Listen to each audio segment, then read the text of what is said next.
Oh no, I just realized what it's going to be. One and all, hello, welcome back. Happy Tuesday. It's going to be a hype Tuesday as well because you saw that bracket correctly. We're pretty much looking at all quarterfinals today. In fact, we are being checking in on SAS vs Voldemar's final game. Winner goes up against B. I do have bad news though. Bad news number one. We're not at 300. Okay, final push. Tell everyone that, you know, they need to sign up. Make sure you check out OperaGX. I think we can get 8 more users in there. I don't know. Someone feels good about hitting 300 for This Is Sparta and then sending it back to the sponsor. But outside that, there is a bit of bad news. The deciding game between SAS and Voldemar is going to be on Archipelago. So we're going to hop in because they're already live. Reminder that immediately after this series, we're going to have a winner of this going up against B. We've got Lucifron scheduled in for his series against Dumu at 5 p.m. And then we got Louis MT versus Core and Wham, MeomaikA slotting. And we might have a semifinal today. We'll see how it goes. But let's get ready to go. Let's hop in. Okay. So I think we're just about 30 seconds out from live. And I need to mark this up correctly. Deciding game.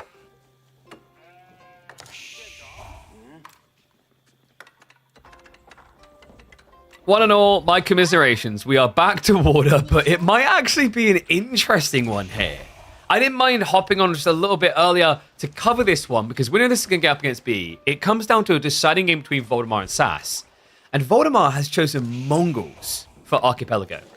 Yeah, really surprising pick here. Shushi makes a lot more sense. I had to check in on this. We are on 2x speed just because we're catching up about a minute away from live.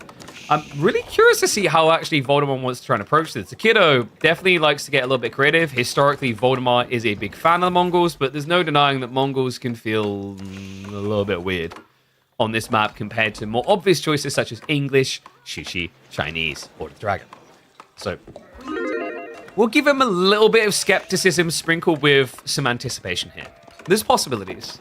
Because the thing that Mongols have that's very unique to them, remember, is piracy. Piracy is actually a very powerful tool, and I still think it gets slept on sometimes in these matchups. The reason being is if you're going to force your opponent into a demo pump, which Shushi and Chinese in particular like to do a lot, piracy reaps the rewards. Remember, the way that piracy works is, let's say you hit a demo ship once, but then your opponent detonates it, you will still get paid. That's correct. Somehow, pirates still get their loot from something that just blew up. I don't know why. I've never questioned it. I just did. We should probably question it more. But it does work. There's only 175 resources. It can be quite valuable. This is interesting though. Voldemar, he actually goes for the opening transport ship play here. Oh, yeah. So this is one of the tricky things for Archipelago. Sometimes you spawn as neighbors. Sometimes you spawn opposite. But the reason why Voldemar wants to be efficient on his finding here is the Khan can harass. And that's going to force a reaction out of SAS. But, oh, dude. You don't him die. Like, SAS, this is definitely intentional. He knows this is his corner. He's intentionally hidden his docks away so that Voldemar wouldn't see them. Unfortunately, this gives it up. Oh, man, no, I don't know. I don't know if that was necessary from SAS or if he could have just kept this info hidden. It's possible that he felt like he needed to guard against the Khan straight away. Interesting thing, by the way, Voldemar's already forced a very interesting dynamic here. Normally, Shushi players will look to delete the scout early on for efficiency's sake, so that you don't have to house as quickly and you get an extra fishing boat out. Because the Khan is a threat to your villagers on land, SAS actually had to keep the scout. So that's a very different dynamic we see when Mongols is in the picture. On top of that, we have to remember over time, Mongols are getting some extra savings here via never needing to build into houses. And yes, it looks like Lucifron is back. He is right there, ready to roll against Dumu in a few hours' time. Should be a fun one. In fact, I'm going to need all the energy I can get. It's going to be a long day, so let's crack open those Red Bulls. Somehow Mongols are pirates? I mean, they weren't very good at making fleets, were they? I think that's quite an interesting thing to think about, actually. Is like, I'm trying to... When you go around the Japanese Korean Sea, I'm trying to remember, like, if they were that good at water now before I say it out loud. Like, Japan obviously had a very polarizing relationship with, like, Naval. I think Korea had a decent fleet from what I can recall. And China's fleet was hit or miss over the centuries. But Mongols, yeah, you know, can we stick ponies on it? And then can we shoot from horseback? That was pretty much the go. And I don't know, I guess somewhere along the way, they were like, it'd be a little bit weird if we just like got on these boats on our horses and sat there shooting archers at people. Minigun coming up, by the way. It's an okay one. It's not crazy. He gets, what's that going to be? What, 30 food, 25 gold, and probably about like 30 wood. Oh, yeah, why did he cancel that one? That's interesting. I think that would have been a lot better. Why did he prioritize the food? Guys, this would have been 50 gold. Unless it bugged and didn't clip. 50 gold plus probably about like 35 wood. I think maybe what it is Sass doesn't want too much gold because of what we mentioned. Is when you play Shushi, you end up with a lot of gold, and thus you go for the demo ship pump. But against piracy, like we talked about, it's not a very good strategy because you end up feeding your opponent a lot of the time. Anyway, Voldemort is going to get the first of the good old boats out. Springel's on the way. And, oh, he tries this bait in the scout. That was a cool idea, actually. That almost worked. That would have been sick. Because then the Khan can just freely harass. So Voldemar's goal with this play is to try and force Sass to do something like adding an outpost or adding in archers. Because if he has to do any of those things, it weakens him on water. And he's weakened him. There we go. Stables comes in. So Voldemar in a very good position here. You kind of need to be. Like we mentioned, you know, Shushi, a very obvious choice for water. They just have a better economy, more powerful economy. Mongols, they don't really get a powerful economy if they can squeeze yours.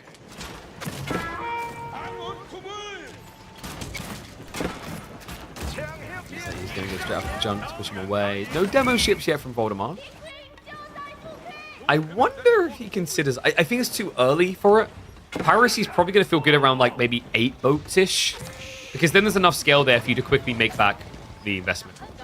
But this is cool. I really dig what he's doing here. He's basically leaning on the Navy to protect the Khan and force even more investment. So, you know, although the Khan's been kept away, the problem is he can keep coming up here and poking. So while Sass's idea of like hiding his fish is really cool, the trade-off now is like you can't necessarily defend your gold. And love this from Voldemar. Uses the Scouting Falcon to shoot him from over the tree line, guaranteeing the horsemen have to wrap around, and then the Springles can come in for the freebies. Yeah, and he can't even commit quick enough. He ends up losing one of the horsemen. This is a sick outplay right now. Voldemar's doing great. He's going to try to bait him in again. The problem here as well is this is a 50% uptime on the Falcon, so there's a lot of harass to be done. Oh man, he's just tempting him as well. He's like, yeah, just get a free stab in on me. It's not like I heal or anything. Wait a second. Wait, Sass? Uh-oh. Okay, so that's horseman down. It's only 3 damage. Of course, that's something you have to keep in mind. It's not like quick kills. But the whole idea is it's forcing reinvestments out of Sass. He just added in another 2 horsemen.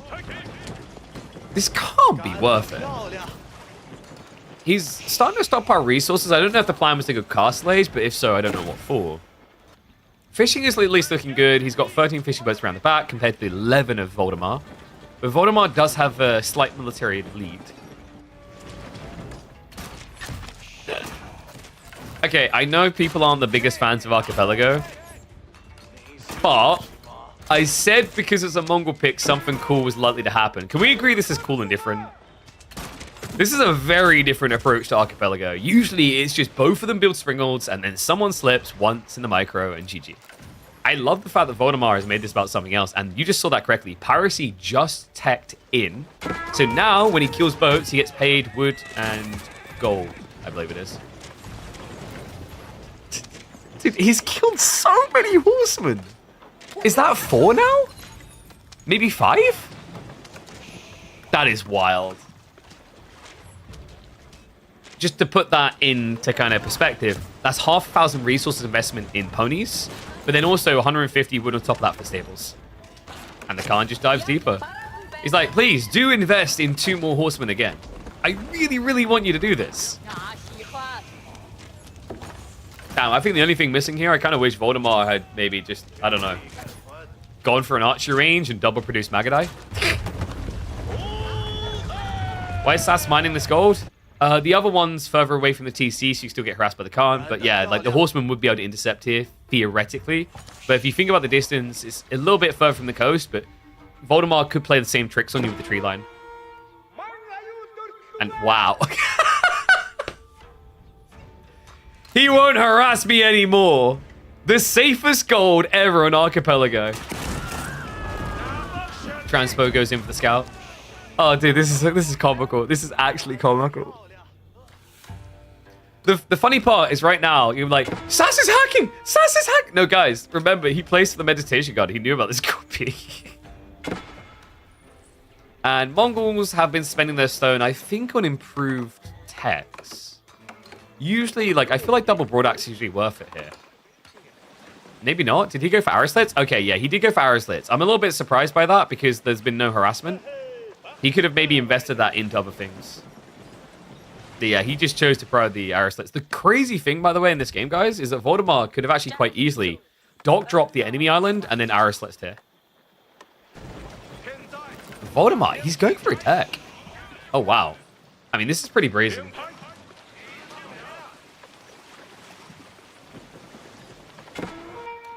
Does the Khan know? Does the Khan know? Valdemar's got to do the maths in his head. He's like, wait a second. 1, 2... Where's the other one? He doesn't know. And the Falcon's on cooldown, so he won't find it. The step readout now also on the way. Valdemar, this was the whole concept. This is why he built the arrow slits. This is all part of the idea here. Pressure your opponent. You know he's eventually going to outmass you, but then you have the mass defense strat to hold on. Coming through. Demo ships are getting body blocked out by the fleet, though, and Sass realizes that he cannot stay here. That's also going to be payday for any boats going down. Oh, man. So tech up complete in probably about 20 seconds. Sass is not going to be far behind, though, guys.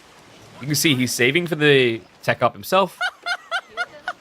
And it is going to be the Shaolin Monastery, because obviously you've got one relic you can get for free. There's more behind that. Oh, by the way, shout out to King Ingdong. I appreciate the sub. I also did see you earlier at Halcyon. Thank you very much for the Prime sub. And also Dr. Jarman a few hours ago. You guys are incredible.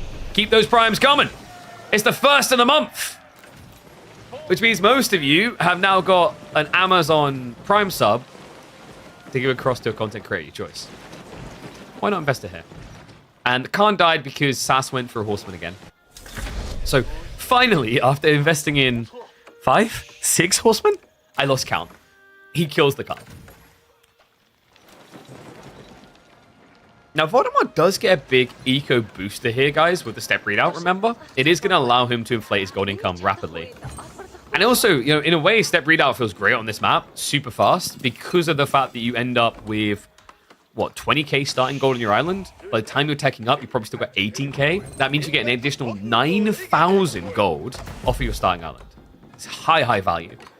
In fairness, Kurotai can have value as well, but it's awkward. We've seen how Abbey of Kings can be difficult to utilize correctly, and I think Kurotai falls into the same category.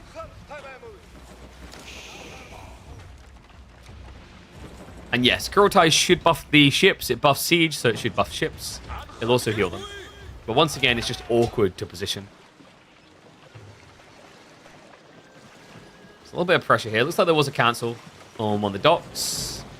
Remember, if he hits it and it then gets cancelled, it does pay the Mongols out. Guys, I actually think we have fast Imperial Mongols. Why spears?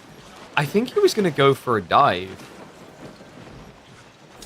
I mean, it's possible he's paranoid that Sass is going to do a dive, because remember, he saw the horseman. So he knows Sass does have a stables.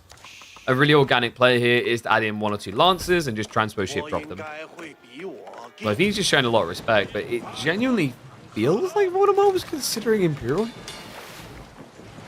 Just not sure if Karganet pays off that well on a water map. I mean, in theory, the Hui Hui Pow is sick, guys, because like if you have a fleet this big and a Hui Hui Pow shooting into this mass, it's almost guaranteed to hit every single time.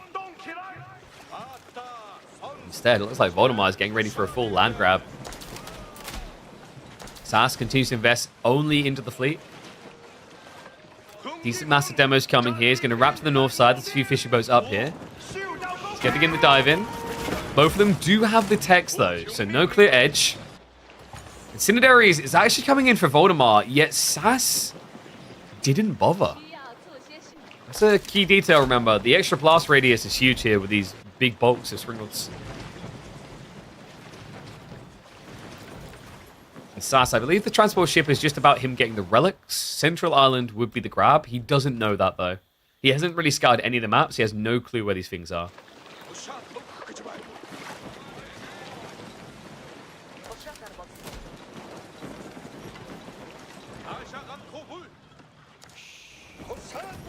Water maps, interesting gameplay. Oh, wait, get the sarcasm out here. This is getting interesting. We have a land grab.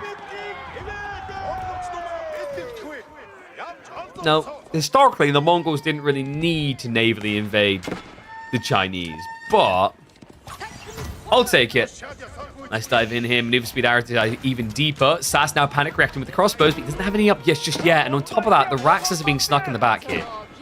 So a lot of idle time that can be achieved here. Even one of men-at-arms can be frustrating, which is why he needs to get these crossbows out ASAP. Goes after the taxman. Very smart there. Remember, this is Shushi. You can't easily replace those. They're expensive. Does force the migration of the tree line, so idle time achieved there. Meanwhile, Sass is going to be pushing in. Voldemar feeling stressed, but Sass distracted. Not looking right now. Demo's wrapping around the back. It's a big fleet. The archer ships need to cover the retreat. One demo looking to sneak in. Detonation is lacking, though.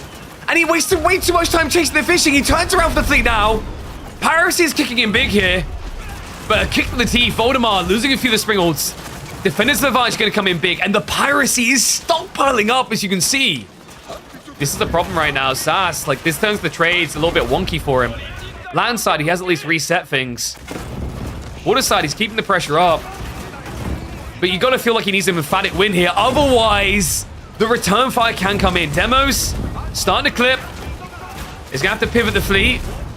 Micro not quite on point there from Voldy, but the follow-up connection is going to be good.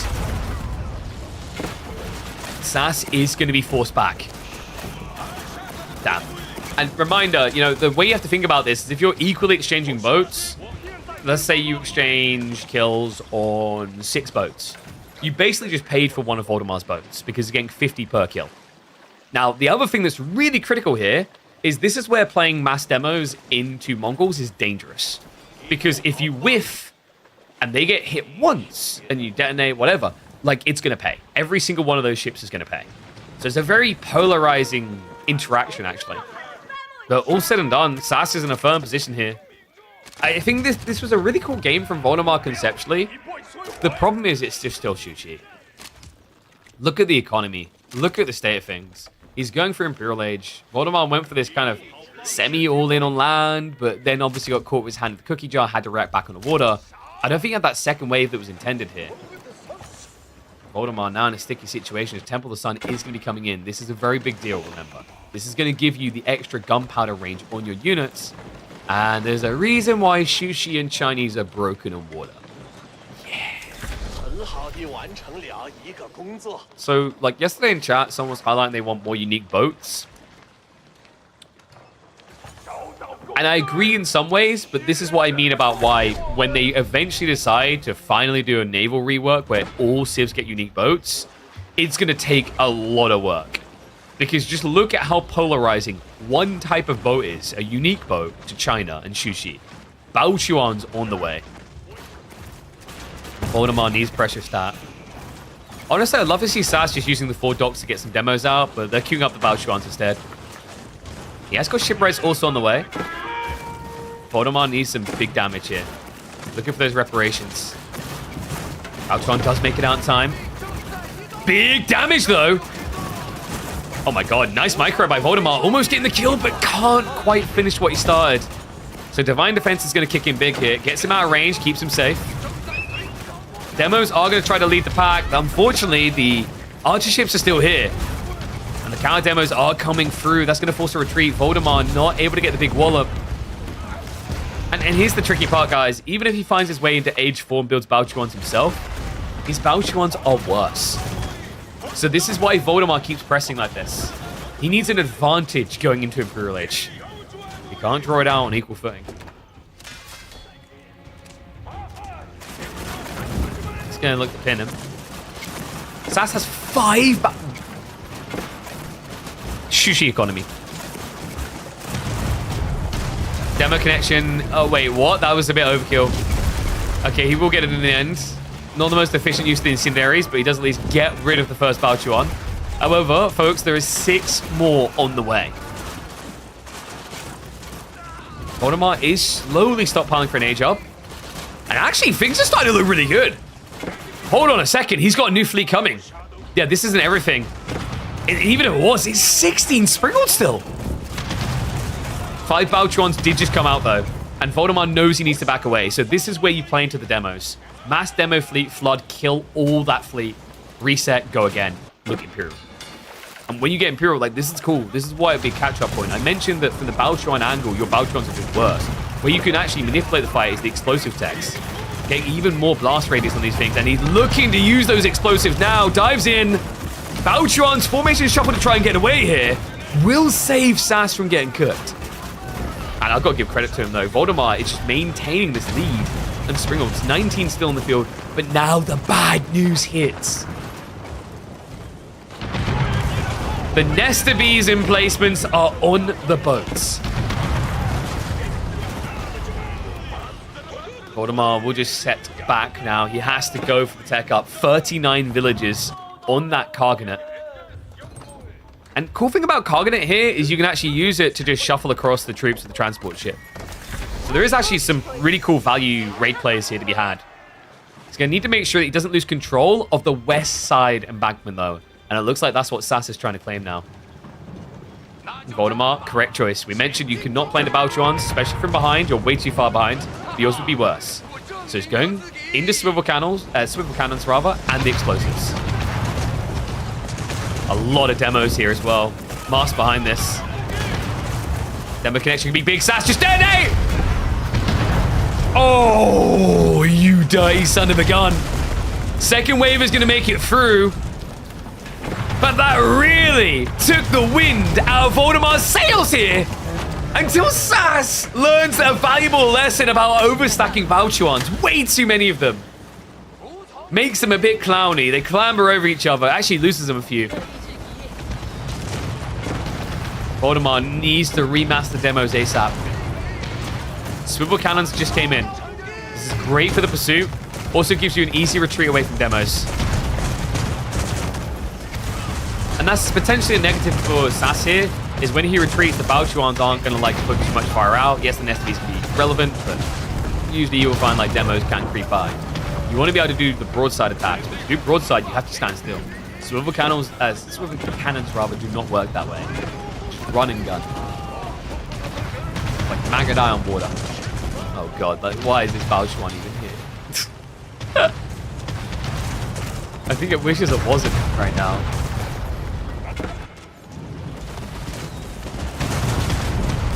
Trying to get cheeky on the flanks. Isn't going to be able to connect though. Gold isn't running out anytime soon, by the way. He's still got 10,000 here. Ottoman, a lot of stone to work with, just nothing to do with it right now. Darwell's out here, yeah, but I'm wondering who's the big Admiral Akbar. Ottoman starting to get some pressure in here. Forward spawning Balchuans is bold. However, the Springall fleet is thinning. Voldemar, he's trying to switch over to the Balchuans himself here. They just feel so awkward. In what way are yours ever going to be as good as this? It's not just the Nesta Bees emplacements guy. Like, the biggest problem here is actually the range. +1 range, you know, is a classic one. It's kind of like when we used to have the Springald meta and you'd have the Mongols and Rus win because they had extra range. Same concept here. Still no new units coming out here either. The crossbows have that pin Kali. Fishing boats. Oh, nice connection. Protects against the Balchuan. However, we have got archer ships now coming out, creeping onto his economy. Voldemar now down to 890 food income and sinking fast, just like his fleet. Demo does actually clip it. Okay, good connection there. We'll scare off the fleet. That creates space, a vacuum. Try and clear the enemy demos, but it's not enough firepower! Voldemar takes a heel to the throat. And you can feel him choking on it right now. He needs a land grab right now. The Cargonet army has been building up over here. He needs to just use it. This is go time. If he can't find some eco damage on land, this is GG. In fact, it may already be too late. Because at the point where he's going to be trying to Normandy, he's lost control of his embankment. Remember, because Sass has got these Balchuans, unlike when it's Springalls, these docks aren't going to last long enough.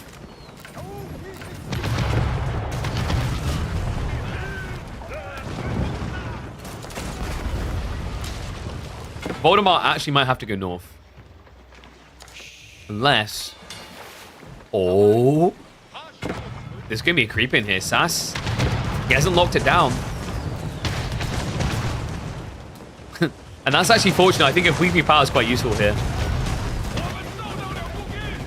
There's just nothing left of Voldemar's fleet, though. And this land grab has to be big. I just don't know if it can really be big enough here or beat the initial crossbows. But Sass has good food income, gold. He has production buildings. He should be able to react. We'll find out. He's going to land. Knights and horse archers. Looks like Rus have aligned themselves with the Mongols here. Land pressure begins. Oh my god, Voldemar, no! Get the villagers out of here! There's tree lines everywhere. Don't make them do this to themselves. Docks on the north side are trying to resurge a fleet. In the meantime, the knights are going to start diving in. He needs so many kills here. And he has so little time. No reaction from Sass onto the tree line being harassed here. Horse archers PG are going to sharpen the gold. Tree line is still not pulling back. Numbers are starting to stack up. Meanwhile, water side, the numbers are already big. Sass at 15 Baochuans is out of control. And he has the defense. He baits him to the same place that Voldemar harassed and ruined Sass's early game with. Make no mistake about it. This has been keyframed time and time again in this game, this area. It looks like he's going to have to move the Cargonet away because otherwise he's going to end up losing it. We've got double Wee Pow. These can help out a lot, remember. They hit for... Oh, wait, what? That was very manly me. Why? Wait, why is the ship damage so low? That's terrible. How... Okay. About, like... Wee Pows need a water buff. I'm sorry, but that's stupid. You do 600 damage to a building, but 200 to a ship? So you do 275? So... It's going to take you 4 hits to actually kill a Baochuan with a Wee Pow. That's bad. That's really bad. I'm pretty sure that's the same bonus damage that a normal trebuchet has. I think that's like a design oversight.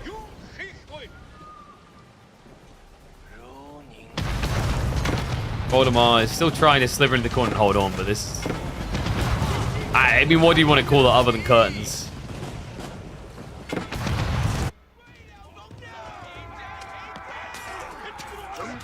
The raiders have been shut down now. I think, despite a valiant effort, we may have reached the end of the road. He's going to get a good connection with the demos. So we better scare off his opponent for the time being. But just look at the state of Sass's freaking economy, man. If he just goes Ming, this is over. Ming with the damage buff on all these Baochuans, you're just not fighting that.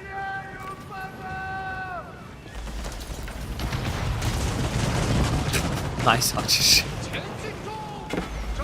Why? I still can't, for the life of me, fathom why they have the rockets on them. Right now, they're going to have a lot of damage on them. Nice demo connection, gets rid of 3. Meanwhile, Voldemar has landed once again with a new wave of Cargonet troops. He's also trying to sneak in the Wee Pows, but that doesn't look like it's going to make it. He's going to have to actually drop them elsewhere, surely. No. Wait, what? No. There's no way. No! We're so close! Come on! Drop him in! Get him in! 32 HP!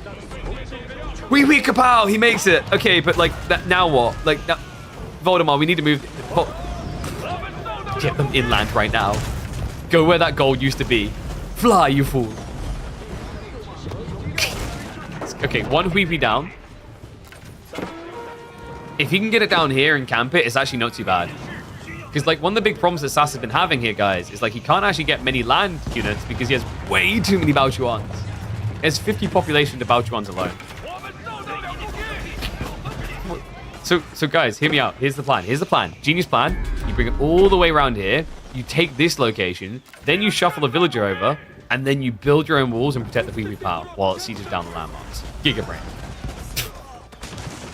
Meanwhile, Sass has been like, oh, he must have gone to a new island, right?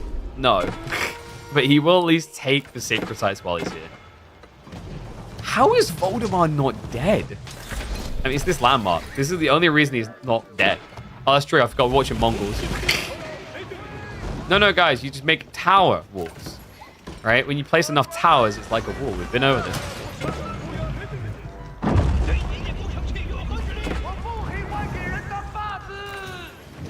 man. I feel like Mongol mains are now deeply insulted. They're like, how dare you remind us we don't have the technology to build walls. So this was like epic journey for Weepy Pals into what was the point? Come on. I don't know what Voldemar's meant to do anymore. Like, surely this game is over. Oh, wait. Ooh. Actually, no, in fairness, guys, it wouldn't work. Remember, Mongol transport ships have 50% more HP. So, triple demo, like, Sass mismathed. You need quadra demo for Mongols. Actually, no. You need Cinco? Yeah, you need Cinco to Cinco them. Even triple against normal transport isn't enough because it's 1-3-3. So you're just shy of the threshold. Like, the transport will basically survive on 1 HP. But he's going again, guys. We got more knights, more horse archers on the way. This is never going to end. Sass just needs to kill them. I like how these guys had limited availability. Like, let's play. Like, Sass could just. I feel like he could just end this. A handful of archer ships, and then you just push him with Baochuans. But he likes Baochuans way too much. So does Voldemar, in fairness.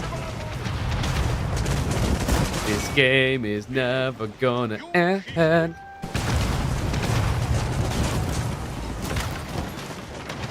More demos are coming out. Let's go force retreat again. Sass is going to be distracted by this. He hasn't even noticed the transport ship coming in again. You know my favorite unit to get divine defenses, chat? Fishing boats. Wait, it didn't do it? It done it earlier. For some reason, they had the icon on them. This is just ridiculous. Demo. Oh! Yeah, but you've definitely got to micro the additional.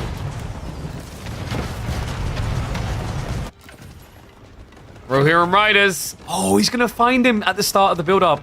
He has got textiles, but Voldemar, I think if he just rushes with the knights here instead of slow rolling this, he can stop the cut. No, not the tax. Okay. Understandably, Voldemar being Danish takes very big issues with taxes because they do have to pay a lot of taxes, but it's fine. He gets the kill still. At this point, if I'm Sass, I'm like, don't lose this game. Don't lose this game. Don't lose this game. We shouldn't lose this game. Do not lose this game. And Sass is probably like, KP hasn't come live yet. We're safe. Surprise, mother duckers. I weren't going to miss this one. But I think Voldemar, like, this is the end of the road. He can't... Wait. I was about to say he can't get Normandy rushes going again. He's snuck back to the south side again. Sass's land eco could not be looking good right now. There's 53 villages compared to 82. And remember, Voldemar can get in for food with the pastures. Goldwood is a bit more of a problem. Why is it always Voldemar wants to sit here as well? I guess it blocks the tree lines as a thought process. And Sass is eventually going to need to, like, come there, but, like, Sass just has so much eco. And we do have the switch upcoming. Elite Army Tactics on the way. Elite Spearman as well.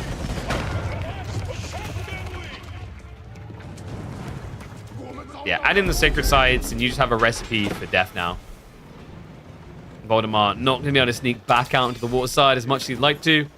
Encirclement is about to complete here, which means get your last transport out, because there will be no more.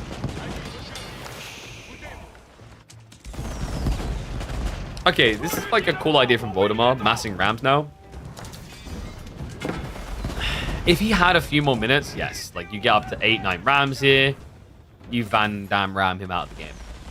But now, I mean, we've got counter Nestor Bees coming in, we've got Spearman Mass. I think admirable effort here from Voldemar. Unfortunately, once we rocked into that Imperial Age firm, you're always fighting an uphill battle against Shushi. Demo's in sleeper mode, but he'll just connect them onto the docks to kill.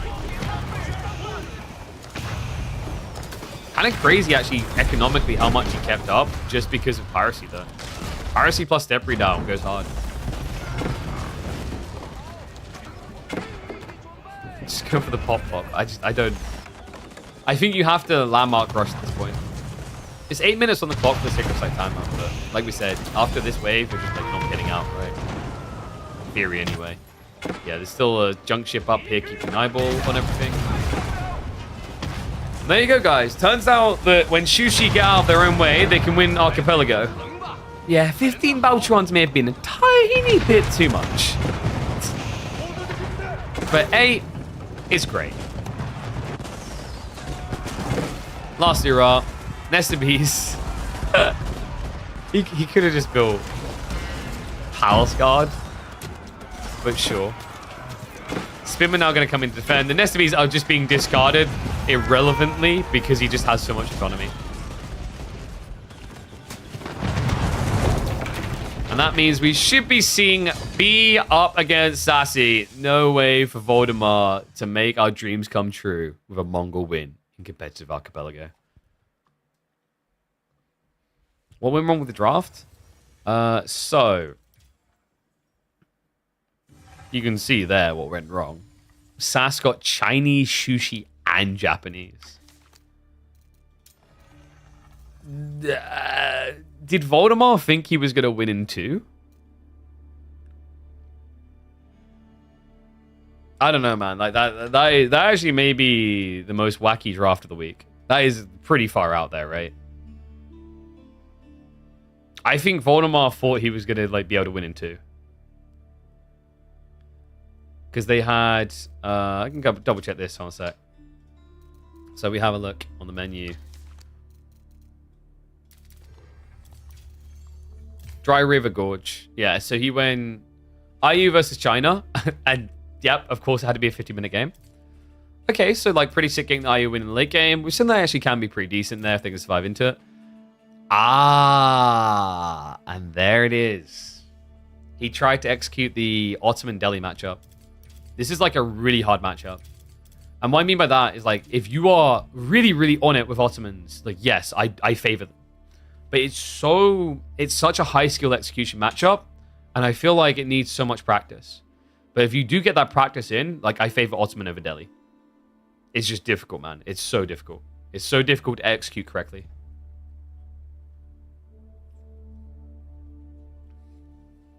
You don't understand the Biz ban? There was Lipany, right? Oh, no, there wasn't. Dry River, maybe? Dry River has, like, I guess... Oh, no, because it's not Rocky River's berry spawns. What was the Mongol second pick? Kind of feels like Comfort. It's definitely not a counter to Shushi in Chinese. I think maybe Voldemar always intended to try Mongols on Archipelago.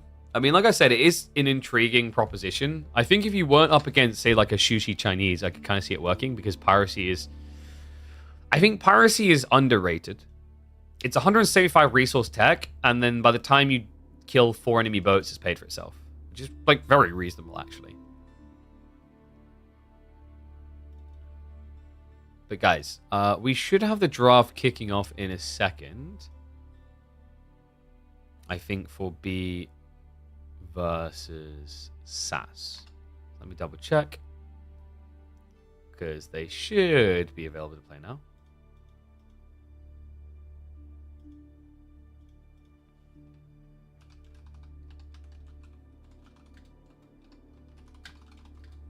And yeah, !Civ info will give you the latest video. We posted a video on it. The overviews got released for the new civs, so we broke it down. Some really cool stuff in there, actually. A little bit of speculation, but I think like there's a lot of obvious info in the pictures, in combo with like what we've seen announced. I feel like, I don't know, like we had some speculations like the other week, and I think a decent chunk of them were on the money.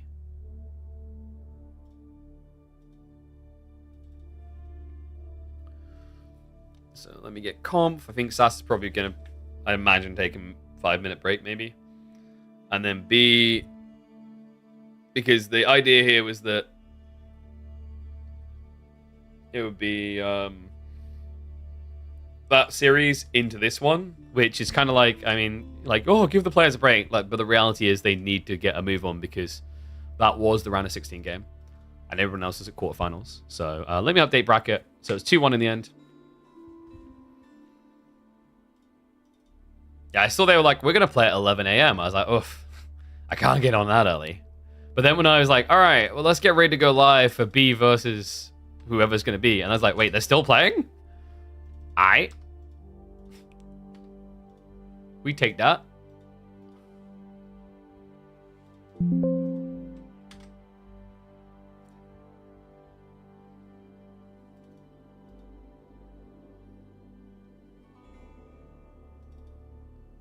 Wait, that's the wrong thing. Whoa. He's not even playing this week.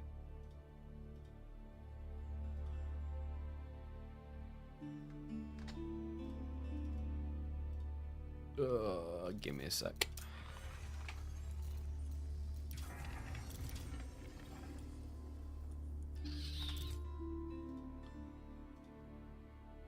Because Sass is asking for a break. I mean, it's kind of B's call.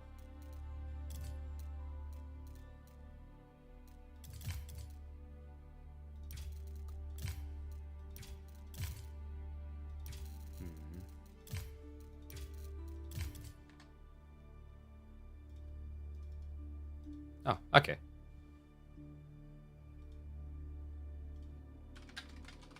Alright, just got an update. They're drafting.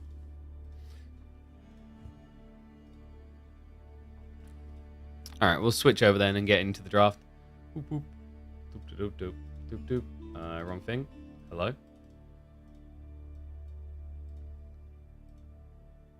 Who's next? So what we're gonna do is we're gonna do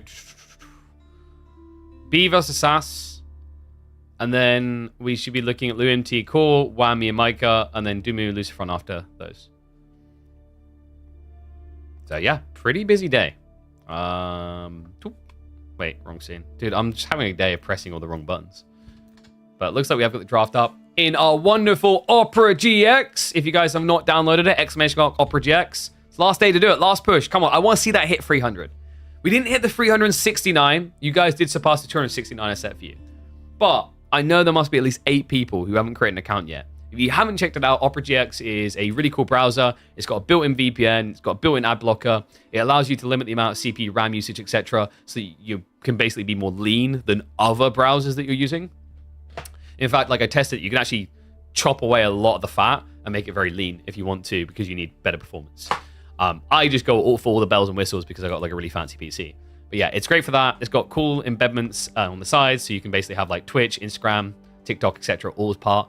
I honestly, the thing I was saying the other day, I think this browser is really good for people who only have like a 1 monitor setup.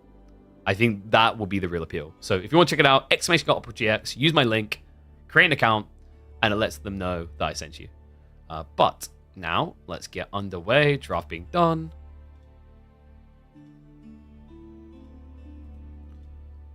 There we go. So what maps did we get? So let me add them in now. We're in the best of 5 territory now, remember? So we got some length. Didn't mean it like that. Anyway, Dry River is going to be our default. Dry Arabia, Socotra, and then we've got Sacred Grove and Gorge.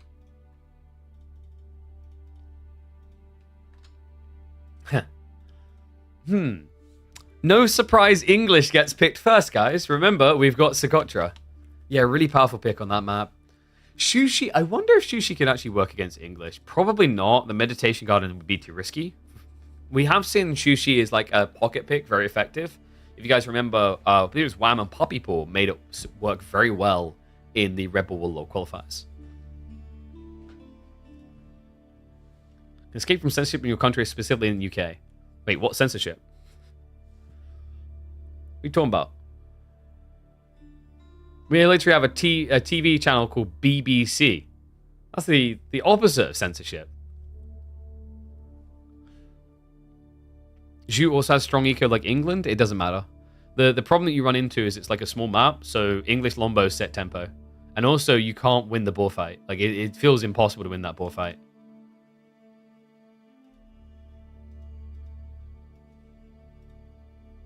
Let me just double check things.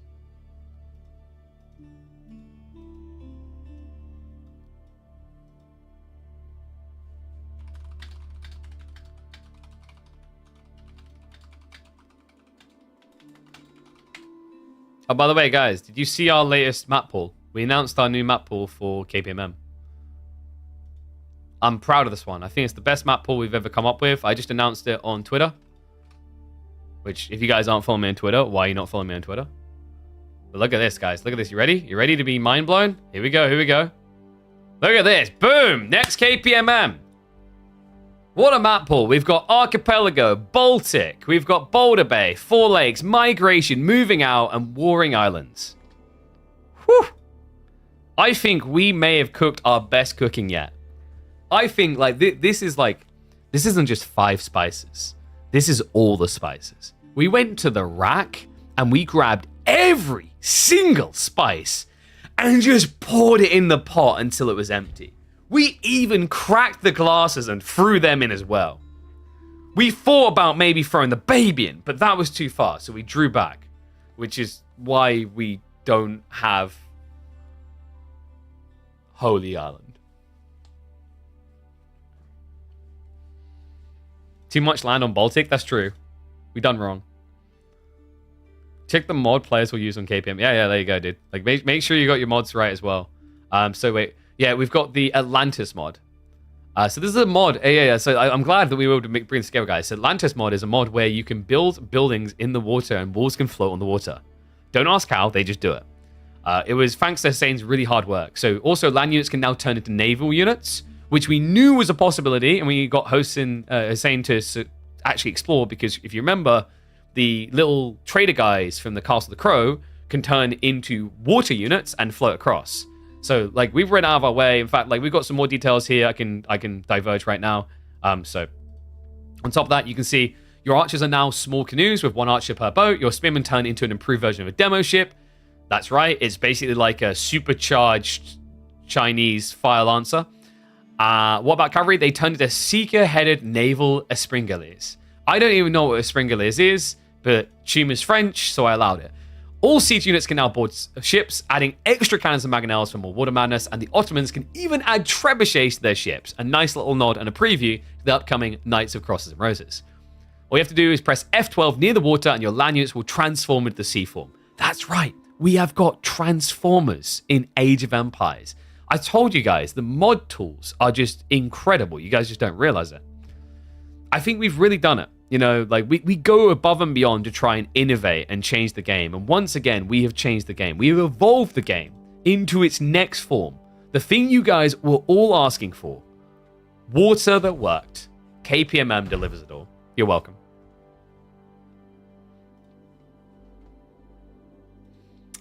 All right. Let's get ready to go. Before I get fired out of a cannon into the sun. So, we have our drafts. Let's switch over to the scene and dissect what we got here. I can see Cora's very happy about the map pool. He's looking forward to losing to Scatterbrained or Cat, or who else really likes their water? Yeah, actually, I just realized a lot of Eastern European players love water. Why? I don't know if B likes water. They need a merman sieve. True. Why didn't Age of Mythology have a merman? Like, you know, I guess they kind of did, but not like fully, right? So the boys are setting up the lobby now, by the way. You're really sad you're not there next week. Can we post? Only if you promise to win on all the water maps, Core. If you promise to win, we can postpone a week. Because we actually are going to be postponing a week. So, little announcement, guys. We are going to be taking a week's break. We'll probably look to do some show matches, and other people probably look to do show matches around the new DLC. But the full process here is the finals are on the 3rd of April, and then the DLC releases on the 8th. It doesn't make much sense to introduce the DLC midway through a KPMM. So instead, I said we're going to take a week's break, let the players reset. It gives them a day or two to also get used to the civs before we do a new Killer Pigeons midweek muster. And then I believe that also technically means like we'll be the first Microsoft tournament on the new patch. Checkmate, anyone who else was thinking they had that spot. We technically have it with the Friday. So yeah, we'll be back on KPMM 11th. So Final day of KPMM will be 3rd, and then pause week, and then starts again on the 11th of April. But I will be live throughout that week. We'll find content and cool things to do, and I'm sure there'll be other like show matches, etc., going on at the release of the new DLC that we'll cast. So don't worry, there's still plenty of reasons to subscribe to this channel. Okay, I think the boys just hopped into game. We probably got 2 or 3 minutes. I'll double check it first, and then if so, we'll run some ads. Mongols versus Jean. Okay, yeah, guys, I'm going to run 3 minutes of ads now, so you guys don't have to worry about them in game. See? That's how thoughtful we are. Look at that. Champion of the people.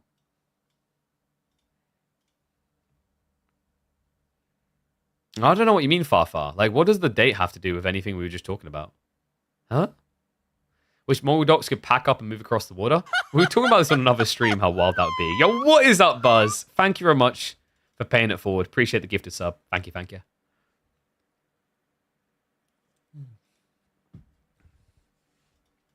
Yeah, like, you actually saved Core. He couldn't deal with 2 more minutes of sheesh adverts about all the new flavors. That stuff is going to make him bankrupt. He's got to balance himself, you know, temperament, etc. Good guy, Buzz. I don't know. I can't remember what do I get ads of? I just kind of filter them out. By the way, I can tell you guys about my secret trick to avoid ads now because they fixed it. Do you guys know about this? Let me know if you actually knew about this. So if we go to Twitch right now, and we're gonna open up on Twitch/KillerPigeon because like we have good taste. But if you go to browse and like let's say you go into the section, remember before there used to be the preview thing at the top of like a person, like you could click their stream and it would show you a preview. Now it does this. So funny thing, what I used to do to avoid ads, and this is why they got rid of it, is you could basically, if I came into my stream and the ads were running like this, right? Or like they were a second ago, what you could do is you could drag this window across somewhere else, just keep it open with an ad running, just not paying any attention to it. And then what you could do is you could just watch through this screen because it gives you a preview for like a minute or 2 and you can unmute the stream. So that's why the stream preview's gone, by the way. Is because people must have realized and they were using it to circumvent the ad system. Sag.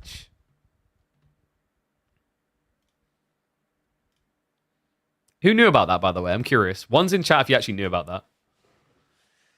Oh. See, I couldn't tell you guys because if everyone knows, they were going to patch it quicker. So I was like, this must be kept secret.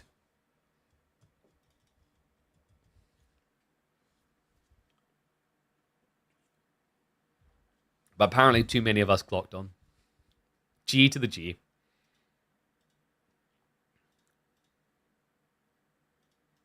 Oh, let's get predictions up as well.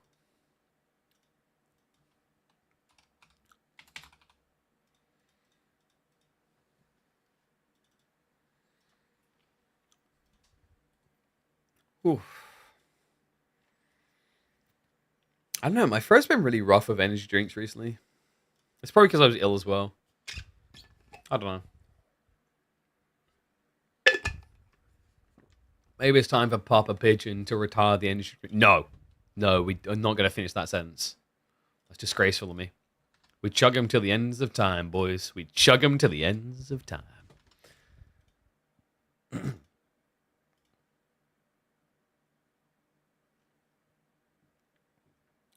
And you're right, Prime subs save minutes. It's free real estate. True, and you're already paying for it, so like, why not just use it? Just use it! Use it now!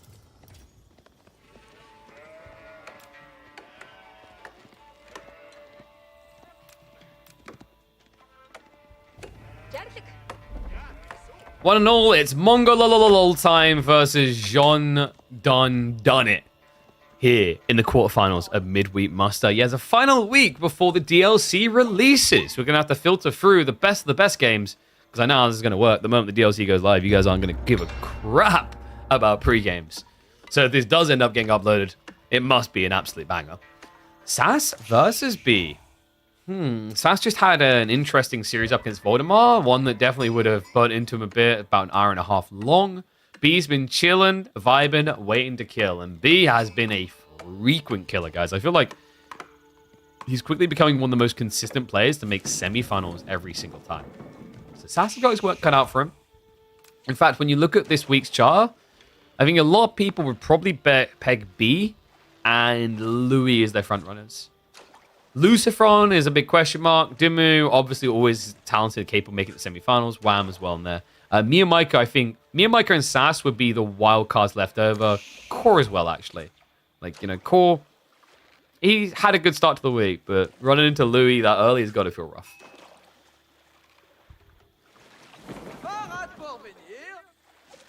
B has to win now because of gamble points? Wait, what was the gamble like? Let me taste it. 85%? No, B's got to lose now because of gamble points. That's how you keep the stories interesting. Come on, you guys know this. So I like that he brought Jean out, by the way, to build the dock here. I think this makes sense if you go for like a double dock. With one dock, it's a lot of other time walking her out like this to build one structure. The tricky part is you're going to miss out on so much XP if you don't build with her here, because the thing is that you don't need a house, remember, with Jean and French, because you've got royal shipyards. So that's, if you're not building the house, you're missing out on additional XP, so you have to get it somewhere else. And I think there's a padding logic here, because the house takes 15 seconds, dock takes 30, so you kind of make up the difference in like walk time mostly. I'd say about 60% of the difference is made up. There's still like a slowdown though. Cool thing is obviously you're going to be gathering quicker here on the fish, so a little bit more XP gen. Quite nice there. B, how does he want to play this? He actually has gone for the docks. Interesting. I wondered if he'd try to contest, but the tricky part is if you bring spears out against Jean, like she's quite tricky to bring down quick enough. And that is quite tricky to bring up quick enough, but look at him go. Champ Red, thank you much for the resub, mate. Welcome back to the Swarm. 8 months now. Whew. If it's only one dock, it's also weird for building the landmark. Agreed. Because now it feels like you have to walk back. So yeah, he is going to walk over the side. I'm liking this a little bit better. You're still going to want to walk back to at least the gold, I think. You don't really want to be building a school of cavalry out here. That would feel odd. In theory, you've got the dock to protect it because you can add in archer ships, but I still... If you're going to build a school of cavalry out here, you better bring more people, is all I'll say. Because it can easily backfire, right? Because right now, SAS doesn't know, for example, if there's a delayed spearman opening, which could catch you off guard. B, by the way, has been stockpiling all the stone. This is correct. I prefer this way than just rushing the dock first. Because now when he techs up, he can open Keshiks or open Magadai. You've got a lot of options. Or hear me out. You drop a dock on the enemy dock and then add an arrow. No, we're not doing that.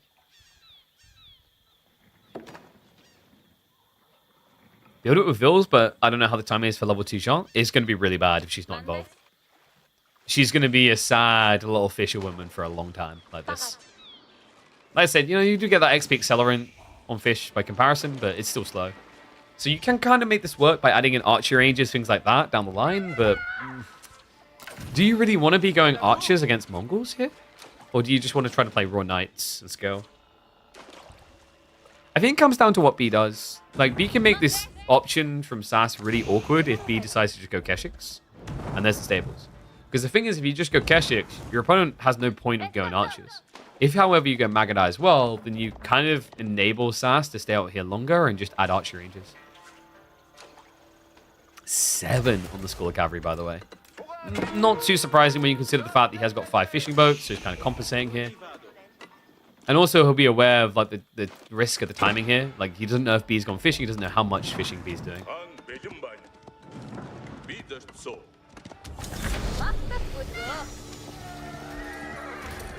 What do you guys think Mongols are missing? So I've said this before, that when you look at competitive play, Mongols are fine. They do okay. They're not like overly oppressive, but they have their place, their use, their viability. Talk to the casual players, talk to the pub players, they question why Mongols even exist. And I can kind of see where they're coming from. Like, Mongols is polarizing. They're not really a civ that can often eco boom. We have been seeing these fast Imperial builds recently, but I'd argue that the fast Imperial builds we're already seeing them start to get counterplayed out. Because fast Imperial timings suck against these all-in strategies. Like, you just don't really get away with it as quickly as you'd like. You think that Mongols are stupid, annoying, and should vanish from the face of the earth? That is a bold thing for a Shushi main to say in the chat, publicly. Magadai too gimmicky to be Mongol staple. The Magadai is a recent thing, though. Yeah, they were there at least, but I think, like, we learned quite quickly that people, to a certain degree, like, they're still over team, but people were just not sure how to count them yet, more so than they were royalty. For a longer time, Mongols, like, have leaned quite hard onto archer spears, and more recently, Keshiks. Spin those Keshiks. Rasmus is going to come in. Jean is not even level 2 yet. They really want this kill, because the XP injection would be huge.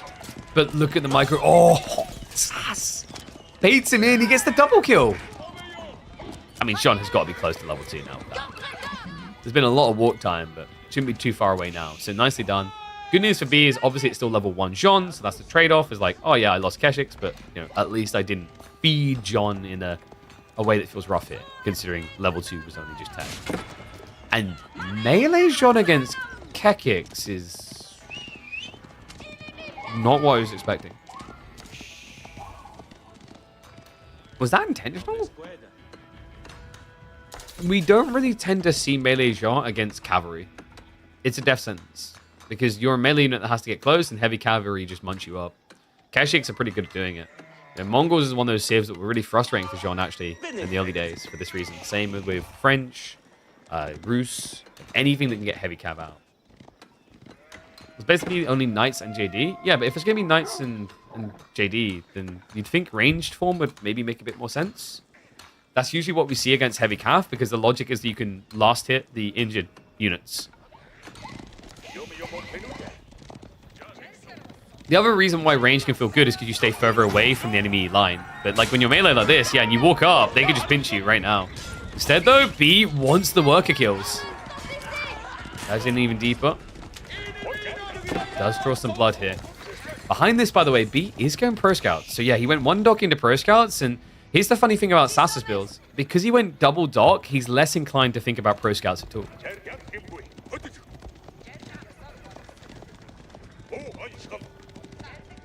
Melee is for anti-spears? True, but B isn't doing spears. Like, Mongols right now, if they don't... Sass, I wonder why you're so convinced it was going to be spears. Like, historically, I get it, but I feel like at the moment, what we're seeing from Mongols quite often is them going Mangadai Keshik against Jean and French. In fact, B done this in the earlier round when he was up against Lash. He done a mass Keshik Mangadai strat. And that was against... Am I in French? I'm trying to remember now off the top of my head.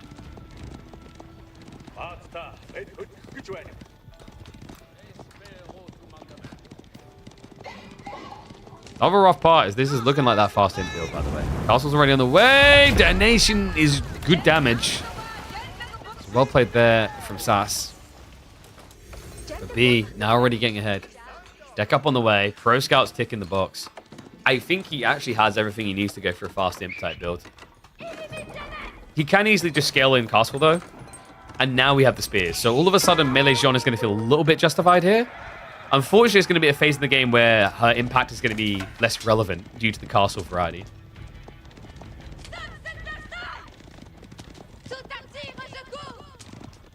In terms of lower tier play, I assume games generally go longer and Mongols aren't as good late game. It's like the way that late game dynamics play out. Mongols, ultra late game, are actually quite a good civ.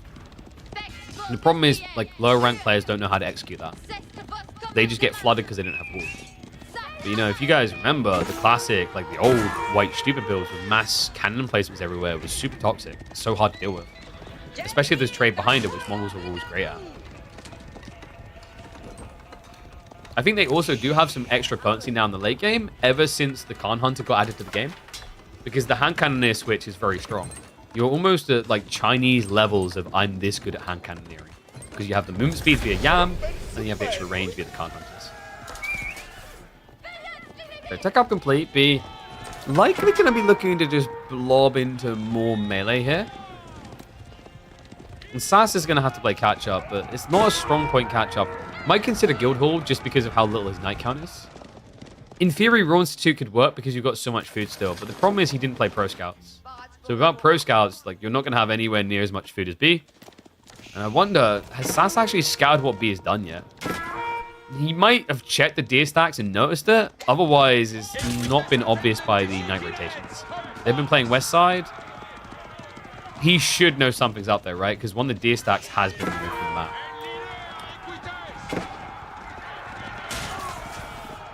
Spears show the ugly mug. Looks like Sass is going to keep just committing to the knights, though. Is he trying to reopen the door on a Royal Institute timing? Because this is rough. Crossbow's already there. He's going to go for the back snipe, but the problem is the Yam, you're just going to cut it out. At least snipe the Keshik and retreat. Tricky thing here, though, is that Jean isn't reaping the XP much. There's small skirmishes, but she just missed out on a big chunk of XP with the Keshik kills. This is rough as well. You can't really, now that you see crossbows, bring Jean anywhere near the base. She'll just get insta-gibbed. Remember, she's only got 225 HP, 3 ranged armor, and she's a heavy unit. Without her range reduction, that only kicks in at level 3. So these guys absolutely destroy her.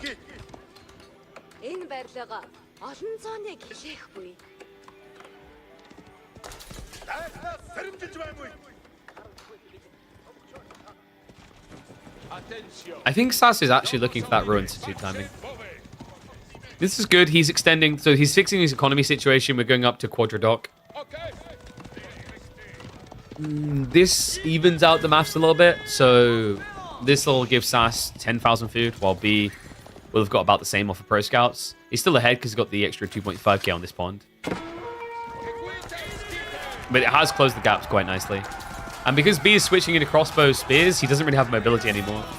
So B doesn't really want to be rushing out. The problem is Sass is rushing in. Yeah, tricky state of the game right now, and he needs to be careful. He could just insta-lose her. Look at the damage. B. Ooh, he's got the maneuver speed arrow. He's going to chase in for this. He wants that kill. Body blocks come in from the Knights, and it is going to work out beautifully for B. Veteran Spinman trying to defend this. Crossbows looking like they maybe have overextended. But these are only feudal Knights, remember. They don't pack that normal punch you're used to seeing. And on top of that, the Khan proves it to the extreme. 300 HP, and it feels like they're barely tickling him. And that is control of the game gone for Sass. Just like that. You see how impactful crossbows are. Counter shot. Plastic shields on these Knights as well just means that they fall flat way too fast. I don't know. I think Sass, if he could have maybe edged around this, but he was threatened. The reason why he stepped up like that is because he went for these docks. He felt a necessity to try and contain B. Maybe he was expecting B to go for the fast imp build. That's the other thing we have to balance about Sass's approach to this game. Why did he keep attacking when he needed to get better economy and tech up? Because once you hear the tech up fast castle from Mongols, you're suspicious they're going fast Imperial. And fast Imperial forces you to keep on checking, keep on pressuring. Because otherwise you just lose the game 5 minutes from now. So I understand why Sass done what he done here. Unfortunately, it feels like B kind of had his number in those opening plays. Even though Sass actually had some great micro in some of these engagements, B's strategy overall just fell a lot clearer. Better Horseman now marching up. Just in damage absorber. He's got plenty of blob here with the crossbow spinning on the way. Sass has just teched up. He has got surplus gold, but he's not got surplus food. It's like all the gold he's got is all the gold he's going to have here. So at least gets the veterancy queued up, but I just don't see the way now. This army is big. B is so good at these timings in Castle Age where he blobs. And Sass knows it. GG gets called. Curtains closed on game 1. And as expected, it's going to be B leading the set. Royal Institute doesn't feel great with 7 Knights. Just switch Arbor Trio. Right? Right? Yeah, no, like it's... He was in a rough position. He was looking for a scale point. The problem is, like, you can argue, oh man, Royal Institute isn't going to feel good with 7 Knights. The problem is he genuinely could not go for Guildhall. It wouldn't have changed anything.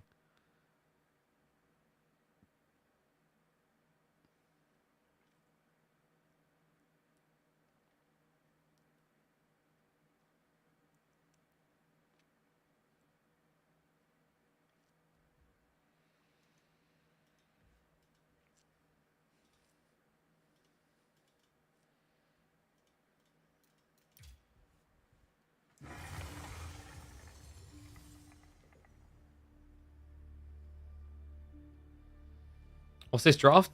B is very crafty with Ottomans. I think this draft is fine. He's got English for Socotra. He's got Malians for Sacred Grove. Or Order of the Dragon. And then you can flex the other one towards Gorge. Dry Arabia is maybe the question mark of his draft. His Dry Arabia is a bit weird. You can play Ottomans there.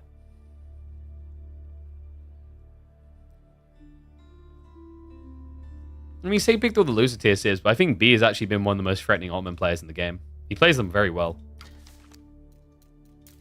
Okay, so let's mark up the score here. B1 on the board.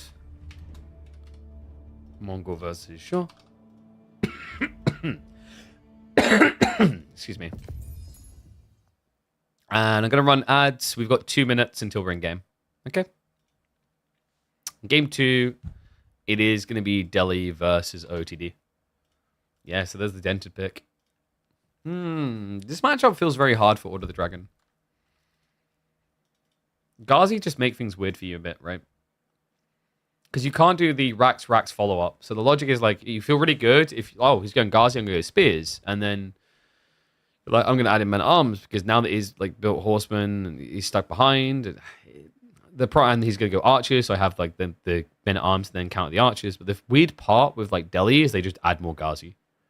Because Ghazi actually are good counters to Men-at-Arms.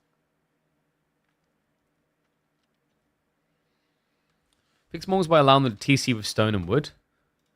I think that would make... No, so I think that... you think that's a good thing, but it almost handcuffs the strategy more. You can't pivot as easily because passive stone gen. So if you initially use the stone to go into building double production, you now can't 2TC for a very, very, very long time. It creates a new conundrum for them, I think. So get ready for Dickies on game 2. And hello, Sahad. I am doing good, mate. Rough cough, but excited for the month of April. Just a few days away, mate. Oh, a week away until we get our hands on Knights Templar and House of Lancaster. All right, one's if you're going to be a KT main. Two's if you're going to be a Lancaster main.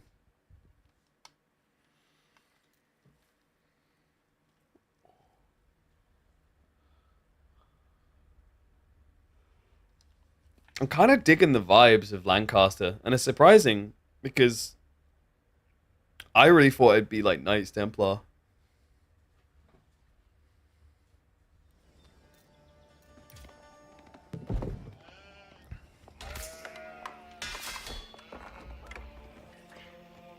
No, it got buffed multiple times. I think it might be, is it 850 wood now, chat?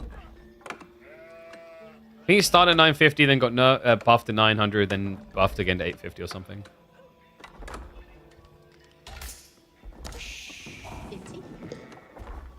Alright, hype it up. We might have a series on our hands. One and all, welcome back to B versus SAS. A swift start to the series, but an opportunity to bite back for SAS, actually. I think this matchup, from what I've been seeing recently, feels Delhi favored. Order of the Dragon kind of has a little bit of a conundrum here because of the initial transition, Spearman into Men-at-Arms. B is going to try to get ahead of the problems, though. We already have a Dark Age Rax play coming in against the Delhi. Not your usual expectation, considering that Delhi, the Scholar, handles early game Dark Age harassment very, very well. So, name of the game on Gorge, of course, is going to be Pro Scouts. That's going to be the eventual target here. I wonder, so I think what B's trying to do here is frustrate the gold. It's a little bit of a gamba because he doesn't know the spawn. He rushed over to try and get eyeballs on that, but I think the Rax is already being built at that stage. He hasn't glanced the gold on the east side, so he knows Berry's gold are both on the same side. This is really, really good for B, and here's why. When Delhi play against Pro Scout and Civs at the moment, they want to go for double mill. The reason you want to be going for double mill is so that you can get a more efficient time on Pro Scouts to contest the real objective. But there's no way you're going to want to walk out here and build a second mill. Instead, he now has to invest the wood rather into an outpost. And yeah, this is delaying Sassa's timing as a result. So notice what's happening now. He's having to gather the additional wood just to get the mining camp on top of this. Also on top of that, the Gilded Spearman is going to arrive ahead of the outpost going up. I don't think you can torch this down. It's not going to be enough burn power, but you can force him off of the berries. Nice micro back there, Sass, refusing to give it up. I mean, with the orchards, you just get the extra resources that kind of hang around here. I think he's burned that pretty fast, but he's already got 200 still remaining. So actually, really well handled by Sass. And that all comes down to, as is highlighted in the chat, he did scout it early. Still, remember, even though he scouted early, there's a reason why he built the outpost like this. This outpost does not feel ideal for Feudal Age, but you have to do it this way against Dark Age Spearmen. The Dark Age Gilded Spearmen hit far too hard for you can contest. It only takes them 5 hits to get a kill.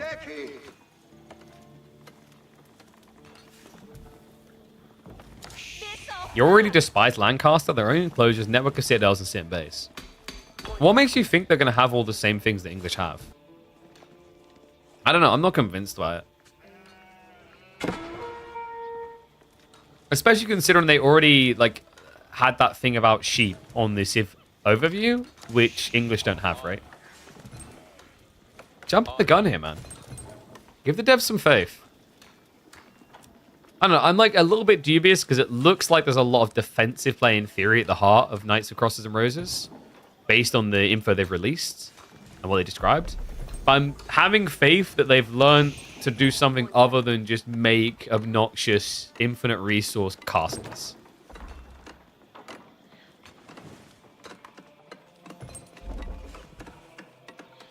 Where did they see... Wait, where did they say that the Lancasterian keeps boost unit range? I get the mana is having passive resources, but like, let's be totally real. It's not like we don't have loads of passive resources in the game already. I don't understand where you're coming from if the devs are like, yo, we want to really step back from passive resources. Nerfs all passive resources, remove string from existing civs. But like, acting as if them having passive resources is a new concept to AoE4 is a little bit of a stretch. Bought the range booster as a Templar tech? Yeah, so not Lancasterian then, if it is the case. Do I need to like open the overview? Because I think when we read it the other day, it said something about castles boosting the damage of certain units. That's very different.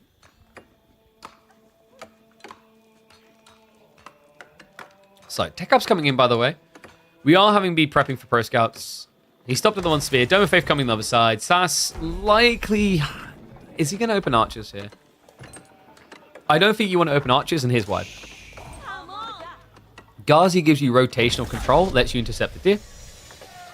Also, if you open archers, your opponent can follow up the men-at-arms we talked about, and then they just have this tanky, unkillable thing. Ghazi just feels a lot better in general. Gives you rotation potential, allows you to choose where you fight, dictate flow, essentially.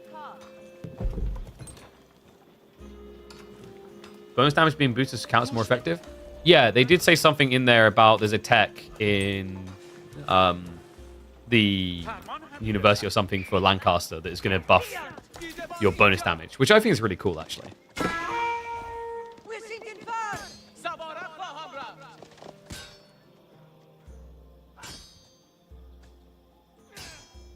What will be the short form for House of Learning? I don't think I've ever called House of Learning whole, ever.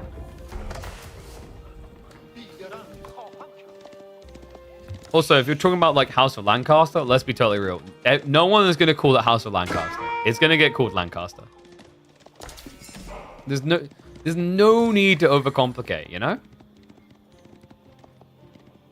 Just like most people are probably not going to call them Knights Templar, they'll call them Templars. Because Templar, like, there's nothing else in the game that's Templars, you know? Abbreviations are important. If you can shorten something, you shorten something. Right? I've said before that technically you could just call Order of the Dragon dragons. Because this is not a mythological RTS, so there isn't actual dragons in the game. So when you call them dragons, you know what it means.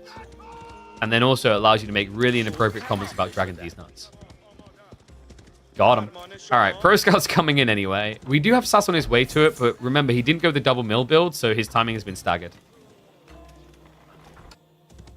AoE 3 had dragons? Yeah, but it wasn't the first game to have dragons. If it did. You guys know what the first Age of game to have dragons was, right?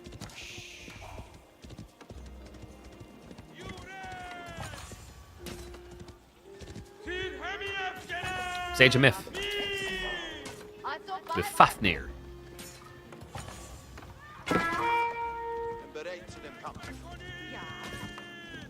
So harassment's going to come in. This is pretty awkward right now for B.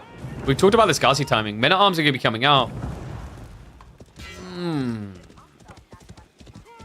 Oh, that is interesting, though. Sass went spears as a follow-up, not archers. He's fixing it now, so it's going to be 1-1-1. He was expecting B to switch horsemen, anticipating archers, because you should anticipate archers. You know, if Order of the Dragon goes spears, and they're going to want to have multiple spears to defend against Ghazi, then it makes sense for Sass to have spearmen of his own to defend against the expected horsemen, because if you've got these tanking spears, Delhi should be going Ghazi Archer, right? So they're both trying to just one-up each other on the transition. It's really smart. B, he didn't go for mine work, and he's finding himself with this quite awkward men-at-arms bulk. I wonder if he just backs up, techs up, and goes for like a 5 men-at-arms castle timing. AoE1 had dragons as a cheat code? I played a lot of AoE1, and I giggled to myself using the cheats a lot, and I do not recall a dragon cheat code. Did I just not have the correct cheat codes? I remember Baby on Trike. I remember the car. Oh, I think there was one called King Arthur that they added in Rome. Is that correct? Like, I remember Big Mama, Pow. Was it Zip Zap? It turned birds into dragons, so you didn't play them. Got it. I'm trying to think what the best cheat code is in the history of Age of Empires. It might just be POW. You know POW, where it was the little babies on the tricycles with the cannon?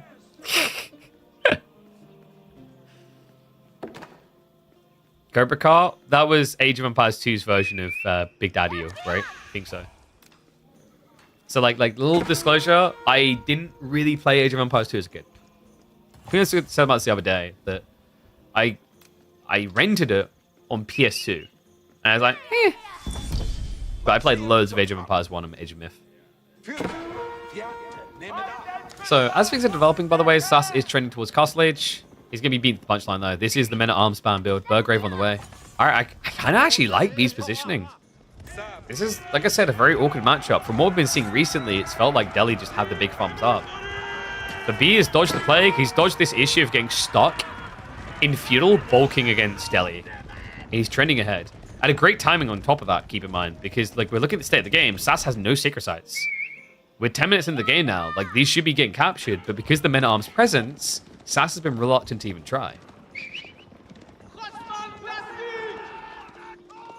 The first video game was AoE 2 Age of Kings. Whoa. That's crazy. AoE 2 on PS2? Yeah, it was like, it didn't actually translate very well.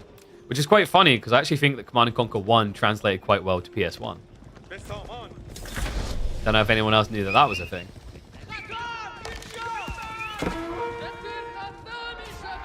I can still hear the Wilhelm scream from Command & Conquer 1 in my head.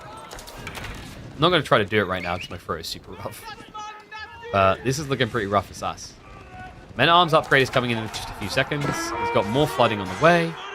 Pro Scouts has really been paying off for him. We've at least had Sass compete in that department on a delay. And now the MA upgraded. Sass just needs to avoid. These boys are going to be tanky. I wouldn't be surprised if B prioritizes Undermesh 2 as a rush here.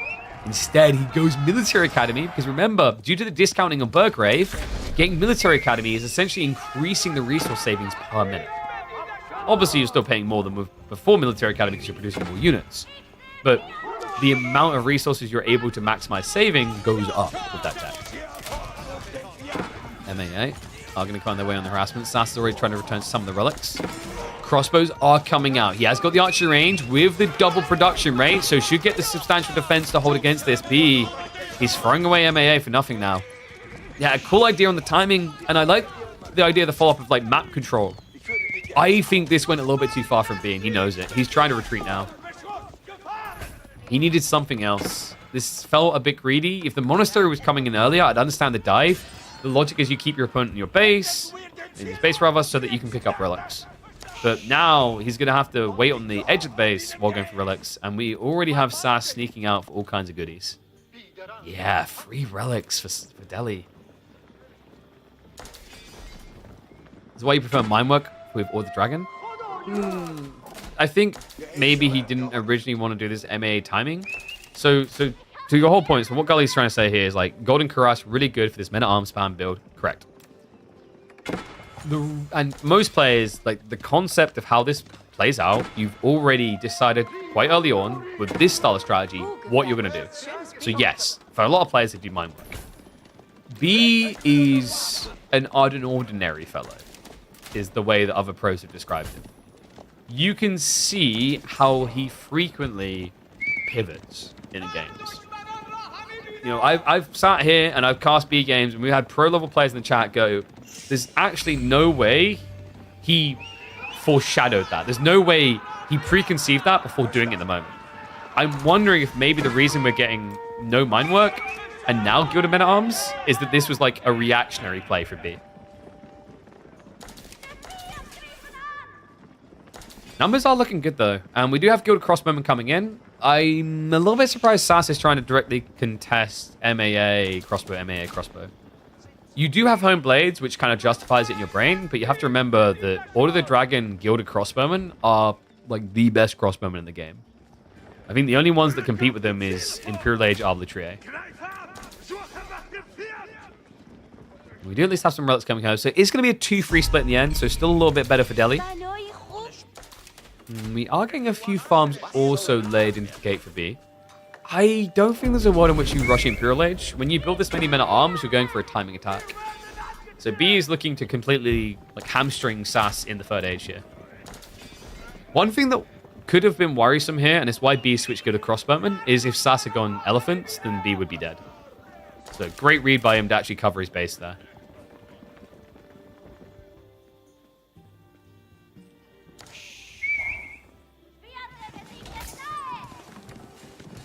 And does Lance Nectus be good here? Yes, if you know exactly what you're up against. I think part of the problem for B is if you check his vision. He does technically have good vision, but he hasn't seen the army at all times. I think the men-at-arms have been hidden, and this is what keeps you off Lance Nectar. This is what I was looking for. The Lancers, in B's mind, like Lance Nectar would be cool, but your opponent could easily be Crossbow Knights. And Crossbow Knights is really rough for Lance Nectar. If it's men-at-arms crossbows, I do agree you can add in some Lanch, because the logic is that crossbowmen don't kill Lanch Nectar as well as you think, with their over buff stats, as well as the fact that like the base damage of these guys got lowered. And there you go, be into them now.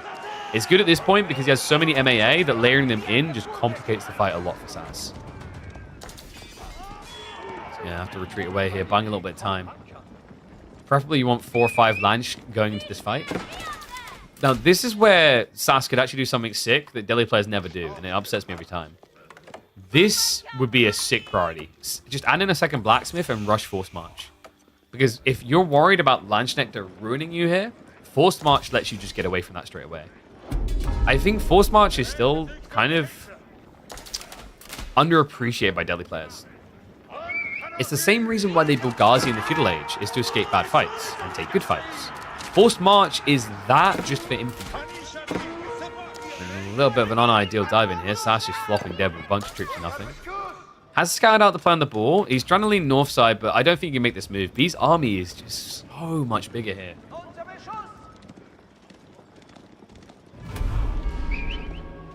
I'm not really sure what Sass's grand plan is. We have archers getting added in, presumably to deal with the crossbow Lanch, because it's more cost efficient, but if he adds in more spears, I'm worried. This switch to Lanch with mass men-at-arms is going to make it impossible for Spearman to hold. What does Sass need right now? Maybe Springles could be good. He's got Siege Workshop coming. I don't know if really Mango does it. He needs Springles, probably because it's going to be quicker to get out. Right now, though, it looks like it's going to be quickly booted out of Gorge. This is an absolute wipe. There's no coming back. That's going to be GG. B just swiftly strikes in. The rate at which he bulked up this army was bloody impressive. The rate at which he is speedrunning through Sassy, even more so. I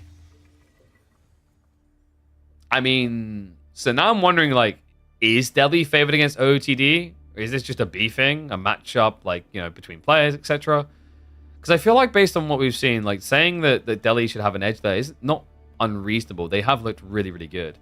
But I think B's execution was just very, very swift and clean. And now I'm looking at this and thinking, well, if you can't win that game, like, is there any game that SAS can win here? He's still got Shushi. He can't go Socotra yet, surely. No, he's going to go Dry Arabia. Oh my god. Guys, remember what we said about his trickiness? What do you think B would pick against Shushi on Dry Arabia?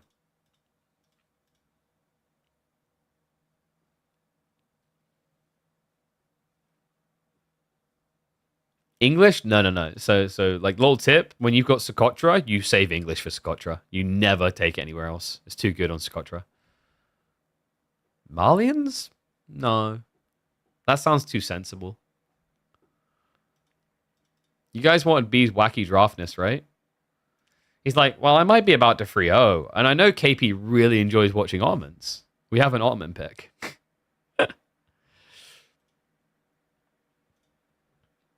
That's unexpected. I really didn't expect the Otto. But I think we said the possibility was here because we were originally thinking that he was like looking at all the Dragon for Sacred Grove, but like or Gorge, and then Malians the other one.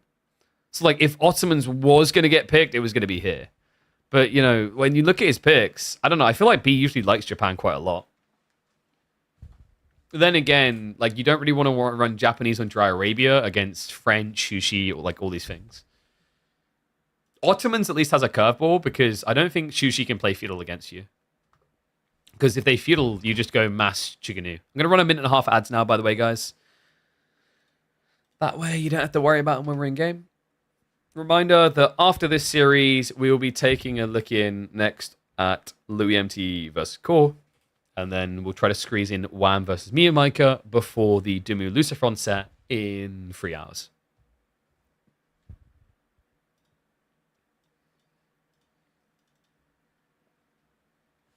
Did Sass even try to get any sacred sites? I think he was freaked out by the MAA mass. Maybe he was like prioritizing the text instead, thus hunkering down.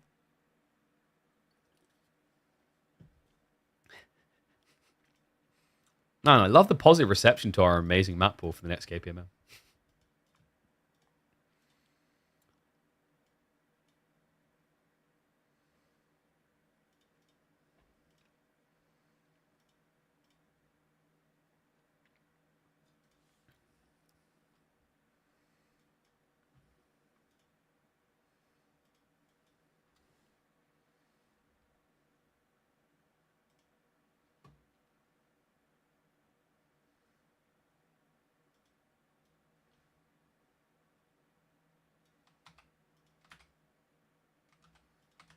So I need to type something out quickly. Oh,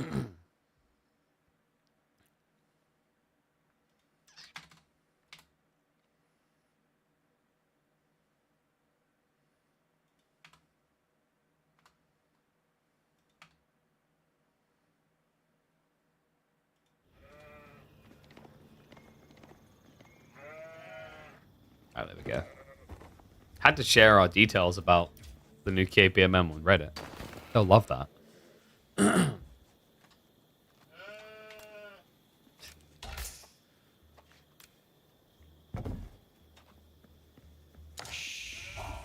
I mean, this just feels like a backhander. One and all, B has picked Sass's country against him. The Otto boy, the Turkish boy who loves his Ottomans so much, may be about to fall victim 3-0 to them. Shushi up against Ottos. I think B expected this pick. This is interesting. So, Pro Scouts map typically, but we've seen that B actually likes to play Pro Scouts on a delay. That can actually kind of work against Shushi here. The logic is that you go into military school, you push the Spearman into the deer to get 1 deer pack home, and then you play into the Sultani trade network to afford Pro Scouts quickly. I've seen B do this before, mixed results. Honestly, if there's anyone I trust with it, it's actually him at this stage. It's a very unorthodox build.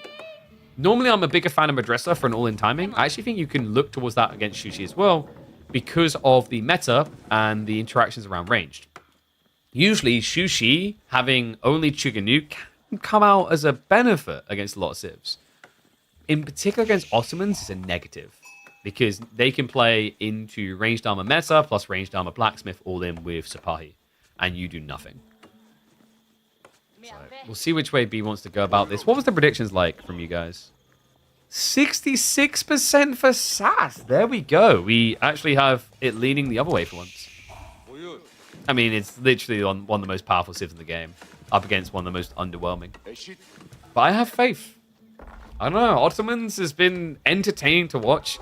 I think this is, by the way, why I'm so looking forward to the expansion. Watching the way that people have been approaching Ottomans at the moment is a preview of what we're about to get with Knights Templar and House of Lancaster. The rediscovering, the figuring out, this is probably not right or optimized yet, but let's try something new. Ottomans is going through that right now. There's like almost this renaissance idea with a few of these players on how do we make this work? Because there must be something here. And we're going to see so much of that in April with the addition of these two new civs. Not just them, but then the matchups against all the existing civs. I'm so freaking excited. Like SAS rocking the gold level. Hey, dude, gold looks cool. Wait, is that gold or bronze? I think that's gold. A little bit bronzy. But in fact, B has the same, so there you go. I don't know what that one's from. Was that a seasonal landmark? Was that a seasonal monument, or was that actually from... That might have been from a challenge, like Art of War or something. And there we go. Sultani trade network is in the way. So we're probably getting the Pro Scouts time we were talking about. It's got 2 on gold plus this. The idea is you don't really rush Pro Scouts. The funny thing, guys, is actually I think Ottomans would be pretty busted in the Pro Scouts meta if they had one small change. And it's this. If military school could build scouts. If they ever made that change, I think this would be like one of the best Pro Scout civs in the game. It'd be up there with Rus.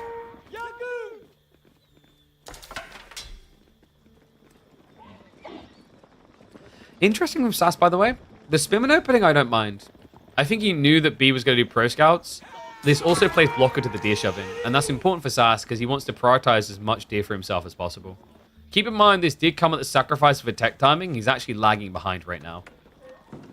Yeah, and he's not really going to be able to stop B from getting what he wants out of this. So maybe we see a good Medi Garden. This one could be pretty sick, actually. 48 food, 25 gold, 25 stone, all attainable. Not too far to walk, but I think for SAS, the tech timing might be more important. So wouldn't be surprised if he just settles on like moving villages here for maybe a double gold clip and maybe like 26 food or something.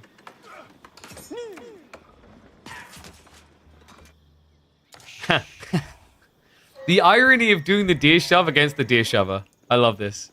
SAS is pushing deer in himself. He knows this is a Pro Scouts race, and like we said, Shushi should technically have the edge. Their timing is just much better.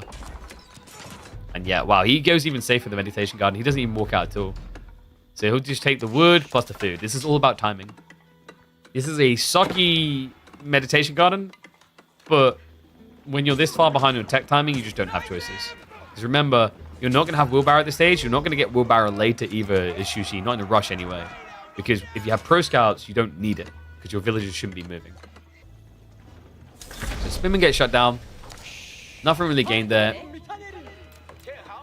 B, ooh, SAS. Did he skimp on TC production here? Numbers don't lie. He's a villager behind.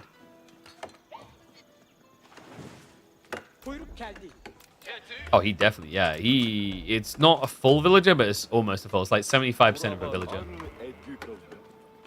The other ones are not skipped villager production. Remember, the Sultani trade network adds in free traders when you build it. So that equates for 3 of the difference, but there's still almost a whole 1 here. So yeah, it looks like SAS. I don't know if it was the case he got distracted. Probably what happened here is when he went for that initial spin and pull, it screwed his food income a bit. So he's off on the count. Deer layman coming in. Pro Scouts is on the way, though. Keep in mind that SAS doesn't have it teched yet. He will get it quicker here, but the difference is going to be much smaller than anticipated. Instead of this being like a close to a minute's difference advantage SAS, it's going to be more like maybe 30 seconds. Yeah, there you go.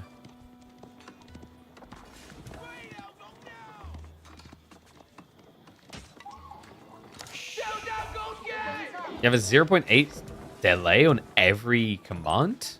Sounds like you need to get a new PC. You should just build the PC that we built. That's the Giga Brain play.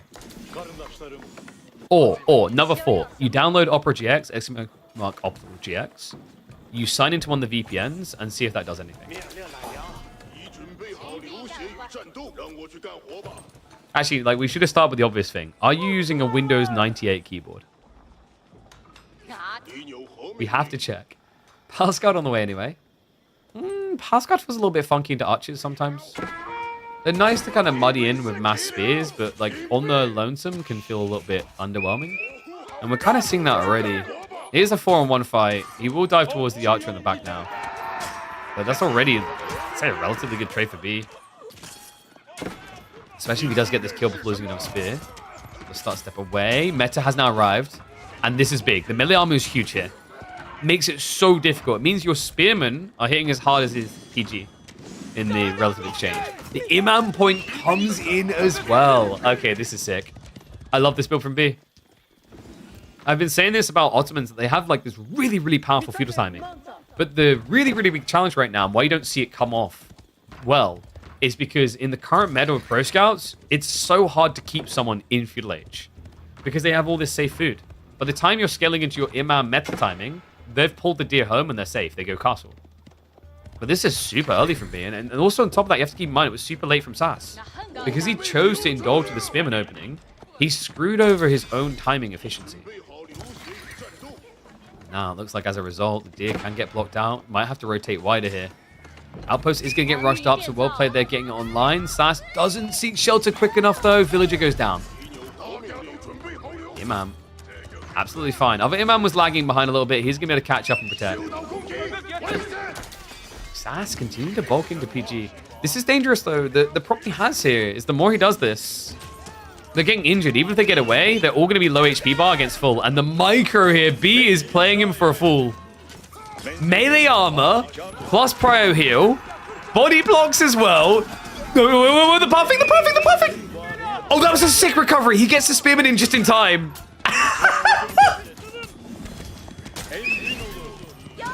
He's just mocking him at this stage. Can't touch this. Both Imams low now. Oh, he does lag behind on the timing. He ends up losing the Imam. So Sass gets the kill. But at what cost? Even if he gets this Imam as well, he's already lost so much in this clash. That was ridiculous. I can't believe it. He's so far ahead now. Sapahi leading the charge. He can switch into ranged armor here and just keep the dive going. He's going to stick to melee armor for the time being. Villagers are looking to be sniped down. Gets the scouts as well. Does force a vacate of the area. And remember, guys, he has that Imam. So if he just walks away now, like, this is the thing. He still has the chivalry, the poor man's chivalry effect here. He can just pull them back and heal. You need to get that final Imam kill, or this will never stop. And B knows it, man. He's just baiting him. Making a fool of him. I think this is over. What do you do from here? We're reaching the stage where B could consider just trying to burn down the outpost. He's bulking archers. I wouldn't be surprised if we see a ram. A ram would be really smart here because he's just choosing to go full archery. And this, by the way, this is a firm reminder as to why the answer to this Imam play is ranged. Most people, the reason why this Imam play is very situational is most people add in archers on a long feudal. But remember what we said early on about this matchup.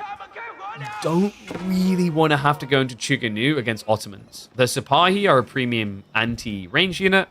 They already have 2 ranged armor. Undermesh plus meta armor puts them up to minimizing your damage to the absolute minimum. It's brutal for Chuganu. Brutal for Shushi as a whole right now, it feels like.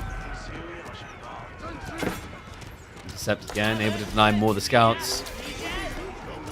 EGR on the way, but... Oh, hold up! Get him! Get him! He gets the strike! Imam down. Well done, Sass. It only cost us way too many people. B's just gonna go castle now and build more Imams. Oh, man. This is brutal. Meta isn't on the rally. He's going to bring back the fight now. But the melee armor, once again, like, these guys can stand the test of time. He tries to go for snipe, but this is inefficient. The meta is quite tanky against just normal horsemen. Especially when you also consider he's got the melee armor toggled on, which does also impact himself. This is just an out micro. This is an outplay through and through. B has been Benny Hillsing Sass for the last several minutes in these fights. He will have to back away now, mainly because he stopped investing in army to invest in a tech up. But even on the staggered retreat, with this many archers, he can still take out PG.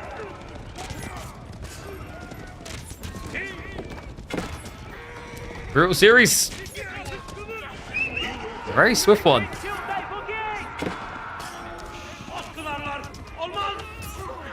I think we kind of got the expected result.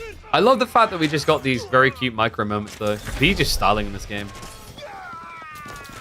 Zas, he can try to mirror the tech up now, but he's still going to be drastically behind. And to make matters worse, look at what B's doing. He's got rams. He genuinely just queued up rams in the Mehmed Imperial Armory. This is kind of smart. You produce a ram every like minute, 10 seconds. There's not even going to be a minute, 10 seconds left in this game. That's a GG call, a 3-0, and a full micro flex. B, showing you that your skill in the fights can allow you to be even the best of civs in AoE4. Woo-wee! Shushi versus Otto. Who predicted that one? Let me check the predictions. 34% predicted that one. Where's my Otto haters now? All right. So that's one series done. The good news is we have still got more to come.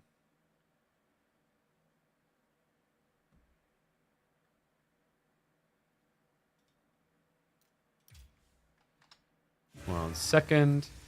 Because we're going to update this. We're going to be hopping into... Do you guys want Louis MT versus Core or Wham versus MeomaikA next? Which do you guys want? I'll let you guys choose. I'll put predictions up. Sorry, YouTube. I can't like have a cross-poll prediction. Who to cast? Louis MT versus Core. This is why I say watch both. And then you can do both. MeomaikA. 2 minutes on the poll. Go, go, go. And I'll update this sheet. So B is going to be the first person making it through into the semifinals.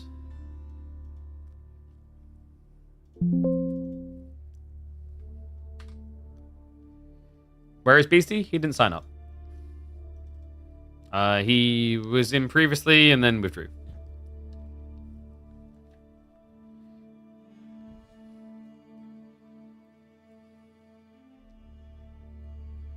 Combat Wombat keeps... Someone do a welfare check? Welfare check? I don't know if that's like... Wait, what? Yeah, like, maybe, like, don't... Like, Suicide Watch, like, chill out. Like, I will say that combat. That's a bit... I didn't see that one. Chill a bit.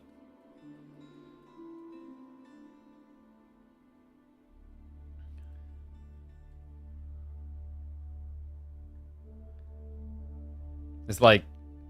You got to be careful the style of jokes you do.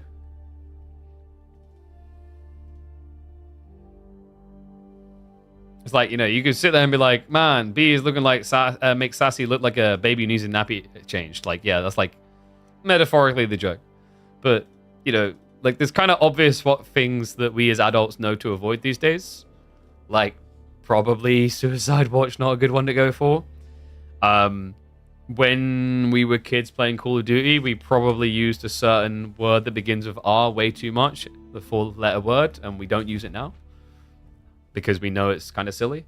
I mean, even like other words we've tried to get out of vocabulary, like a certain other word for saying someone's stupid, I try not to say anymore. Because like once upon a time before it was acceptable. Is this new PC? This is my beauty, yes. Look at that, 38 degrees, 39 degrees. While like basically streaming, recording, maxing out. Pretty good.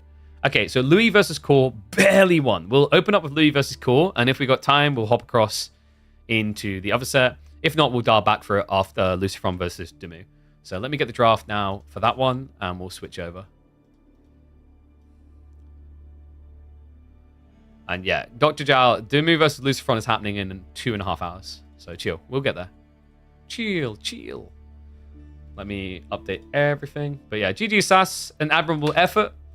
B is an absolute monster. That Ottoman pick, though. I think you're going to be like, that dude, he was styling. Like, that was a pretty sick play by him. So dry river into Archipelago.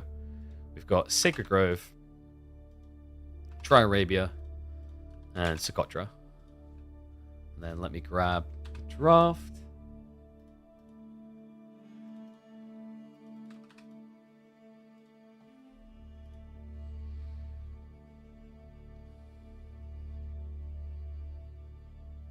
Different if you play getting casted, but among friends in Discord. Yeah, it's like, there's like, so there's a term for this. It is, I forget the damn word for it. Parasocial relationship. Because we have like a greater degree of access to people and their lives than we've ever had before. I don't know if I'd call it entitlement, but there's an expectation of like access and familiarity. You know, a perfect example is like, my daughter comes and sits on my lap and says hello to chat. So a parasocial relationship and not understanding like what is and isn't like reasonable would be then like one of you meeting me in person and immediately picking up my kid. That wouldn't be okay. That would be a big problem.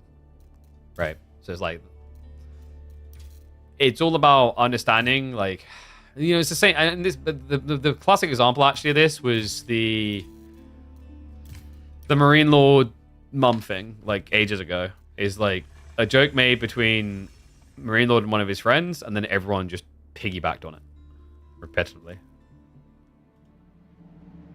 I did not see game number 1 SAS of Voldemar. Looked sick though. Ibid versus Chinese. I saw they went late. I think Ibid is pretty cool against China in like hyper late game. But yeah, like B is a monster, man. I think B actually might be the most threatening Ottoman player in the game. I think that's like a fair statement right now. Because no one else picks it. Nah, but still, like, he's really good. And yeah, Gully lost to Scarlet. We weren't able... I don't think we covered that. No, we did. We did cover that set. So we don't always cover the round of 32s, but we covered a few of them. Yeah, basically the TLDR on Gully series is sheep spawns. Oh, man. He had like one game where he got like no sheep and it got weird. He had another game where he got all the sheep and it felt real good. And then he got another game where I think he didn't get many sheep.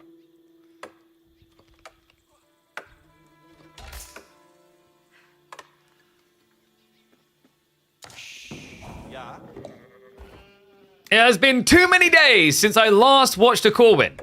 Wait, actually that's not true. The man, the myth, the legend. He just won yesterday against Numenor 2-1. We now hop into the quarterfinals. One and all, welcome back to Midweek Muster. It is Core up against Louis MT. Oh boy, did he draw a rough straw here. Order the Dragon for Core, up against Louis MT's Chinese. Opening map is going to be Dry River. A map which, by the way, Core has been very happy with.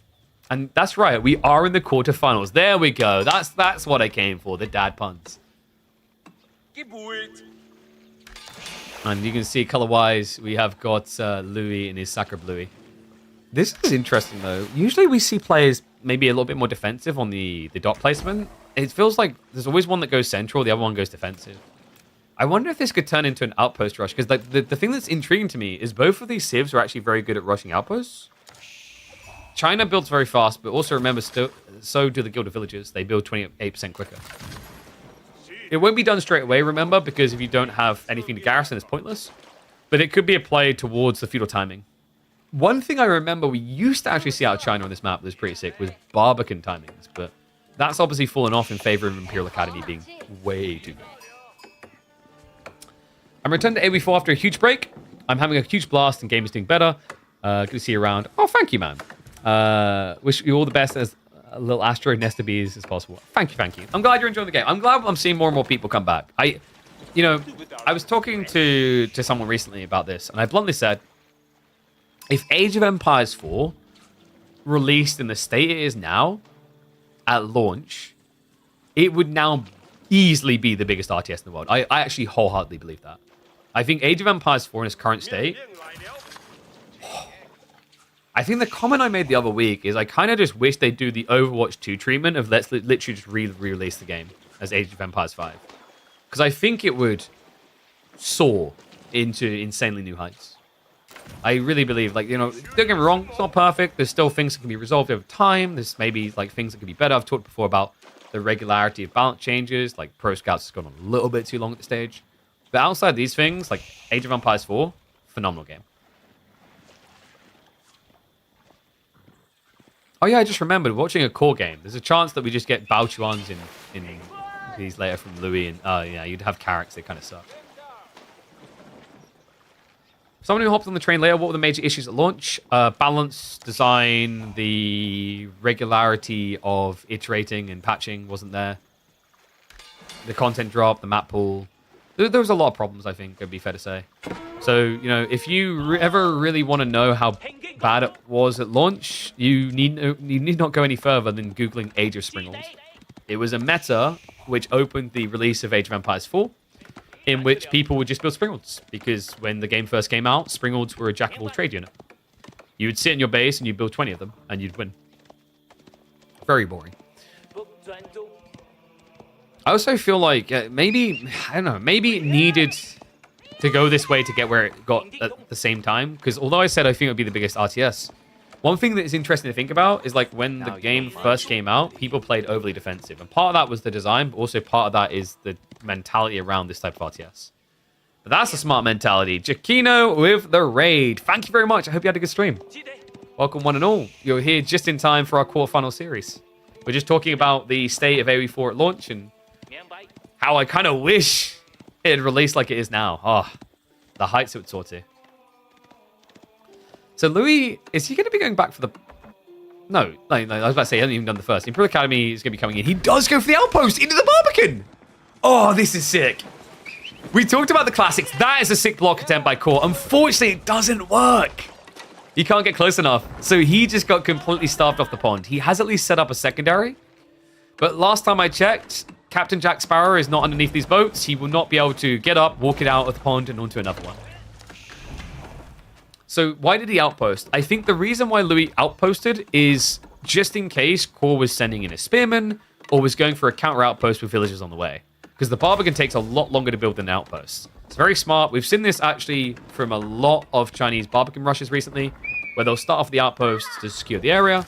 And that way, while you're building the Barbican, if someone dives you, you just hop in safely. Wacky start, though. Could prove to be a rough series for Core. He already built up to 5 fishing boats, so he doesn't even have enough room to keep them all safe. He can try to micro some of these, so he can keep hopping out and getting a little bit of food. The problem is it's shoreline fish, you will not get much food to. Cool. Has at least teched up now as well. We'll add in the additional docks. Ah, you know what? I should have anticipated that this was coming, because, like, correct me if I'm wrong, LuMT began the game with an Imperial official. And LuMT is one of the biggest believers in Imperial Academy, so if you see him start the game with an Imperial official, he's probably going to Barbican your ass.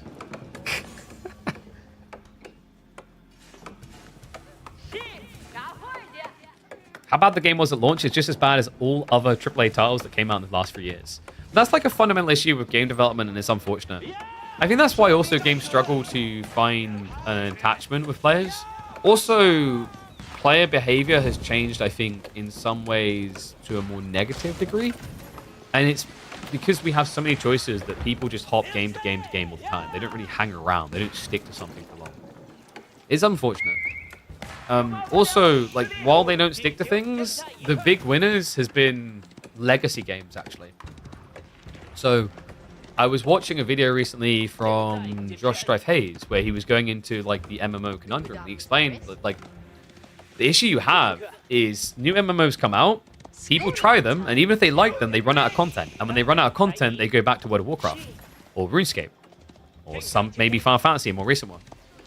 And then they get bored of those games, but then a new MMO comes out. They go and try it, but inevitably that MMO, even if it is so much better than World of Warcraft, it's not better when it comes to lore, history, content.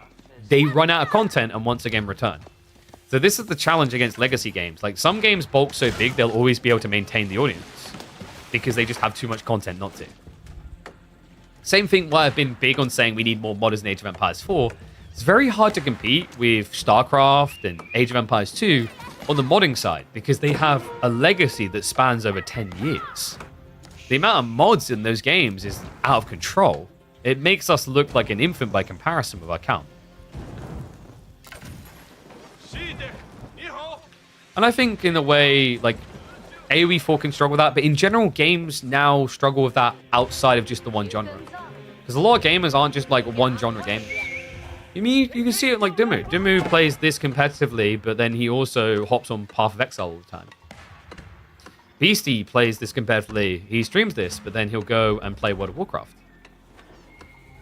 Grubby went and played a bunch of World of Warcraft while also still loving Warcraft itself and playing all these new RTSs and then going to Dota 2 and it goes on. I talked to one or two of the developers on the Forgotten Empire as well as Edge team, and they are really big Dota nerds. They love Dota 2. Like, when I got involved in the scene, they knew me straight away because of my Dota 2 roots. So, you know, now you have that conundrum. It's not just, oh, there's another RTS. That's not the comparison I'm making. Like, the struggle of keeping players around is if you don't have regular content churn or replayability to that content in a way that resonates with the player frequently, they will just hop to a different game and hop back. And that, by the way, is why I think we've seen the devs focus on a seasonal approach. I genuinely think that's what we're seeing here. 2 civs, 10 maps, and apparently another DLC coming later this year. This feels like the devs are trying to react to the state of game development. Big expansion drops aren't as good as they once were. It's not as powerful of a player as it once was. But focus on the game a bit. We do have Louis MT continuing the outpost spam. No hand cannon slits coming in just yet. We'll have the safety. Gilded Horseman going to be coming out this side. Cool. Has teched up in the Castle Age. Will be rushing the relics. Louis lagging behind because of the amount of fish he chose to secure instead. Maybe historical battles can help. I'm really hoping they do. The thing I said when I heard about historical battles straight away is add an in-game leaderboard and you've got an awesome experience. And that is a sick reaction by Louis. Are the arrows going to be quick enough? If he gets the body block with the scout, this could be sick. He actually just goes for the... Wait, with the right click? Okay, it doesn't matter. He gets the kill. Nicely done. I thought maybe Louis would try his cheeky little body block shenanigans we've seen him do before. Prelate is going to be shuffling out to the west side looking for additional. No relics coming home just yet, and unfortunately runs into a horseman, so another denial. The problem here for Core, and this is why people don't really do regnets on Order of the Dragon, look at his military count. He can't get anything. He can't defend anything. He's got few troops rather, because they take too long to produce. Even these horsemen take 27 seconds compared to the 23, but the Gilded Knights are the biggest criminals. You have to gather 1,000 resources to then wait almost a minute to get anything for it. That's a ridiculous amount of idle time. Looks like he will strike at a villager there, so nicely done. Louis MT now has got the hand cannon slit, so we'll be able to start denying the fish here as well. Astronomical Clock Tower is on the way. And I believe we'll be looking at Spearman to respect the Gilded Knights play. But he can also add in his own lances and smart food. Okay, pretty well played by him so far. One expansion a year isn't it anymore? Agreed. I've said this before that I just kind of want to see more content per season on AoE4. Valorant understands the importance of this. Like, every season they release a new hero, correct? Like, it's a smart way of going. I think the disillusion comes from certain games that don't have to do that because they've existed so long that they already have a content bulk that they don't need to do that. It's like Dota 2 is a pristine example of this. Like, Dota 2 can technically just, you know, tweak the values of something across a whole year and then release one hero every year or every other year. And they'd be fine. Why? Because they've got over 120 heroes in their game. But yeah, to the historical battles point, I'm really, really praying actually that we get in-game leaderboards. I think the thing that AoE4 needs more of is single-player content and a connection point between single-player and multiplayer. There are so many people that will never convert to multiplayer because it's too scary to do. Dude, I'm like this with HOM. I don't want to try to catch up on HOM 3 now for competitive, so I play against bots, and I just chill and vibe, and I watch competitive players play the game. Like, I watch a lot of Lexia, for example. So, you know, what would help is having the puzzle scenarios in Heroes of Might and Magic 3, where I can solve the puzzles that are really hard, and that'll make me feel more confident about all the skills in between. I would love to see these historical battles enable that. StarCraft was great for that, by the way. I started playing StarCraft the other year because of the cops.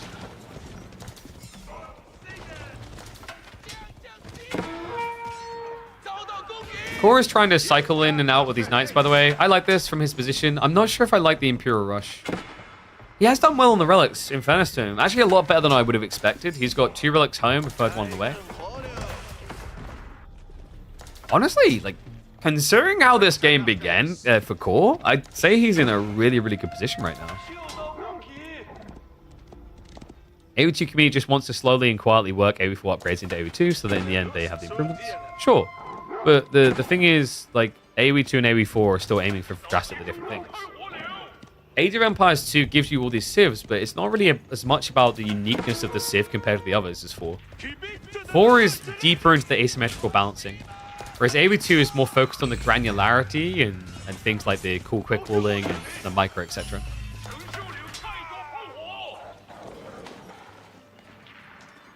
And Core should be moving for stone now. This is going to be past the Swabia, maybe here would be sick. He's gathering stone on the front side, so this is going to be the emplacements he needs. So this is tricky. You could go for, yeah, Swabia over here. But that does mean your farm area is kind of secluded. Because now you kind of also want outposts over here. That's a lot of stone demand right now. Meanwhile for Louis, never went back for Pro Scouts. He can just play out into the deer, or as well. Has at least got some relics on the way home. One of them got snuck all the way into the corner. Louis, wait, was this him? No, this was Core. Core ran this back here and then hit it. But Louis saw it. So well played to him. He will find that relic. So looking like it's going to be a 3-2 split. Now, funny thing about Chinese against HRE and Order the Dragon. We noticed this because of Shushi. Regnance isn't actually that good compared to Pagodas. Pagodas are actually kind of vile. Pagodas give 250 passive resource, while Regnance only gives 160. That's less gold with a Pagoda. Not that much less, though. It's 100 gold compared to 160. AoE4 also needs more exposure in terms of marketing. So, we've had discussions about this before. Marketing is really, really tricky because people like new things. It's very hard to market something that's already released in the same light. And what I mean is, like, from a budgeting standpoint, you can get your big honcho bosses to drop millions on initial marketing effort. Look at Diablo. But here's the thing, like, even if the expansion for Diablo made it much better, it didn't matter. They'd already burnt all their rev on the initial release. And by the way, Diablo 4 had some of the best marketing I've seen. Swim dive in isn't going to last here. Lou's going to have to step back. He does now know what he's up against. It's going to be standard defenses, so usually, yeah, you see 2TC as a response here. He has got Song as well, so he won't fall behind too quickly. He's already actually built up a lead. And I think he might try to trend towards Imperial next. Stopping off the Yuan isn't a bad idea, because then he can just keep harassing more frequently.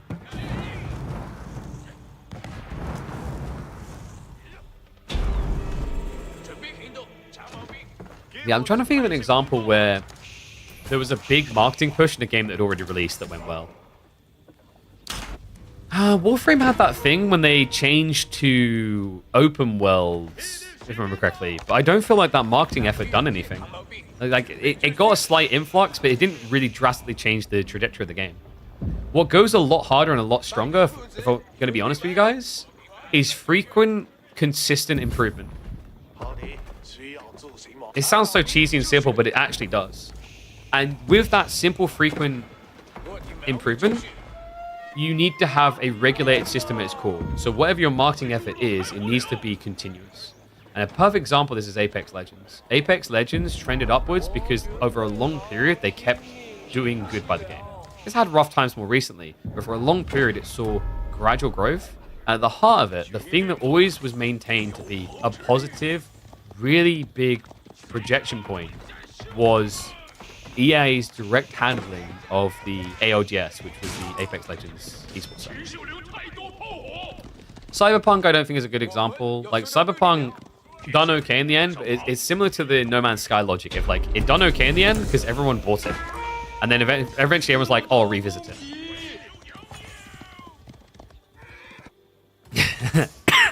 We have the free TC. Louis not going to fall behind, guys. Yeah, he's actually mirroring right now. And this is a little bit rough. I don't know how I feel about Order the Dragon in a hyper late game against China. Your population limitation becomes a big problem. Especially if you both rush hand cannoneers, because then China can play into mass Nest of Beasts. I like this for core. Landschnectar is actually really smart. Landschnectar is one of those units that kind of got an overinflate on its stats, I'd say, compared to what it probably should have been slightly. but for good reason. They just never get used. A little bit of a night raid will chip away at the economy, but nothing too drastic here. And okay, we've really got to talk about these rules. Sorry, I can't laugh properly right now. My throat the way it is. This is... If I didn't show you the names of the players in this game, you would instantly know that blue is Louis. Without any, like, any moment of like, oh, maybe it's this player instead. No, you just know.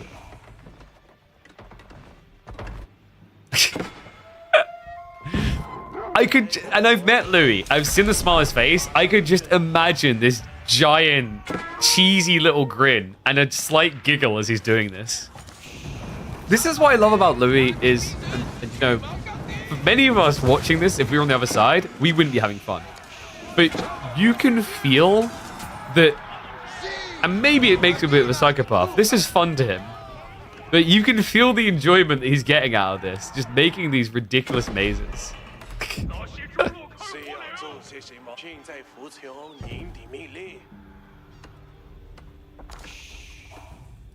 Be cool if the DLC release, there'll be streamer tournaments. Oh, I've said this before, that like the biggest issue is we need to stop focusing on just making events around the existing pros. Need to have events that focus on bringing in people. So, you know, like, look at how fascinating it's been to watch a laser learn from MarineLord, Beastie, all these other people. I said MarineLord should recruit Clem, you know? Imagine if you, like, were able to get authentication. I've said I'd be up for this. Like, Microsoft, you know, ring me. Doing a tournament where I'd assign noobs, big streamer noobs, to pro players. And they train them for either a 1v1 tournament or a 2v2 tournament, or both. And you could have all kinds of names involved in that. Like, you could have Shroud learning from, you know, MarineLord. You could have Lyric learning from, like, Wham. You could have Summit learning from Puppy Pool, so on and so forth. It'd be incredible. It'd be expensive. Then again, I don't think it'll be as expensive as you think if you make it look enjoyable. The whole idea is if you get the first event right, more come. That's kind of what's happening with that Warcraft situation with Grubby's Invitationals now. It's a lot easier to get the people to come in because they saw the first event that had like Ludwig and Tyler and everyone, and they were having a ball. And I think that's what like AoE4 needs to take advantage of. It's why Apex worked, like I said. Is people kept looking at it, they saw that people were having fun, and then they just decided to keep coming back. More people joined in because they could see the fun being had. More team tournaments. We need more team design. AoE4 is still very much a 1v1 focused design game. If you're going to do team tournaments, I think you're capped to 2v2s. Even 3v3s is a bit of a push. So, talking about the game a little bit again. Let me know what you guys think of this kind of balance on recordings. I don't mind this. Like, I think it's actually good to have these type of conversations. The way we're treating this is like we're doing the cast still, but we're almost doing like old school Call of Duty YouTuber videos. You know the ones I'm talking about? Like Hutch, where he's like talking about life and things while there's gameplay in the background. So Core has got the conference out, is knocking the door. Louis has already teched up though, and he has got the Great Wall Gatehouse, so you can already see where he wants his granaries to be. It should be around this area. This is a natural defense point. Meanwhile, Keep drops. Core mirrors the play to secure the stone. He has to as well because of the Sacred Site win condition. Louis MT is strong arming him in here. And they're both playing now towards the gold. Unfortunately, Louis has got the edge. Even a Siege Workshop now on the way to clear this out. Okay, this game's getting kind of wild on the flanks. How do I think about Anatan's tier list? I think Anatan is now Binotanned after that one. He's lucky I didn't make him Sinotanned after the way he ranked my boy Winston.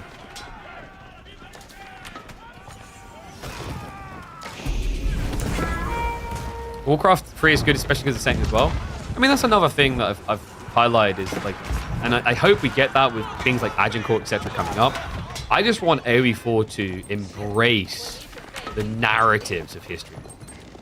Not the, I read a history book and like we're being very like objective about this. It's the characters. Warcraft is such a memorable experience for so many because of the characters that are in it. They built up whole IPs around them. Same with StarCraft. It's one of the tricky things to overcome when you're doing a historical RTS is how do you actually make people care about the individuals? I mean, we've got Jean, and people don't care about her. They actually just hate her because The witch won't die, and she keeps killing all my villagers with a cleave. What the hell? So nice little raid on the backside. Does get shut down. Great Wall Gatehouse is awkwardly placed now because he hasn't set up the farms. I think this pressure came in too early for Louis. He needed like another 2 minutes to set up the farms here and then not worry about dives. He's got hand cannons coming. Spearman defense is going to feel a little bit wonky up against Landsknecht. I've got to give it to him. Like, Core, the way this game began, he's adjusted really well to get to the stage.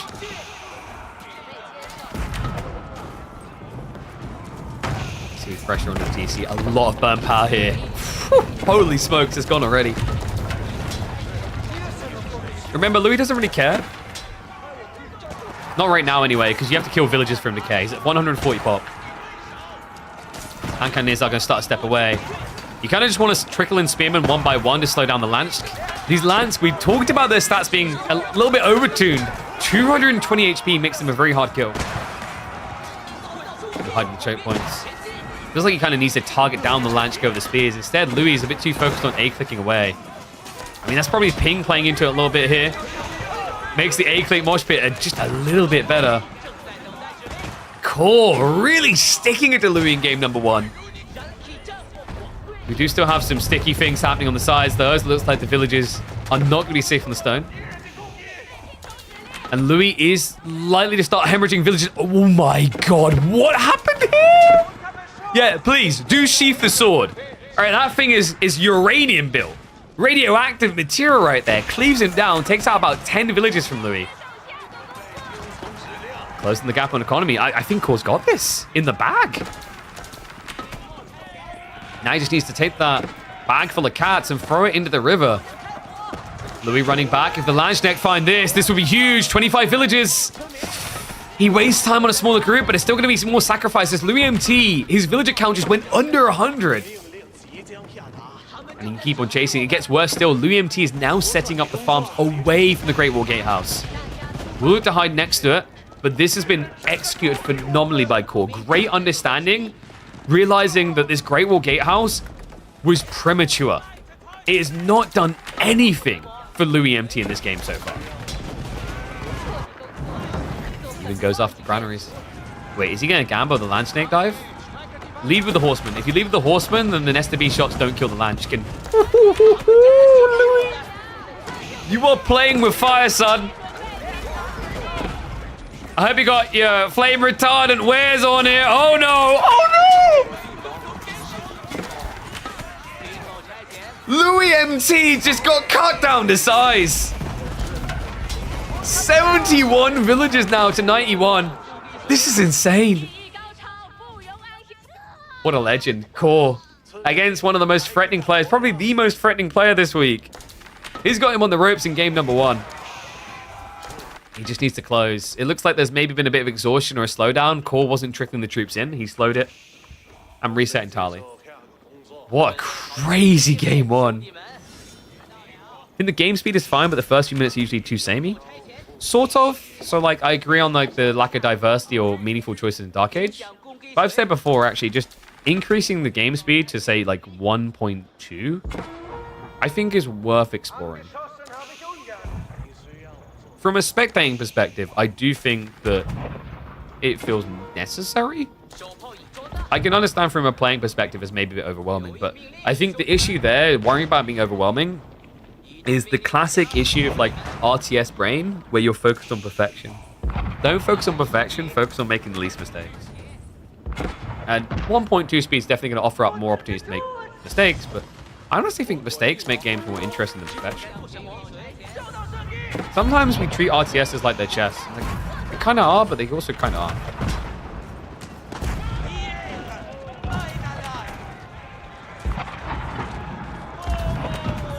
Horseman on the way, free arc.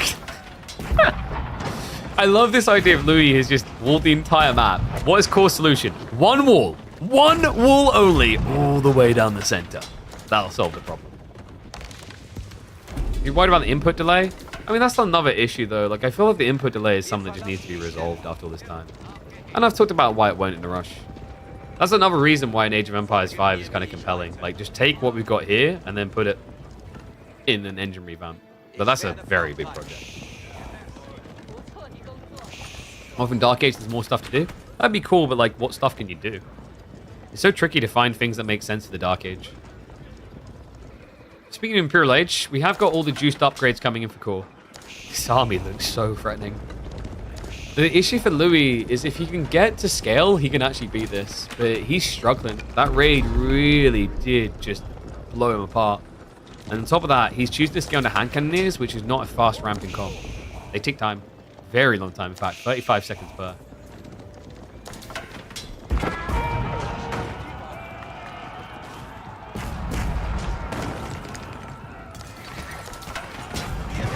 By the way, that like pacing change I'm talking about will inevitably come in some form, some way down the line. Look at what StarCraft done where they increased the working count a bit. It will happen. Shout from Louis.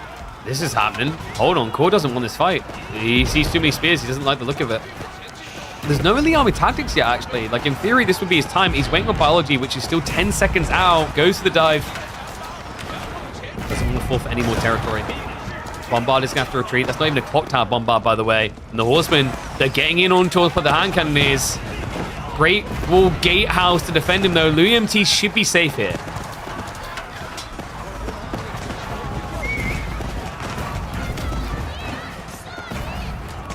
Yeah, there's no doubt about it. Well, the Great Wall Gatehouse's assistance, he's going to clean up.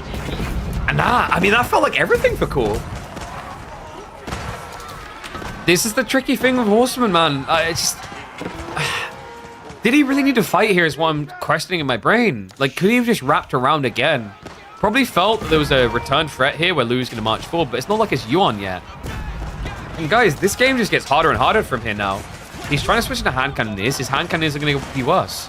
On top of this, Louis MT is now starting to kind of stabilize a bit. Economy's catching up again. The reason that's important is Yuan. If you can get Yuan here, he can just kite you infinitely in the hand cannoneer fight. He already has the range, you have the speed as well.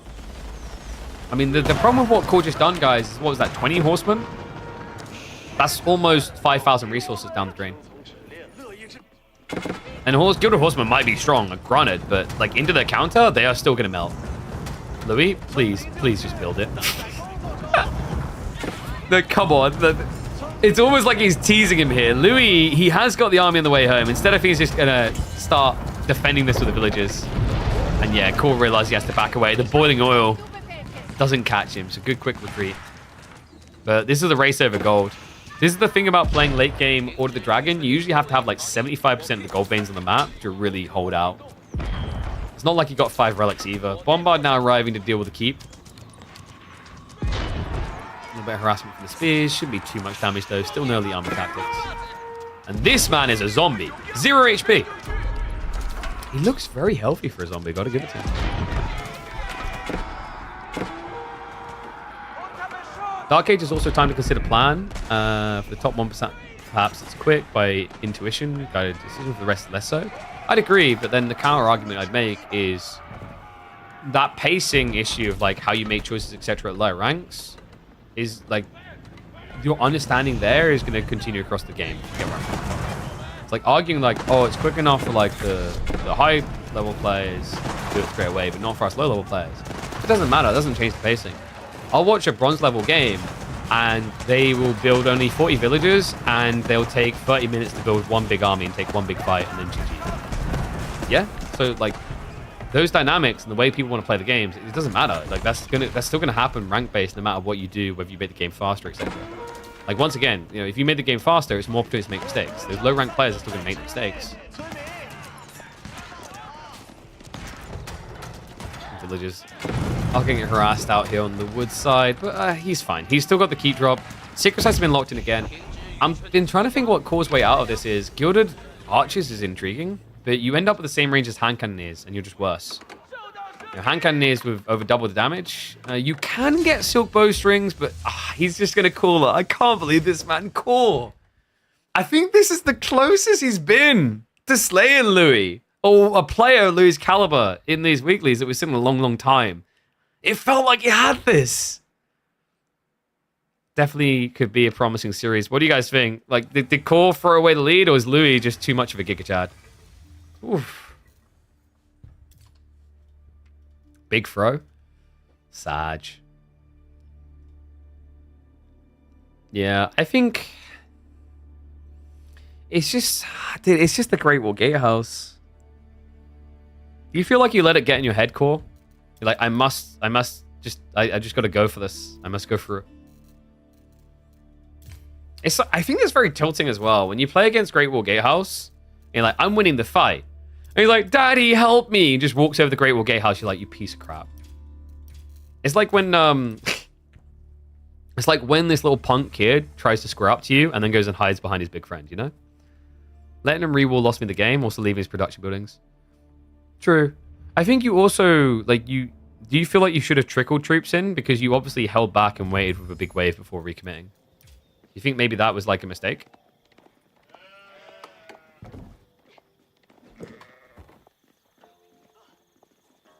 So mark one up for Louis. He re-walled. Oh, yeah. True. Oh, that's what you meant by the re-wall. Gotcha. Yeah.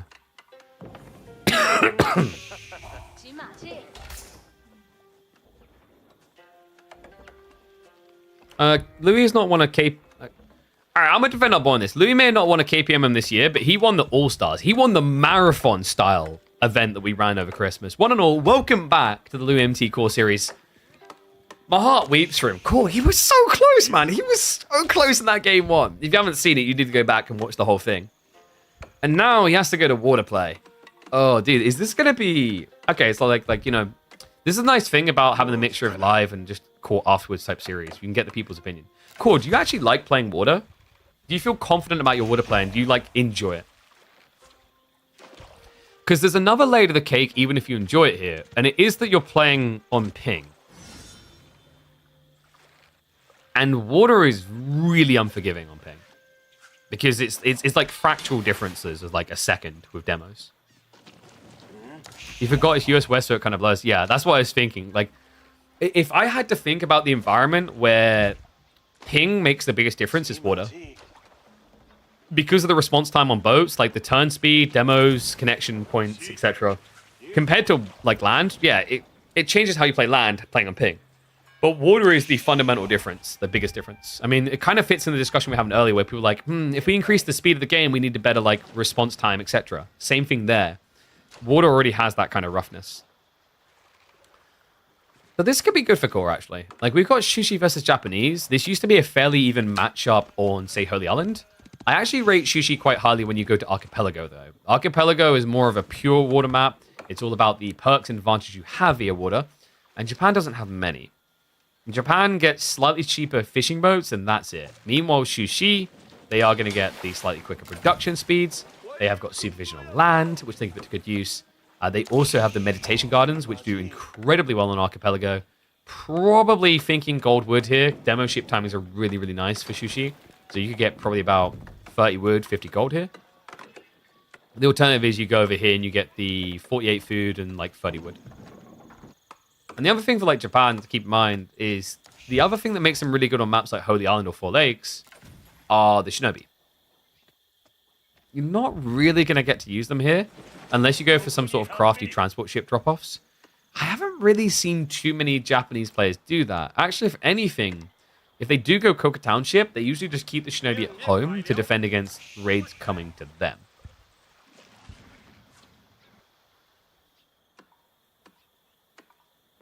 Let's have the 2x speed just the early game. This is the interesting thing about water, by the way. We're talking about how Dark Age can usually feel irrelevant. One thing that I think is weird about water is the early game is even slower, but then the mid game escalates purely faster than land ever could. Because you're building economy. It's the same logic as like adding free TCs and the game's going to be boring for 2 minutes, but then you're going to be like zooming. Free wood from Kura Storehouse. I've seen the Kura Storehouse builds here. I was there playing against the devs in the early days of release, where one of them conceptualized this idea of building small palisades around just to get the wood straight away. But it's awkward because at that stage in the game, to get that strategy working, you're sacrificing your initial wood to build military boats. So that play didn't feel good. So then you just return to letting the farm spawn. So you could be looking for a spot where not many can spawn. For example, maybe a Kura here, which would block a lot. You really would actually benefit more from trying to set it up in the tree line. The problem is eventually you're going to chop through the trees anyway. You need to chop through the trees, because if you don't, Billy is never going to be free. Look at him. Why is this sheep twerking? If he rubs up against that tree any harder, it's going to set on fire. Elsewhere, though, we do have the archer ship coming out now from core. He's settled on the midi garden over here. So 50 gold, 47 wood. Yeah, so this is what I really like about the meditation gardens for Shushi on this map. Why I think they're a really strong pick. Pure water is statistically more often than not decided by who can get that big demo pump going. It became a signature player 2024. I think 2025 it's pivoted away a little bit because people got better at microing, but it's still a very succinct play.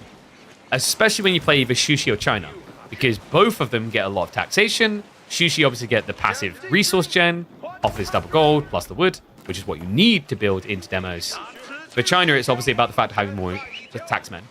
They are really scary civs for this reason, and the issue you run into is why the demo ship wipe is so important. Is Shushi China kind of wants that. They want you both to blow up to, say, 20 plus sprinkled ships, and then they get the wipe, because then that opens them to go into castle and beyond. If they go beyond, we're talking Bao Chuans. And I am never backing an attack Ibune to beat a Bao Chuan. It's going to be pressure play coming in, though. Got to be careful here, Core. He's got to be suspecting there's a demo ship coming. It's almost like he was baiting it with how close he was standing. He's holding the junk back. Blue MT is going to go for the repairs. Demo ship looking for the connection. Archer ship. Nice hit there. Core a little bit slow on the pull away. Now the backstab comes through. His own archer ship is going to miss. And he panics. Big hit. Core gets completely reset by that one move. Oh, that was painful to watch. Something US West ping. That was brutal. He kind of had the split to minimize the damage, and then he panic reacted, dragging them together. Shuts him down, pushes him away. Louis, by the way, did go Coca, so if you make another mistake like that, Louis could go for a transport and sneak across. 180 ping strikes again. Just click better, lol. Like, Core, come on. It's only a fifth of a second. Come on.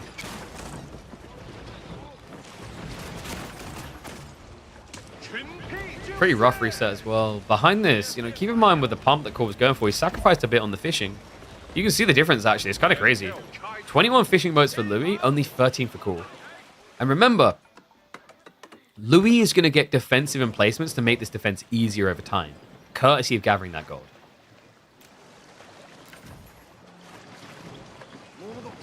What can one Shinobi do? Disrupt production and stop your reboom. This is where actually Japanese Shinobi can be really impactful if you get the timing right on a sneak in. Because you can basically sabo multiple docks so that you have a surge timing your opponent doesn't, and then you wrap inwards. You basically just disguise yourself, wrap around the back, and the reason that's important is remember, on this map, people always delete their scout. So the only thing that's going to reveal a disguised Shinobi is going to be the TC. So if you wrap around the back here, get right in the tree line, Core's not going to notice because he has to keep looking at water because water is such a big threat. All of a sudden, it's going to be 5, 6 villages down when the fight starts. Now, it does cost a little bit to scale on those Shinobi. You're going to need to transport for 100, 100 per. But I think if Louis gets another win in the fight, he can afford it.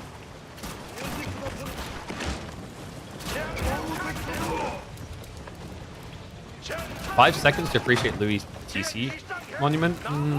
Maybe if you shall. You want me to look away from a stare down on water to look at a TC monument. You really want me to get T-Tours, don't you? Especially with the demos massing on each side. If you want that battle, you're going to have to subscribe. I said already. Boom. Demos? No, not the ping. The ping. We're just going to blame this all on ping, right? That was a full hard click send on one. Guys, like, what's the problem? Maybe for some macro game, you just A-click the fights, right? I mean, look at Core. Like, guys, chill. Core has got a 6 springled lead. He can afford to lose demos like that. He's fine. Don't judge the GOAT. You know why they call him Core? Because when a British caster casts him, he's like, Core, blimey, look at that play.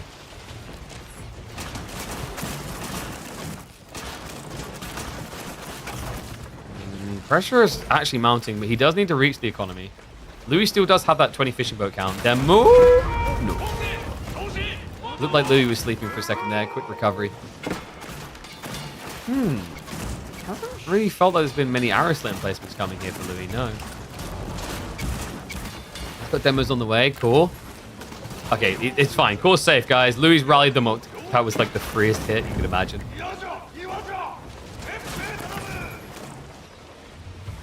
Louis looks like a shell of himself in the series compared to the garrison. That's because he's up against the really scary Core. Like, have you ever seen Core and Beastie in person? Like Beastie, like there's no biceps, you know. The Core is like built like a wall. And you see Core, and you're like, please don't hit me with your sheesh pipe.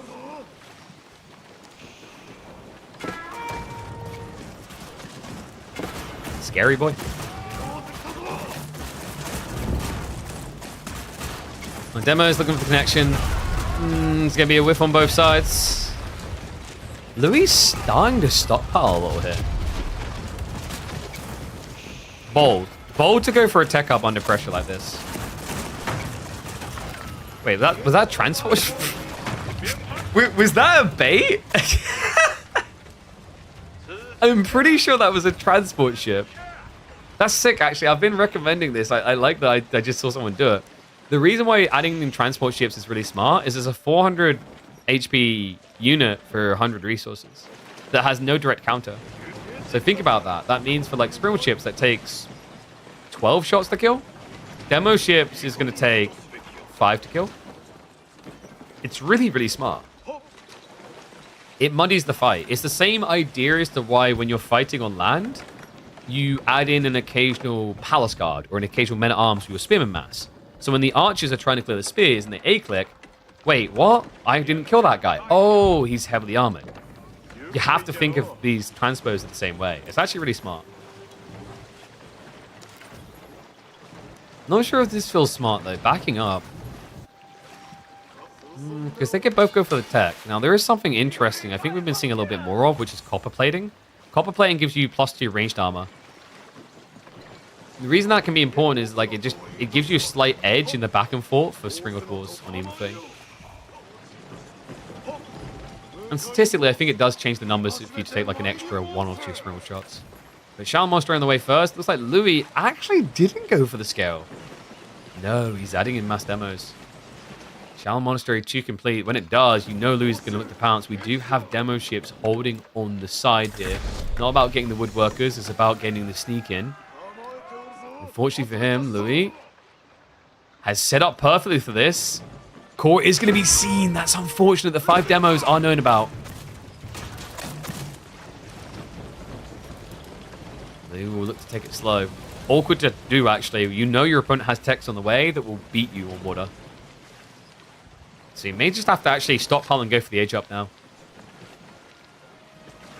Demos are going to try to sneak in, but there is an archer ship waiting. Quick reaction. Louis is going to pivot to south side. A bit of a waste on the demos there. Didn't micro them away, but acceptable. Kills 5 demos. Lost, I believe, 1 and a junk. And oh, that's so unfortunate. Louis, credit to him, he was trying to be sneaky. He tried to wrap around with the junks. He didn't realize this is a long peninsula. There's no sneak around. Which is weird, because usually in games against Core, there's like a really tiny gap on the edge of the map that you can just send boats through. Okay, it's probably too soon before. I think he's still molding about that game on the ladder against him.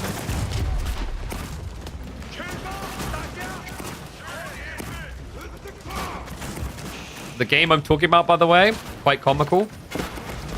What happened is Dimmu had Roos and his boats were small enough to get through a gap on the edge of the map. And Core had carracks that were too fat to do the same. Like, kind of like these type of gaps. And it lost the game.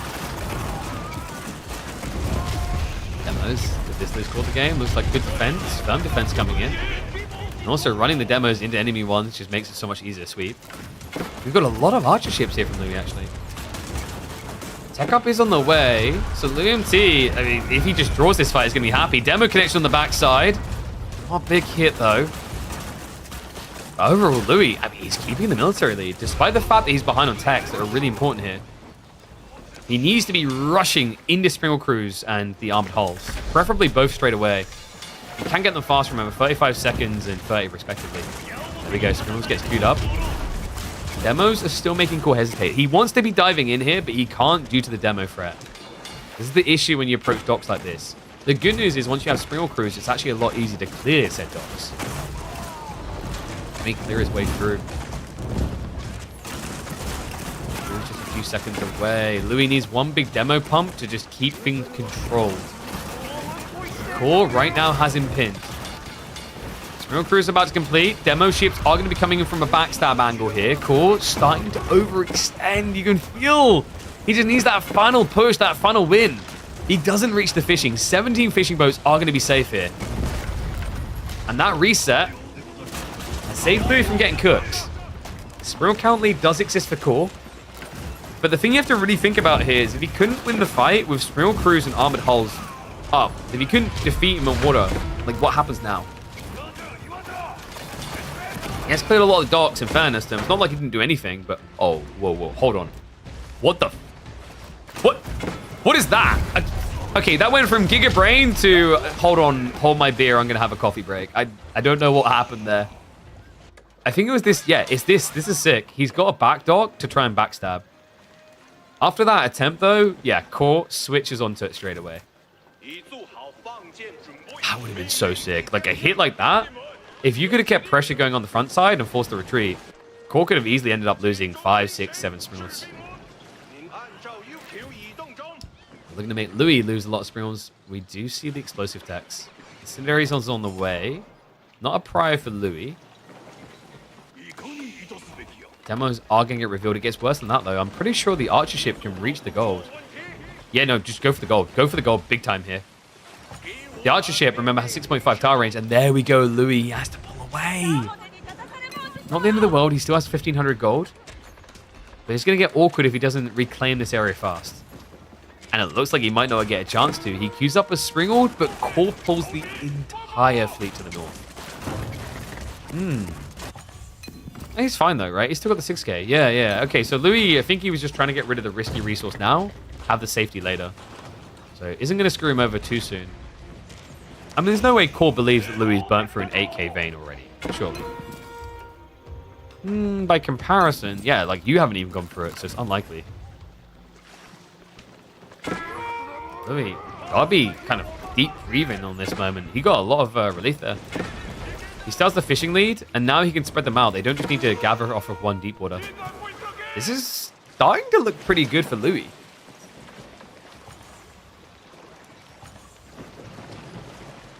Doesn't make sense to make a couple Springalds. Springalds are awkward. You'd think they counter boats, but usually the problem is that boats can gap close. What I would say is they're underutilized in the new meta because Springalds penetrate. I've watched it happen. A Springal can like come here. Let's say like this army's here. Springal can penetrate 5 boats and they hit hard, like 120 damage. So if you have the extra economy and the map's right for it, sure. Like for example, Canal is a sick map for Springal play now. But on Archipelago, they see Springalds, they just go wider. It gets a bit weird. Backstab demo. Does get a bit of a connection. Not the one he was looking for, though. Still has one demo sitting back here. If he times this right, he could actually just screw the pooch for Louis. He's shuffling it in now. Big Springal lead here for Core. He's 8 up. And he's even trending towards Imperial. I think this is it. Core. This should get him on the board. Louis has to defend. Demos encroaching here. Multiple angles as well. They dodge the archer ships. But the Springal ship mass is big enough to shut that down. Counterplay, about as much success. So both of them kind of switched on, not giving it an edge over. Valtrons versus attack. I would not back attack Ebunir any day of the week. Especially against Shushi because they have the extra range. I don't think Louis wants this to go to Imperial. Should pull. Just not even touch it. This feels like he needs slightly more time, more demos to work with. Core, by the way, has a lot. 13 demo ships. It's not really being pulled in.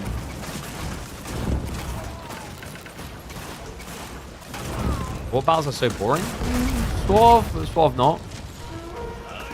I don't know, like, when people say that these type of battles are boring, I like to highlight watching 50-minute arms fight 50-minute arms.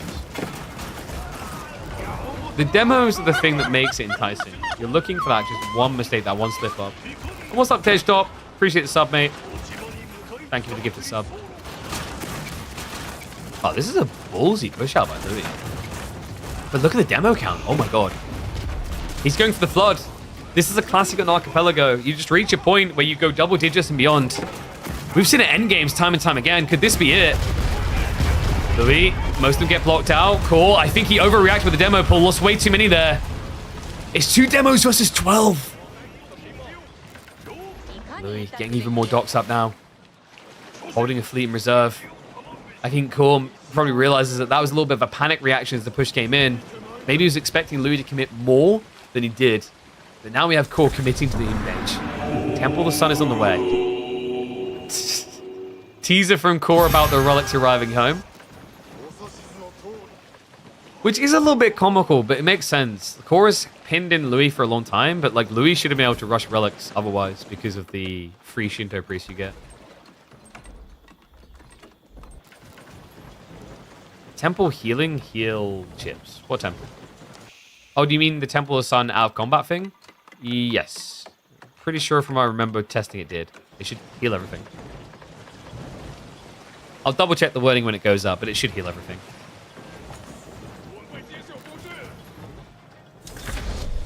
Units out of combat, heal. Yeah, I think Divine Vitality works. Unless it got changed. It's awkward because we never really see people use it. Technically, Temple of the Sun is the highest APM landmark of the game because you want to be switching and toggling regularly. Like, I'd argue if you want to get really good at Shushi and you're playing late game a lot, you should have a keybind just for Temple of the Sun. So, you know, let's say you're using knights, but you're also using infantry. You're going to want to have moments where you toggle between Divine Haste, between Divine Charge, and then when you're not fighting towards Divine Vitality. But in this game, it should be solely about the Divine Defense, the extra range. Louis has mirrored the tech up time, by the way. And we have got swivel cannons already on the way. That's a big difference here. Core, despite the fact he's got more than enough boats to justify it, I don't think he wants swivel because he wants Baochuans. This feels a little bit like a run before you can walk moment. You have 20 Springles. Swivel cannons is worth. It's going to be a big edge for Louis, potentially. Does get these zero arrows. It's proved to be a little bit of a nuisance here, but demo ships with a backstab. Oh my god! He connects! The world is about to implode for Core. 14 Springles to 20 now. First of the Baochuans on the way, but we actually have Atake Bunes queued up for Louis. And swivel cannons are in. You can't win this fight anymore. This is now an overextension by Core. Demo ship should just be the precursor to scare him away fully. Atake Bunes up against Baochuans. I didn't really think we were going to get to this stage. Atake Bunes have had some buffs, some fixes to their issues, but against Baochuans, it should just be an L. The problem is, Core is causing his own L right now. There's no divine defense. Meaning he's missing out on additional tower range on the Baochuan. Not many of them right now, but every little matters here. At least every little we can get. He misstepped.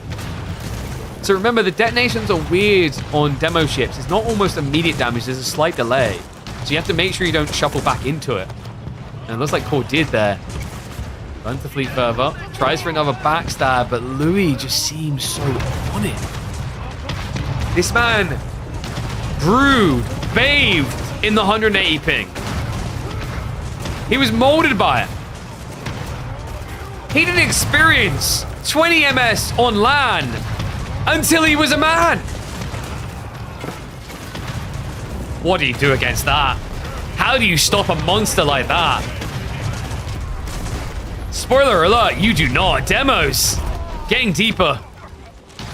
Swivel cannons is also going to give him a quick way of sweeping through the static defenses. The docks. The Takebunes are indeed in there, guys. Rocket launcher galore. We got rockets versus rockets. The Core kind of lacks the quantity of rockets necessary here. Only one Baochuan in existence. fleet to get completely wiped. And, I mean, he's not wrong. You see it in chat from Core. I could have been 2 up at this point. Oh, no. It's looking like we could be heading for a sweep. Oi, oi, oi, oi, oi. Sakura Bluey strikes again.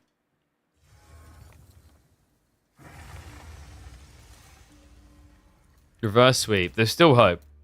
Louis is not infallible, impenetrable. He's not unkillable.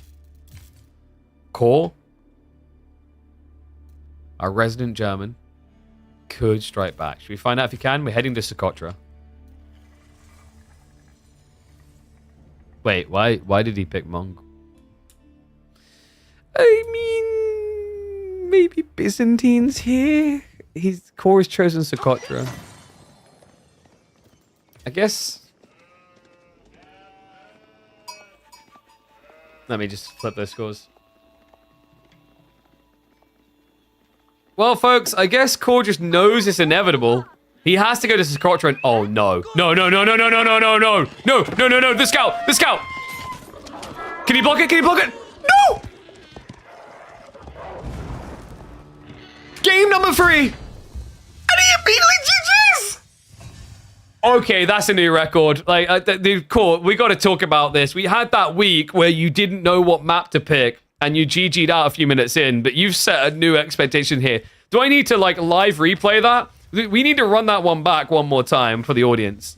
I cannot believe what we just saw. 180 ping. I'm dying, man. 180 ping. That's what we're going to blame it on. Yeah, do we need to go half speed to make this last? There we go. So action replay, slow-mo. So here's the plan. Like, I actually like this plan from Core. He wants to secure the ball. English always win the ball, and it's why they're so good on this map. This is a really cool idea, because if you get the TC up, he can't do anything. But here's the greed of Core. Do you really need to be on the tree line? Do you really need to be this far? You can see at this point he's committed. He's like, okay, this has to happen now. My villagers are walking here to the body block. And he's coming in. I need to get this down. But the immediate reaction, look at how close that was.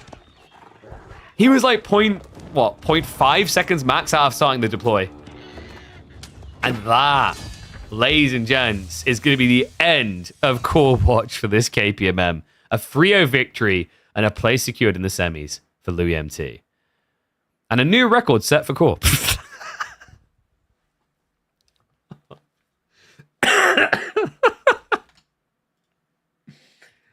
I mean, come on, like, you gotta laugh at it. If you can't laugh at it, right, it's just sad. Oh my god.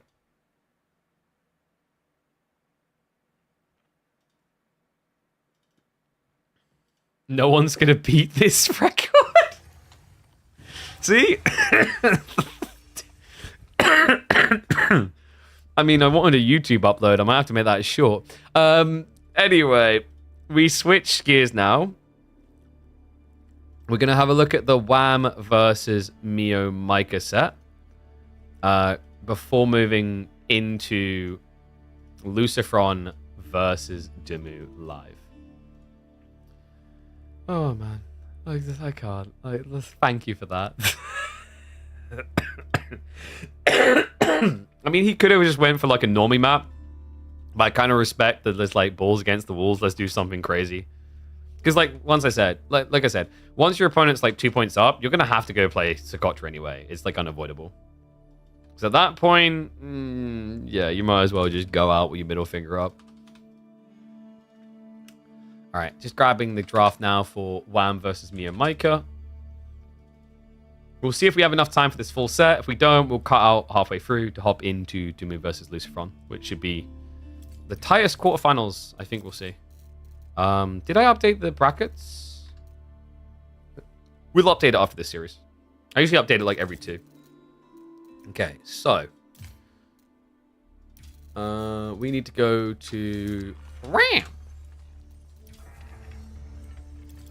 Close series? I mean, yeah, dude, you had some moments in... I think G1 in particular was super close. G2 is like, war is always very deceptive, but like G1 was like the closest. I think you were closer in 1 than 2. Like that, you were just one step away, for sure. Promising. Core getting warmed up again.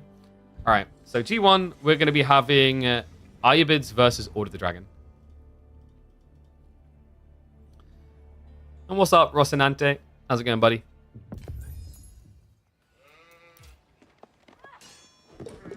I think this is the first time you could clip in the whole... Yeah. Like, actually, someone go back and clip that. Clip that and dude, stick that core series on Reddit, man. He deserves his fame and recognition. Oh, no.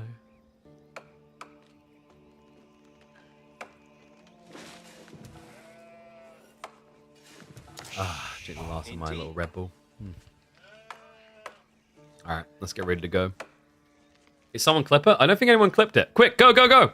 I forgot to clip it. I was too busy dying in the moment.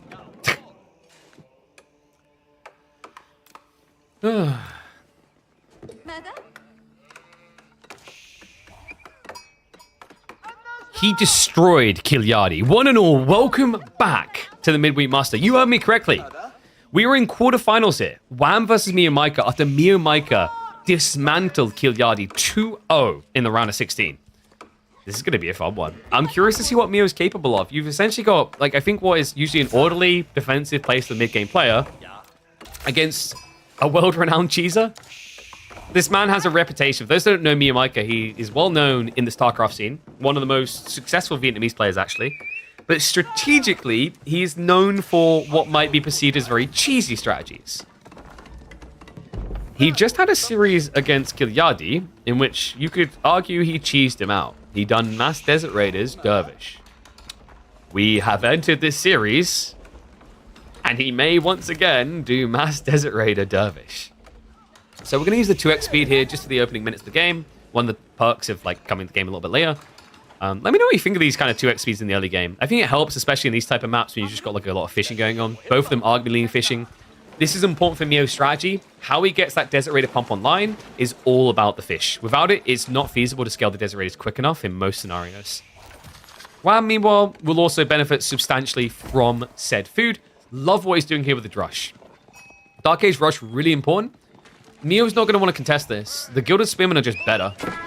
And the torch damage is high, remember. It's higher than standard units. So you can see here, for example, the Scout has got 10 torch. Meanwhile, a Dark Age Spearman that costs double the price of a Spearman almost has double the torch damage. It's actually a really good trade-out.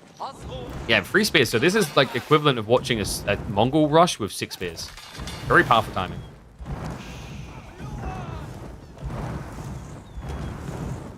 We'll keep speeding up here because we want to see MeomaikA make the tech choice. There's no way he's going to contest this.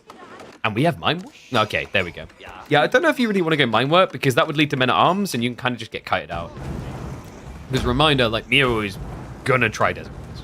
I don't know if Wham had a look at his match history. Wham has probably experienced MeomaikA doing these Desert Raider type builds before, so he's probably switched unaware of the possibility. I will say that the Desert Raider spam is a little bit weird against Order of the Dragon, mainly because of the potential for Gilded Archers in the Second Age. Gilded Archers stand their ground really well, and they outrange said Desert Raiders.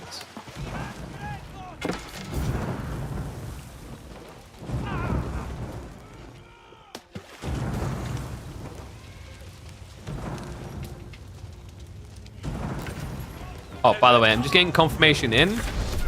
We're going to have a really stacked day. I'm going to be busy. Because we're going to have Dumia versus Lucifer on live after this one. And then we're going to have B versus the winner of this live after that. So there you go, guys. You guys are getting sport today. Woohoo!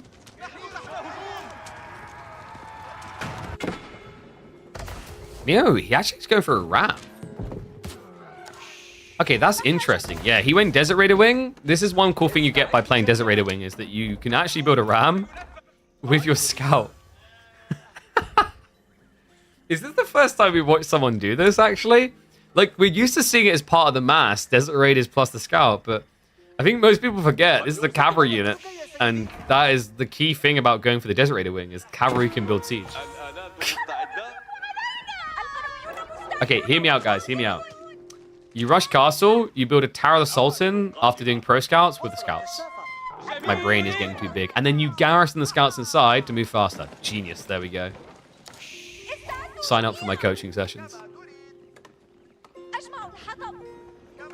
What are these villagers up to, though?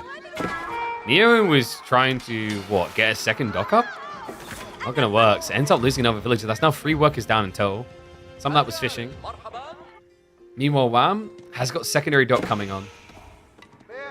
He already has the wood prep for it as well. I don't know, man. Like, this Ram play is definitely going to distract Wham, but he can deal with it. He's already got 2 horsemen, gilded horsemen at that. Even the spin would be good enough. Ah, true. You can't garrison the scouts in the Tower of the Sultan, I don't think.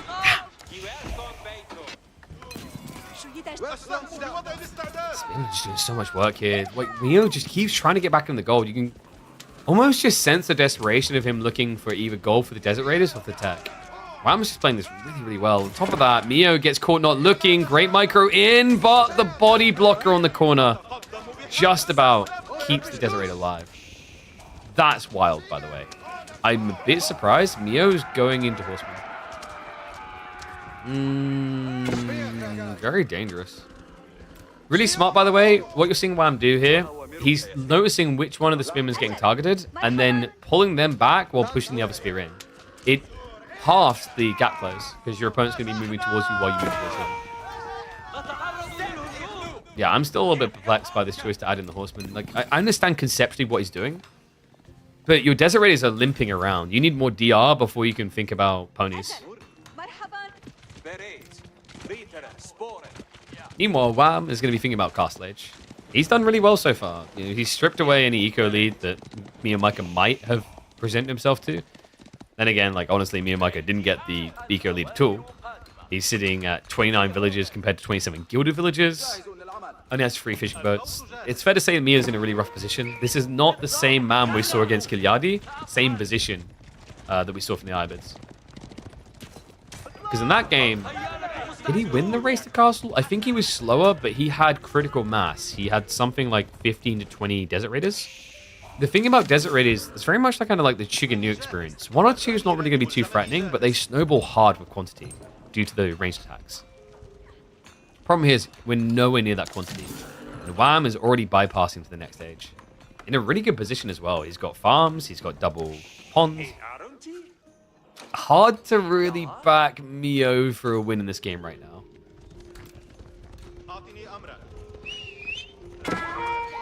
Alright, 1s if you think Wham's going to just surgically execute. 2s if you think Meo has some secret path to redemption.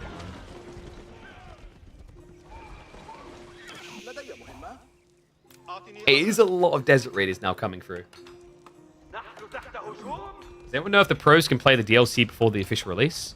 If you mean the devs, who are like pros. I mean, in fairness, like, the devs done really well in the games when the first came out. Well, like, we haven't heard anything.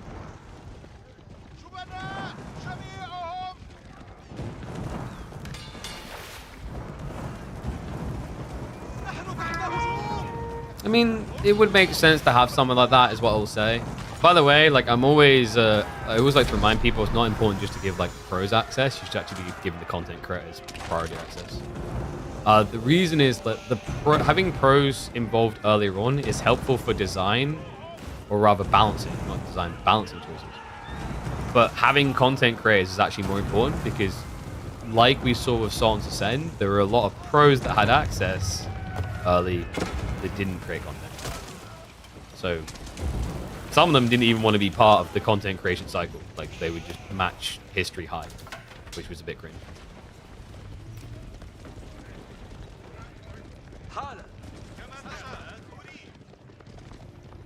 Question now is if MeomaikA is going to have access to Wham's base. We have quite a lot of ponies. Oh, camels. Seems to be hesitant though, for good reason. The TC defense is strong here. I think Meo just needs the age up, and it's not even on the way. I mean, it's tricky. He's built just so many Desert Raiders. How could it be on the way at this stage? I'm a little bit worried Meo may have missed his window here. Gilded Crossbowman is a pretty cool defense just because the range, the gap close is very difficult for Meo. What you do get, though, is the ability to stop him from getting onto the relics.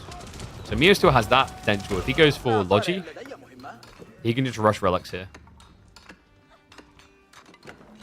Wham wouldn't be like panicking to the end of the world because he did go for a Burgrave build, but we've talked about this multiple times recently. Like, it's a very topical thing. People trying to dissect why he always go Burgrave. Order the Dragon just need military. Like, Order the Dragon, and this is what I think is interesting about this matchup. OTD to me, despite people trying to play them like they're a tech civ, they might be a tech civ to a certain degree, but they're a timing civ. They're all about tempo. They don't feel good just turning it into a full macro game unless they're ahead. And that's very similar to Ibids. Ibids is probably one of the most timing-based civs that exists in AoE4. It makes sense as well when you consider the wings are based on, in most cases, an initial advantage, not follow-up advantage. There is some exceptions like Desert Raiders spawning over time, more and more, but even then, it's what do I do with those first Desert Raiders? And just like this, even though you're going to be able to get the perma AoE healing with all dervishes, it's more about what do I do with those first 3 dervishes. Spear crossbows, wait, bam. Oh my god, that's expensive. That's 900 resources. No, more than that. That's over 1,000 resources down the drain. Yeah, these spearmen are scary. Veteran spears hitting for 60 damage into a 120 HP unit. Only takes 3 hits with the damage mitigation included. That was brutal. On top of that, horsemen are still cycling around the back. Remember, this is a game where Mio didn't go pro scouts. He only got 1 dock. He has at least denied the docks on the other side. We didn't mention that, but Wham did lose them. We saw them kind of getting burnt at. Overall, I don't think Wham cares too much. Sheep count is about to run out, but the deer are close enough to his base that he can just lean into them. Okay, I've got to give it to... Like, can we just appreciate that Mio... Position is still kind of rough. Those losses kind of unacceptable outside the base, but for where I thought he'd be in this game right now, he's actually not too bad off. And also, Wham is now only playing for relics. His timing is not going to be ideal here. This could end up being a 4-2 relic split. Yeah, especially with the map control that Mio still has. His cavalry is camping the backside. He's actually waiting for Wham to go for the easy relic. And I wouldn't be surprised if Mio pros the mid relics first, the guaranteed fall.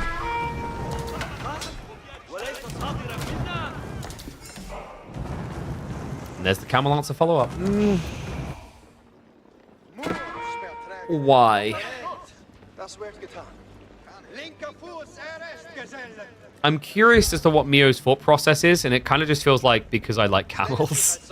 Because the thing is, guys, that the problem with this build is you've already seen crossbowmen. Gilded crossbowmen at that. So your camel lancers are just going to get melted. In fairness, you can raid with them. The thought process from Mio might just be dynamic, because Wham is going to have to play out into pocketed resources. Reality check is like OOTD can be quite good at just hunkering down for farm transitions. Obviously, that would leave you weak in certain ways. What's a better unit to add in here? Probably Archers, actually. Archers is pretty smart. It deals with the spearmen. It gives you your full range comp still, and it's kind of efficient into go to crossbows. The problem that you have here with Ayu is like you usually don't want to do archers into OOTD. The reason is actually like this is the worst civ to fight with Sultan's Mamluks. Remember, Sultan's Mamluks is the one where when you get a kill, you get buffed. The problem is there's not many entities to kill, and they take a really long time to kill. So alternative options, honestly, just a spear blob would be really cool. Spear blob would give you a body blocker to protect your desert raiders. I think the problem in Mio's mind is he doesn't really want to frontline with the desert raiders against spears. He needs something, but like camel lancers are going to be plastic. Camel lancers are going to melt. We talked about it being 60 damage per strike. A camel lancer has 210 HP. They're going to die in 4 hits. No cap. Even with the melee armor, they're going to die in 4 hits. So I think he's probably going to stop. Looks like he's... Okay, we are full meme build. We talked about him liking the cheese. This is full de fromage. This is so much stank off that cheese that even a Frenchman like MarineLord will be like, oh, no thank you. Good eyeballs. Mio has at least got the relics on the way home that we talked about. Funny thing is, yeah, it was eventually this one relic claimed, but overall, like, this is the good news for Mio. Relic advantage big. I'm just not sure if the Desert Raiders are the MVP. There is something that Mio could do to make this probably better. Build Siege, please. Tower of the Sultan's probably not necessary here, but actually just adding in a handful of Springalds would be sick. I think Wham's going Imperial. Sizable army, probably feels confident that he can just now play for eco, and because of the relic situation, maybe feels like he needs to. Then again, like Wham, okay, no, I like this. So Inspired Warriors coming out, instead of going the Imperial, I think his thought process here is after losing the Relic War, usually Ivids like to go 2TC. Even if they don't, you're playing into mass Desert Raiders.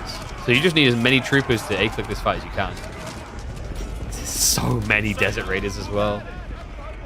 Inspired Warriors is a really big deal, by the way. Not only is it about the damage buff, it's about the armor. +1 armor here against 11 bow damage. Like, that's going to be almost 10% damage removal.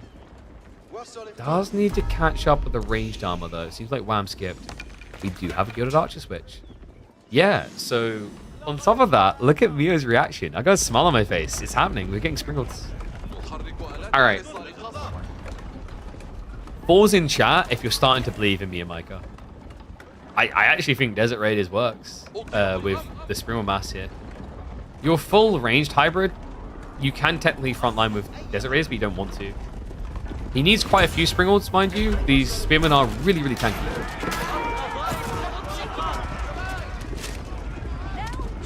Ram's going to be able to start step away here, but it's a full A-click extravaganza. I think Mio needs to maybe just slow down a bit, get a few more Springalds in. Needs to be very careful. If those spears go down, it'll be a commitment into melee mode and death. So at that stage, you're amplifying the damage like a nice amount here, right? 15 compared to 11. Actually, no, I don't think it's worth it at that stage now. Because he went for the ranged increases. Like this, I think this is something that probably needs to change with Desert Raiders. I don't like this. And it's part of why we never see people use melee mode unless there's cavalry on the other side. Melee mode should actually be the more rewarding because it's the more risky. It's actually the more punished because you have to gap close, and after you gap close, you only do 4 more damage, and usually, like, you know, usually it'd be 6 more damage. But the attack speed is actually worse for melee than it is for ranged. I do kind of wonder if those values should be reversed. So like 1.38 attack speed for bow, and then 1.25 for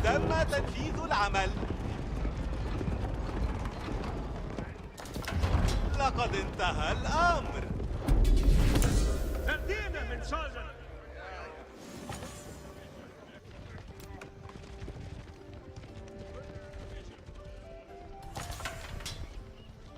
Things have slowed down, but Wham is now committing for that Imperial timing. It kind of feels like Mio's maybe playing a bit too slow. I think he's freaking out that Wham is bulking for an all-in again. And I think Wham's played this very well with his approach. By showing like this, there is now going to be the fear struck into him that, oh, okay, Wham isn't doing anything greedy. So Mio will feel confident he doesn't need to rush. Has no tech upcoming himself. We are getting more Springalds, but he's going to need to be quick on his timing here. The question now is if he can actually even be quick enough.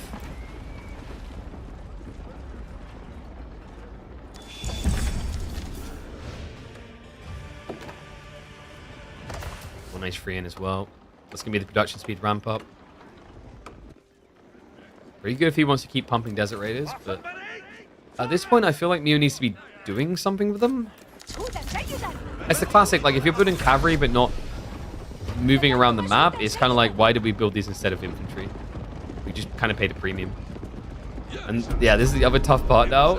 He doesn't have greased axles, if I'm not mistaken. That looks like no greased axles. That's a big deal. This army is going to take quite a while to get in position. And he needs to go now. He needs to punish. But Wham, because of the slow-moving army, we'll be able to get the lead techs in before the fight. In fact, he's even posturing already.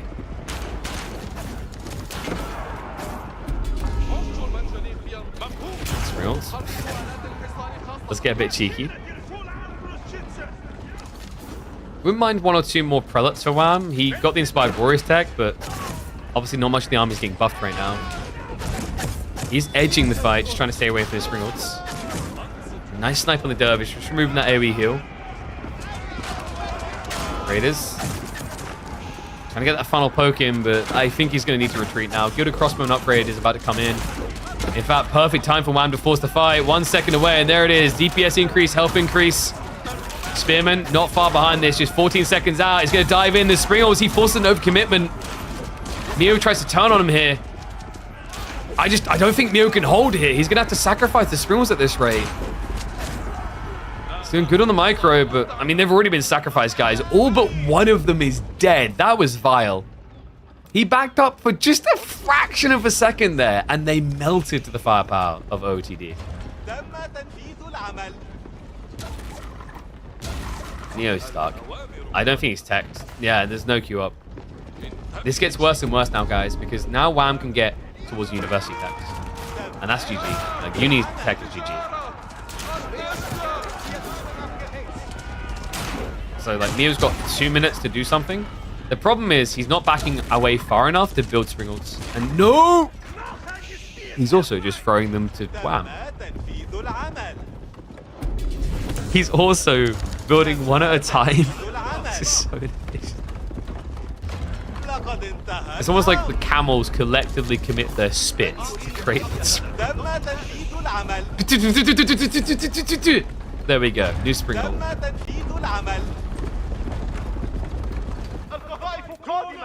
Should be llama riders.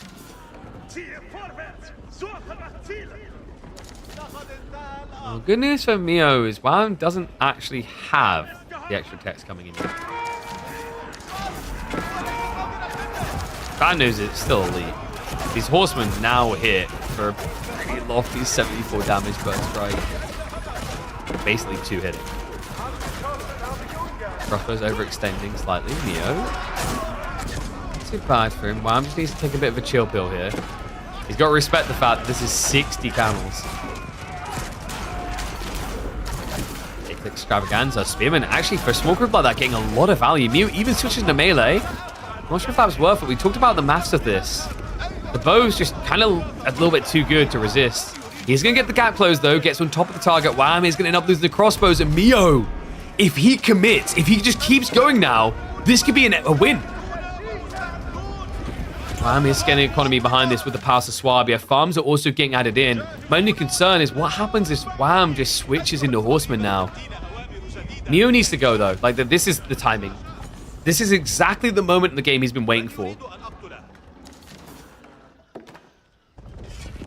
This is wild. If he actually wins doing this, he's gonna start diving into the base. His Desert Raider count is a bit exhausted, though. He didn't bring them all. No, he's got a large quantity just rallied. He's not bringing them to the front line. And he hesitates again. Oh, no. It's the full commitment into the archers. This is scary point, guys. Elite archers compared to crossbowmen. Look at the health difference. It's only 25 HP difference, but then you have to add in the extra armor. These gilded archers will be more tanky than the crossbowmen. And the damage difference, it's not really as high as you think. It's 19 damage versus 9 on paper, sure, but the attack speed difference, you're almost getting 2 attacks in at the same time. And also paying less. Quite a lot less, actually. It's 240 versus 160.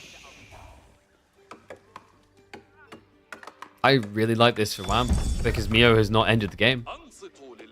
He's gone back for Springles. Springles, which, by the way, will also suffer against Gilded Archers because of the ease of sniping, but also because they do range damage. Honestly, all that Wham's missing really is Incendiary. We still don't have a uni timing coming in. I think Wham hasn't built one. No surprise there, right? Like, right now, all of his wood is going into archers. He's got nothing to spare.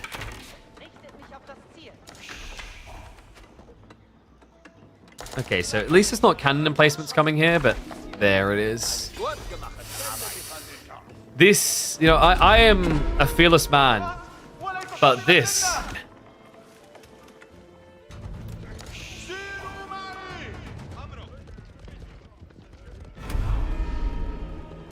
Do you guys find these type of builds that Meo does all the time entertaining? I'm kind of curious.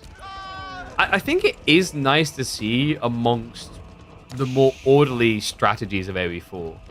It's kind of like a litmus test, like, oh, how good could this be? Like, can this actually still work in this day and age? It's cool to see the kind of what-ifs that Mio brings to the game. We still don't have...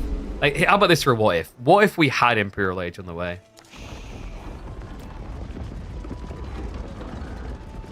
Why isn't Mio trying to raid with an 8-pack of Desert Raiders? I think he's legit just scared of the all-in counterattack. He thinks if he splits his army, he's going to die. But the reality is because he didn't split his army, he's going to die. Culverin now arriving.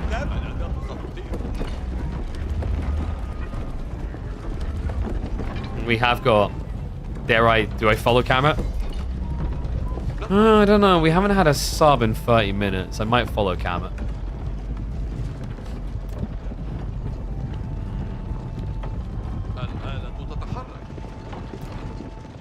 The problem is the longer Mio waits, the worse this kind of gets. We have silk bowstrings. Oh, come on.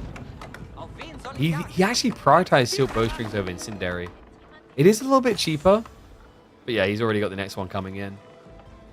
Horseman switch as well. This is kind of what I was expecting to see originally instead of Men-at-Arms from Wham. That did surprise me a little. Because playing Men-at-Arms, it's slow, you can get kited. Desert Raiders have good melee armor, but also the Springles get bonus damage against you. Horseman is just killer for everything here.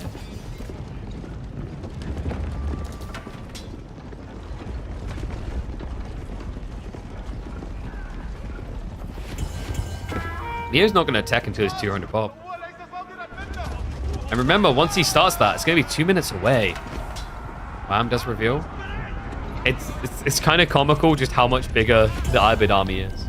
Like, look at this. This here right here, this is 120 people. Because camels' lives matter too. Okay, guys? Start to poke. Arrows. 35 seconds out. This is difficult, though. That attack speed really eats at you. This is not a good trade right now for Mio. You have to start hard committing. The problem is the Men-at-Arms muddy things here. 8 ranged armor on these bad boys. The Tower of the Sultan is proving to be a nuisance. The Prior Fire is not going to be there. Gilded Archers bypassing it here. Men-at-Arms are going for the snipe. Tower of the Sultan is almost down. The concept is cool from Mio just creating a pseudo tank. But that tank is full of petroleum. It explodes in his face. And all of a sudden, Mio needs to run. The problem is, last time he'd run, Wham had been reduced to no army.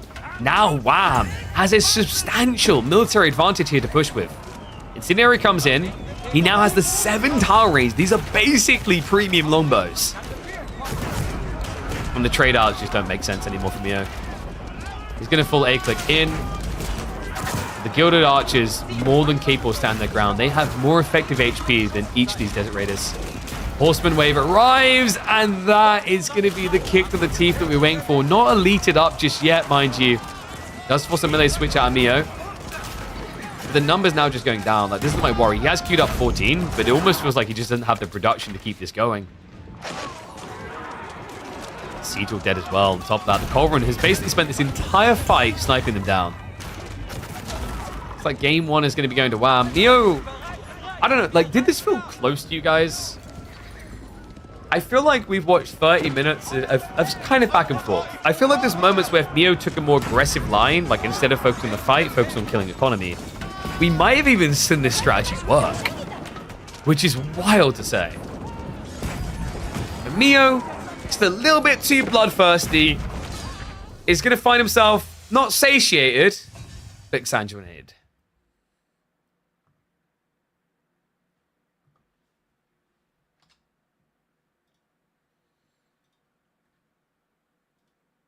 Oy, oy, oy. So, okay, game 1. Excuse me. So, yeah, reminder, guys, by the way, we're going to do this series into Dimmu Lucifron, and then we'll hop back for B versus the winner of this. So, gonna be a long day. That means we're going to be live for probably like 8 hours today. If you guys have not dropped a follow, I recommend doing so. We'll get, we're back from the line. We're back on track to be like 120 hours plus. We deliver that content, baby. Okay, G2, gonna be Lipany. It is gonna be Delhi versus Chinese. Did I talk about new Sith info yet? Yes. !Civ info. I have a video up on YouTube. Recommend going and watching it. It's like 20 minutes long. We talk about everything on the page. We talk about previous speculations and what looks to be true. And talk about the raw info on the screen. One second.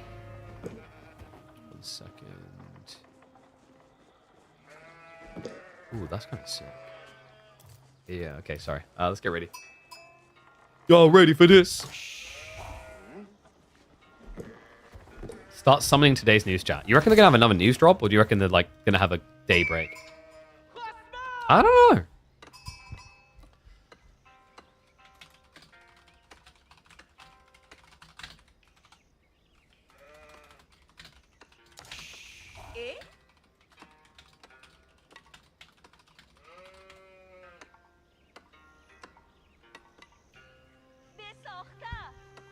Screw was good when it was still spears and crossbows. He was extra screwed when Wham made archers. Yep. I think if he'd actually switched horsemen, which he should be able to afford because like similar food count, could have been a very different game. Okay, so we'll hop into the second game. Now, this is interesting, folks. We talked about MeomaikA liking to kind of cheese his way to victory. I don't know. This isn't really a civ that I think you cheese with as much as you'd think. Like I know a lot of people are going to think elephants, but elephants is so late in the game. It kind of feels like Delhi has to play very orderly and strategically before getting to the theoretical cheese. I don't know if Mio likes that. I like that he's been trying to learn this civ, but if you guys remember, he's had some very funky games. I still remember the Dimu versus MeomaikA Roos Delhi matchup where it felt like you should be able to end the game. The dive points just came out a little bit wrong. I think that's maybe something that Mio has been struggling with the switch from StarCraft to AoE4. In some ways, StarCraft, like when you're in the base and the enemy doesn't have an army, you have the clear commitment point to win. By comparison, when you're in the base in AoE4, your opponent can have no army, but the static defense of a TC can save them. It's very, very different endgame states. I think given time, Mio could get there. The crux is like, how much time does he really want to commit? Because I don't know, like, I don't know if anyone follows StarCraft closely. Is Mio still competing in StarCraft?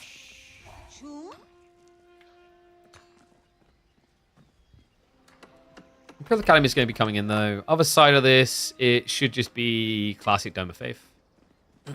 Pretty clean timing actually. Yeah, barely any extra food flowed. Come on.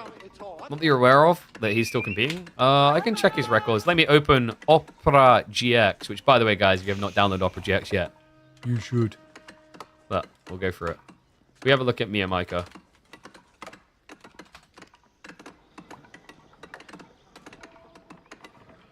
$2024. Okay, I think he stopped. Yeah, he's just stopped playing StarCraft. A lot of these were small things anyway. I'm pretty sure... Okay, there's someone in 2025. So he does play occasionally in some StarCraft stuff, but it's very minimal things. It seems like maybe he is switching to 4.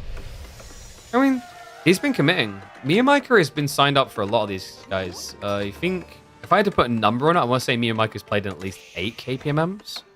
In fact, I can have a look at the series overload. Overlook. Sorry, no, it's more than... I want to say 8. He's played in 19. Yeah, I just confirmed this. Yeah. He played all... but the All-Stars and KPMM 12. And All-Stars was invite only, and then obviously 12, he just missed. That's commitment. That is the most rep any Asian player has shown. The next would be Lu MT with 14 appearances. Haven't had any official 20s in SC2 this year. That's true. But like even last year, it looked like the numbers were smaller. I think for Mio, and I'm sure he won't mind me saying, he's not really... From what I've heard described from the StarCraft 2 side, he's not the guy who's going to be in like the top 16 at big tournaments. It's not that he's not talented, it's obviously there's just so many people that are talented.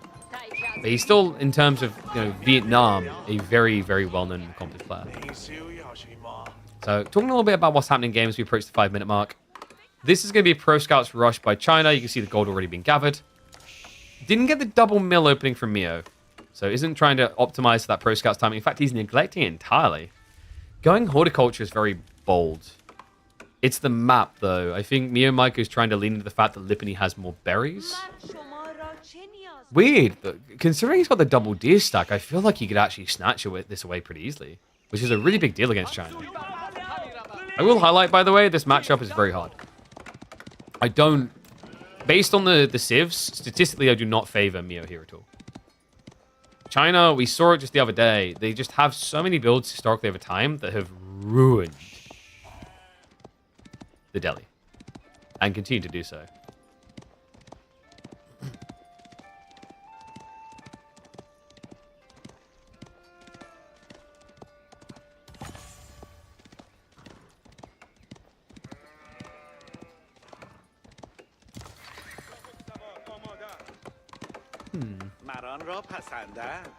Ghazi can play blocker, but one thing that's going to be awkward here is Wham got the double split. Sometimes this is good, sometimes this is bad. I think against an aggro Sith, this is actually quite a good thing. It means you'll always get one deer stack home. And we already have spin and prep, so Meo... Usually the organic thing here is you go archers to counter the next step. The issue with that is against the Pro Scouts meta, is someone I've really tried to drill into people because it's like subtle but big. Pro Scouts, the other big advantage it gives you is another element of the counter triangle without actually committing to the counter triangle. What I mean by that, I mean your opponent has to go through the deep is he not of he could have horsemen. If I was to normally build a Rax and not use a Rax, you'd say that's really inefficient. I'm a noob. Why have I done that? I tried to bait you, but you didn't fall for the bait. The problem with stables by comparison is your opponent adding a stables does not tell you they're adding horsemen until you see horsemen. So you have to balance your options of like, well, I want to open archers now. Ghazi archer sounds pretty good here. But I have to go spearman Ghazi for safety. And in fairness in this game, it would be the correct call because Wham has actually made his intent obvious. The problem right now is that Meo doesn't know. Yeah, his scout is camping north side instead of getting info. This does kind of lean into what we talked about, that Meo likes his cheesy all-in type strategies. A little bit of like advice, if I may, to him. Like in these type of situations, usually what we see out of the top players is they'll go and look at what's coming. They need that info. It's really important in the triangle. He's going to punt and guess correctly, so that's actually quite fortunate here. Normally what we've been seeing from Delhi to try and contest Chinese next is to go for the third arm, which is archer range. One tricky part about this matchup, though, is Zhuxi. If Wham feels like you're playing an all-in feudal, he'll pivot into Zhuxi, and Zhuxi can win this matchup now. It's really weird, actually. Zhuxi used to be not guaranteed to win against Delhi with Tower Victory. You could out micro. But without the attack speed, like getting through the front line of China is very hard. On the semi start, semis is going to be in, I believe, about 3 hours. So in about an hour, we've got Dumu versus Lucifron. And then we'll be hopping across afterwards into B versus the winner of the series. See in the bracket there. Ghazi. Ambitious against 4 spears. Yeah, not ideally microed. He couldn't get the injured Ghazi away quick enough. Does secure the sacred site, but Wham's now going for that fabled Barbican, and look at the placement. Beauty. Secures the gold, secures the berries. Normally what China does is they like to go Barbican into fast castle here because they're secure. But you have options, and I love this. He's going for the Chuk. Chicken Numas is the breadwinner here. If you look at what MeomaikA has done, he's overcommitted into spears now. He's at 10 plus. Ghazi count isn't that high. And Wham, he doesn't need to reach any base per se. He just needs to reach the sacred sites. Meo has been fairly good on his timing. I don't feel like he was late getting to sacred sites. 2 captured already. Pre 9 minutes is good. Third one now coming in. And when you're playing against an aggro Civ, like this is all you need to ask for. And it looks like Meo is asking for an age up. Not a bad idea. If he's quick on the timing, Wham won't have Chuk mass. And that's really important, because if the Chuk new mass reaches like 20 plus, rushing castle is very difficult, because you could just die before you get the first units out. So this is going to be very interesting to watch. I think we're going to have a very, very swift close on the game one way or the other. Because Wham is going for that time I talked about, the 20 pluser. I think Meo just needs to remain calm, not add in more units. If he wants this build to work, he needs to be into the next stage. And then what? Probably... This is the awkward part. Like, do you go Tower Elephant? One Tower Elephant is not going to do enough on its own. You can't go War Elephant because it's spear. Too many spear. War Elephants, remember, I say they can beat spears, but obviously if it's one War Elephant against 20 spears, you're going to die. What he could do is actually Men-at-Arms switch.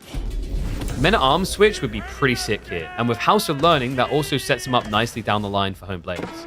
You also then can backstep into Lancers to go raiding.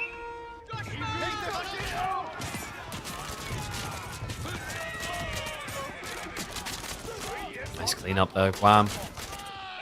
He's going to start getting the decaps. North side. Good defense by Mio. So he gets a little bit more gold trickle here. Really important. And Scholars are waiting around a little bit. So it looks like he's going to claim some of the relics straight away. North side is difficult though. This is the thing. Like Wham's read this. He went north instead of south because of the relic spawns. We didn't talk about it. Usually we've been getting line spawns recently. But this one's really cool. Free to divide. So he leans north to deny more equity on attack.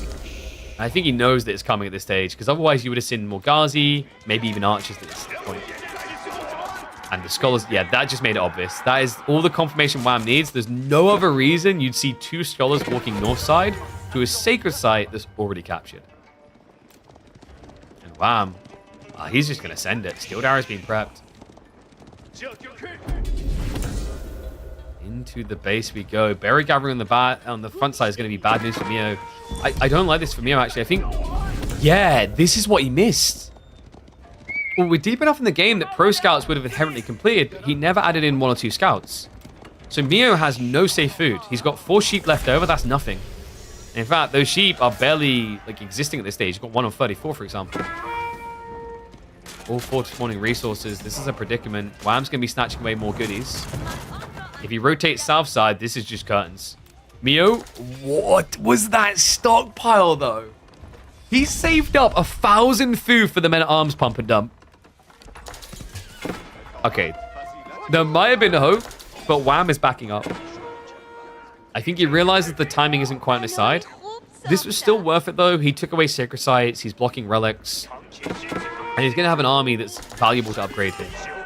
Because Undermesh 2 is still 3 minutes away due to the relics trying to be gathered.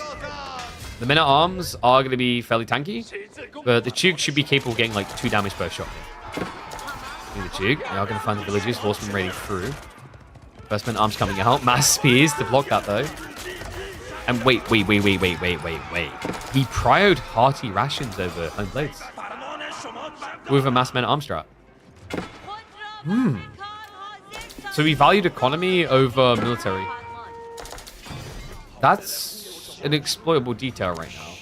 He's going to be about, what, 3 minutes away from Home Blades at least? So Wham has a timing attack here in the next 2 minutes. He's going to start backing away.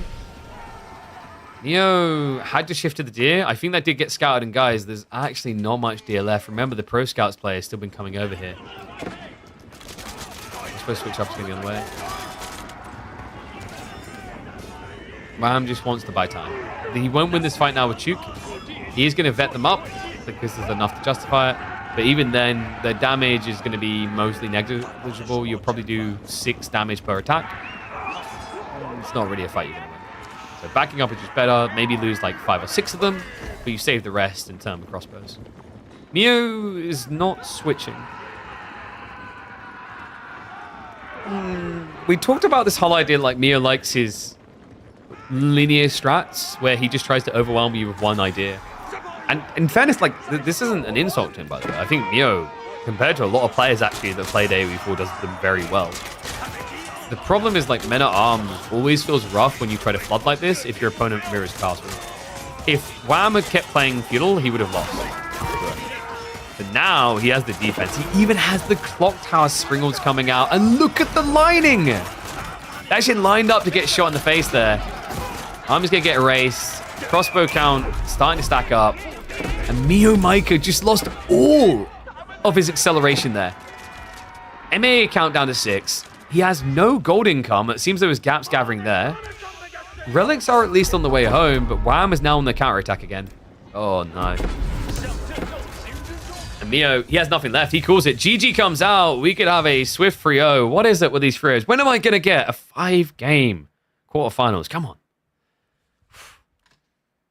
Yeah, it's not looking like this one's going to be the one at this rate. I think Wham, just the experience with AoE4 shining through. Mio. So what have we got left here? He could try to force Archipelago, Dry Arabia, Socotra. You don't want to do Socotra because you gave your opponent English, and English is like ridiculous. He could try what Core tried with the Mongol pick into Socotra, and then you try to rush the ball. That might work. Knowing Mio, when backs up against the wall like this, he's going to fall back on comfort. I think what we're going to be getting out of Mio is either Mongol, Japanese, or Jean. I don't think the Byzantines will be on his mind. Probably with what Wham has, I think maybe just go Jean here. It's going to be okay. It's going to be Archipelago. He's got Mongols.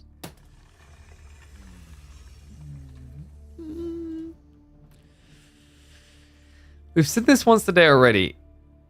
That was against Shushi. It did not end well. But there might be hope, guys.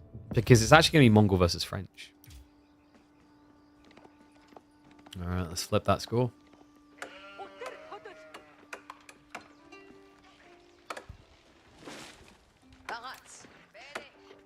Very intriguing here.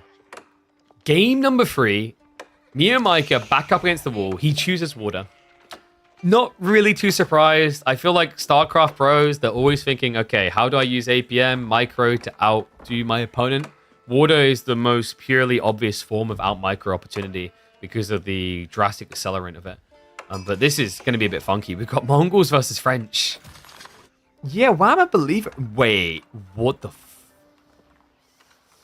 French is that? What?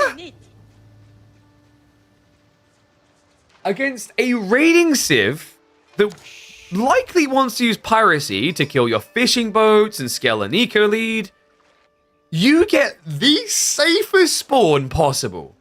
All right, that's official. I knew it. I mean, it makes sense when you think about it, guys. Relic Entertainment, if I remember correctly, is a Canadian video game developer. Wham is a Canadian. This is confirmation. Wham's dad owns Relic. I can't believe this one. So, I guess I should address this. We're using standard Archipelago, not EGC Tournament Archipelago. And there's a reason why we went with this thought process. We wanted to mix up and give a water map. We tried to include one water map. The thought process is you can ban a water map if you really don't want to play it. Even in a BO5. The only exception is going to be the Grand Finals. And then Archipelago is like deemed good enough to be on the ladder, so we thought, let's like see how it play out. I think mostly the Archipelago spawns haven't been too egregious. This one's stupid. Come on. I feel really bad for Mio because also there's no way in 3 minutes he can scout this and ask for a remake. In fairness, he did get his own back little pond, but it's nowhere near as good. It's 2 deep water fish compared to 7. That means that Wham can actually bulk up a lot of fishing boats here, like close to 20, and never run out. That's brutal. Watching a few of these games, maps do way too inconsistent. Agreed. Like, I won't be using Archipelago again. I haven't really watched many ladder Archipelago games. I kind of trusted that they'd improve the spawns. It's not going to get used anymore. I don't know. This is... I wouldn't mind this if it was somewhat mirrored. I think what you could do, if you really wanted the character of Ladder Archipelago, what you do is you change the system so that it's mirror spawn. So I've talked about this before where like why mirror spawn like half render and then flip doesn't really work in the like the way that AoE4 functions. The exception actually might be a water map like Archipelago. Because then it's kind of cool. If Wham and MeomaikA have like the same spawn, but obviously different civs, very intriguing game. This should be remade. I've been over the remake rules. We do not have the capacity for me to have an admin sitting here, watching these series live, and making those calls on the fly. We also do not have the manpower to have someone go through and find 31 seeds every single week for 7 maps. So that's per map, right? So 31 times 7 would need over 210 seeds. We don't have that resource. So the ruling that we have is in the first 3 minutes, a player can call for a remake. And unfortunately, there's no way for you to really understand the full implications of a spawn on Archipelago in 3 minutes. It's tough on other maps, but like we had to keep it reasonable. Because the problem is, if you make it any deeper than 3 minutes, people will find like info on a build. Like after 3 minutes, yeah, like you could have scouted the map. You also could have scouted the build plan for your opponent, and then you can adjust next game. It's just really unfair. MeomaikA has backfish too. So this is like so Guts, you're gonna come to my birthday party, and you're gonna bring the cake. It's gonna be a really nice cake. It's gonna be like, you know, triple layered chocolate fudge, caramel lake on top. Like you're gonna spend a good 50 euros on that cake. But it's okay. I'll pay half. And then I'm gonna get to like cut my slice of the cake first. Okay. Now what I'm gonna do is I'm gonna cut your slice. No, I'm a nice guy. I'll cut your slice of the cake first. So what I'm gonna do is I'm gonna cut you a nice little 1/16 of the cake. I'm gonna put it on a plate and give it to you. And then I'm gonna take the rest of the cake, and that's my slice. I'm gonna eat that. We both got cake. Just like Wham and MeomaikA both got back spawning safe fish.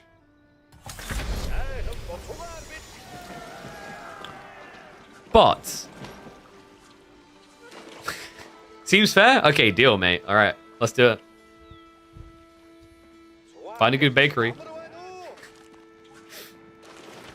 But yeah, you see the conundrums. Now you kind of want cake? Dude, I want cake. You know what? I'm outraged because... So, it was Freya's birthday the other week. I'm really hoping Emma gets the vlog out for that. And we had cake.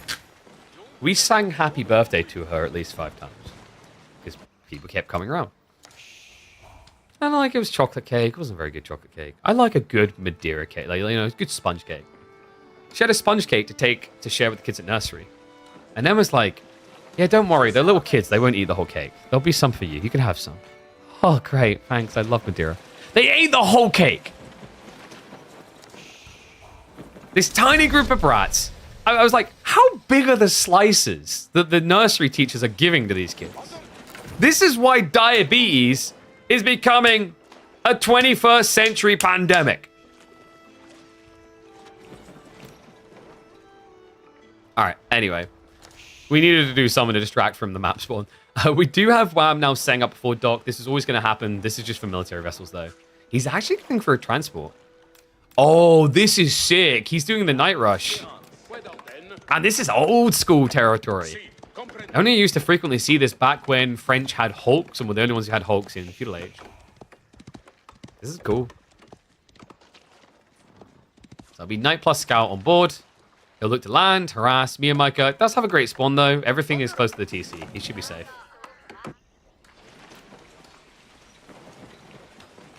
Different states of wanting cake.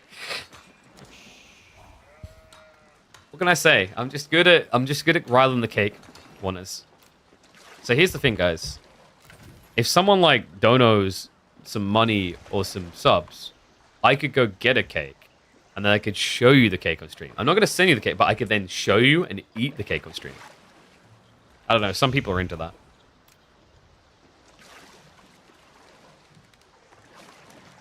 Did I get cake 5 times? Not 5 times. I think I had like 2 or 3 slices. But like I said, it wasn't a great cake. You know what I need to find? Somewhere near me that does good Trailesh cakes. Trailesh cakes are underrated. They're delicious.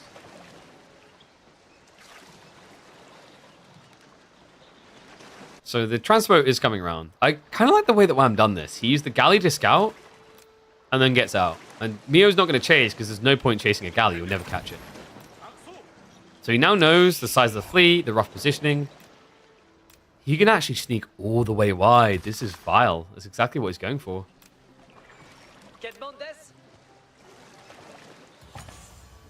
By the way, you guys can complain about the fish, but in fairness, can we just appreciate that Archipelago for once balance spawn the relics? Why can't... Okay, so this map is the equivalent of like you're trying to potty train your kid, and like they go on the toilet and they poo on the toilet, but then they like smear their butts on the seat. You're like, oh, it's so close. Or like they finally figure that out. They don't smear their butt anymore, but like they somehow pee out of the toilet, right? Like onto like the floor, right? And then you solve that problem. And then you've solved both those problems. Like, great, we figured out potty training. But then, like, somehow, there's just urine all over the hands. Like, there's always something going wrong. Like, this is a metaphor for Archipelago. You're like, wow, great, we got the relics right. Why are the fish in the corner like this? Oh, good, we don't have, like, weird fish situations in the corners. Why does one guy have, like, all the gold on his secondary island? Now I don't want cake anymore. What, you don't want an extra nutty chocolate cake? Alright, Guildhall on the way. I just don't really know what he's meant to do with this. I know what you're not meant to do with the cake now. Eat. Khan is at least going to distract. That's good. Because he did tech up in response. Mio, he went 4-step readout, correct? Yeah, so Mio could turn this into like a fast imp build. I think that's maybe his best hope. The problem is, like, correct me if I'm wrong, Wham is going fast imp 2. It's 22 fishing boats versus 11. 22! Oh, come on. He's even snuck out for a second island early. This is ridiculous. Bit of a weird pathing across. There's literally 1,000 dude here, but sure. Do what you want. I mean, you've got 22 fishing boats in the corner and you're winning the game. I can't really critique. I feel like I want to because this is just an outrageous spawn, so we need to be extra harsh. MeomaikA not using backfish. Yeah, those 2 backwater fish are gonna go hard. Okay, with Wham being that greedy on fish, he's opening himself up to having this eco rats 2 to 3. Yeah, that's right. Like, you're right. Wham is really very much in danger. Because, like, as we know, Mongols are a nomadic civ, and they're all about packing up.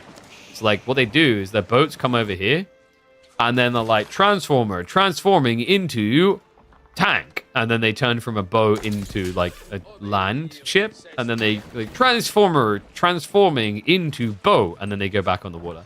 And then he's going to lose all the fish.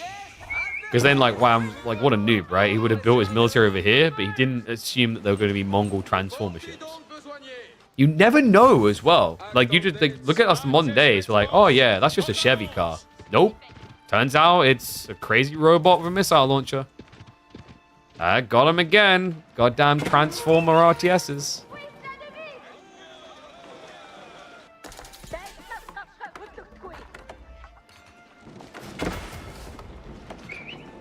MeomaikA could just build a transport ship and dock the back pond. That's true. Oh. Unless. How does he have so many knights and so much food? Fishing. A lot of fishing.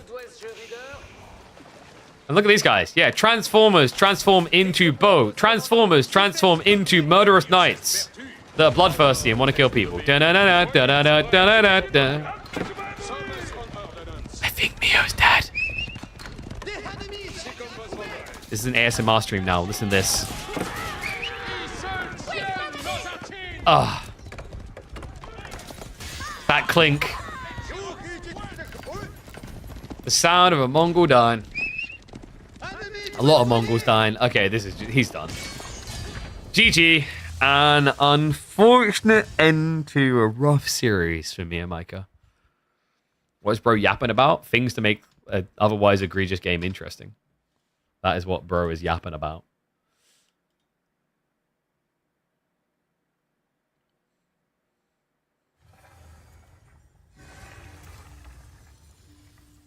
Sorry, Mio. That was, I feel bad for him. That was a rough spawn. Yup. Dude, that's literally, like, that's what people pay me to do. Yup. That's all we know. That's all I do. That's all I do.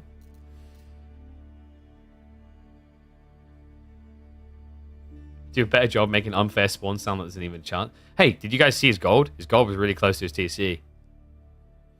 That TC gold was real safe. Mongol TC placement OP. Yep.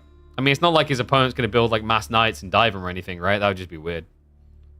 So weird. Oh, I forgot. I saw the YouTube thing a little bit late. People talking about like free to play. Just don't consistently update it so you're always entertained. Sure. So like AV4 is weird and like there is so much to discover because you have to perfect strategies over like so many iterations. But like the tail side is like compared to giant update that changes 15 different things, like, you know, big thing go boom type thing. It's a different dynamic of feeling. Okay, so MeomaikA ignoring the side, right? It's like, dude, he could have had like 50 fishing boats in there. It wouldn't have lasted, but it would have been fast. Oh, dude, my stomach's really hurting me today. What the hell? That's rough. So what we'll do now, guys, I'm quickly going to go refill my water.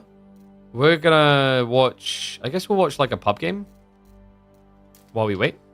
Because we've got 20 minutes until Dumu versus Lucifron. Let me reset everything. We'll clear score, etc.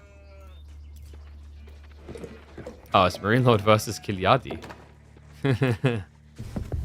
Now that is interesting. All right, maybe I'll wait on the water refill. Monkey Man is playing ladder. That's a rarity. We never get that.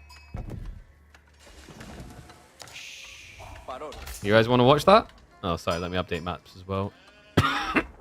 All right, let's go in.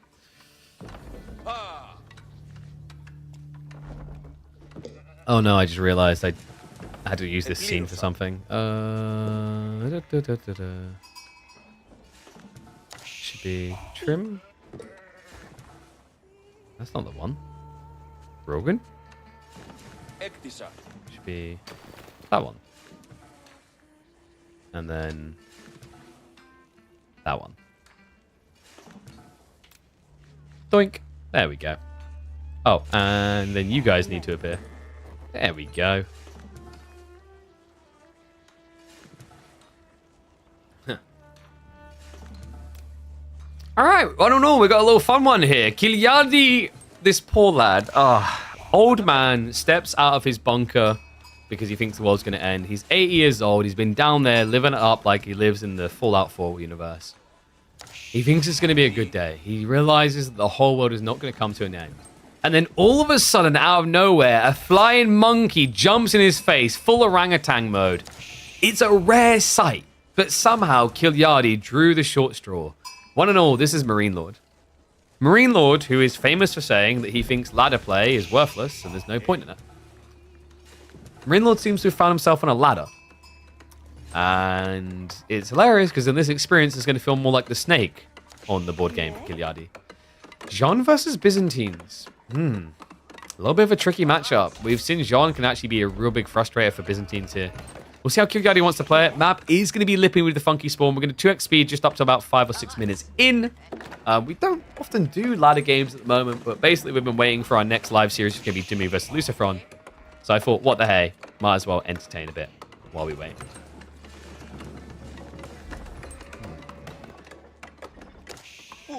So Kiljardi had a really cool build when he played on the other side of this, by the way. The idea is that you bait your opponent to think you're doing knights, and then you do something else like mass archers.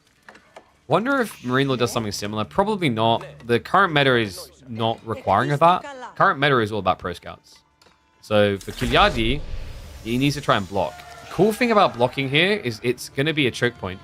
If you can get Limitane out here, he can secure 2 deer stacks. Love what MarineLord's doing, though. This is great. This is really smart. He's getting the deer further and further through the choke point, which is going to spread Kiljardi wider if he wants to defend it. And he will just lame a few of the deer so you can come back for them later.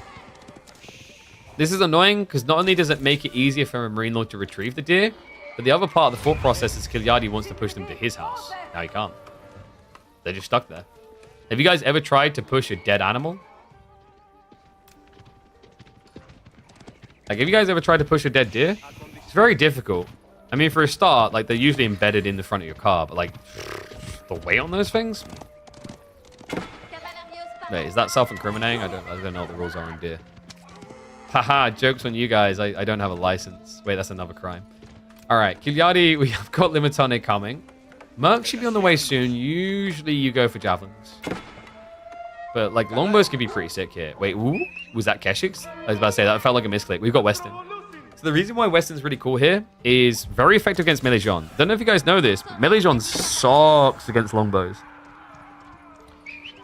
The issue is, I want you guys to just imagine, like, a Super Saiyan level of mastery samurai with a blade running at you, screaming, swinging it around, doing all those really cool things. You're like, holy crap, he's going to turn me to Shushi. And then you look down and go, oh, look, I've got a gun. You're not really scared of the samurai anymore, are you? Same logic with melee Jean versus longbows. He's like, I have armor, I'm going to kill you. Oh no, there's like a million arrows shooting me in the face. She's gone. So that's the problem. Longbows, that's why when Jean first came out, English was kind of surprisingly good against Jean, because she just couldn't participate. This is a sick pin though. Maybe not the best advice. Kiljardi, oh my god, he uses the enemy knights.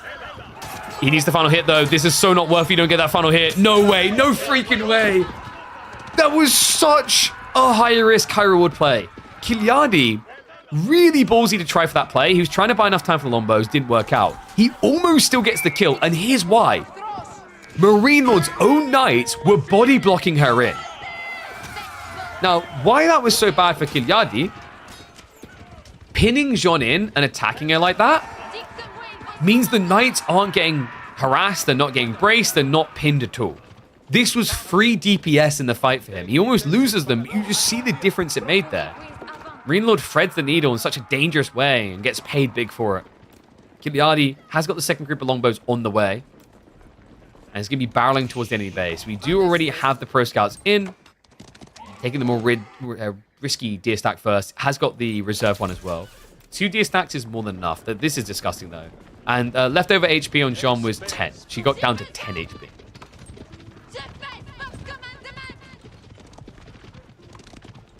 Disgusting. I can't believe he just done that.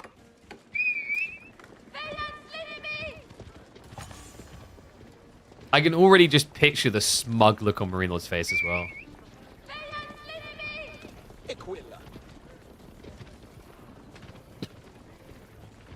Yes.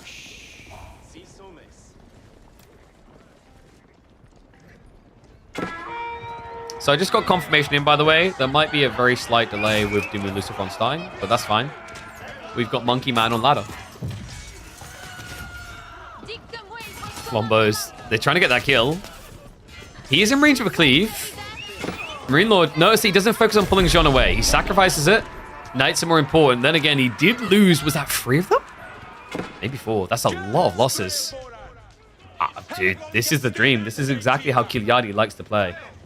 Okay, 2 HP. Okay, they must have got a final Limitani strike in there. Mine by a bad. But this is like... This is a bit crazy. Kiljardi is close to being in the position that he loves, which is the one way he can build rams. I think he needs one more fight before committing to it, because you are up against knights. But solid position. And remember, because he's got all pressure on MarineLord, it means that Kiljardi is able to take risks on the berries that you otherwise never would. That trade didn't seem like it was worth it for MarineLord, because it wasn't. It most definitely wasn't. He's not scaling knights correctly. Because he's sacrificing too many. And this, I think, like that was really before Chivalry kicked in, truly. He's finally got it now. He needs to go raiding. Is there something you're worried about getting hit? Oh, God, yeah. There is something you're really worried about getting hit. We didn't talk about it yet, but this gold spawn is... You'd think a MarineLord spawn until Kiljardi wins a fight. And now this MarineLord spawn is cursed. Triple gold on one location can stop all knight production. He's even going to sneak short past the tree line to get in. Oh, a little bit of hesitation there, actually. Yeah, he's getting intercepted. So, like, this is a great tip for people, like what MarineLord's doing here. We had a person in chat asking about how you deal with longbow all-ins from English yesterday, and it's kind of similar here, because Byzantines are basically doing a longbow all-in. You intercept the reinforcements, Limitane, archers, whatever it is. Don't use your knights with the main army, because the main army is too big right now.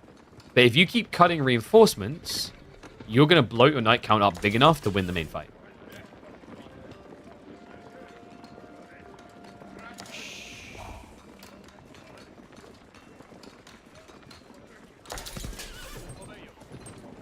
All right, one's if you think MarineLord's going to win this. Two's if you think Kiljardi's going to take it.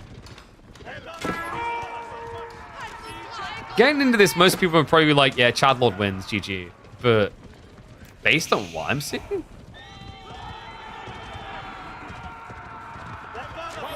I don't know. Kiljardi looks like he's in a good position. Lombo's mispositioned there, though. Oh, no. And the backstab. MarineLord. He got him. Pressure focus goes on to Jean as well. That's not ideal. The Limitane need to be taking out the Knights. They're not doing so whatsoever. As soon as I praise him,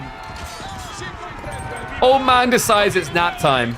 Okay, that is firmly in MarineLord's control now. He's halfway towards Castle Age. He's got 10 Knights. Kiljardi has only got 5 Lombos left over. This is done. Kiljardi needs a tech up to try and survive this. Look at the walls as well. He's freaking out. He's like, please don't hurt me. Please don't hurt me. Yo, what is up, Eagle? Well, we appreciate the sub. What do you mean, jinx a pigeon? Okay, like I'm going to prove that Cast a Curse isn't a thing. Actually, I don't know. Does it work when you, like, intend to try and, like, troll with it? I think MarineLord is in an unbeatable position in this game. There's no possible way Kiljardi could kill him. Because MarineLord is like a Giga Chad. He's never going to just, like, move click his Knights into 15 Limitane and lose them.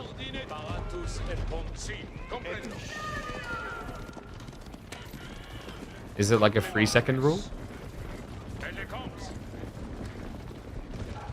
We're past the 3-second rule. Here it comes, though. Cast a Curse's work. Here we go. Okay. I give up. Kiljardi's in a fine position. Yeah, but in fairness, like, what do we mean by fine position? Like, you know, Kiljardi is like 112 years old. Like, at that point, a fine position, like, be blunt about it. Like, you know, what is the quality of life at that age? Maybe a fine position is just a very comfortable coffin. No. And I think it looks like a very comfortable coffin he's building right now. Oh, no. How old is Kiljardi? It's hard to tell because cryptographers didn't really charter people's ages to the same degree that we do in modern ages. So it's a little bit tricky to really figure out exactly how it is. But I do believe when he lost his virginity, they may have still been writing in hieroglyphs.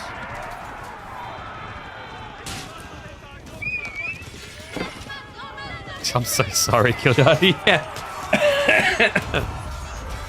Oh, no, I am really sorry. That is going to be Jean level 3, and that should be curtains. MarineLord stockpiling for an age up. He still has 18 Knights. The Limitane just aren't killing quick enough. They go for the pincher on Jean, but I just don't think it matters. Getting level 3 is good enough.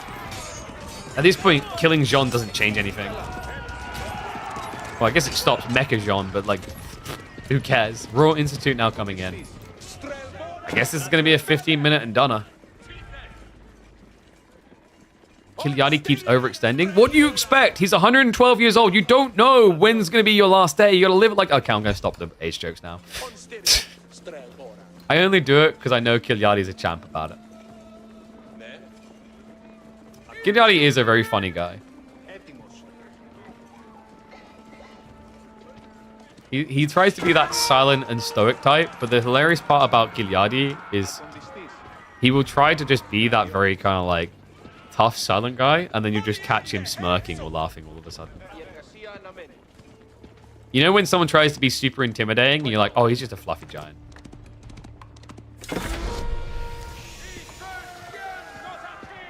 So tech out complete. At this stage, Kiljardi, like, Mass Limitane is not going to do it. The problem you have here is, like, MarineLord is going to kind of pseudo-mirror your scaling, but he's going to have Royal Bloodlines plus veterancy. So Kiljardi, like, adding in Limitane is keeping you away from your survival condition of actually reaching castle. Yeah, I'm not even talking win conditions right now, guys. I'm just talking survival conditions. Oh, that's kind of crafty. Kind of hiding the Limitane in the villages in case MarineLord isn't quite looking.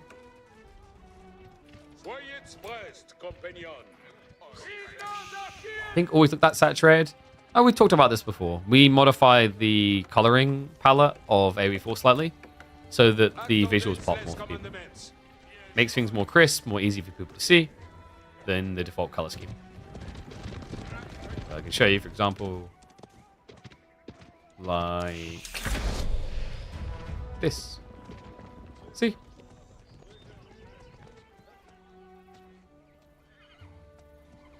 And I've done like the spec savers, or sorry, opticians checking your like different lenses multiple time thing with people. And the majority always say they prefer the vibrancy. What mercs are at the marketplace? He could have had Musafadi. Musafadi actually would have been kind of cool with Limitane, but at that point your opponent just builds archers and you die. I guess you could Musafadi and then bait switch longbow, but the problem is like Musafadi never really feels good in Feudal Age at the start of Byzantine's timing.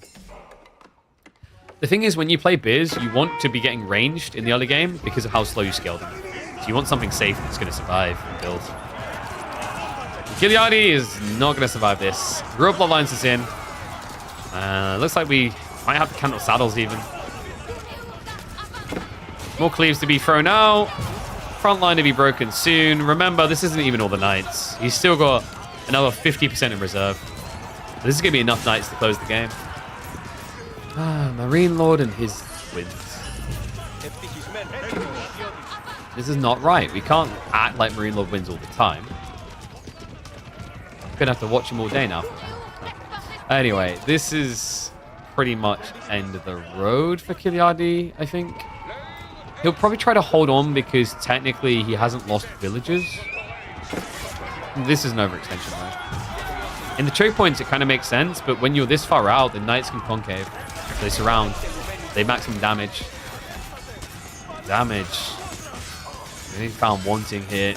A wipe of the Limitane, and this is exactly the type of chase Kiljardi couldn't afford. I think he was freaking out about the relics in the mid-map. Didn't want to give it over. Now he's going to give MarineLord everything. Yeah, this isn't mugging. Get your hands up. Sean barely alive, but who cares? Royal Bloodlines plus the range resistance. He's never going to kill her. Cool idea by Kiljardi, just unfortunately one that requires elegant execution, and MarineLord just one step ahead. Excuse me. Whew. GG's to Chadlord.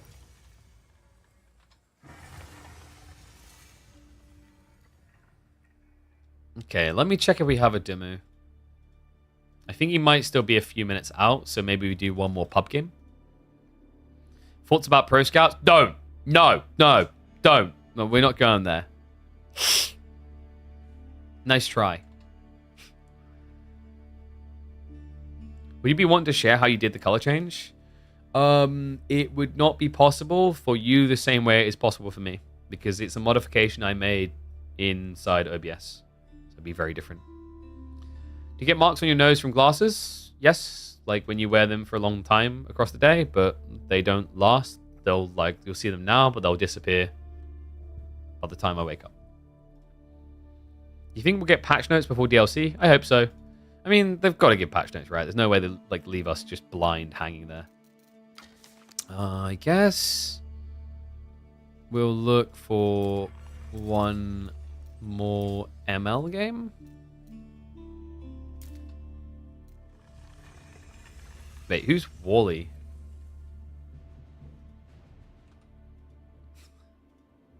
Wait, who is Wally?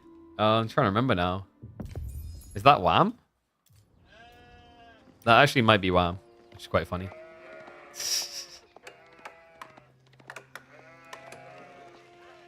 Alright guys, what I'm going to do is we're going to keep an eye on the Khan. I'm quickly going to go get some water, because I'm getting super dry throat here.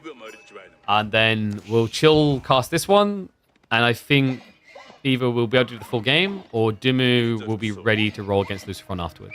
Okay? So be right back in a sec.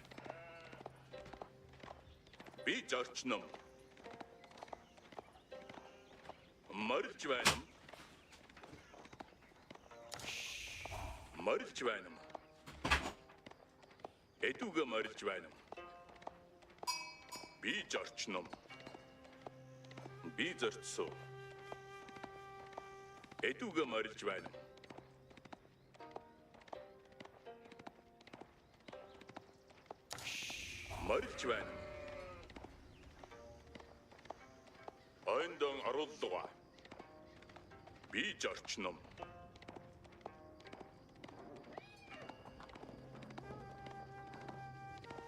Bijortso. Edugan Marchwan. Bijortso. Bijorchnum. Dagso. Marchwan.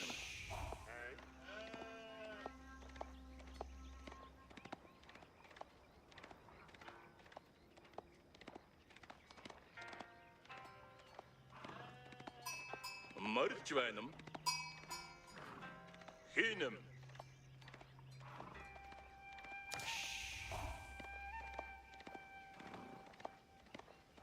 Edugan Marchwanum. Bijorchnum.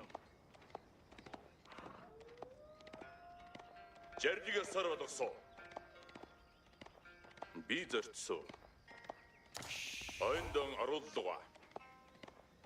Hinum. Marchwanum. Bijorchnum. Eduga Marchwanum. Bijortso. Bijorchnum. Jerdiga Sarvadoso. Zadarso. Edugan Marchwanum. Marchwanum. Dagso. Bijortso. Dagso. Alright, folks, I'm back. Edugan Marchwanum. Oh, Marchwanum. is Concast is also A tier? Damn. I'm out of a job. GG. Bijortso. Alright,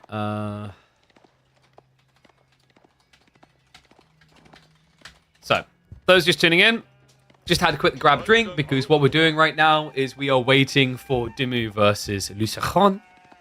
That'll be coming up probably after the series. They were meant to start now, but Dimu just slightly delayed, so we should hope to have him in a few minutes. And then after that, we'll be looking at the semifinals between Wham and B. Yeah, so I need to actually update the schedule. We'll do that after this game. What have we got here, though? So this is Wham. Did we confirm that? Wally is definitely Wham, right? I checked, but it looks like AV4 World is down. And yes, B and Wham will be today. B and Wham should be in about 2 hours. So, very long stream. If you haven't subscribed yet, support the channel. Go ahead for it, because we're going to be live for probably about 8 hours today, I reckon. So, we do have racks beginning. Wait, not even beginning. No, this is delayed racks. Ah. That's interesting. So we actually got a dock drop opening. This has become pretty popular for Mongols on maps like Himiyama. The assumption is because it's Mongols, you can't dock, so they dock instead. And this follow-up is pretty cool. The concept is you add in the spears on a delay because you think your opponent's going to aggro you there. But credit where credit is due, man. MarineLord. He already has the Imperial Academy. He's going to get the Barbican drop before the spearmen are going to be here. So food starvation. And also, MarineLord can hang around with a mill and secure the food as well. I think there's even a perfect spot there, if I'm not mistaken, where you can drop a mill to get the shoreline fish. Damn, this is sick. And because it's going to be Barbican, you don't really want to build like an archer ship to harass the fishermen here. It's not going to work out. Uncomfortable beginning then for Mr. Wham. And really kind of screws the pooch on the plan. He's not going to be happy about this because like adding in spears and then seeing this happen is pretty rough. Could he harass the base? The gold is actually out of range of the TC, but the problem is because MarineLord had the good enough economy to do Imperial Academy first, harassing him off of gold doesn't stop Pro Scouts or Fast Castle because taxation. Taxation is kind of wild. You know, we're a few minutes in now. Imperial Academy's been live for like, what, 2.5 minutes? Already has 105 gold here, and he's already prepped Pro Scouts. It's 105 extra, 28, I think that's 35 already. Like, you just see how quickly this number scales. It's insane. It's a sad matchup for Mongols. Yep. So Mongols, like, there was a time when Mongols actually were feared because China couldn't do any good Barbicans against them because they would spim and rush you and outpost rush you. But then Chinese players realized, yo, supervision's kind of like a fix all my issues ability. So what started happening is Mongols would try to outpost rush with spimmin, and then the immediate response would be to just add in a Rax yourself as China, supervise production, and then flood more spimmin than Mongols ever could. Really depressing outcome. Like, there just wasn't an answer for it. Who is Wally? Wally is Wham. Oh, should I do my name covers? I'm such a good guy. I don't know if it counts if you have to call yourself a good guy. But I'm such a good guy.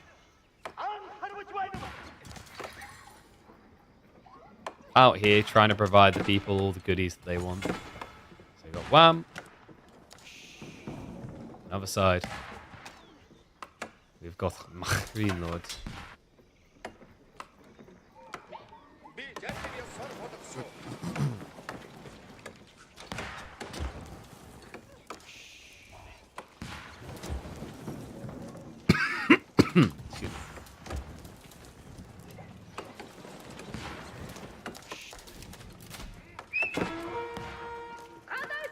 There you go.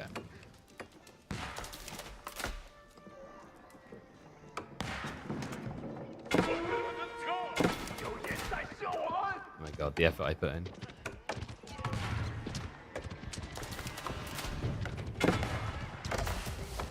So we've got some Magadai. Okay, just Khan Hunter. I'm glad. I don't think Magadai really makes sense here. Not against Chug, not against the defenses. Archers is pretty cool though, guys. If he gets the Yam aura up plus the Khan Hunter, you can kite Chuganu and beat them. This matchup can actually be cool when it gets played this way. If this had been, so for example, just fast castle, I think it's a little bit shaky. The reason why MarineLord is engaging, by the way, instead of going fast castle, two things. One is the fishing, like there's a risk your opponent will be secure. It's difficult against Barbican, but so like you don't care too much. The thing that you do care a lot about is the deer positioning. Himiyama funnels deer spawns. Like, it's very rare to see them spawn this wide, actually. Most of the time, it's like a deer here and a deer here. So it creates this two-laner effect that's very easy for infantry to shuffle. So for MarineLord, like, he feels obligated, forced, actually, to build military to defend his investment.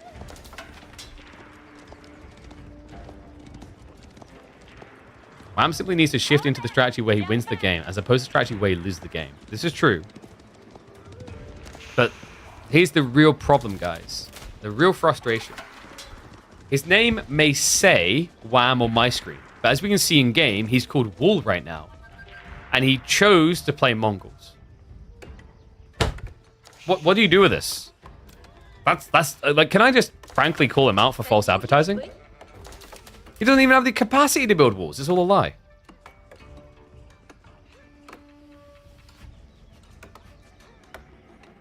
By the way, wait, wasn't I the one that made like the was it about him that I said his favorite Disney movie or like Pixar movie is WALL-E?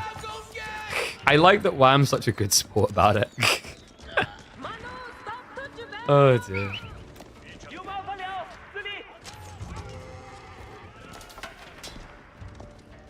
Oh no, have I overlapped the frame of orange? I'm gonna fix it. And you should therefore use your prime sub on me. Deal? Oh no, now MarineLord's showing the other way. Yeah, I fixed it, therefore you should now use prime sub. It's a good deal. A little bit over. And don't. Subscribe.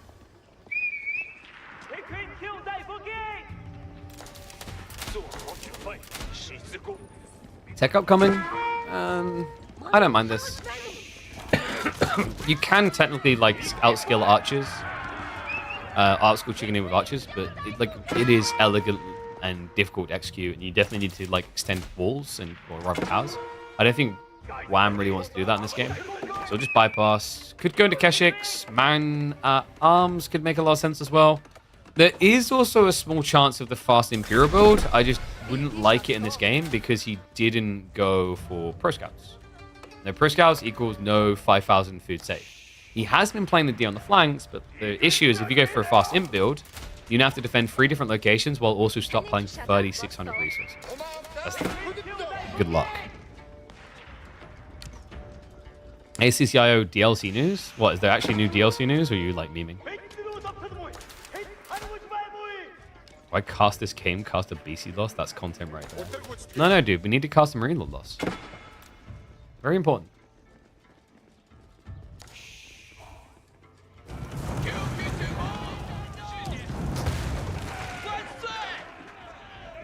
And no, MarineLord's not in this weekly, so we went over this already, that he played 2 KPMMs to boost his #1 tournament elo position over Beastie by over 100 elo points. And he's like, alright, I'm gonna take a chill break now. Isn't Beastie still the best player? It really depends on how you measure best. So if you're basing it on tournament elo, no. If you're basing it on tournaments won, I think it's still MarineLord. I'm trying to remember actually if MarineLord has more wins. MarineLord definitely has earned more money out of AV4 than Beastie. Like, I'm trying to remember how many first places it is compared to Beastie. On S tier, anyway. I think MarineLord still has more S tier wins than Beastie. I'd have to double check and do the count, though.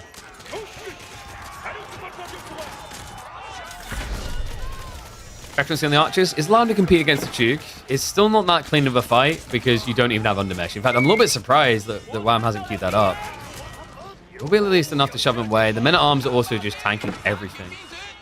MarineLord getting ready to body him. We do have knights on the way.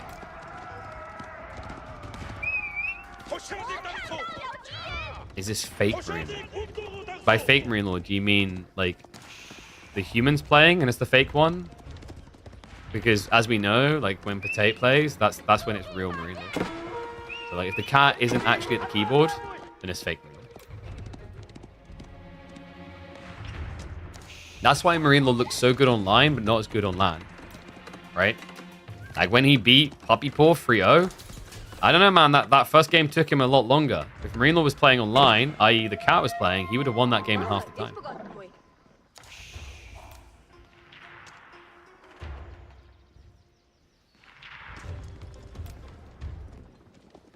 Latrine Lord? No, we're not going to start that.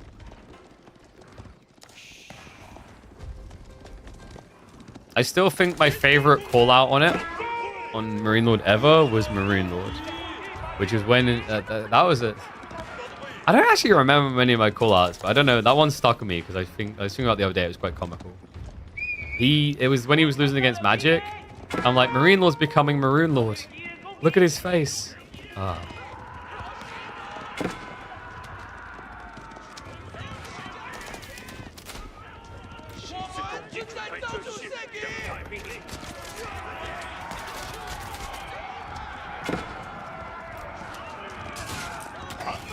There's a lot of men at arms, but against Lancers? I don't think this works. It shouldn't work anyway. He's only got the first crossbowman coming out. That's going to be a wipe. He was trying to go for the Imperial build. That's why. So if anyone wondering why did he add in men-at-arms instead of Keshiks, or why didn't he add in crossbows, he's trying to shortchange him. This was meant to be the fast imp build. Really caught him, though. Now he just needs to stick to him like Lou. If he pressures in, like, Wham's in trouble. He has got a back gold option, and I think he's already setting up for that. Weirdly enough, MarineLord actually resets. He doesn't keep pushing.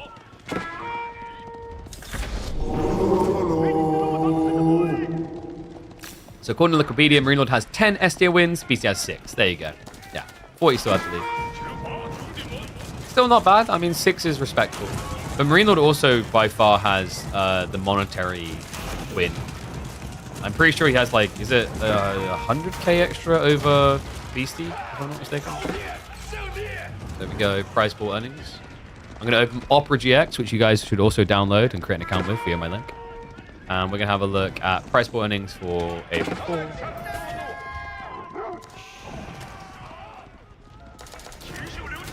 Yeah, so MarineLord 240k, Beastie 150k.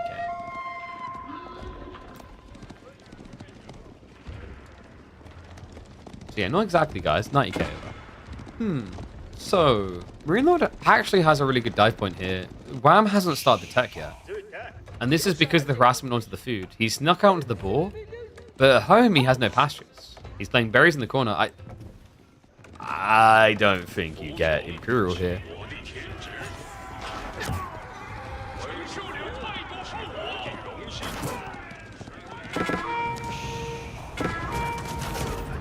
No, you're as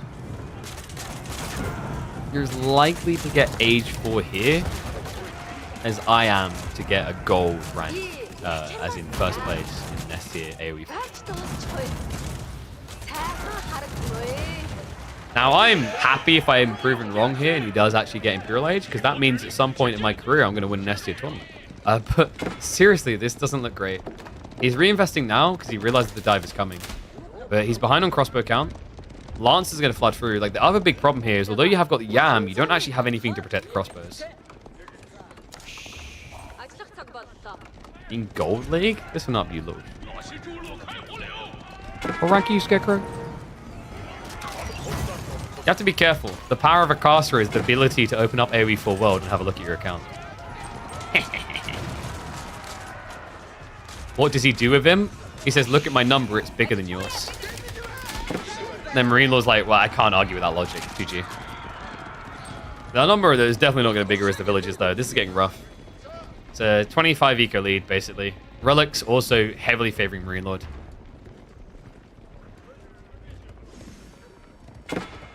I'm the number ranked gold player in NA with Conk knowledge. Are most NA players? No, I'm not going to fit. No, dude, we're not territory warring this. I'm going to play AoE4 ladder with Knights of Cross and Rose. That wasn't the deal.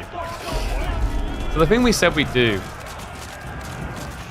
is that if we reach 750 average, like this is still my promise I've said, once we reach like 750 average viewers across a month reliably, we'll do a Road to Conk series.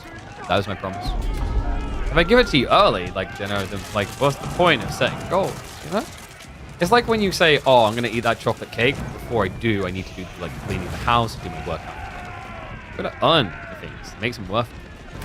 What we might do, though, is the historical battles. I actually kind of want to, like, do some speed runs to the historical battles, try to, like, set some records. MarineLord's respecting Wham a lot. Yes and no. It's MarineLord also just playing his classic style of, like, I don't need to rush the end state because I'm in full control of the game. So he's just playing it safe. Here we go. He needs to stop this because if he doesn't, it means MarineLord is going to lose an S tier tournament to me. Remember, that was the deal. We said Wham wasn't going to get it. There we go. I'm going to win an S tier tournament. Round of applause for me. You can, honestly, you guys can praise me and congratulate me now prematurely because now, like, I mean, casters, what they say always comes true, so it's going to happen. He gets Imperial, immediately gets dove, immediately gets clapped on the cheeks, a pat on the back, and win from MarineLord. But savor it while it lasts, M-Lord, because I'm coming with that S tier.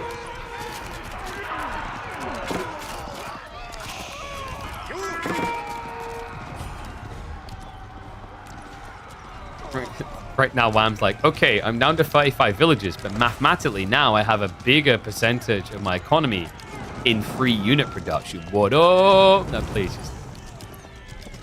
I've seen Wham try to do these type of things before, where he just relies on like the mass outpost defense. It's just too much fun. And what is up, Mao Mao? Thank you very much, mate. Appreciate the raid. Hope you had a good stream. Just in time to watch a good old Wham versus MarineLord matchup, in which MarineLord's ego could get even bigger. He beat the third best player based on the biggest ladder last year.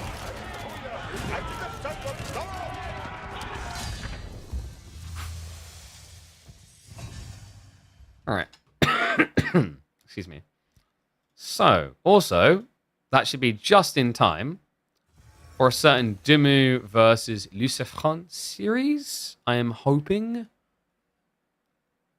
Have we still not got a... I think we still don't have a Dimu yet. He's very delayed. I don't know what's going on. They were meant to have started 20 minutes ago. I think something came up. Lucifron? Yes, you heard me correctly. Yo, let's take this opportunity to quickly update the brackets. So you, for those just tuning in, you have the full picture.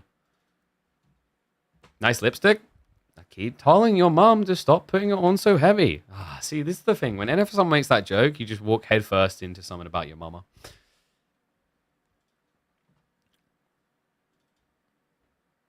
All right. So let me update. Wait, what just happened there? Let me update this. So we know that Louis MT is through. And we know that Wham is through. So let me update that. There is one sole name left to find.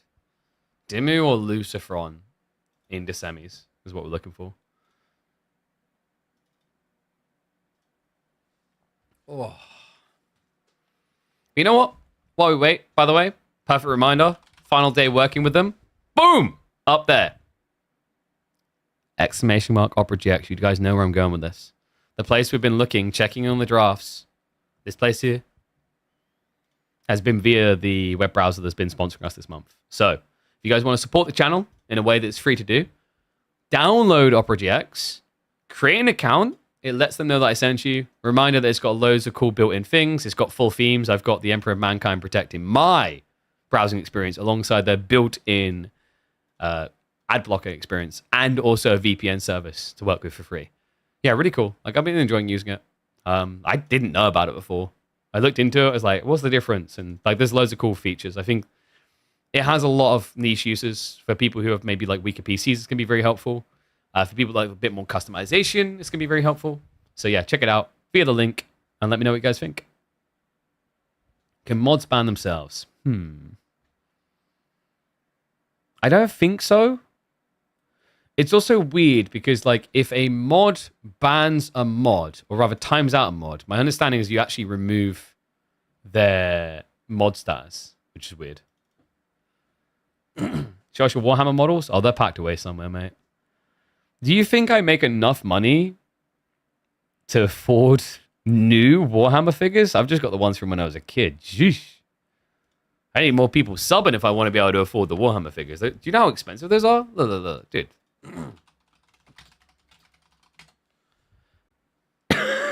These things are freaking ridiculous. This is like GG on the pricing. Where is Das UK? I just want to get myself... screw orcs. I want to get myself, like, a kill team of Nemesis Claw. So 2, 4, 6, 8, 10 figurines. 46 quid. Then there's the paints, which aren't cheap either. Combat Patrol of Space Marines is going to run you 100 quid for 2, 4, 6, 8, 10, 12.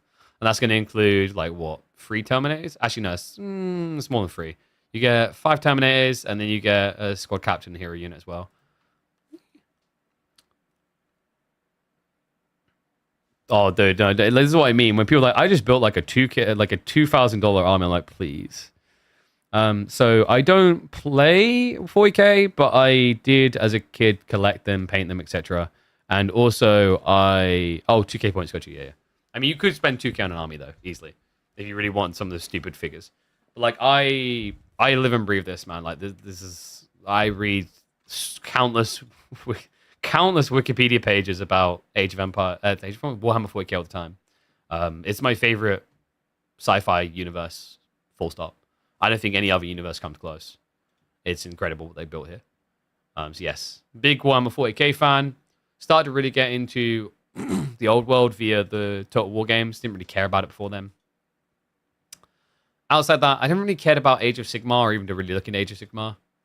But yes, I have a lot of respect for the world that 40k has built.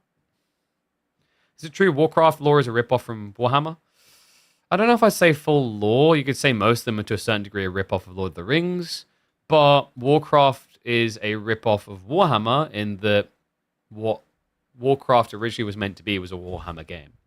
So there was an agreement for Blizzard to make a Warhammer game, a Warhammer RTS, but Blizzard wanted the rights and IP to do what they wanted with it, and Games Workshop said, hell no, we own the IP, make the game. So in the end, they said, fine, we don't care, we'll go make our own world with blackjack and hookers. So they made Warcraft, and then they made StarCraft. And that's how they came into fruition. Hence why when you look at StarCraft and Warcraft and compare them to Fantasy and Warhammer 40k, there are Some overlaps that are noticeable. So, do I have a Dimmu? How do we not have a Dimmu still? Or was it Lucifron? Like, I think we're still waiting on Ben. This is going to get awkward, because, like, we might not be able to cast the full series at this rate. Because the like, we can't not do the semis, is the problem here. Semis always take priority. So it could get a bit frustrating at this rate.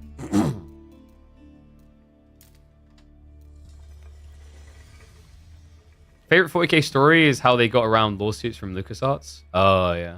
There's a lot of them in the early days.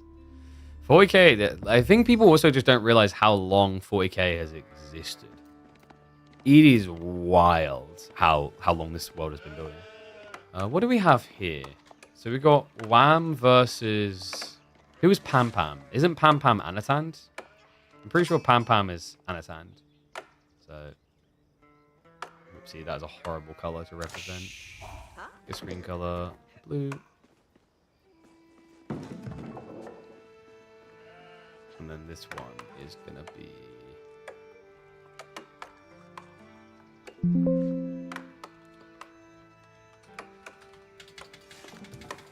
should do it like this. Oop.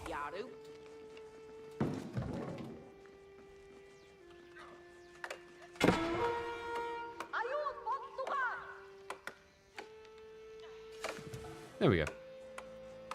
Tiny Antan.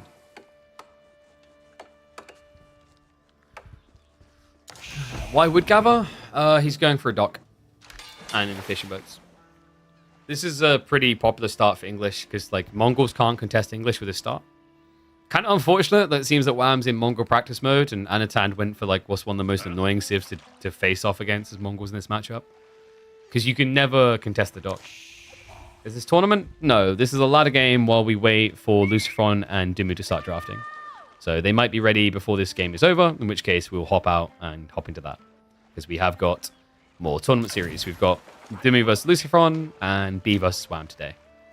It is going to be a long day. Warhammer Orcs versus Warcraft Orcs concept is much more flavorful. Oh, dude, like, Warhammer Orcs are wild. Like, there's so many fun details. Like, a lot of people don't realize they're literally just fungi. You guys know that? Like, one's in chat if you knew that about your Warhammer lore. Orcs in the Warhammer universe are mushrooms. It's not like Warcraft where they're like, we are going to have a son and he's going to unite the clans. They're legitimately mushrooms, which is why when orcs turn up on any planet in the Imperium, they have to exterminate us. Because, like, once orcs have arrived, like, even just killing them spreads the spores. So you basically have to purge the planet to stop the orcs continuing. What's the series score? This one is not the series. We're waiting on Wham. Not Wham, sorry. We're working on Lucifron Dimmu after this.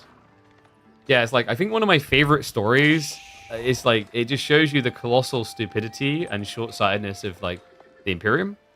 There is a story about a Tyrannid fleet on a collision course making its way through human planets. And this guy has this great idea to bait an orc war onto one of the planets in the projected, like, path of the Tyrannid fleet. So the Tyrannid fleet arrives on the planet. Orcs are already there, camping, vibing, mushrooming up. And thus a fight begins. A fight that has been going on for decades. No one is sure who's going to win, because for those that don't know, so orcs, like we just said, they grow from spores. So they just keep spreading. Tyrannids, which are like Zerg, consume biomass to create more of them. So they have to kill things and eat them to create more things. So you have spores, which keep growing things which can be eaten, but you can't really get rid of them. And then things that eat bio. You can see how this is going. This is a snowball. So for decades and decades, the orcs and the Tyrannids have been fighting over that planet. They still, like, it's very hard to check in. They know the war is still going on there. They don't know who's winning or if anyone's going to win. But now, like, after all these years, some of the high-ups at the Imperium have been like, which idiot done this?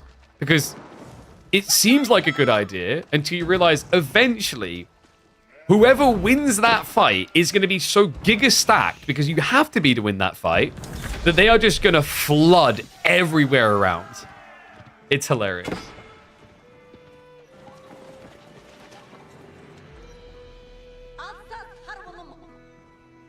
Best story about orcs is when the Imperial guards run out of ammo and just yell boom, boom, etc. and orcs die.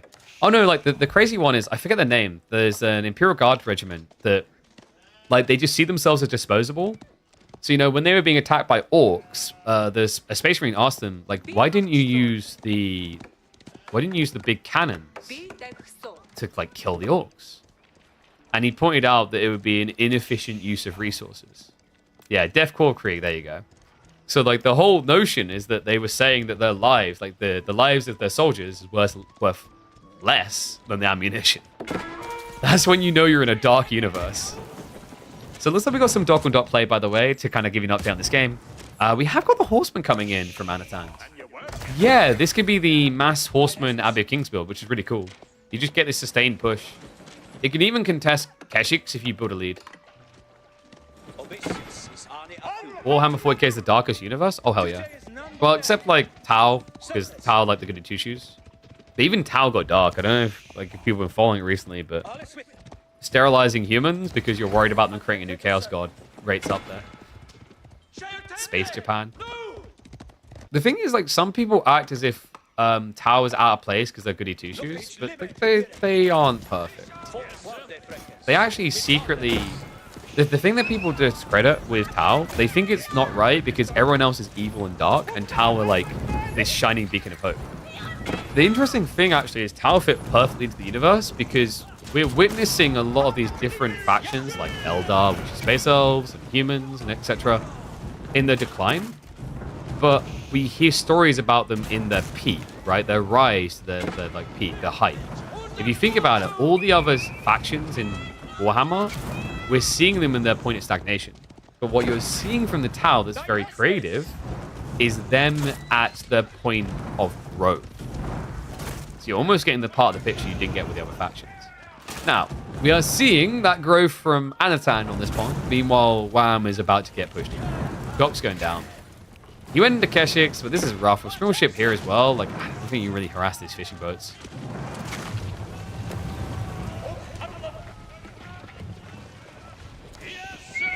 They're not good. The Ethereal Cast controls everyone else through brainwashing. That is true. But we're all brainwashed too. Yep. Now everyone's like curious where you're going to go with this. Drinking water, guys. You drink water because you have that little app. Now I'm going to stop. Okay, let me prove that you're brainwashed. I think someone should subscribe. Don't leave me hanging here, chat. Don't leave me hanging here. Give it a little bit of time. There's a stream delay. Someone should really subscribe. This is where chat is going to act independent. Like they aren't influenced by things I say.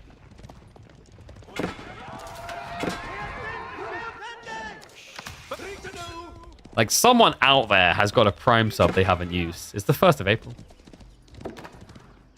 I'm not. It's driving me away. I don't know. That sounds very unbelievable. You can't drive and type at the same time. That's illegal. So what's Anno up to here? We have got the spearman get gathered in, but this is fine. Like right now, actually, this is really good because it's melee on melee blob. So the king heal can actually be really clutch. I think ideally is Wham, you want to find a way into range. You guys left me hanging. I'm disappointed. His dog did nothing. I mean, if you give him the fish for free, what do you really have here as Mongols? He has gone Silver Tree, but this is like funky. There we go. See? Broadcast Chewbacca. Thank you very much for the Prime sub. Brainwashed. Point equal proven. Self 5. Oh, and look at the man, the myth, the legend himself. Anasan come through the raid. I have this funny feeling he just won this game. I don't know. No one raids me when they lose. Hope you had a good stream, my friend.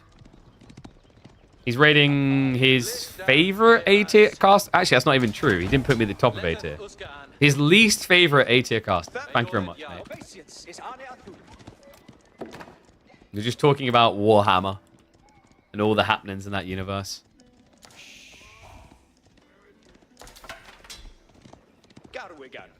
Okay, I've got the easy, real one to point out to you guys that you were brainwashed. You know how most of you like bacon? Bacon's just good marketing. Bacon in the 80s, 70s was the part that butchers couldn't sell. It was a marketing move to convince people that bacon is delicious and premium. Marketing brainwashed you into thinking that bacon is good. And I'm going to say something that might get me a few unfollows. I think bacon is probably the most overrated piece of meat. Not that it's bad, per se. But I do think people big it up too much.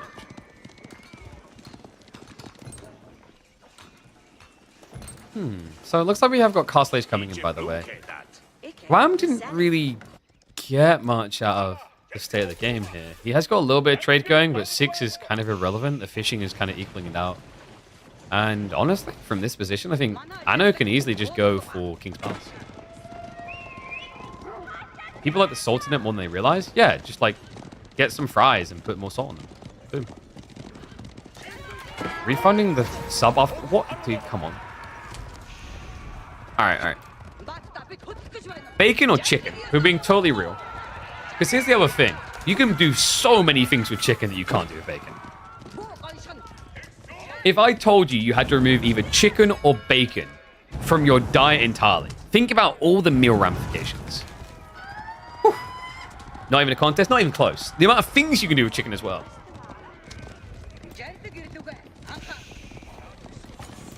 Beef. Do we need to go to beef too? Like, am I going to give up a crispy bacon or a juicy, pristine hamburger? Buy bacon. A good spaghetti bolognese or a stick of bacon?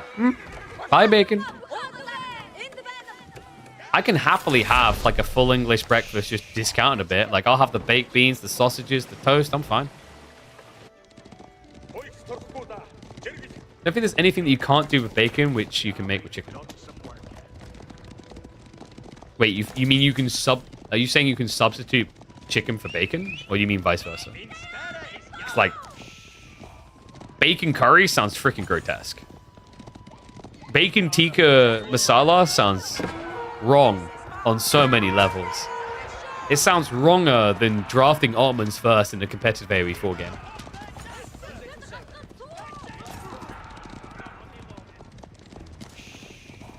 Tried bacon ice cream? Hell no. I've tried masala ice cream though. That was curious. So anyway, state of the game. Wham has tried to inflate into Keshix, but he doesn't have that transition point yet. He needs to get castle soon.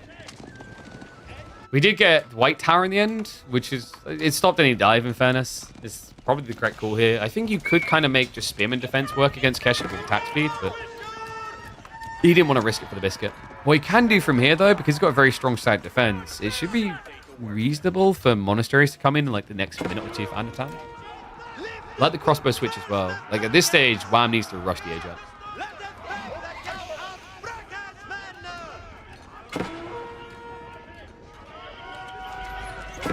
You need to choose a specific part of the chicken for comparison. Okay, chicken breast versus bacon.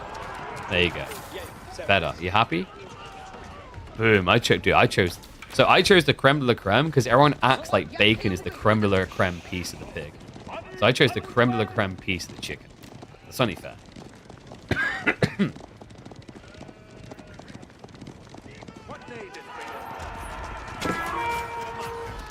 Lamb ribs or pork ribs? I'm a simple man. My favorite way to have a lamb is in a doner kebab. All right, step read out the way. We're going to have to speed this up a little bit because we're a little bit behind live. Just because I think Dimmu and Lucifron are getting ready to draft finally. KP is a breast guy? You're damn right. I think chicken thigh is overrated. I don't know. Like, I think for me, chicken thigh, the texture and the look at it just doesn't resonate. The dive's going to be coming in. Mass Spear should be able to push into this. There isn't enough archers. The feudal as well. Attack speed arrow is going to get activated. First wave of spears should flop dead. The Keshix... Okay, actually, Wham played that quite well. It definitely cost him a lot of Keshix. But it does give him a temp reset. And is he going fast? He's going fast, him. Get the Gige. This is fast in. Look at the resource haul. He's obsessed with this build right now. I mean, a lot of people are hooked on this build at the moment. Thing feels a little bit dirty, if I'm being honest.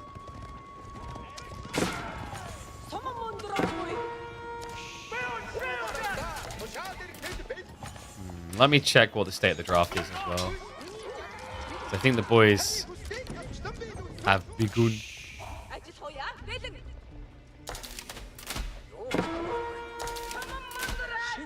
Oh no, I'm getting griefed. Draft hasn't started yet, but they should be starting in a minute. Okay. So we'll slow this down. We've got a little bit of time.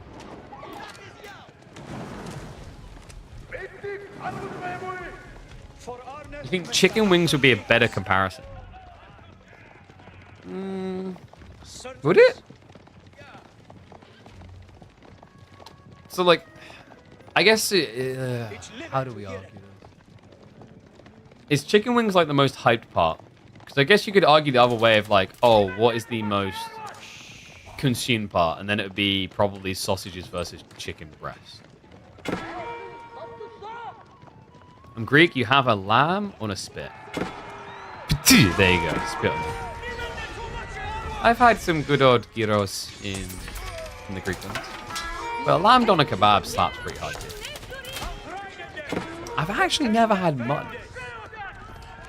I've heard good things. But I'm a poor man. So I stick to my simple. Okay, so at this point, Wham looks pretty bent. If the idea was fast imp, he's going to need to reinvest stat. He's getting outblooded. Knights are intercepting the traders. That's making matters worse. He's down to just 9. So he just lost one of the buffs. And there's just so many more troops coming. Behind this, it's going to be a 5-relic game for Anno. He's going to be an Imperial first. And that's going to be it. GG gets called. Wham says, hell no. Get me out of dodge here. Anno Rising. Get the gig.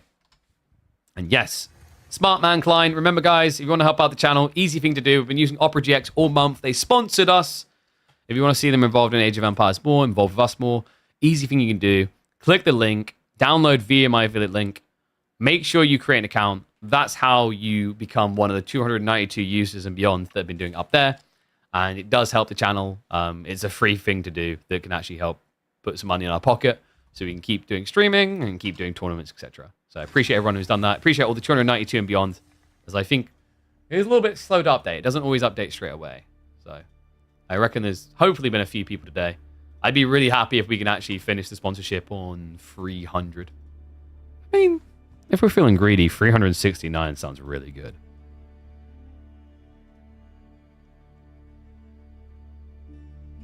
Okay.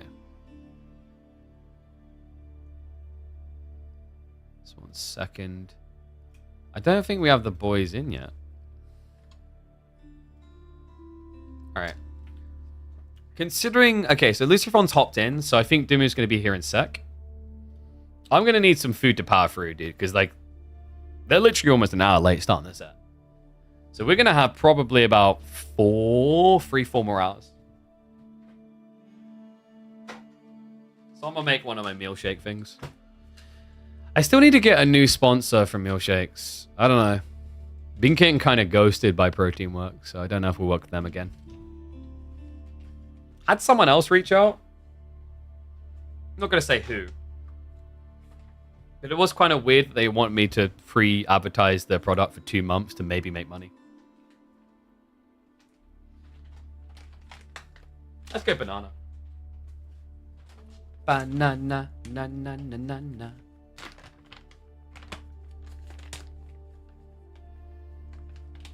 Restaurant in Dubai Airport. I've never been to Dubai. I've been to the Middle East once for, and that was to Saudi Arabia.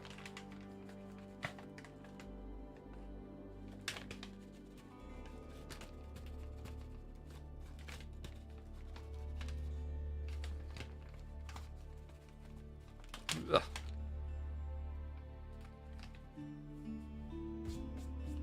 But I'll tell you what, the best thing to get your hands on when you go to the Middle East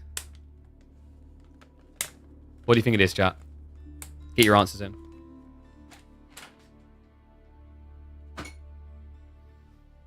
I'm a defender.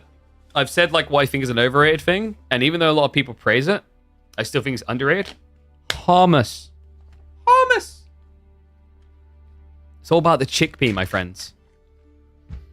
Right? You know you've got like a goated food when you can cook it in different forms, make it in different forms, and eat it together. I.e., you can have falafel and then dip it in hummus, and it works. Like, that doesn't work for so many things. Could you imagine just having like an egg and dipping it in mayonnaise? That feels a bit weird. Could you imagine having like a tomato and dipping it in ketchup? That's weird.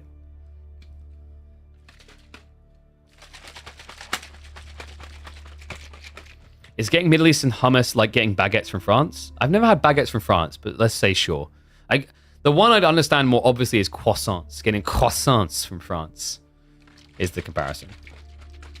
Because I actually first had hummus in a Lebanese, like proper Lebanese heritage restaurant in Romania, actually. And then I had then leveled up even more with Middle Eastern hummus in Saudi Arabia. And that stuff popped. Like, sadly, when I came home and sampled UK hummus, it was big sag. I think the best curry I've had is a Polish restaurant. And let me just actually update the maps because we have got the boys finally rolling. So, Dry Arabia, Sacred Grove, Gorge, and finally, Archipelago.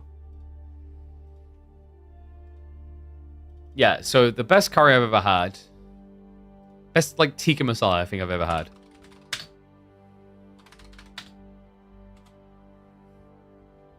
Let's see if I can find it.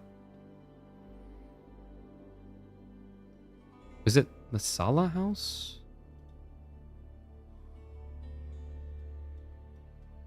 I don't know if it was Masala House.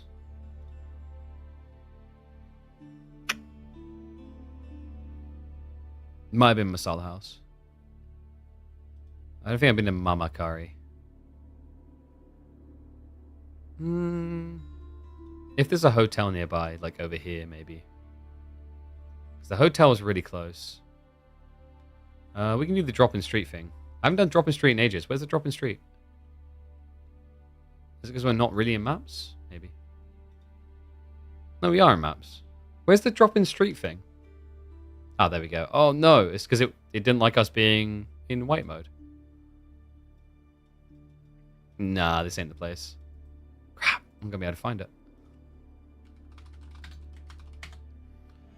Place was a banger. So I need to find the right hotel.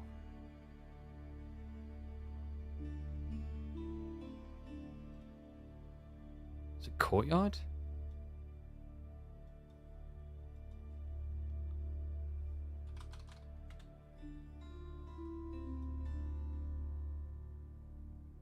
Oh, I think it was MeomaikA.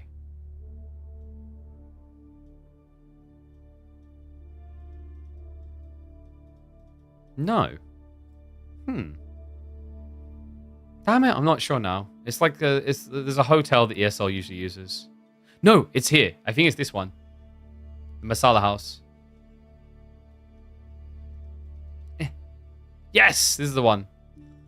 This place is great. Masala House. Best curry I've had. Well done to the Polish people, man. They done an incredible job. Like, I think...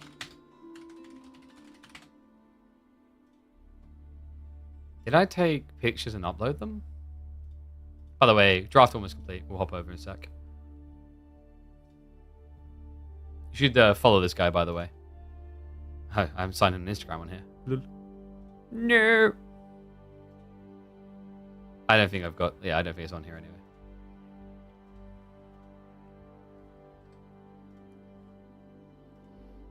Best curry, well done Polish people. Yeah, well, I haven't been to India. Like, what do you want? Like, do you want to know where the best pizza I've ever had is? And it was, like, actually the best burger as well. And the burger was good enough that New Yorker said it was the best burger he's ever had, which, good luck with that. Both of those was in Ukraine. Yeah, you just heard me correctly. Literally a New Yorker saying that the Ukrainian burgers were better than, like, New York. Never had New York pizza myself, but the guy backed me on the burger and was pretty reasonable on the pizza. It was a 4 cheeses pizza with pear and walnuts on it. And it's freaking delicious. Alright, there we go. So let's get ready. We have got the draft. So we should be able to hop in the game soon. I think the lads are probably hopping in the lobby.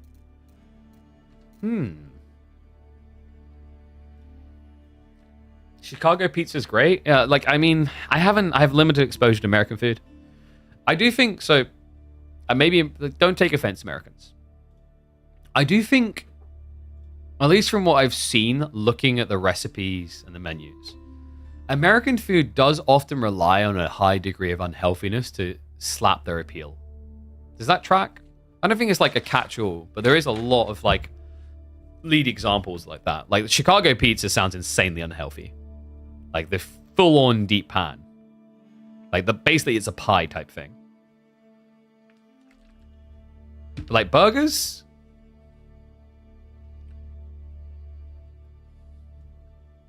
I enjoyed the American milkshakes. Like, I had a Shake Shack one, and that was banging.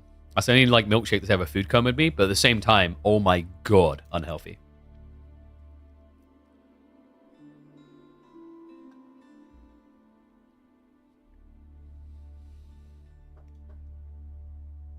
Deep dish. Oh, so deep dish isn't the good Chicago pizza? But isn't deep dish the pizza that all the Chicagoans swear by? I shouldn't have chosen banana. I don't know why banana like brings coughs out of me if I have a bad cough already.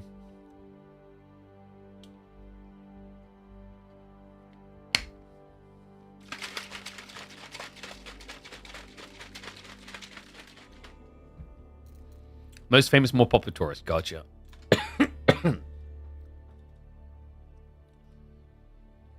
Lots of countries depend on those fatty, unhealthy ingredients. Yeah, but I think like America just basically like has examples that took it to the extreme, and then that's like the perception that gets led with. Like we've all heard about like a 5,000 calorie milkshake. You guys seen that? It's insane. And like Dunkin' Donuts has a one as well. I think it's a 5,000 calorie shake.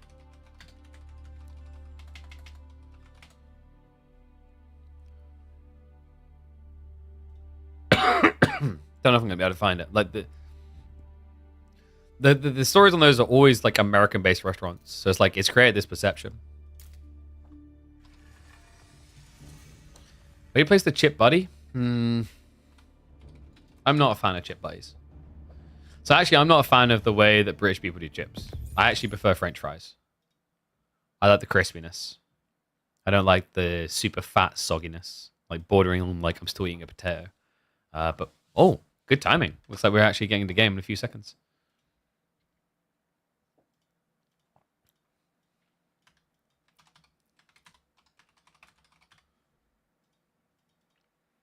Okay, get predictions up.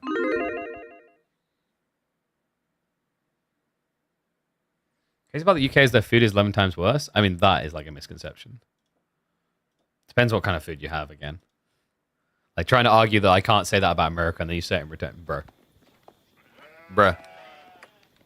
I feel like a lot of people in the world still think that British people sit here eating, like, freaking... What's it called? Black pie. I forgot the name of it.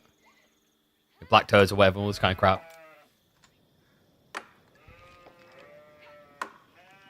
Eating beans and potato? That's not too bad, actually. I don't mind, like, tuna in the potato, but I do feel like that one's a bit weirder.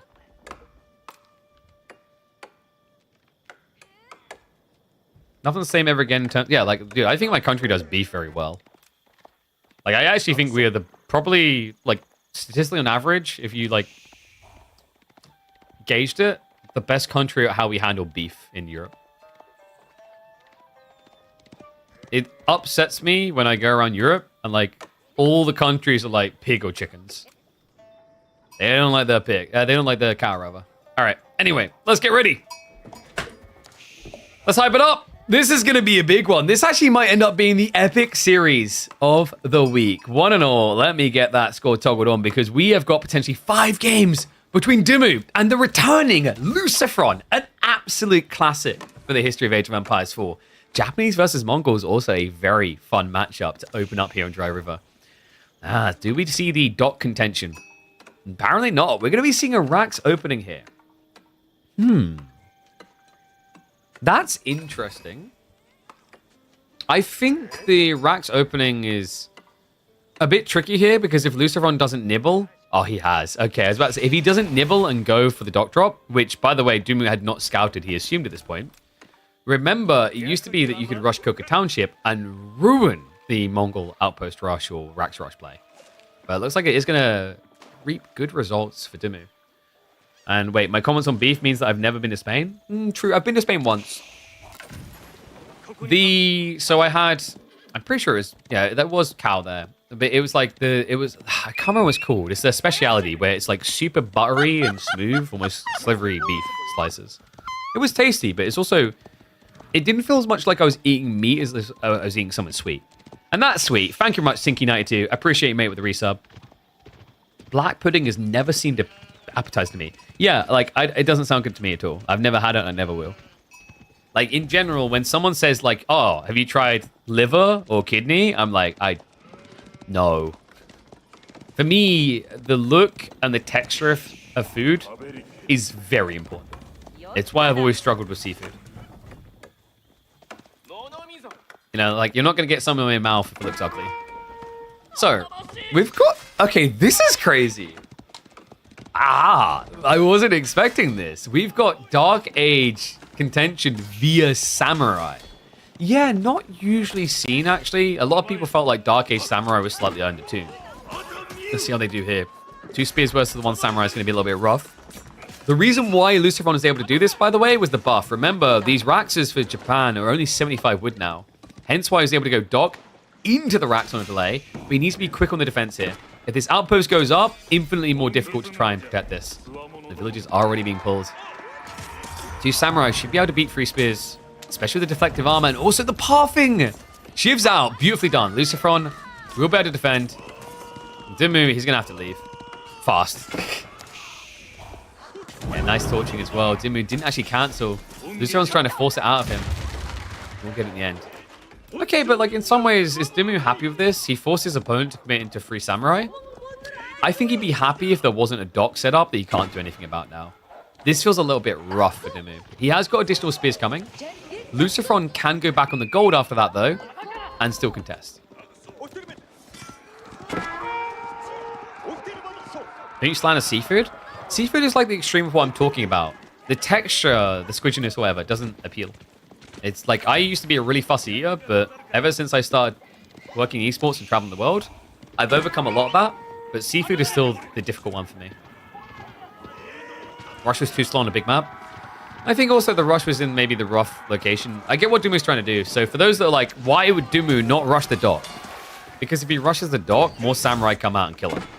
So he needs to block the goal to stop his opponent from playing samurai. Because then he can only play spears. And Mongols can win that. Unfortunately, things have just not worked out well for him. Luciferon, he's overextending slightly, mind you. Yeah, he's trying to be greedy and go for attack. He's switching into the spearman now for the extra front lining. But if he lets the samurai die, it's not going to feel worth it. Looks like the Khan body blocks there. Love that from Dimu. So we'll be able to shove him away. Luciferon has got an additional samurai coming. And Dimu... Oh, no. No. Cancel. No, cancel. Dimu, no. It's the wrong map. Dimu has chosen the silver tree to trade with the trade post that he'll get on map number 2. There is no trade post on this map. Oh, Dimu, no. He mixed it up. Guys, this is Dry River, not Rocky Canyon or whatever the other one was called. It does have the trade posts. Remember, before Rocky Canyon smushed the two together, Dry River was the one with fish, and the other one had trade posts but no fish. Oh, this is brutal. All right, hear me out. Dimu is actually Giga Next Brain. He's just going to trade with the enemy dock. Please don't burn down the dock, Ben. What's going to hurt me more is if I look and see him queue up traders straight away. Like, that would actually just kill me inside. This is a painful way to potentially lose game 1. I know Ben will take it in his stride. He's usually just like a, oh, it happened type guy. But this oh, I wish I could get his reaction right now. Check Dumu's vision. No! Wait, but no, but like, if he checked that, he thinks it's corner. He legit thinks it's corner. Oh my god, no.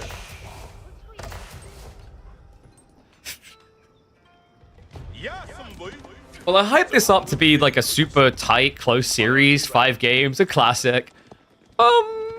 This wasn't what I had in mind. When I thought classic, I wasn't thinking when we're still learning the maps and the game came out. What a rough one for Ben. I think he's had a long day, right? Like, he'd done a short stream, then he has to go look after his son, and then, like, usually he's not live around this time. This is brutal. Okay, guys, this is why I need more people to support KPMM. This is why we need to keep growing the channel until we're over 1,000 average viewers. Because then I can scale the prize pools and be like, boys, we need player cams. Because then we could have captured the moment where it sinks into Dimu.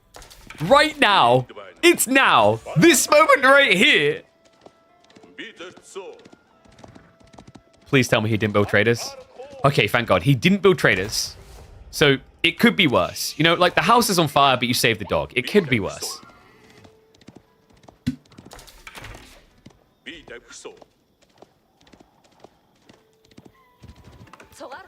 He has at least got deer gathering. Is Lucy going fast castle now? Quite possibly. He added in Shinobi in case he needs them. Oh no, Lucifron's playing aggro.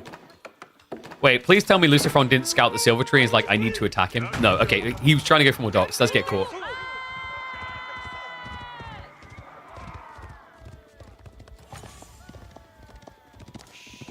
If Ben now wins, does that make him a god? And you only get 1 free Shinobi from the Coco, you have to pay for the extra.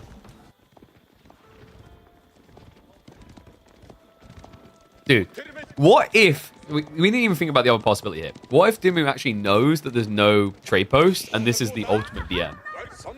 This is like Ben going, there's a reason you retired, Lucifer. Nah, he wouldn't do that. He's too nice of a guy.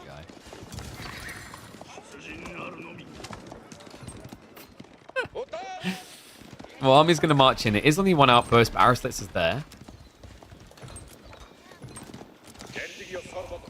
I don't think you can trend towards castle here. Maybe if you, like, rush double dog, but if you rush double dog, your opponent is definitely getting castle edge. Dimu? Wait, Dimu. Oh my god, he's doing it. He's actually doing it. The madman has been let loose. He's going to be trading with the enemy dock. All right, this is the Giga Brain play. I can either waste all my time burning that. It even show. I love this. It literally shows up the active traders. So here's the thing, guys. You can either spend all the effort burning down this dock, or you can scale trade and force Lucifron to delete it.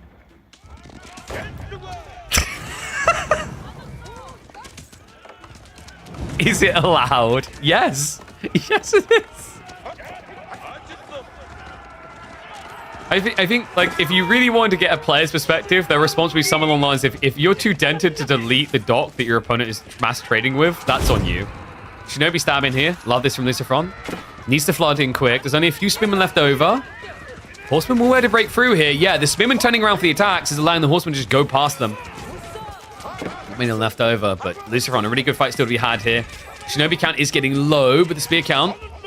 He's still got 2. Okay, that was sick. Dimu actually handled that remarkably well. I thought he was going to come out a lot worse. But where? It looked like Lucifron just couldn't get the horseman on top of him quick enough. And also, the importance of these fights, guys, is the more that Dimu fights him, the less that Lucifron notices that Dimu's trading with his dock.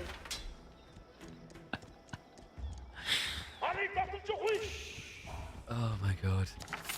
This is brilliant.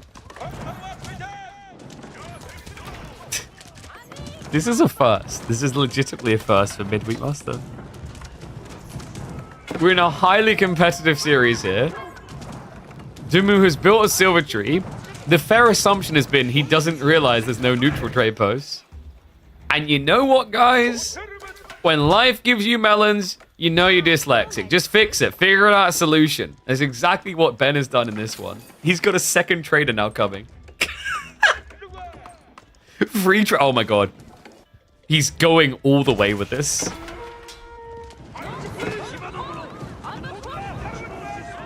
Diagonal trade, baby. Too good. Meanwhile, he's also going to burn the stables. That's going to be payday. I think Luciferon, that early fight, he threw away so many horsemen, he's now kind of in panic mode. You think he's got really good food income until you remember it's only one fishing spot. It's not like he's got 2 or 3. Maybe Luciferon should have just went for Castle Age here. Instead, Dumu's gonna beat him. Oh my god. Is he gonna rush Imperial Age after trading with the enemy dock?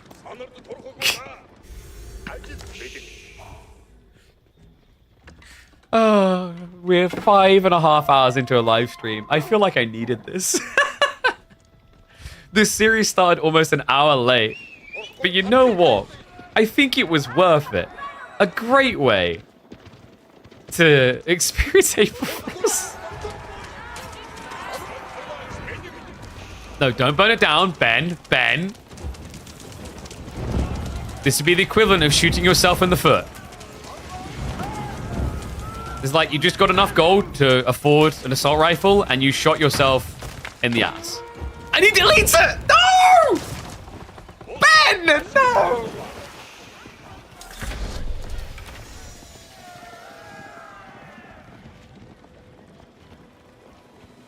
You could have been rich for life! This is like finding a tax loophole and then telling everyone about it, and then it gets closed! You could have kept using it! He built free traders. I legit have a feeling that Luciferon would not have noticed if he just, like, chill-pilled it. But I guess in Dumu's mind, he's like, the food being removed from Luciferon is more important than me getting the gold, because he does now have step readout. This is brilliant, though.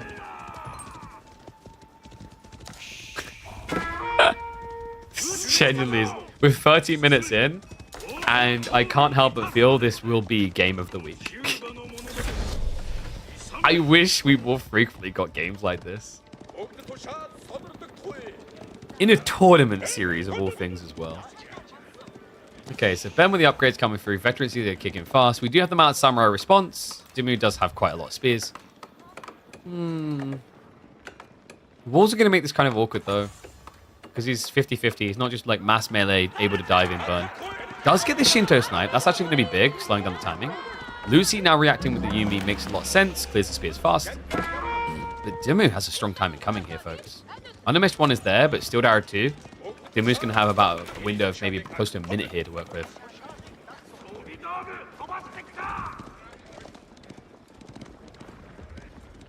We don't talk about the traders, by the way. They're like, what do I do now? I got fired from my job. I made a down payment on a horse and I can't do anything with it. He's literally carrying giant piles of turd in those bags right now. Like, there's nothing to trade with. At this point, Dumu's like, please make another dock. Please make another dock. Please make another dock.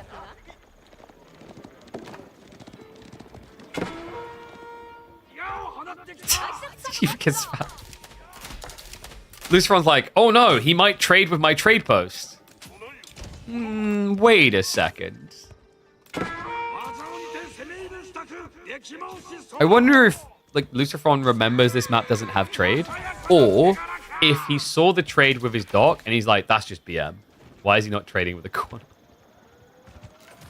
I know neutral trade on this map because not every map needs neutral trade. This one wasn't designed with it.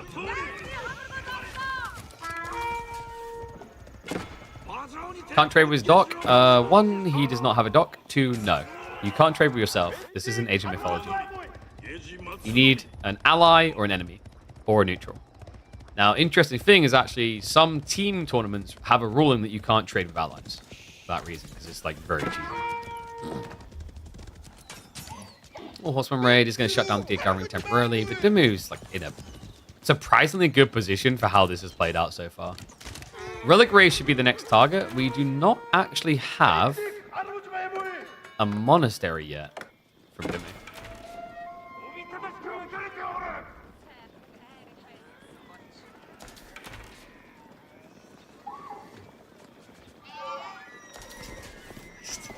I can't get over this early game.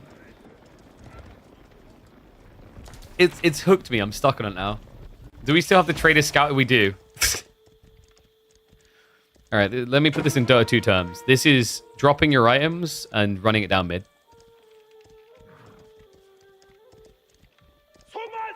Oh my god, I wish I could see chat right now, and I wish Dimu was like, can you please build a marketplace? Because, like, actually, it's not a bad idea. Lucifron might build a marketplace, and at this stage, these guys are pretty disposable. So if you get him to build a marketplace, and then you drop off once, you'll immediately get some gold back. Boys are on a mission. No marketplace whatsoever. We do have 2 TC out for Lucifron, though, so it's going to be scaling eco.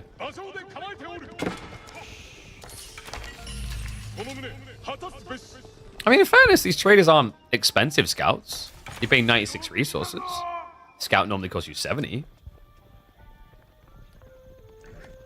Well, let's scout your courier. Nah, this is feed down mid. This is you walking your courier around hoping to pick up an item that someone accidentally dropped because they're like trying to be resource efficient.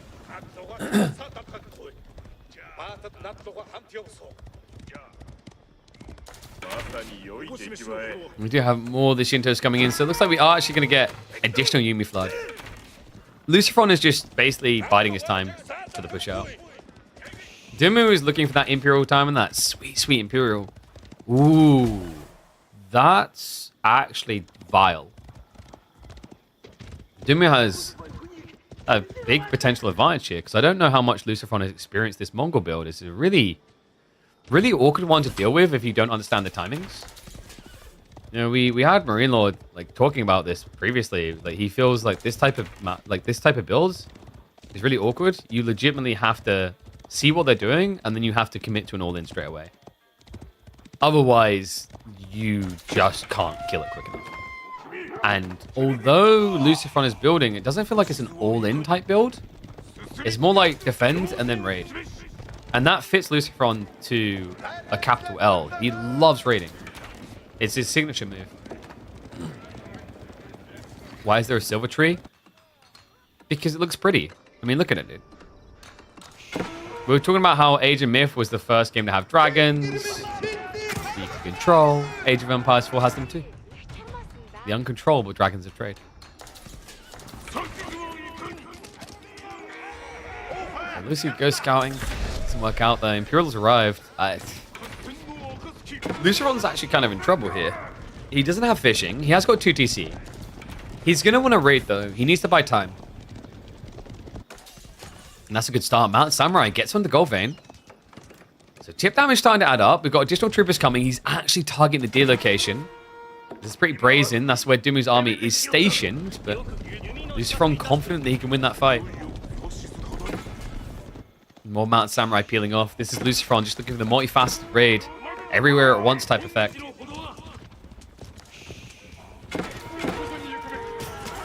we go. Baits the spearman forward. Crossbow count is 15. I don't think Lucifron can win this fight, but he can basically win by just small raids like this. He goes in again. Crossbow spears are going to be to defend. Lucifron will be able to clear them up. He needs to keep fighting if he wants to keep eyeballs on this area, though. Second wave is approaching. Khan does see it coming. More troops are pulled. No, the timing. The horse archers come out. Perfectly timed to defend this. So Lucifron's going to get no damage done here. The army throwaway is ugly on the south side. This is just not ideal. I think Lucifron, looking back at this, you know, if he could take a refund on time, he would have just split more Mount Samurai groups and went elsewhere. This is tough. Got additional Yumi coming. Numbers still look pretty good for Dimu, though. It's the crossbows. Now, remember, Lucifron is at least buying time for the 2 TC. He's adding in farms at home. So, like, this is definitely not GG. But compared to where Dimu was, what, 15 minutes ago? Very, very, very happy position to find himself.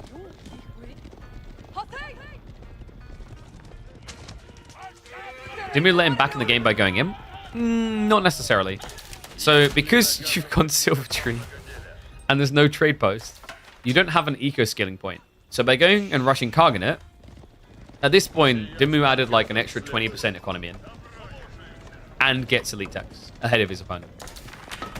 And as we saw there, solid defense. Because Lucifron's gone Yumi, the whole concept is you need to bulk to a point that you overwhelm. Other cool thing about rushing Imperial Age against Yumi is heavily armored units. It's going to relegate these Yumi to ineffectivity.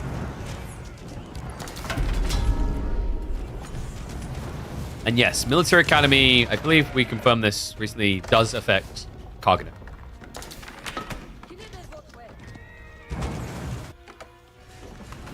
At least that's what pros told me. I trust them.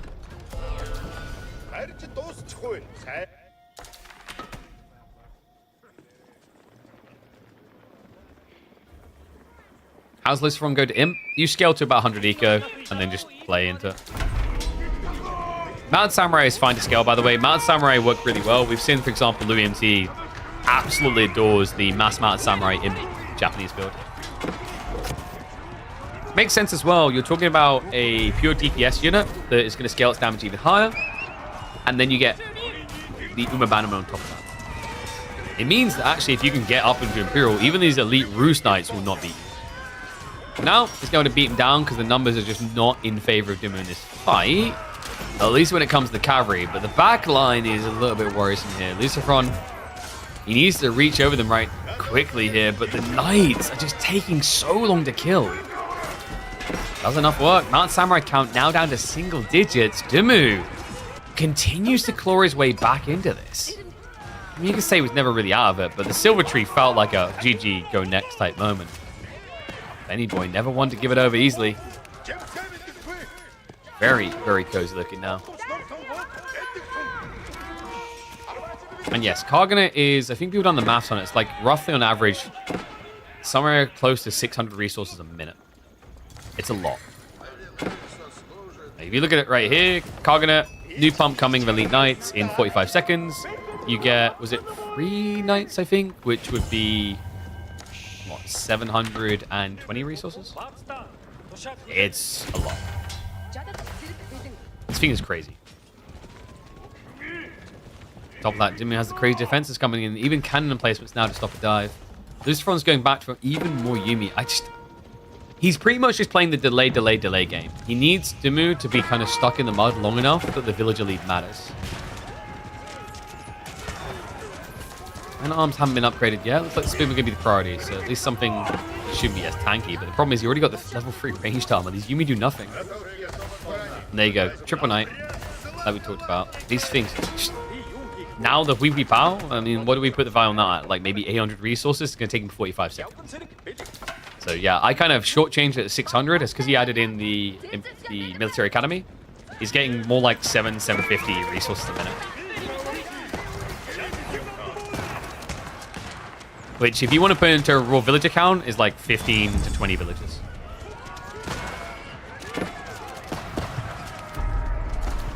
Lucy may need to just rush a rocket launcher here to stabilize.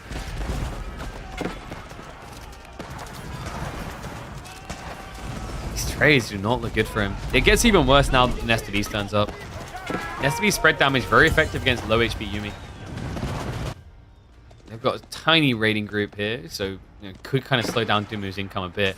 The issue that Lucy has, he needs a way of clearing this hand cannon bulk once. If he can do that, I actually think he's in a really good position here with the eco lead. There's a big ask. It feels like it's only getting harder.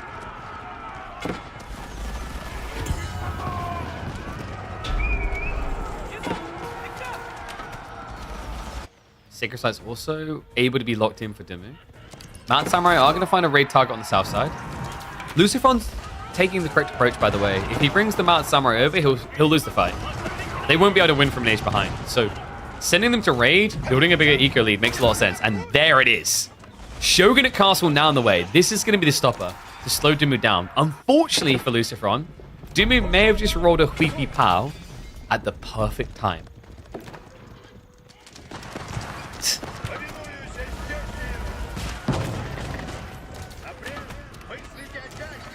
I got a feeling we may be here a while with this series.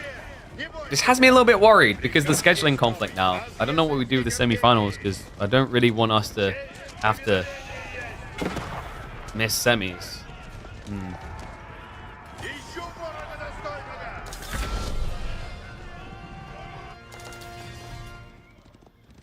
Sacred now capped in.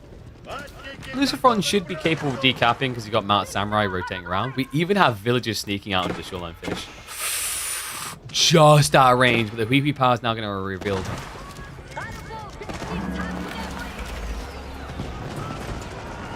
Lucy is about ready to pull the trigger on his own tech up here. Remember, he has got that 8k gold in the corner. Still 4,000 remaining. Shouldn't be running out of gold anytime too soon here. And I'm imagining we're looking at a Tanegashima Gunsmith. I don't think Castle of the Crow changes anything about this game. You already have the Shogunate to protect you, so you need the greed. And there it is, Gunsmith in the corner. Relics getting yoinked! Dumu with the 3B Warrior Monks is going to try to walk it off. The rocket launcher is going to shut down one of those, but the other one gets snatched and grabbed. 4 relic game now for Dumu. Still potentially 5. Elite Men at Arms upgrade now in. Lucifron. Remember, he has at least got the Yorishiro drop, so he can get veterancy in on the Yumi if he chooses in 27 seconds. Similar with the Mounted Samurai. And no siege engineering for Dumu. He's got PP Pals. You don't need to rush this. Few Men at Arms are going to dive in. Rocket launcher will shut that down. The eco hit stinging here. Lucifron, he was up to what, 102, 103 economy, now down to 89. Dumu's army just still looking undeniably superior. And that's a switch into Samurai. I mean, it's a good way of clearing the Men-at-Arms front line because you have a Zhuxi tech. And if you can reach the hand cannon, it's great, but that might be a bit of an if. Funny thing about the maths on PP Pow, you can one-hit the farms easy peasy. You actually like double kill them because you have double their health in damage. The reason that's good, you're seeing it here, he's milking it. I would actually love to see improved bounty coming out of Dumu. There's just so many farms to reap there.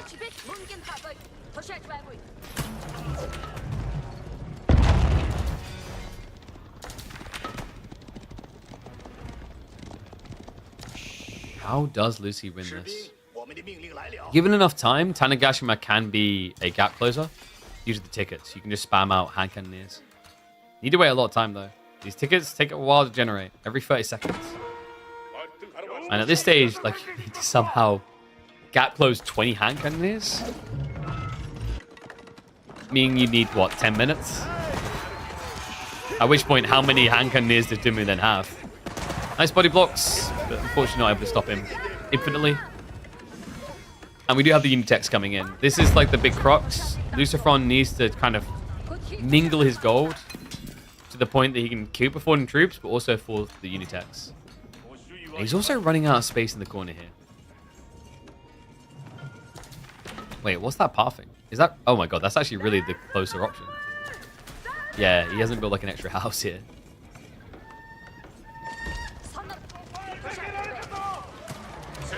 Archers now hitting in. The Falcon Vision. Big hit. Lucifron not reacting either. No, he's distracted. He's raiding on the east side. That gets shut down. He finally realizes what's happening at home. But the kills keep stacking up. Once again, keep him in check. It feels like Dumu is on the verge of the win. The Nest of Beast shots comes in big here. The Yumi not able to contest. Do at least have bombards, so he will eventually be able to deal with Nest of Bees. And I wonder if then Lucifron just considers hand cannoneers. It's so hard though without gold. The gold is going to be the restrictive element here. I think that's why he chose Samurai instead.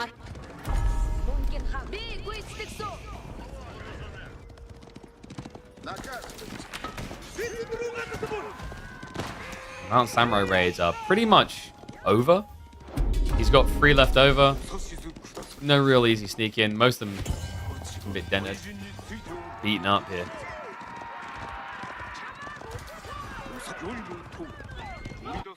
Lucy does at least still have some life with gold. I don't think Dumu's going to starve out at this point. He actually doesn't know about it, never scouted it. Oh, wow. Yeah, actually, that's a big deal. He didn't scout north side either. So he should be suspecting there's more gold, but he doesn't seem interested in blocking them. Cannon? Oh, no. No, don't lose the cannon like this. Gallop is a crazy drug, especially with the Khan Hunter aura. 7.75 tile range on the horse archers. They ain't messing around. These boys are full slam dunking right now with the Galp Tech. Reminder, that is more range than the longbow. Better base damage too. And it's about to get a lot better, folk. Incendiary arrows now on the way. We're also seeing Dumu going to Magadai. Actually really smart against Samurai. You can kite them, gradually kill them. And also with things like Sire Bow Limbs plus Incendiary, the ranged armor is not going to be good enough. Big flash coming in. Luciferon, he knows he can't wait any longer. The pressure is really just starting to stack up upon him. Frontline a little bit thin, but we have got the Warrior Monks giving the armor buff to make these men-at-arms just a bit more tanky. Dumu will have to stutter away. The lead is building here, and he's switching more and more into cavalry, which is bad news for Luciferon. He has got the Tanagashima Gunsmith, but not much of a pull here. He's been investing in the bombards, meaning no big pull of hand cannoneers down the line.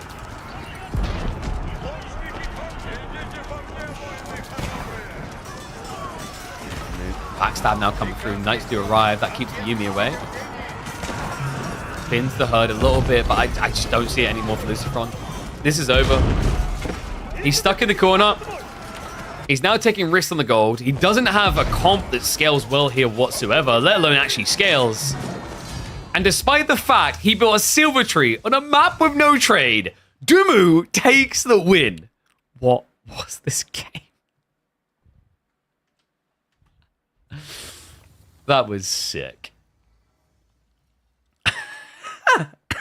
Dude, I can't. Like, that game. What a madman. What a legend.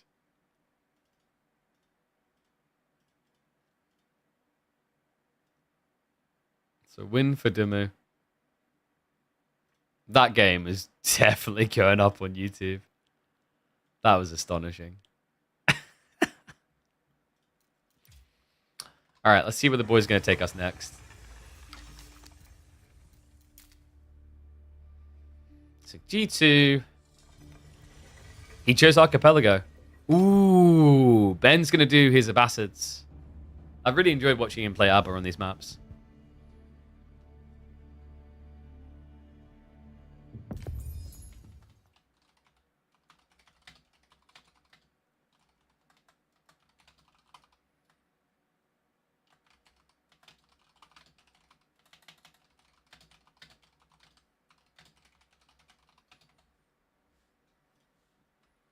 All right, and I think we're almost ready to game. So switcheroo. I'll start predictions up. Oh my god. I don't know what we're going to do with the freaking semis still. Like, I don't know.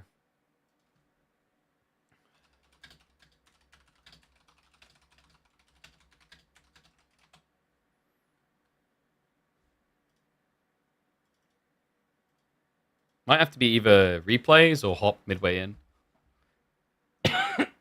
B versus certain 3-hour game, pretty high. KPMM has had 2 hours something on our version of Highview between Puppy Poor, I believe it was, and Anatand.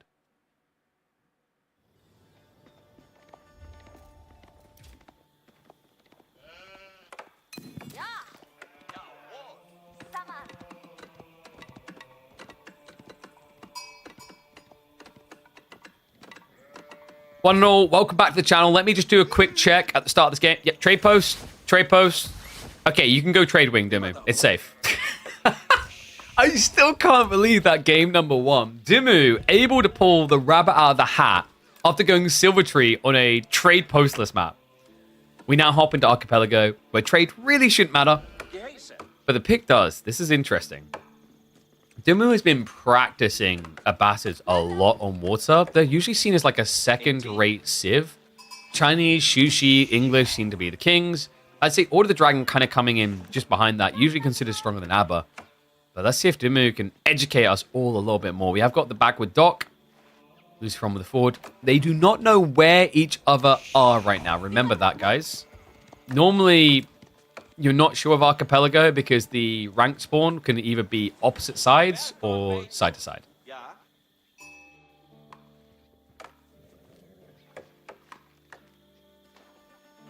That island is pure trees.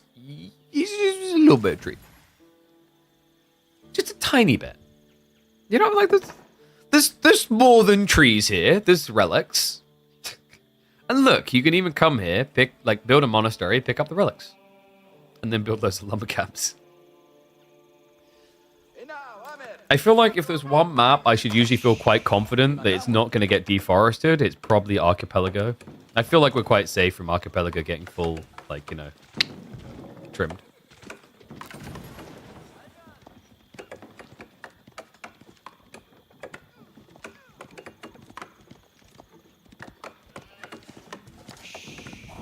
Even enough space for lumber camps? Of course there is.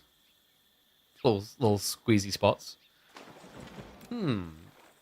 So what are the win conditions? Field springles. Yeah, that does usually feel like that's what are win conditions. Abbasis can be a little bit crafty sometimes. I wonder, does he think about going culture wing and setting up 4 docks here? Because you could get cheap arrow-slits and block the fishing. And he's going to scout it. Check this. Edge it. Edge it. Just a tiny bit more. Oh, no! 1 tile. He doesn't see it, so he doesn't have confirmation just yet. That would have been huge, because it means that Dimmu could just go for a 4 dock and start pushing archer ships out this side. They both still have got the scout up and operational. We don't usually see these 2 civs go for a transpo ship play. That's usually reserved for example, French that can build knights, or English that can go Abbey of Kings and get a free king.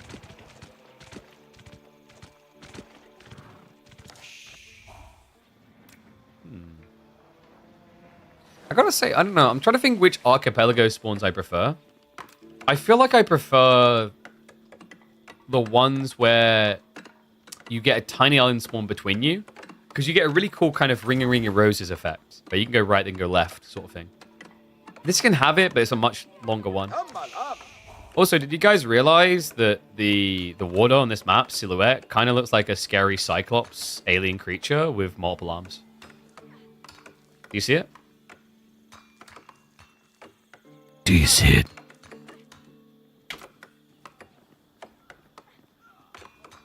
How much wood is on that island? Sure, let me just get counting. So I got 1, 2, 3, 4, 5, 6, 7, 8, 9, 10, 11, 12, 13, 14, 15, 16, 18, 19, 20, 21, 22, 23, 24,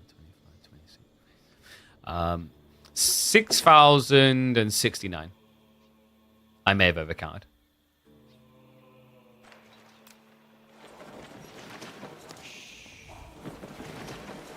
You insta-ban this map on ladder. Well, some people do. Some people actually go for it. Look, this is the thing. I do wonder if the amount of people who hate water is actually genuine. And here's what I mean. We've talked about this with other things where people who don't like something are very vocal about it. People who do like things are not vocal about it. Maybe, I don't know if Archipelago, necessarily, but the concept of water, at least. I do wonder. Because we have some players that actually love water. We have them in the weeklies. Let me look at this track. I think there's, at least 3 people that actually quite like water on here. Yeah, I saw one straight away that I'm like, yeah, oh yeah, he loves water. It's just a different style. The thing is, I think for people that really, really don't like water, the issue is they conceive it as a completely different RTS. And that's the tricky part. It's also, I think the people that don't like water are also the people that quite often don't like maps where you can't stay in your base. Does that make sense? Because although these docks are very tanky and hard to get through, you're wearing your economy away from safety, technically. Very different. And it requires a lot more attention. Water in Age of Empires 4 is more comparative to StarCraft pacing. You look away for a few seconds, you look back, where did those banelings come from? Where is my economy? Where are my military? Right? It's that type of map. It's that type of style. Oh, that's interesting. Lucifer went for the fishing boat scout. And people don't do this as frequently anymore. They usually just punt the archer ship. He's going to get the lay of the land. Could be important for him down the line if he goes for a semi-fast castle to know where the relics roughly are. Unfortunately, he didn't actually find any at all. We do, by the way, have the culture wing we theory crafted here. Makes a lot of sense. Remember, culture wing is going to allow for a faster timing on castle age. Also, guys, preservation and knowledge does work on arrow slits because although it's an emplacement, it's considered a technology by the game. Body blocks. Nice idea by Lucifron. Doesn't quite work out.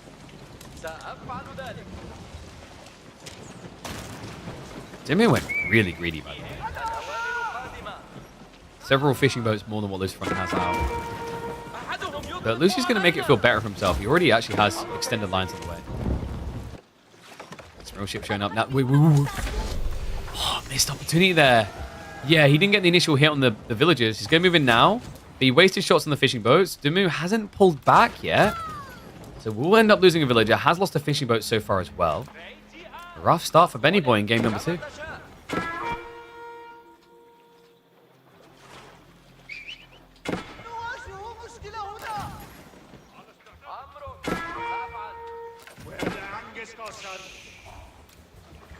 Is it me, or is Dimmu just in a get-bullied state?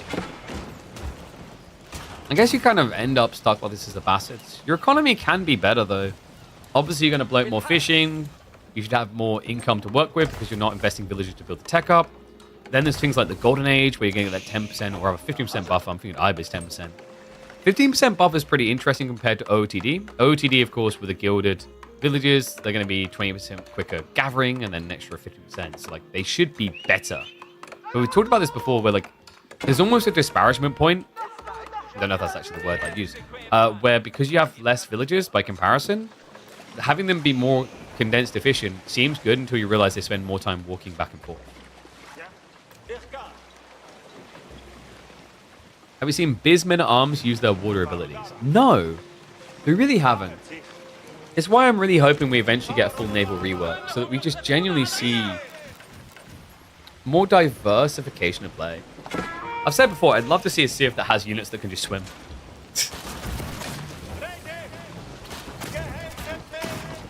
Skirmish ships diving in. Double demo here. Needs to make sure he doesn't get caught on top of the fishing. That's a double hit. That's worth it.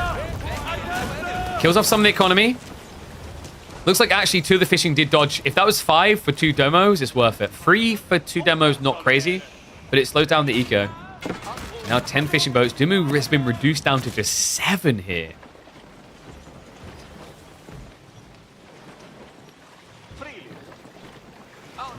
He has at least got the Teak Mast, so his boats are going to be more tanky. Remember, that's a unique tech for the Abbasids. Gives them an extra 10% HP. I wonder if Lucifron plays the long edge here.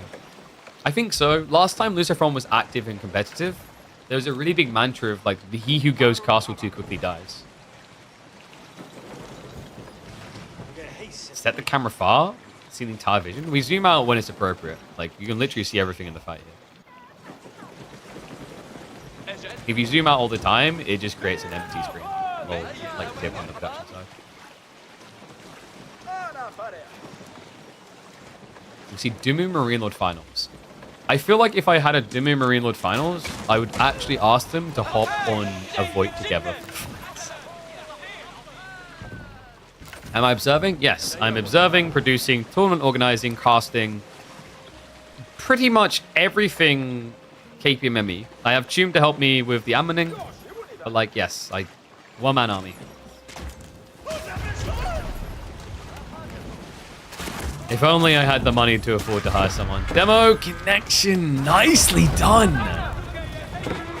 Gets 1, almost gets 2. Brings the number low. Scares Dimmu away. Keeps the Springald lead. We do have more of the demos trying to sneak around. Dimmu can't afford to lose this right now. Cool thing, by the way, Teak Mast actually kind of changes the kill point slightly. You can usually just get a 14 HP demo in, even if the archers hit it. Unfortunately, that is going to be a complete whiff there. Lucifron seems to have his number. And this is looking bad now, guys. Lucifron is starting to stockpile while keeping a military lead. We could easily be seeing Castle Age by about 13, 14 minutes at this pacing. Willing to work for free. Whoa! For free? Careful. Dimmu right now, his boats are trying to make love to create more boats, but unfortunately that's not how Age of Empires 4 works. You actually have to pay for them. Gonna be pushing demos! Nowhere to run! Nowhere to hide! The Spanish boogeyman is here to get you. counter demo play is not going to work out either. This is looking cursed right now. We're going to have a 1-1 score here. We are going distance in this series.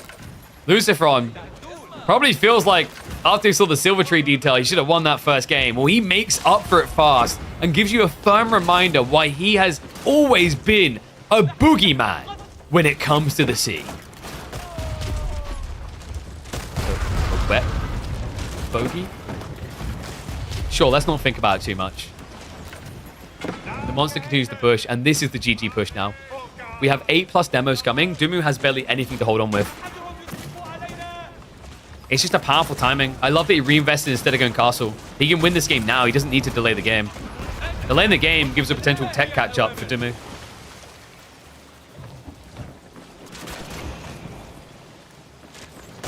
He's going to turn around, try and progress the demo, but it's too little too late. Man, the sail's not going to change anything about this. Fleets getting sunk. Fishing boats now have to try and help defend, but it's just not going to work out. Less than 15 minutes to dismantle one of our most consistent Age of Empires 4 players in KPMM. All he had to do is tell Benny Boy to hop in the tub. He even brought the rubber duckies. Sadly, those rubber duckies were laced with Semtex. Ooh! Yeah, that's... Congrats, we built a new boat. May it sail for many seconds. May it sail for many seconds. Nimu is going to get sunk all the way to the bottom. And the back and forth for the series begins. Whew. Will there be water too? Swimsuits? Maybe. I don't know. Maybe they have like a high enough tier you get whatever you want type deal. Anyway, we will go with ABBA versus Order of the Dented. Could be a win for the right.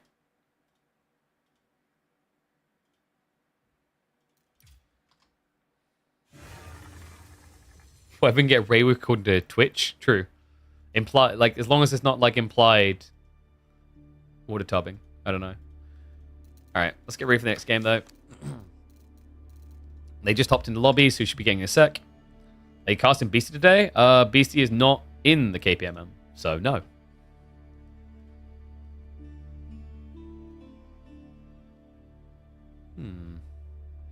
What does Lucifron do now?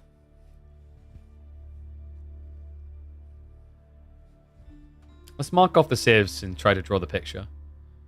So we got Japanese plus OTD gone. And Mongols ABBA. Yeah, Ben didn't really use his strong civs. He's actually in, like, draft-wise, a fairly good position. Jean, Zhuxi, Malians remaining. Malians could be great for Sacred Grove. You could then play, what, Jean onto Gorge, and then you've got Shushi for Dry Arabia. Lucy's probably thinking about Delhi for Gorge. So maybe it's like Dumu, you switch and go Shushi there. Actually, Malians. Yeah, you can play Malians. Both got 3 good civs? Yes, agreed. But I think the Delhi is maybe the less flexible. I don't think Delhi you want to play on Sacred Grove. What I mean by that is like Delhi is leaning hard into Gorge, I think. But that's always tricky. Like at this level, you can throw that as a curveball. Like, oh, you're expecting Delhi? Let me just bring Biz.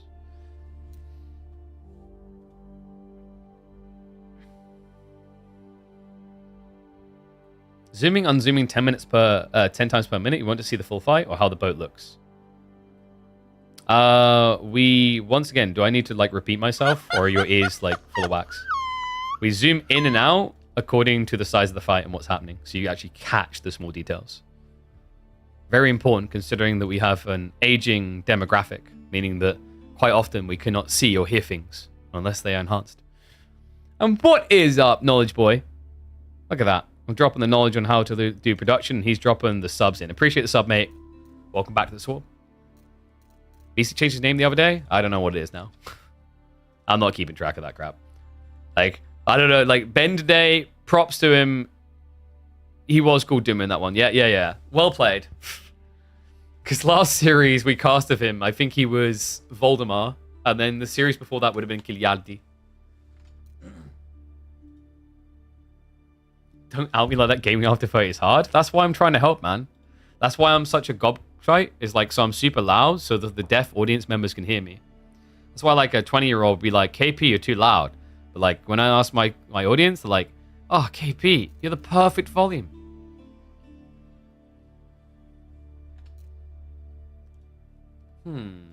Let me check. What did they draft, by the way? French Malians. Okay, I think we're going Sacred Grove. Unless this... Okay, so what would be maybe Gigabrain here is if Lucifron had picked Gorge. And Dumu's like, well, Malians actually can like deal with Delhi quite well. So I'll pick Malians expecting Delhi. That would be a sick curveball, I think, by Lucifron. And then you have what? French up against Shaw. Beers against Shushi.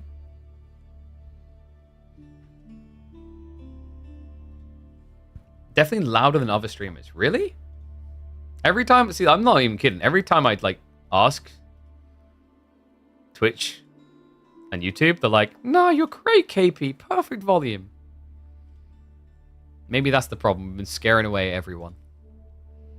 And yo, what is up, Sugar Mule? I see you on your YouTube side. Thank you for joining the fam over there.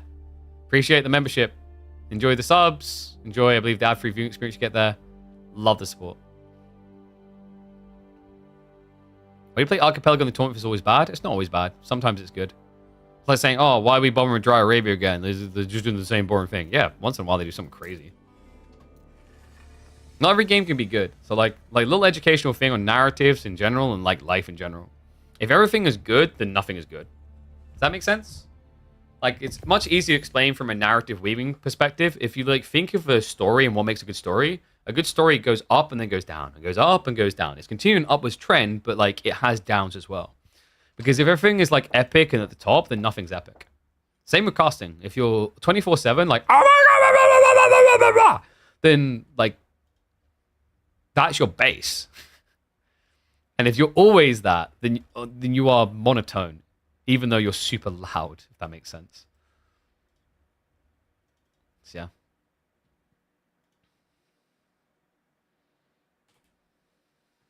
Why we on about being aged here? Kiljardi isn't here. Yeah, but when Kiljardi's here, he increases the average age of the chat by like 50. So, you know. I love Kiljardi. Yeah, the only thing that I don't like with zooming that I do, and it's because the system forces it, is when we zoom in and zoom out, like we have to notch it. There isn't, and I think sort of hit on this as well. He was like, why isn't there a setting to just to create your own default zoom setting from game to game? Because like we have a button, backspace, which resets the camera, but it'll reset the camera to like the extreme zoom. Oh, it's actually Dry Arabia. Oh, that's interesting. Okay.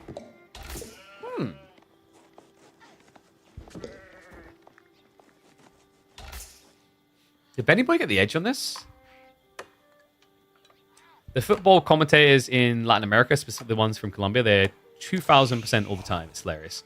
Yeah, but it's like, it almost works within certain degrees. Like I've seen, like if anyone follows Dota 2, they've seen the Echo Slammer, Jammer stuff as well out of the SEA casters.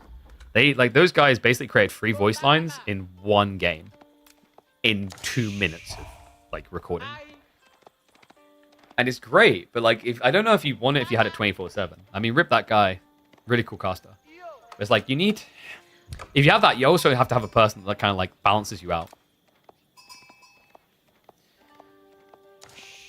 Time to break that tie. One and all, welcome back to the channel for game number 3 of our quarterfinals between Dumu and Lucifron. Winner gets to be victim to Louis. No, gets to challenge Louis MT. And we've already got a series heating up here. Lucifron able to swiftly strike back in G2. We now head into the purest and most fair Dry Arabia. What are those back golds? We now head into the most pure and fair. What are those deer spawns? Okay, actually, those are balanced between them. Although I would argue that maybe French benefits a bit more in the timing, because usually Malians are an anti-pro scansive. The gold balances out, though, so we should have a pretty cool game here. Let's get the Gambler up. Yes, all right, I know. You guys, you need to roll your dices. Yo, do you guys want me to let you in on something? If you go across to the Twitch side and you subscribe, it'll blow your mind here. You get more channel points per hour for watching. Anyway, back to the game. Tech Up should be coming out I don't think we were seeing Chamber of Commerce. It would be the ultimate flex after game 1 from Lucifron.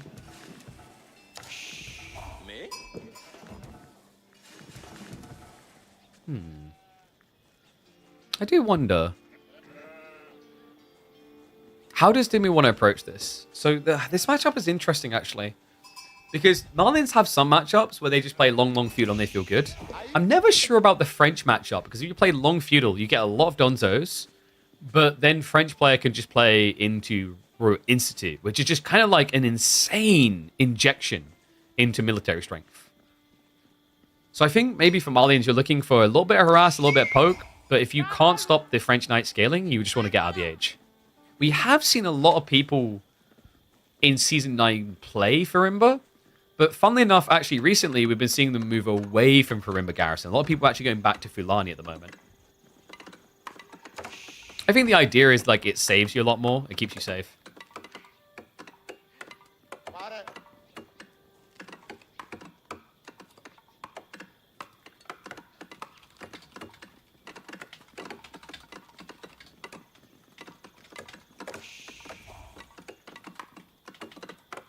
Just sending some message in the background.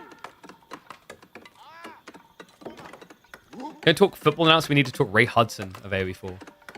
Do I know who that is? I'm not usually good with like football announcers' names outside of obviously Gary Lineker hosting. Oh wait, are you American? I need to double check that. We gotta drill it in. Most of the world calls it football. And American football. Anyway, Mansa coming in on the other side. Nothing out of the ordinary so far. Usually the way that this matchup goes is that you're probably going to want to open with Donzos here as Malians because the initial knight's too strong. Sometimes I have seen people just flood Warrior Scouts because if you get enough of them out, the knight can't contest.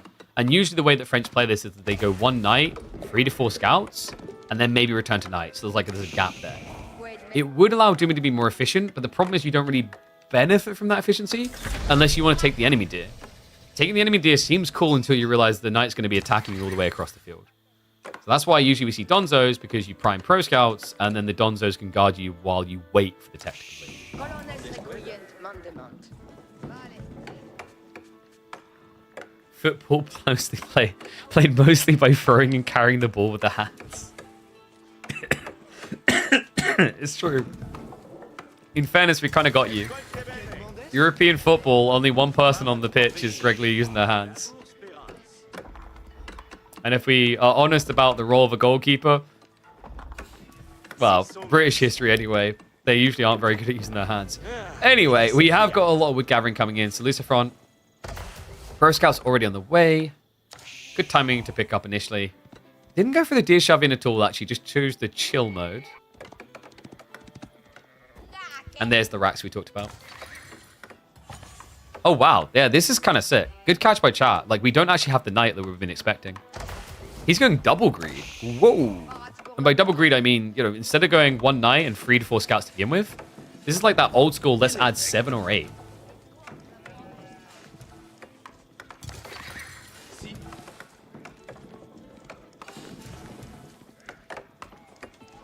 Like, honestly, it kind of feels like Lucifron couldn't get Roost through the draft, so he's just making his own Roost right now. Dimu has to be a bit frustrated when he realizes what's happened here. What he done made sense. It's just Lucifron didn't play to the order of things. He done it a bit different. And now we finally get the knights. So the reason this is important is Lucifron, theoretically now, should be able to contest Dimu's second deer pack. Maybe snatch away 2 or 3. That's a big deal. That's a swing in his favor. Sheep count is also already swung in his favor. Lucifron with 9 compared to just 6 for Dimu.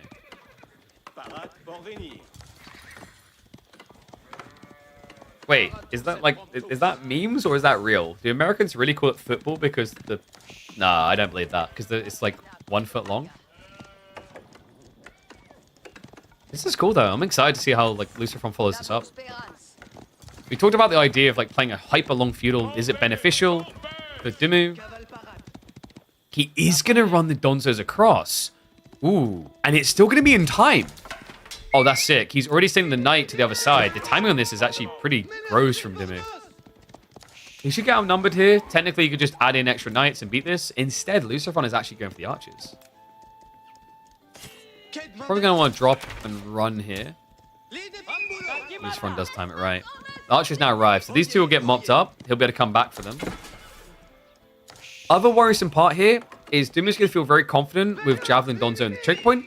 But if he has to come off this deer, it's risky. And that's why I like that Dumu's already moving on to the second deer pack before he finishes the first. If they make this a 50-50 split, the really good thing for Dumu is he will be able to eat cow to make up the gaps. Bad news is because you're going Donzo Javelins, you're unlikely to rush the map. So if Lucifron realizes that, he can actually go for Pumba.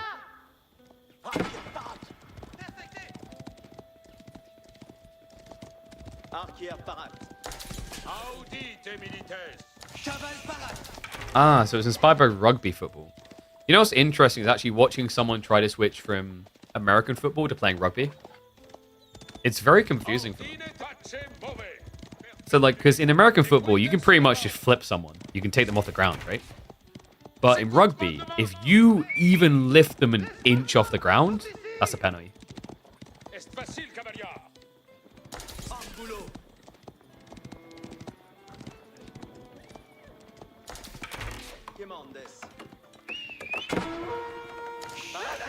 Now, one thing that's important for Dumu is he knows that the archers are coming. So he's already prepped enough javelins because he revealed it on the Donzos.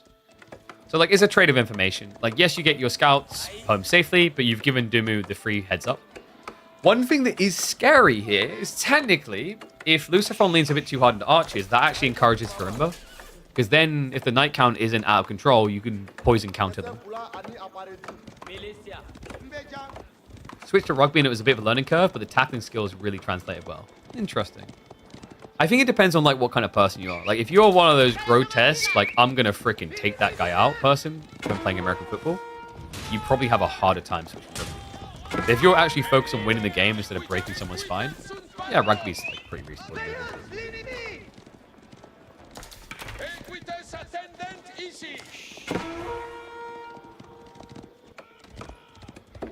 So nice. Lucifron just hitting that raid point that he loves to do, but second pit mine is already up. This is very hard to kind of hit long term. I think they even consider just adding maybe like a wall over this away.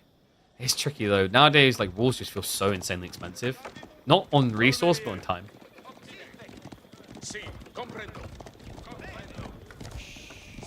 No, don't get me started on that Simpsons episode. I've referenced that before. Yeah, that was Simpsons. I did. So there's a Simpsons episode that is like they go to watch football the first time ever, and it's just three guys in a triangle kicking a ball around.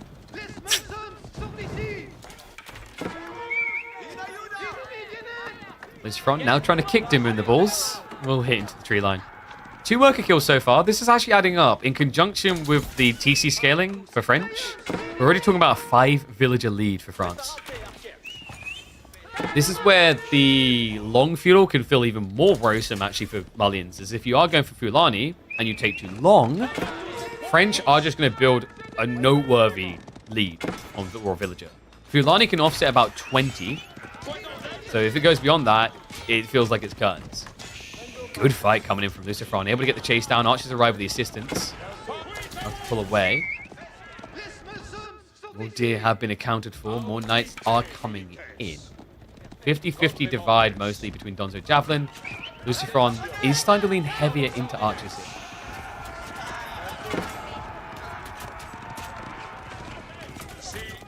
And we get to watch everyone share history lessons. Dude, that's what makes it special, you know?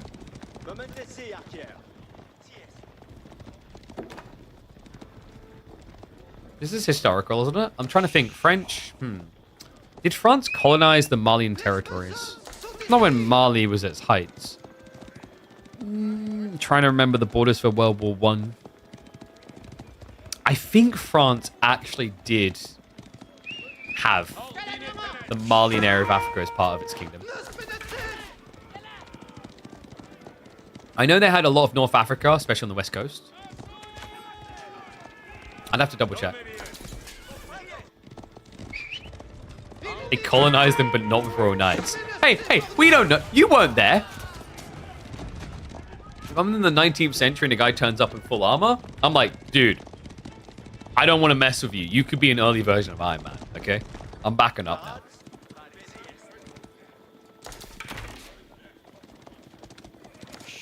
Why do the English exist in this game? So, I can explain that fully. It's an easy way to appeal to British people. Historically, we, in fairness, have quite a lot of relevance. This isn't like arrogant British guy speakers. Objectively, the whole colonizing. But the biggest reason is though that Americans can pick English and intentionally lose, so they can just kind of get the whole "we won the rebellion" type feel, you know? So it appeals to multiple people. Kind of the same reason why French is in the game. Speaking of the French, Lucifron is scaling to that point where Castle Age feels pretty good here.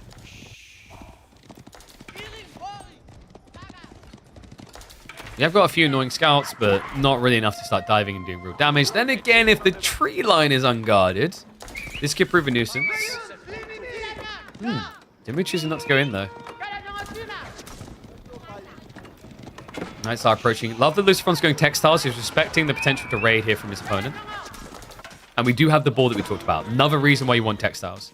So this is what we expected to happen in the game. Dimmu continues to scale into this big bulk of infantry, but it leans in more and more into defense. Lucifron, mathematically over time, you cannot keep up on numbers. It doesn't make sense. You know, your opponent can have 2 javelins out for every knight, or you can get almost 3 donzos for every knight. So that element is going to weigh you down. Once again, it's about that castle timing. Boosts you up quite a bit. It's like there was a villager loss for Lucifron, but remember, Dimmu's already lost additional. 7 villager lead maintained for Lucy. Dimmu starting to stockpile as well. Looks like we are just going to get the Fulani. Yeah, so no intents to go into the Frimba. It's safer. The same logic is applied to why we don't see Royal Institute as much now, a few months into this meta, than we did at the start. We're going to see it from Lucifron because he's got an all-in timing in mind. But a lot more players have been going Guildhall, because with Guildhall, you can aim for a later phase of the game. When you go Royal Institute, you're saying, my peak is maybe 5 minutes from now.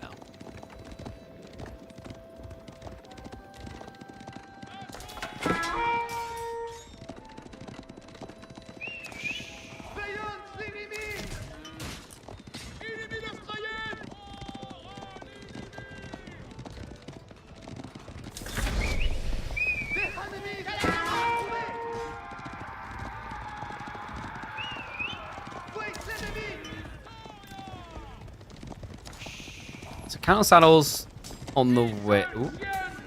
Hello? Bouton?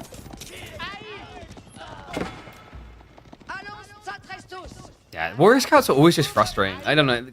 I think anyone who hasn't actually experienced Marlians has all experienced that moment in a game where you're like, oh, it's just a scout. It'll take 50 shots. And then you look away for a second and you're like, why am I dead? Warrior scouts and there's 7 damage. That is a fast Fulani. 35 villages from Dimmu to build this thing up. That's wild. 35. I mean, he's behind on timing. I think his fear is that Raw Bloodlines could be coming in like 30 seconds. And if he's not ready with his own upgraded Donzos, he's dead. So queues them both up. Lucifron is going to get in position, but one thing is missing here, folks. We do not have Royal Bloodlines. He priored the Cantle Saddles, which I'm a big fan of, but when you're up against mass Donzos, it's going to be a little bit tricky to execute. Archers. We're going to start poking. Village are going to have to shift off that tree line. I wonder if we're going to have monasteries coming in at home soon. Lucifron does have map control right now, so extending your lead makes a lot of sense because you're only 10 eco ahead. The Fulani is stronger. This dive's a little bit tricky. He did at least get some additional worker kills. Interesting approach. Like, most players in this situation would maybe think 2TC or something to catch up. And we are possibly getting that. This could just as easily be a keep drop to keep scaling army. I kind of like the castle idea. If you can find the right location for it. He has left room here. And it would protect his primary economy. And there we go. We do have the monks now coming too.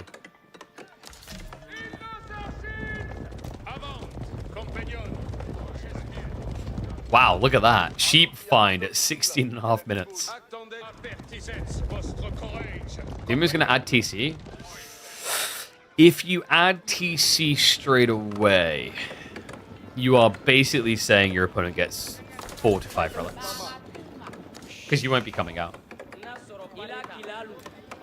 Also, Dumu, he's a smart cookie. He's going to realize the possibility that this is Royal Institute. If you don't keep investing in army right now, Royal Bloodlines will run you over.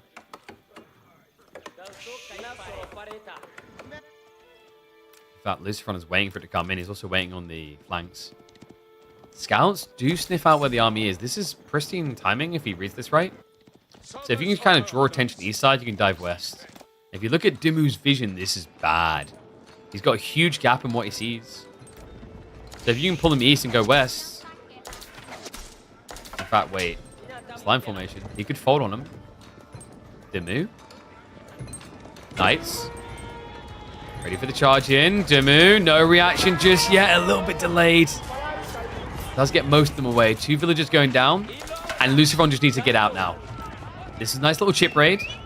He did try to push it on the other side. Good reaction by Ben. Defends both. Unfortunately, though, that line formation is going to come back to bite him. Well played by Dimu. Catches him with additional damage, so it takes out a few more knights. Donzos have got the throw recharging in 5 seconds, so they could actually get another flurry out. It's all about keeping this knight count down. Exponential scaling with the Royal Bloodlines is the key. Meanwhile, knights are going to look to go into the main again. Wait, he pulled all the Donzos. This is fresh. So to come out. Problem is the javelin count is just too high. So remember what we said about how this feels the longer this goes on? Lucifron is going to feel on the clock. He hasn't breached. He hasn't built that insurmountable lead. It's scaling gradually over time, but it's not that big he's out of the game moment yet. And because you don't have a guild hall scaling behind, you need to find a way of scaling more now. So it's going to be the defensive keep. That's going to discount on a lot of these buildings. Archery range and stables. A little bit rough in positioning because of the houses. So not able to get additional discounts. But we do have a men-at-arms switch. That's interesting. The problem with like MAA here is they are very immobile compared to the knights. But if they can draw a lot of attention on them, and pause that thought, because we actually have a lot of attention in the base. Dive comes around the back. Dumu trying to move out. Lucifron goes in. Needs to find those workers to make this worthwhile, though. No additional kills so far. More knights are sneaking through. Wall is going to go up, but Lucifron sees it. If he pulls east side now, and there we go, he knows. He's hunting for the kill. Can he actually hang around here is the problem, though. The Donzos are going to arrive home, so unfortunately for Lucifron, although he did read what happened in the end, it's too little too late. On top of that, Dumu marches forward with the 2nd battalion. Army split into 2. Only an archer defense here. And there's no way you're getting through the Donzos quick enough here. There's still 15 of them. On top of that, remember, Lucifron kind of just sent everything into Dumu's base. This is bad right now. He needs to resalve the army fort to defend. But even if he does so, it's a 2-to-1 advantage. I think Lucy's dead. He's got way too much gold. The food is now running out as well. He's going to need a farm transition. That is now beginning. But it's beginning at the worst possible time here. Charge can come around the back. Donzos are there to protect. The sandwich maneuver begins. On Lucifron, you can just feel the power draining out of him here. The knight count is down to 10. This is over. There is no comeback potential with such a small front line here. Marlene Flood wins.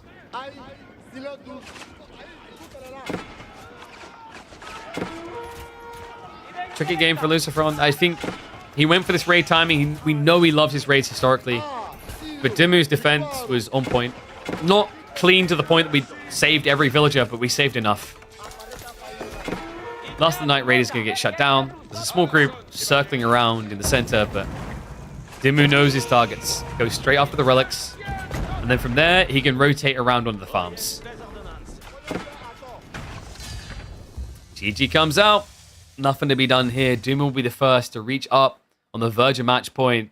On the verge of a date up against Louis MT. Classic Dumu game. 2 back golds. Camps in base for 20 minutes. Builds a wall and wins. Ooh, Kiljardi. I don't see the problem. You can just build a ram and break through.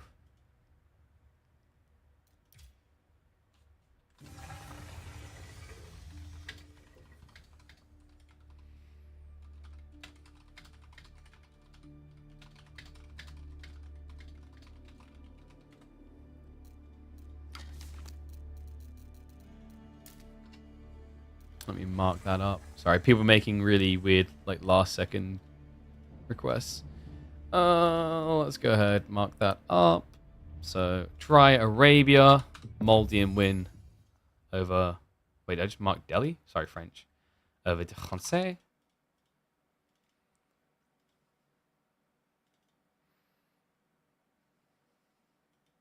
Yikes, guys. Jesus Christ. Alright.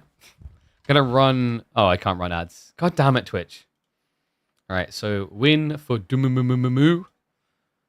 Eesh. Byzantines versus Shushi.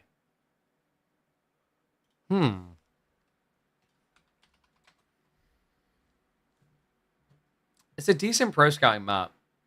I think I know what Lucy has in mind, but the problem with this map is like the pro scout split makes it awkward to achieve your all-in goal. In fairness, you always know where the deer are going to come though, so maybe that works out for you. I mean, when you look at this statistically on the ladder, this matchup I'm pretty sure is Shushi.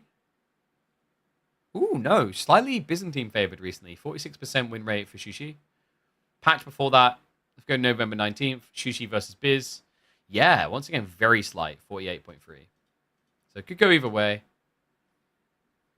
I do feel like the map might be slightly better for Shushi's idea, though.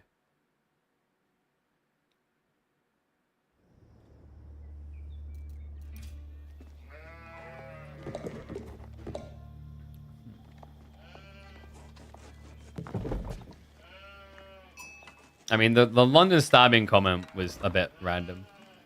The better way of doing it would have been something along the lines of, is this London? Because although Lucifron's down, it looks like he's going to take a stab at it.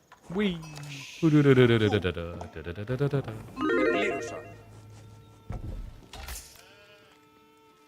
to AoE4, is there any content aimed for players somewhere between expert and here's how you build a racks?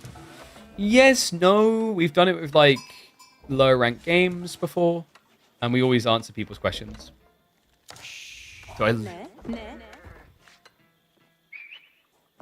and all, that's a good question. Do I live in London? No. You know how expensive that place is? I'm nowhere near high enough on the sub count to afford that place. But you know what I can afford? More games. And I can afford to flip that around because you are seeing that correctly. Dumu is leading the series. Lucifron, no more mistakes allowed. We've got Byzantines up against Shushi. We checked the stats on this. This is considered close to a 50-50 matchup. A slight edge, actually, for Biz in the last two patches, a high-ranking play. Gorge an interesting map for it, though. And we talked about the potential for the split spawn. That's exactly what Dumu is going to get. This can be great for him. It means that pro scouts can come home fairly safe. Other side of it, Byzantines. Actually, this is pretty good. Lucifron could go Limitane opening and deer shove. Feels like that'd be a very hard deer shove for Dumu to stop in time. And also, the Grand Winery is going to go here, so you'll be very close, like, very quickly. You'll see which way he wants to play that. That has, like, on average, in matchups against Pro Scout, it's been Byzantine's bread and butter. I don't know how much Lucifron has played that. You know, we have to remember that Lucy's return to comp is recent. It's not like he's been grinding it out for a year consistently. He did take a little bit of a breather.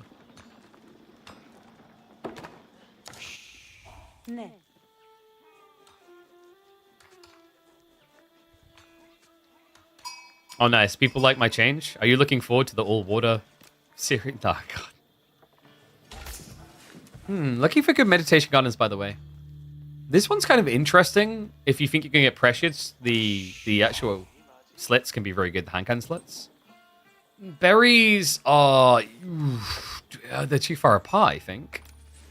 Dimmer's going deeper, though.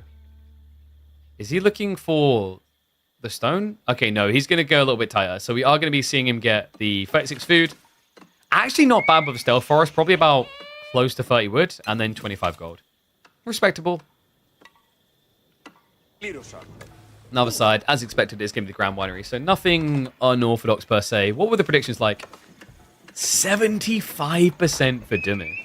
Whew. In fairness, there is something about when you give Ben Shushi. You know, Baldy Boys, Power of the Balls, etc.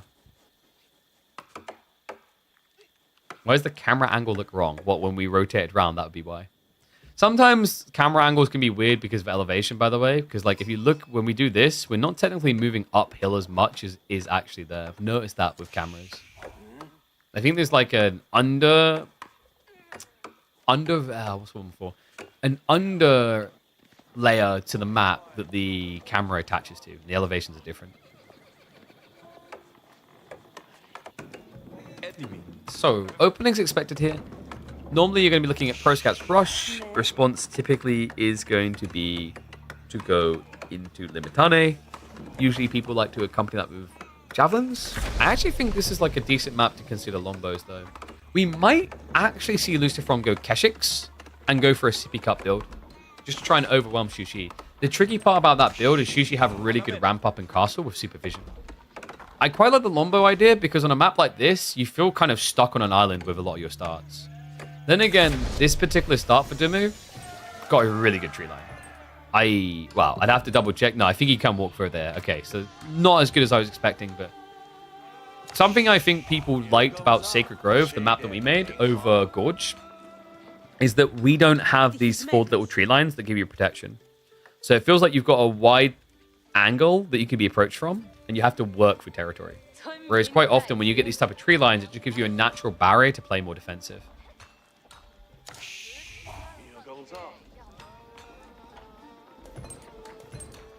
So, Pro Scouts on the way. Wait, building your TC in the wrong spot in Nomad is the worst? The camera angle? Oh, dude. Don't get me started on that. The worst feeling in Nomad is when you build your TC and you feel you're safe, and then you find out that 4 players are all around you.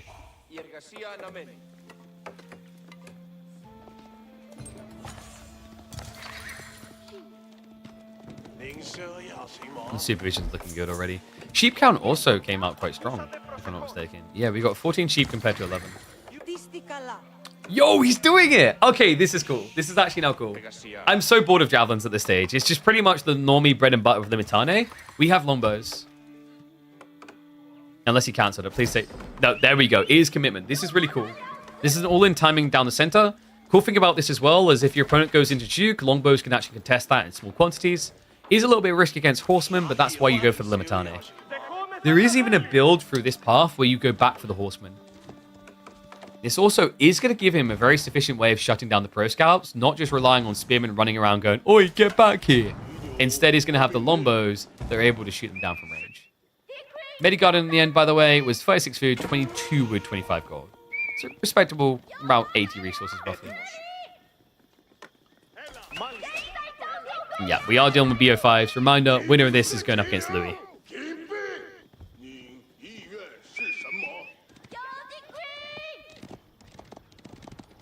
Looks like Luciferon is going to be a little bit of a nuisance. I mean, you've got nothing else to do with the scout right now, because the Limitine shouldn't really get contested. We do have PG spam. Okay, now this gets really cool. An outpost as well? Hold up. If he hides this, and it's quite probable you could hide this. The reason, remember, is that the scouts are not scouting right now for Dimmu. They're gathering food. Unfortunately, he pays the PG forward. Okay, that's going to be a cancel. Luciferon can't build that. Lombos are on the way, so it could be actually a buffer against this. Remember, the Palace Guard, they have less ranged armor. And he does notice early, so that scares him off. Villagers should be able to come back. Dimmu, he could try to just overflood with PG. My only concern is if your opponent keeps building Limitane and the Lombos slowly come in, like, you can't reach LBs. The Limitane bog you down. Has got Intermission on the way. That's something missing for Luciferon in this build. Yeah, he was a little bit off on the timing. Could have had actually the Lombos queued up a bit sooner. So the second group is going to be delayed, but the first group does get a strike in. So he trades out Limitane for a villager kill. Outpost looks like it is going to complete. Now, this outpost, I know what people want to say. Oh my god, it's not in range. It doesn't need to be. This isn't a kill the gold gathering outpost. This is a I can't be taken away from here outpost. Also really cool for the initial Lombos, because the Lombos are the thing that's hard to scale. So if you get dove, you can just retreat inside. So that is going to be LB's doing the diving for the time being. He did scout the undermesh. And Blacksmith reaction is coming in. Remember, Luciferon does have Dialecticus. So research speed, it's only going to take him about roughly 30 seconds-ish to get now into Steel Arrow. Okay, this is developing into a pretty hype game. PG count is getting out of control. We're already up to 10. May not sound like a lot, but 8 minutes in, it actually is. LB are overextended. It's very difficult now to turn and defend. So we'll just have to walk it off. Second group of longbows are coming, but Lucifron distracted actually hasn't queued up any blacksmith techs. First one now coming through. It's still 35 seconds out. Nice body block is there. Does mean he gets surrounded, so Limitane are going to die fast. But yeah, sees the outpost fire slits. Has to back away. Now, you have to keep adding troops to defend this, because the problem that Dimu now has, he knows he's going to force the blacksmith interaction. And that means Lucifron has the potential to go into hero siphons as well. So you may still have gold on the flank, but like if hero siphons come in, you start losing the racks, you can't keep up. Scout is going to reveal around here. The good news, at least for Dimu, is this feels way too far. Lombos are not good at circular rotations. When you look at people executing longbow builds, it's more about how do I come at you from one angle and continue to come at you from that angle. Like, you know when you watch the... You guys have watched 300, you watched Meet the Spartans. In Meet the Spartans, when he's explaining his tactics, where he's like, I'm going to come at them from behind, and then I'm going to reach around, and then after I reach around, I'm going to come at them from the back again. That's playing knights. Whereas Longbows is actually like the original movie 300, where it's let's just literally stand here and beat the crap out of them from the front.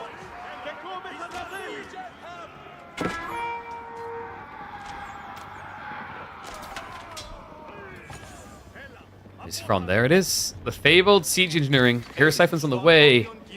I don't know if he was really expecting this many PG. I wonder if Lucifron's idea is that he's expecting castle. Then again, when you see this many PG, you should be suspicious. The issue is if he doesn't go soon, his opponent will just go for castle and upgrade 21 PG. What's Dimu's food situation? I think Ben has got a decent amount left over here. Yep. All deer carcasses got at least like what 1.5k food, I'd say. Then he took the berries, so let's say 2.5k is a low margin of how much food he's got to work with. And big tech coming in. Bloomery's huge here. Has got the defensive priorities for Lucifron. He's not worried about the Limitine doing more damage. He's worried about them absorbing more damage. Longbow count doesn't look good here, though. And I think, no, this looks like this is going to be a 3-1.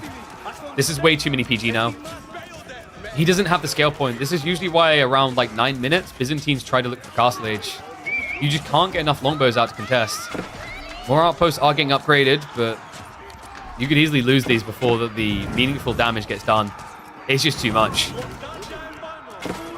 So it looks like it's going to be Dimu up against Louis MT. Always a fun classic. Lucifron, an admirable effort, but Dimu just a step ahead with this one. I don't feel like we see too many people doing the mass early pass guard. It's been meaningfully done once or twice, but in comp, not a great history of it. Usually you see people build 5 to 8 maximum, force a reaction, then go castle, but this was well played by Ben. And all enabled by Pro Scouts. Like, you wouldn't be able to do this without Pro Scouts. It's too expensive. He spent, like, probably 3,000 food on Palace Guard, which is nuts. It's that day when you have to garrison the army. That's the concept, though, is you know you can't scale longbows quickly, so you can't afford to lose longbows. But they make good garrison force, and they do just as much damage while in an outpost. But it just doesn't matter now. Dimu, he's starting to stockpile for Castle Age. Army is going to get wiped. And GG is going to get called. Lucifron's first return to competitive AoE4 will stop here in the quarterfinals. G to the G.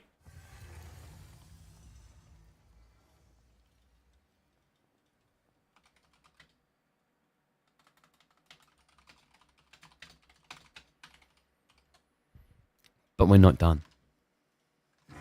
No Red Bull? I've drank my Red Bull. Already had it. My iced vanilla berry. Alright, so let's mark that up. Dimu win. Guys, we ain't done.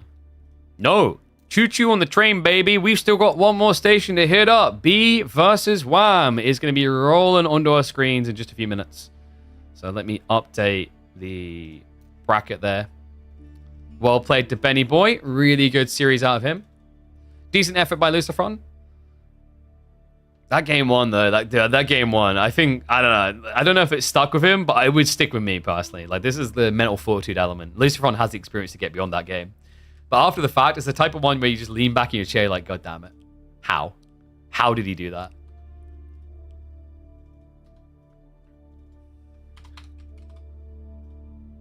So, let me just go ahead, update that. Dumu versus Louis should happen before the finals on Thursday.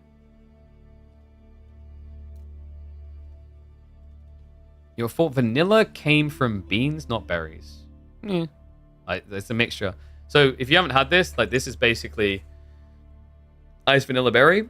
The taste profile of it, I don't know if it says exactly what they got in it.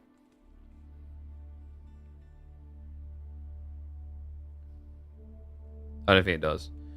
But the taste profile on this is actually gummy bears. Wham versus B should be good. Oh, yes. Looking forward to that one. It's not that B only plays defensive. Like, he can play very aggressive. But, like, he understands how to play both. So what we'll do is we'll open up those drafts now because I think they're getting ready to get underway.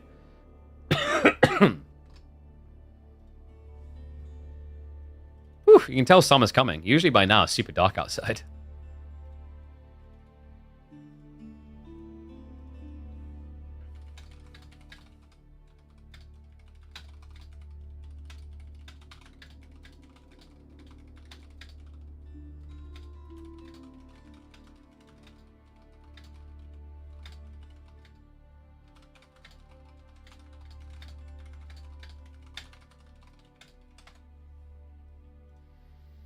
No, gummy bears, you filthy son of a... Okay, so we've got one more lessees coming in. B versus Wham. Let's have a look here. So let me get the map set up and in. 5-map series. We got Dry River, Sacred Grove, Dry Arabia, Lipany, and Gorge.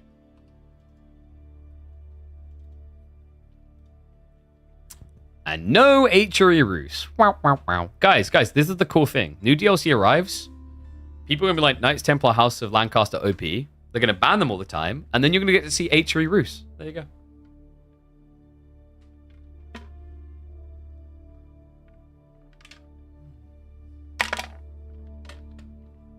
With any luck, that will give me enough sustenance to get through this series. I ate like I actually ate cold pizza for breakfast, but that was many hours ago.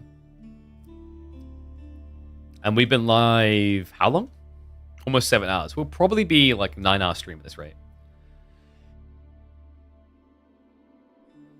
So yeah, once again, if you're not following and you're not subscribed, why not? In fact, share it around, guys. Remember, we've still got Thursday for the grand finals. They're the last KPMM. In fact, that will make us the last tournament before the DLC release. But don't worry, KPMM will be back with the new DLC. And what is up, Red Darksider? That is a clever clogs right there. Thank you. Appreciate the subscription. Welcome back to the Swarm. In fact, that's a good reminder. Remember, guys, a lot of you've got Prime subs. Use them. They're sitting there. They've just refreshed at the start of the month. It is a free subscription you get if you have Amazon Prime. Give it to a streamer you're choosing. Maybe this one you're watching right now. But outside that, also a reminder, something free you guys can do, even if you haven't got Amazon Prime. Doink! With 292 users, let's try to actually crack past 300 for Opera GX. Sign up to it, check it out. We're using it right here. It's this sleek, all-in-black browser. You can have different themes. You've got a built-in VPN. It's got all the boxes ticked. In fact, final day of us like working with them. So this is the time. Sign up!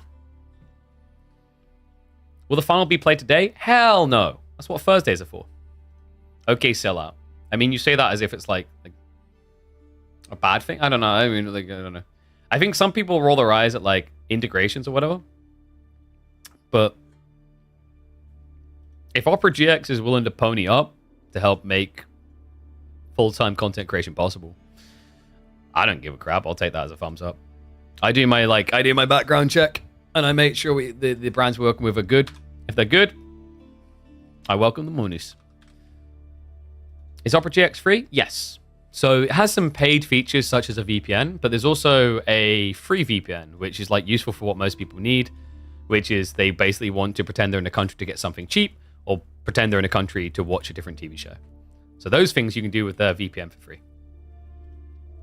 And then it's also got like built-in ad blocker, nice little like integrations over here for things like Twitch, etc. Draft-wise, by the way,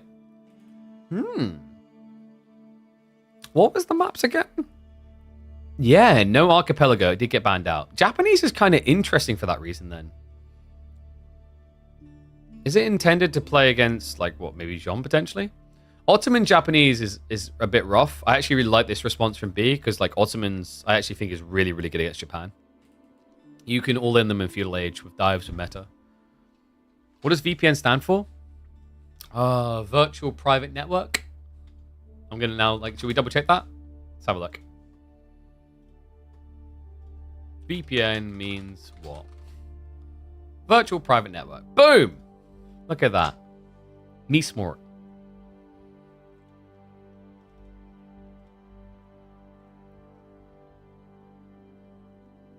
Wait, what? What's Twitch done with the fonts? Am I missing something here? You cheated? I actually didn't. I was saying it, and then I began typing it. I was like, oh, I'm going to do it so you guys can see. Why'd I cheat? It's pointless.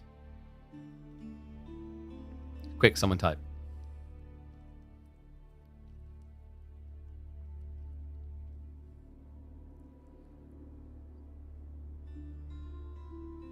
Mine's fine.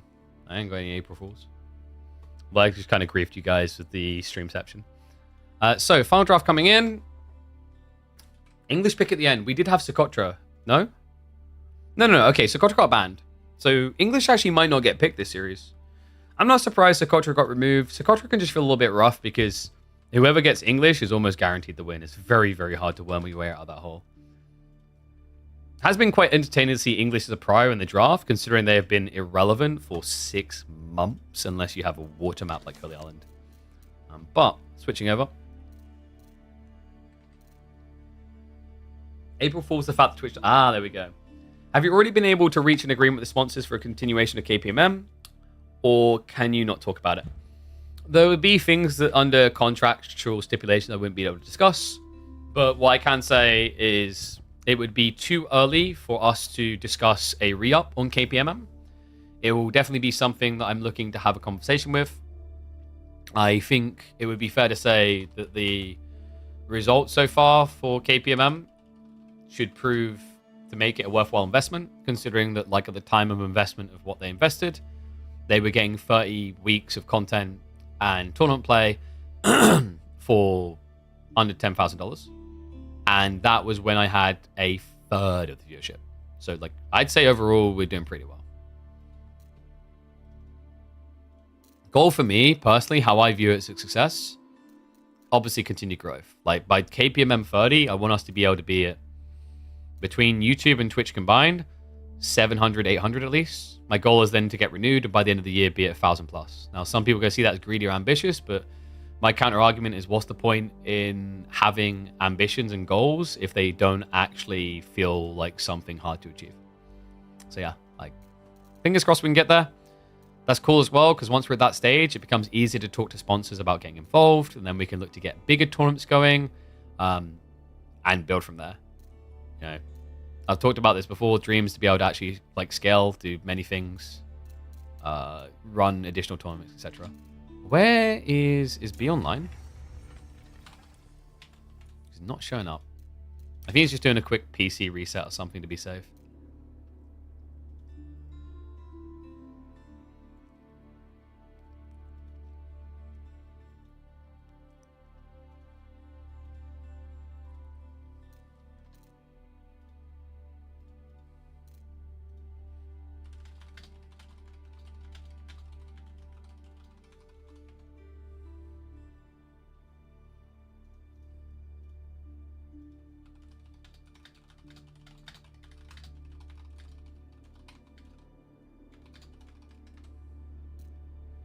Sorry, I'm just checking some in the background because we organize extra things. So, yeah, B just came back online. Guys, what I'm going to do now, I'm actually going to run 3 minutes ads now, and that should protect us for, I think 3 minutes ads protect you for like an hour. So that should be like game 1 and maybe game 2, depending on how quick it is, okay? So do that now. If you haven't, I recommend subscribing, and then you can just, like, enjoy Twitch's other element, which isn't just watching things in the background, but it's also being able to interact with the streamers. Hi! That was very lame. Drafting English in Japan's kind of weird. The English one, like, caught me more off guard than Japan. Japan can kind of be okay, although linear. Where Japan's actually really nice here is Dry River. Dry River is a pretty good map for them. B's opening pick on Dry River, if he thinks it's Japan, Ottomans is pretty sick. I think Ottomans could be intriguing, but like more likely is probably Ayabids here. And you can try to play counter pressure with Dervish. Thank you, Jarman. Dude, I'm glad everyone enjoys. Like, I've been blown away by the sport. Like, you know, I've talked about this. I'm always very transparent. We're not at a stage that we're making, like, on its own, enough money to, like, cover my bills, but we're getting there, and that's cool. Obviously, the goal is to crack through that and blow well beyond it. But that's why, like, we don't have all the extra things that I'd love to have, like, you know, Insta replay, summaries, weekly, you know, co-casters on, maybe like obs for finals. Like, there's so many extra costs involved in those things. It'd be cool to have, but realistic scaling. Like, my goal with KPMM was always build something that can last, build something that isn't going to bankrupt you, which is the meme of what a lot of esports does. A lot of esports bloats up to a stupid point where, like, there's no way that financially it makes sense or is attainable, and then they burn out in like a year.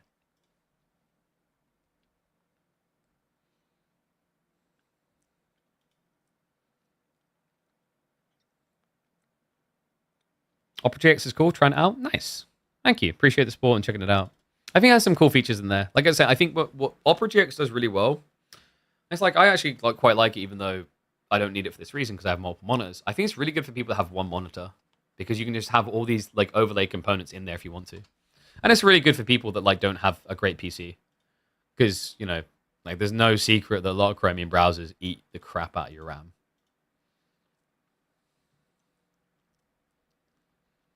Took a month or two for KPM to hit a stride. Yeah, the challenge is like getting the consistency. That's why I'm also trying to think about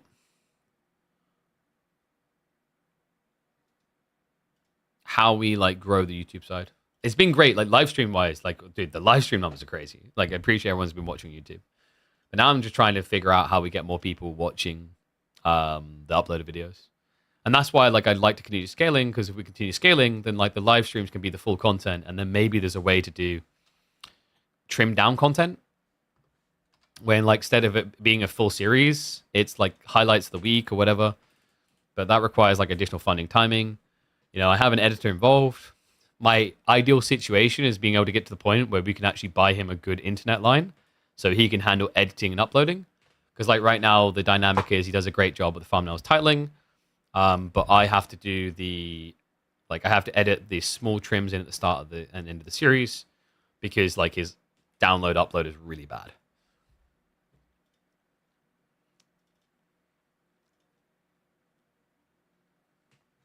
It's great content. Yeah, like, my thought process is everyone always wants the weekend for tournaments. I'm like, what about weekdays? There's nothing happening. There's a great way of creating a baseline. Great way of building the scene.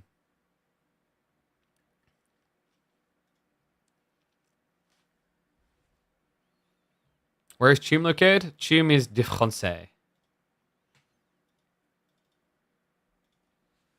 But Chum's not my editor. Chum is the admin. So, I'm paying an editor, I'm paying an admin.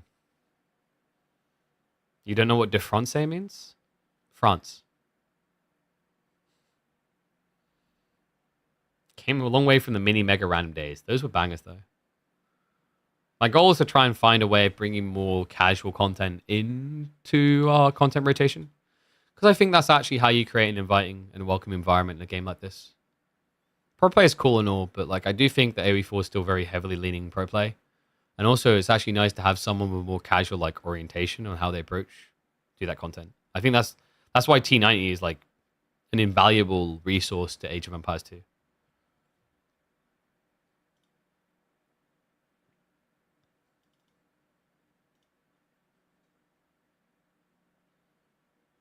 Why is BC not doing KPMs? I think he's just got a lot going on right now. Like, there can be many reasons. Some people just want to farm a bit of elo. Some people have other things that they have going on, so they haven't got time. Some people will have secret strategies they don't want to reveal in tournaments. There's many different reasons why someone might not sign up. Need more content to get the masses involved? Yeah. It's like I've said before, my goal is like if we grew to be regularly at like say 1K people watching, then I can confidently like, yo, let's just do free-for-all Fridays. That'd be sick. But it's definitely challenging getting there. His PC died today. Rip. I don't have that problem. Powerful 4K PC. Need to update those Amazon links, though. Drawn close to the next Aegis event, so people might get private? Quite possibly, yeah. That's another reason why, like, having these different content forms is also important. You need to, like, have that prep of being able to do different things, just in case whatever happens. All right. Should we hype it up? Let's get predictions online for you guys.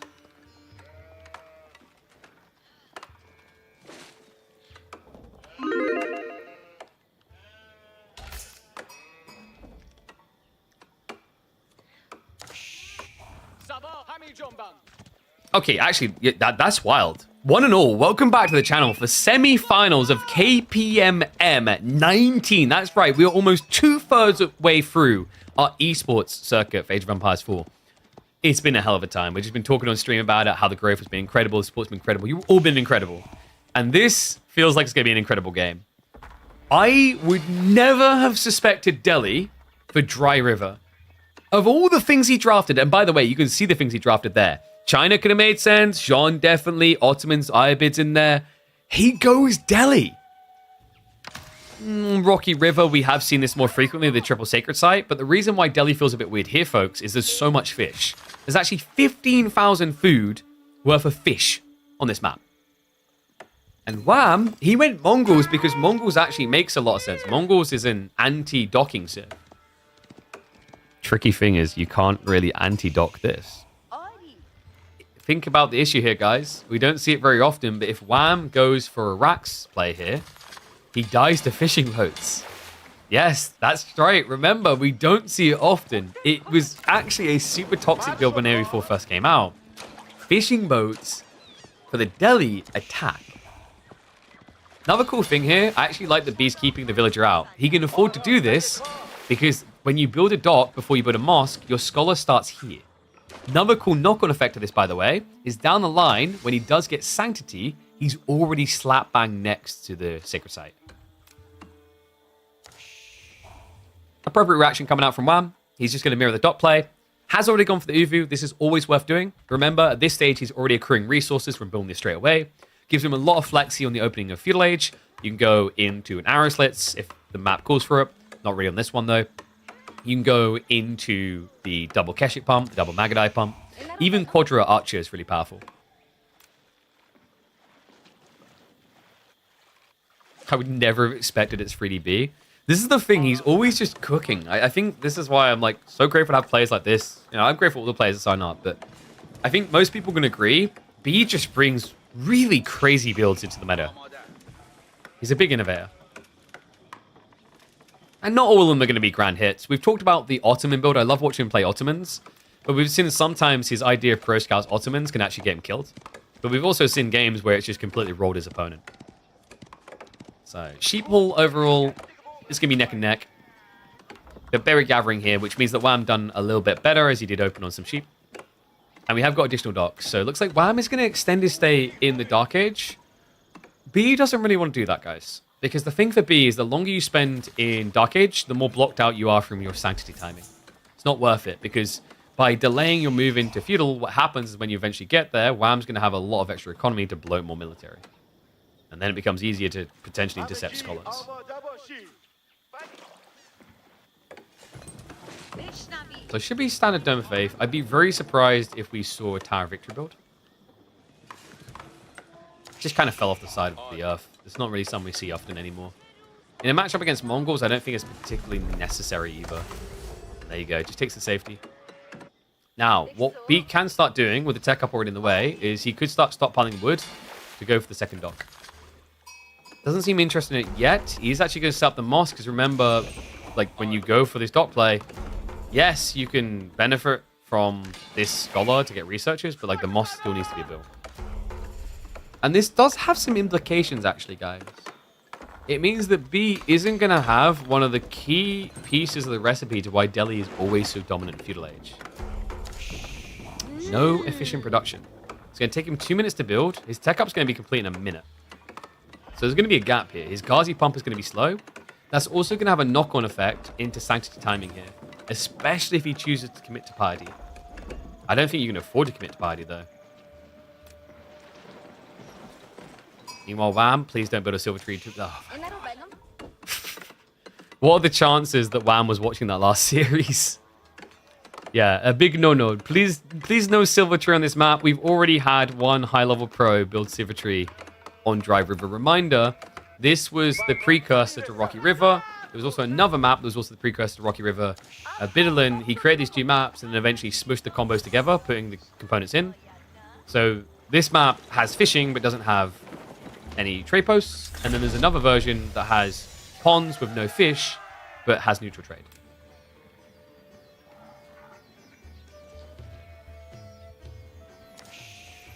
B, already prioritizing the pro scouts. So that's the plan here. That's very crafty. Wham is unlikely to go for deer because he's gone for double pond. So what B's trying to do is exploit that to just hoover up 10,000 food while Wham's settling for 7.5. 7.5, which by the way, he can't accelerate through. Remember, fishing boats quite pricey, the gathering rate quite low.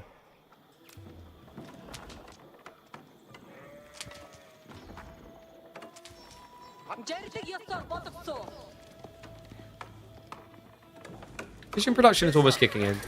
The gap isn't actually too big for B. He basically ends up with one Ghazi not having efficient production, and then afterwards he's good. And look at the stone.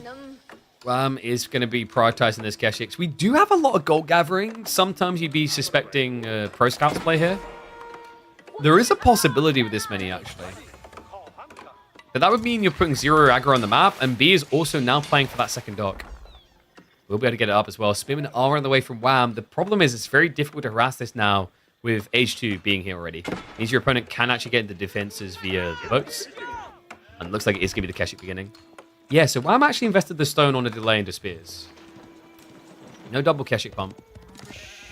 Will be good against the Ghazi. The problem with going for like double Keshik pump against like Flood of Ghazi with Keshik production is you can just get outnumbered and beaten to death. The other awkward issue is there's a much easier time for your opponent to pull injured Ghazi away compared to when they're fighting spears.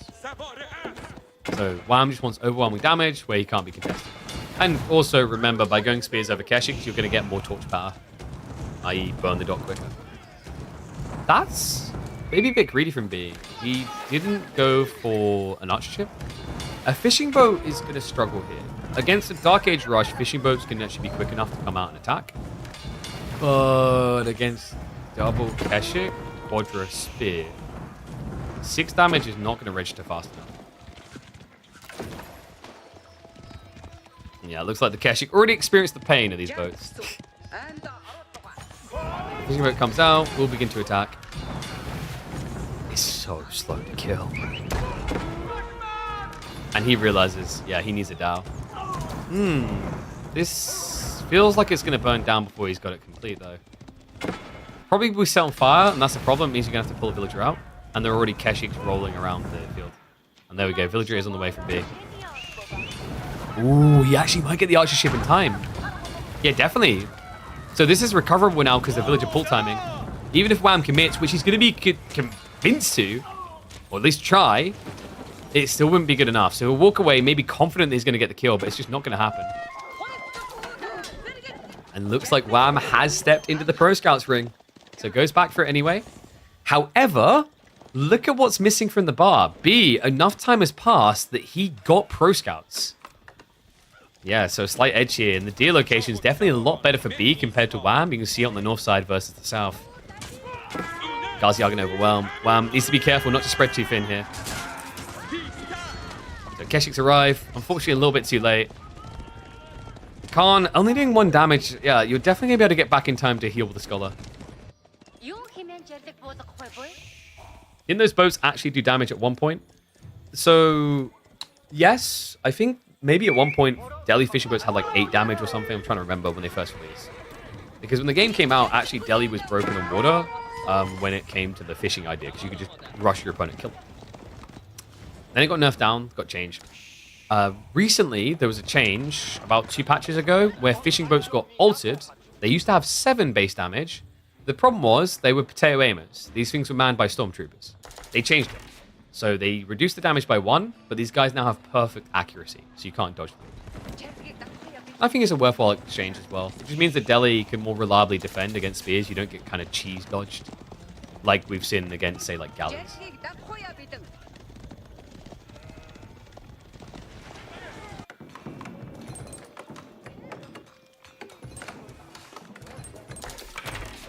Wow, now we'll switch hardened archers, but look at what B is doing. This can't feel good for Wham. He's bulking archers. Keshiks need to dive in right now. The problem is, without the archers to back you up, he could just add in a few spears. The wild part to me is the fact that he hasn't added in any spears.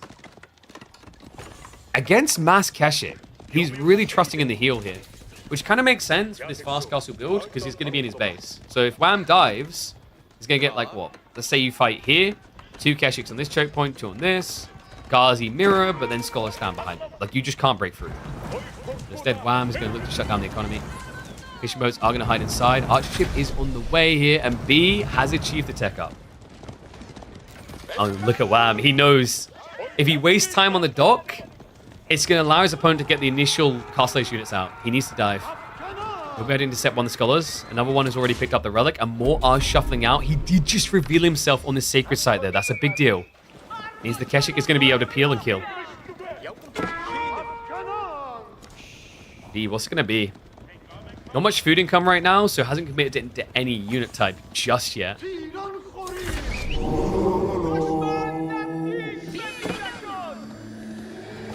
Wallah isn't going to save the life of the scholar. The body block has already come out. By body block, I mean he's about to get bodied and blocked by this whole army.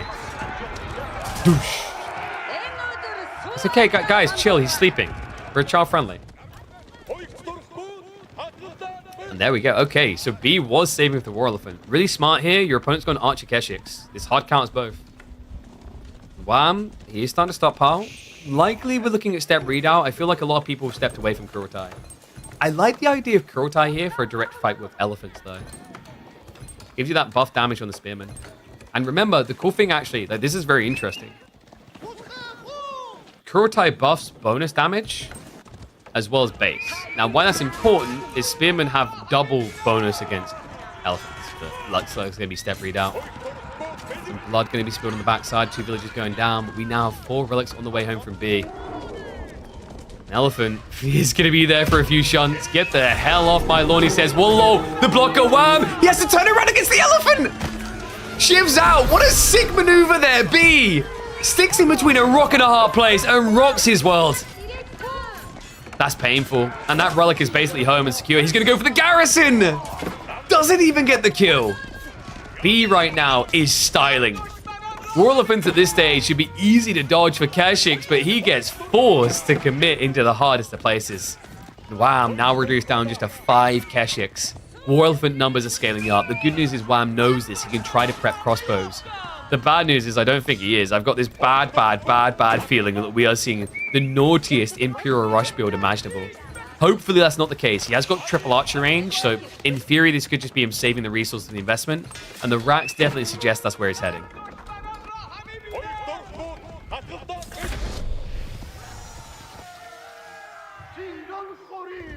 And there we go. Yes, he is going to commit.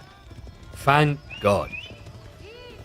You'd think, like, with the resources he was stockpiling, he could actually get fast in. But the reality check is War Elephants will be in your base by the time you're attacking. And you just die at that point. Because villagers may be able to hold back, like, a horseman or 2. They ain't going to do nothing against one War Elephant.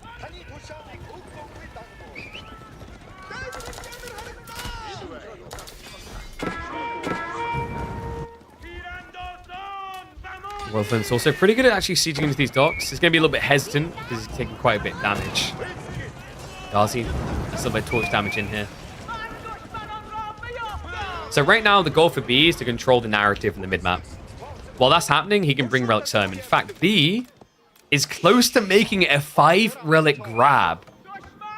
In fact, it pretty much is a 5-relic grab. Yeah, he just needs to actually drop them off. Oh, this is sick. Elephant again there to block the raid. He does understand just how much fishing is going on here. Remember though, B still has 2 ponds of his own, so not really falling too far behind on food economy for the time being. And the Pro Scouts really was like close to a 50-50 split by the looks of it. So usually the goal here is when you force your opponent to react crossbows to the war elephants, we usually see tower elephants. Looks like B started to do that, but because of his budgeted food, I like this idea of archers. Mass archers will also be able to deal with the crossbow issue. The other cool thing is he went House of Learning, which means Pakes. Pakes equals kind of the Gilded Archer effect of range. You get the extra 0.5 tiles. Wham can equal that, by the way. He has got Khan Hunters. Why do you pick Mongols on this map? Because Mongols make sense. On Dry River, people want to play the ponds. So you play Mongols to block the pond play. He just wasn't ready for Delhi. You know, the Delhi fishing boat strategy here against Mongols is equivocal to picking English, where you're like, oh, he has short bows, I can't attack him. The only way you can really stop him is if you know exactly where he's going to dock, and you rush it with the initial spearman. Even then, it's debatable whether you'd stop the dock going up in time. And also, with high APM, you can actually min-max the damage on the fishing boat, so you turn attack, gather food, turn attack.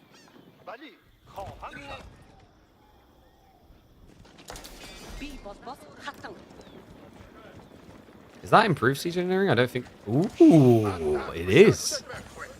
Okay, I like this. Improved siege engineering. You don't really see it often anymore for Mongols. What's he thinking here? Mangoes would be kind of maybe a bit funky against elephants. Mass Springles, maybe?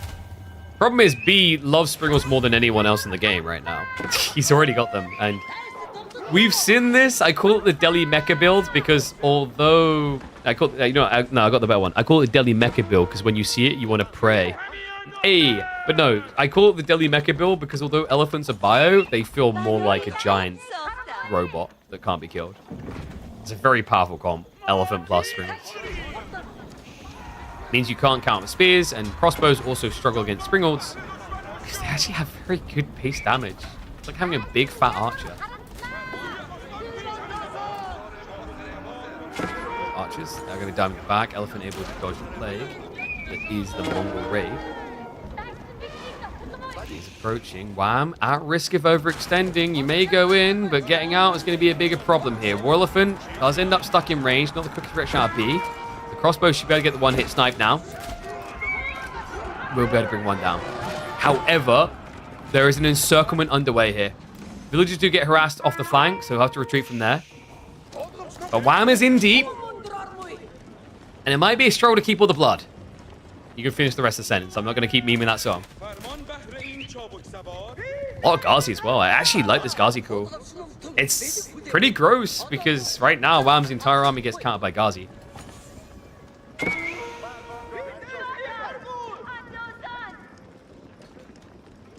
Does look for the bounce. At this point, you know what your opponent's comp is. You know spears can't get hit quickly. I like that B isn't rushing. Get the critical mass, take the big win. And then afterwards, you've still got war elephants to destroy any follow-up because the crossbows will be dead. And what is up, Sir Eisenstein? Thank you much for the Prime sub. Appreciate it. That's a smart lad. Remember, guys, start of every single month, you need to come by the Twitch side and use your Amazon Prime to give over a free Prime sub.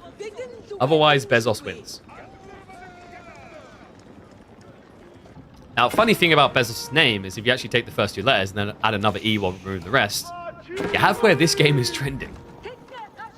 He's looking pretty good right now, but Wham is trying to wiggle his way out of the hole. We have stockpiling. Imperial is on the way. Demo ship. Wham quick to move beyond. He already knew it was happening. The demo is going to end up being a waste. In fact, nicely optimized. B does just cancel it. There's no point. Like army is going to react to what's happening over here. Wham losing a lot of fishing, and he doesn't actually have much economy at home now, guys. This is a bit worrisome, actually. I don't think he can get to Imperial if he loses the fish. The pasture count is non-existent. He's going to have to rush pastures right now. He's got berries coming in, but even if you get the resources for Imperial Age, you won't be able to afford anything. Food is part of the recipe. You do get a lot of units for throughout the Cargonet, but you need to find a way towards these techs. Techs that are partially food-based. Oh shit, we're just getting away. Wham now going for the ram. Army's looking to come home, but this army is looking significantly bigger and significantly scarier for B. Even when you minus the 18 on the raw counter scholars.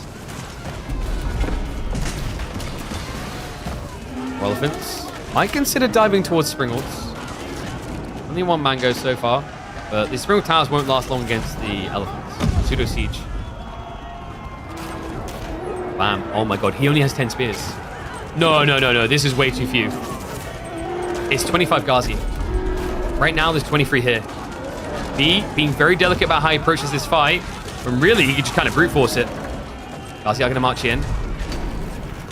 All respect being shown in B's approach here, but the Spriggles are now moving in range. Mango shots coming through. That's going to be a complete whiff.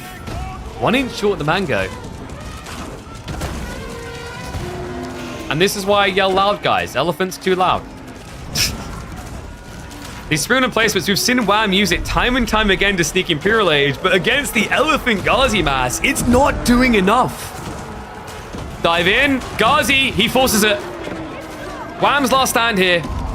No spears left. No shot in hell. Elephanto fun time is the final time. Yeah, classic feeling. Elephants get to have fun and everyone else has to suffer here. As Wham is going to suffer a blow in game number 1. Ironically, Mongol Delhi, a matchup where he got an amazing win on Gorge with Mongols last week with a semi-fast Imperial build. This week will not work against the Delhi.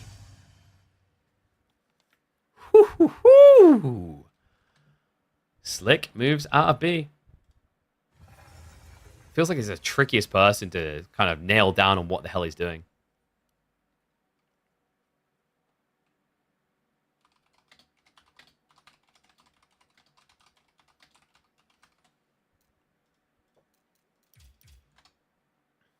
So let me mark that up. It's going to be Delhi versus Mongols. Whew. And then choose prediction outcome. B with a win. They didn't believe. We.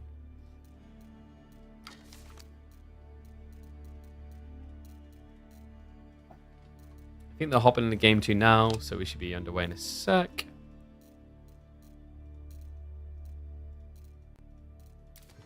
I'm hoping they made the game viewable. I'm praying they made the game viewable.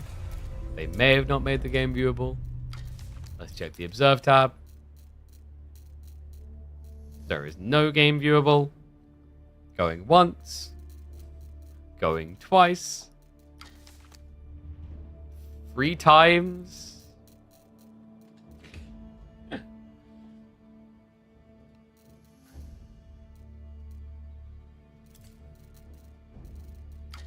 I think what we have here is a failure to make public. Oops.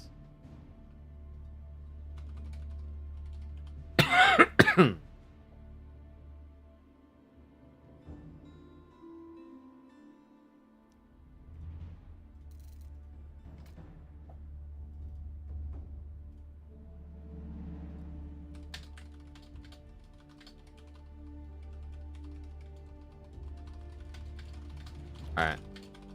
I'm going to restart my game to check it's not me. Spoiler alert, I'm pretty sure it's not me. Oops. I would be impressed if we had 1 week where someone didn't forget to make games observable or didn't forget to make their match history observable.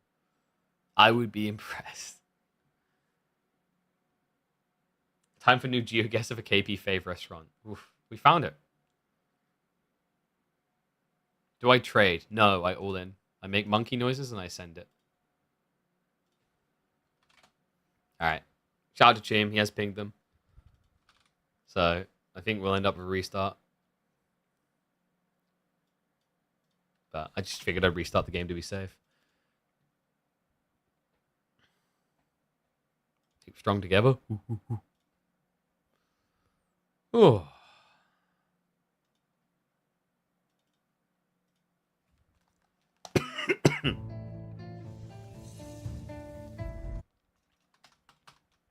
What other maps do we have? So I'm thinking about the Chaos Fury of B. Oh, the remaining maps are theoretically very orderly. So I think Wham still has a decent shot here. This feels like B thrives in the chaos.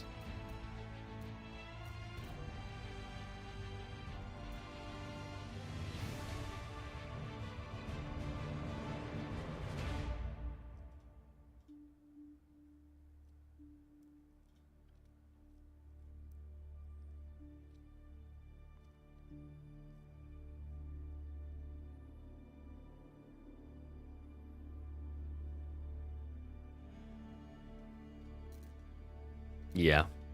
We need them to remake. Ah, Bliet. Can Pilgrims be Garrison and Rams? Don't know. What, are you hoping that putting them in a Ram and moving them is quicker? Maybe.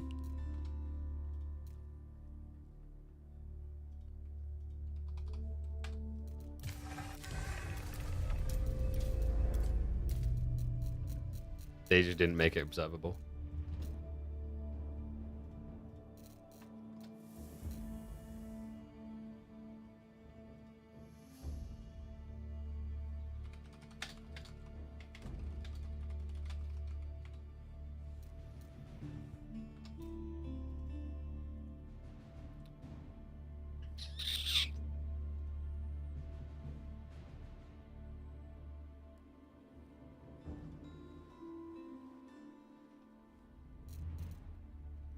I feel like Pilgrims will be vulnerable to towers. I'm pretty sure if Pilgrims are going to be vulnerable to a strong gust of wind, they're probably going to die to anything.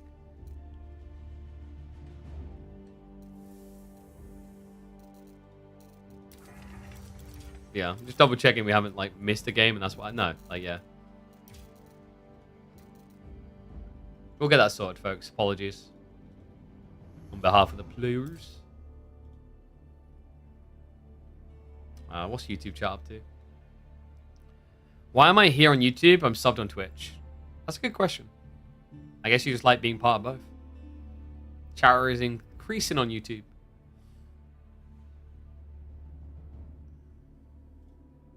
Basically Lemmings? Kind of feels like it. I wonder if they'll have to... Ooh, I wonder if they're basically traders or if there's like a one-way system or something. That's curious.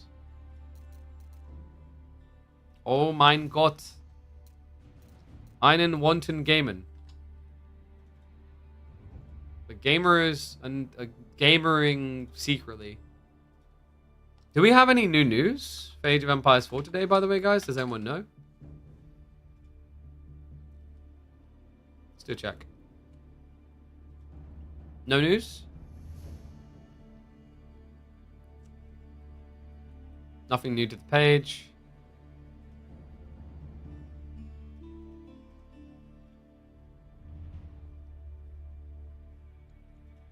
Big Sarge, no new news.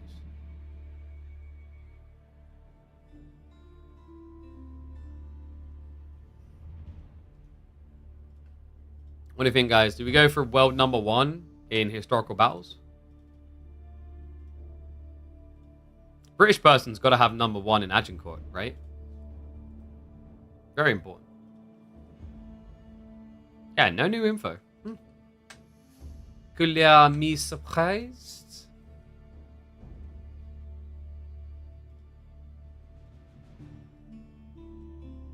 Have the boys realized?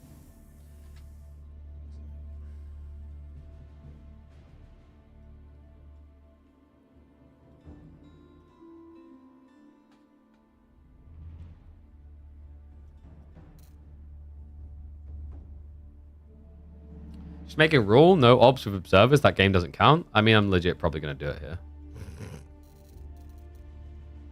I'm getting tired of this. We should...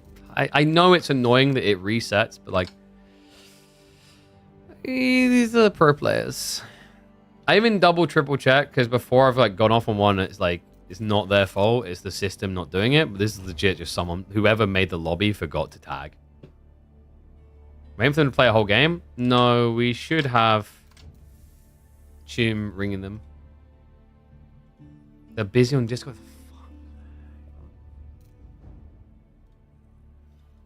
They've set themselves to busy, so Chum can't even ring them. Which is dumb.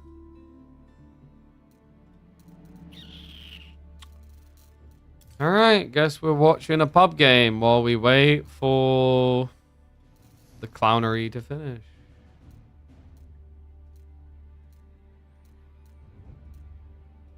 Don? Don's private gaming? What the fuck? What's Sweatlord? Mr. Sweatlord, what's going on? Don is training Gully? Holy crap. He'll either be a god or a dog. There's no in between. You either understand the mind of Don or you become a scrambled brain. There is no in between.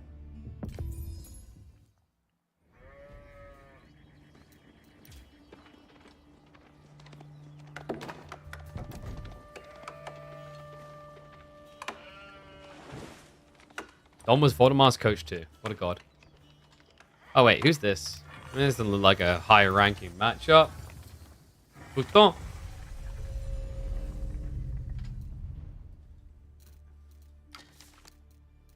It's also, I think the bigger frustration, I'm like, we're at semifinals as well. It's a bit silly.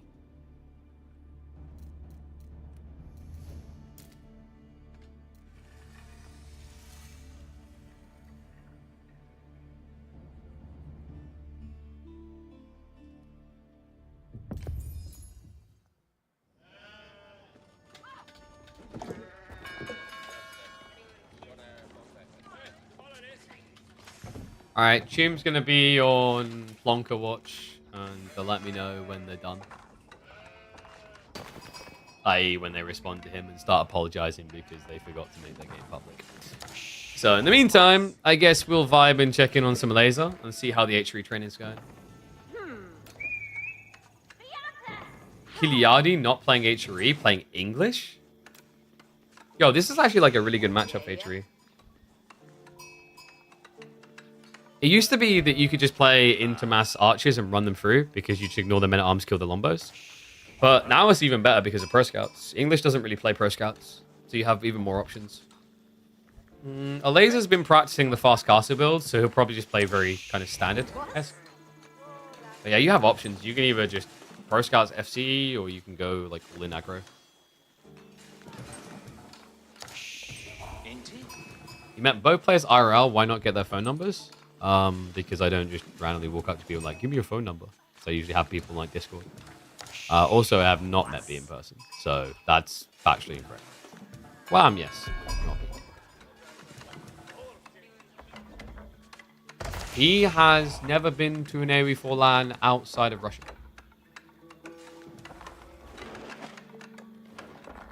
So, how's his sheep rotation looking? Is he getting good at that? Kiljardi at 16. A laser at 12. Yeah, that's actually a pretty decent rotation. So he splits the map. Because remember, he would have been gathering off with the buff, so he would have been doing it faster. We have got Abbey of Kings coming in. So Kiljardi might be going for that pseudo Pro Scouts build, where you just open a few horsemen, go from the scouts, and then you like uber heal.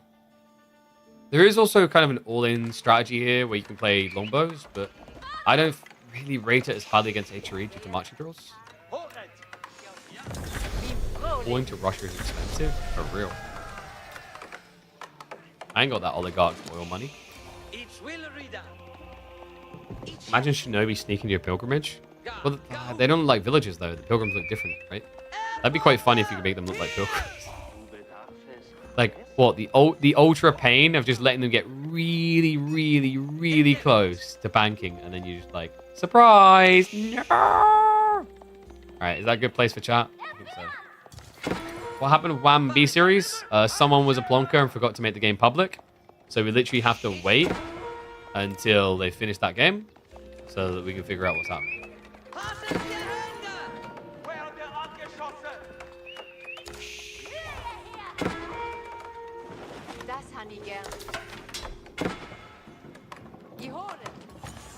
So, what's the laser gone for here? It is going to be the Pro Scout timing. Spear's pretty good. Because Kiljardi is just going mass into horsemen. You can just lob spears here, and then if your opponent tries to switch into LB, you can just start adding in men at arms. I think instead Kiljardi's bait and switching though. This is yeah, he's setting up an outpost. This is FC. He didn't even play Pro Scouts, did he? No. Like, this is just raw fast castle. Okay, that's pretty cool. Because now Laser's got, like, worthless spearmen. Because you can just open, like, what? MAA? You're probably going to open knights. It's also, I'd expect 2 TC here. I don't think White Tower is really forced. White Tower does give you tempo because you produce rapidly out of it. But I just think you need the eco scaling against HRE, Arc, and Pro Scouts. Because they're getting a ridiculous amount of buff underneath this. A Laser, smart cookie though. I think he realizes what's happening. He's starting to stockpile a bit. So one thing a Laser's going to have to be careful of, it's really tricky when you're up against this because it kind of feels like your opponent is scaling military, but they're not. They're just building more into tech. But because these horsemen always keep coming back with full HP, and over time they maybe whittle away and kill a few spearmen or a few horsemen, you start to panic and say, I need more. Because it kind of feels like they've gotten bigger. But they haven't. It's just you haven't gotten bigger because of the fight. There we go. King's pass in. Old man's ready to teach the kids some new tricks. You guys ever feel like a Laser's name is not going to translate well into a history game? I think a Laser, I'm like, yeah, laser beams. We don't have lasers. Actually, we got Photon Man. So Ringo's now coming through. He's going to try for the inbrush, I think. So Kiljardi's going to want to put on pressure. You don't want to let HRE rush Wabia here. You just lose with 2 TC versus 4. It's more about attacking. And we already have the first knights coming out. Really what you want to be doing is looking for the monastery timing. And boom, there you go. Kiljardi already priming. If you can take at least 3 relics away, I think you're quite happy with the state of the game. Anyone know how to reach Myriad? Does he have a Twitch? He has a Twitch. He occasionally streams. He can also be found in a few different Discord servers. Why do you want to reach Myriad? Did you see his picture in the caster tier list and felt compelled to reach out, like he's seducing you? Let's not raid in. Some chip damage being done. Every little counts here. Laser is just so tricky because of the movement speed. Like the speed will always catch up real fast. But right now, Kiljardi is just kind of throwing away the crap horseman. And he has got longbows. Whoa, yeah, because Laser, this is a real Imperial build. This is like full commitment. He's blobbing spears to get away with him. You're Hungarian and want to get coaching from him. What? That's interesting. What, because you don't like speak English much? Kind of curious. Problem is, I don't know how. I've never asked Miro to speak Hungarian. I feel like with his deep, husky British accent he's now got, Hungarian might be. I don't know if would he be easy to understand? Ooh, that's a good question. Is this real Laser or Beastie Troll? I'm pretty sure this is real Laser.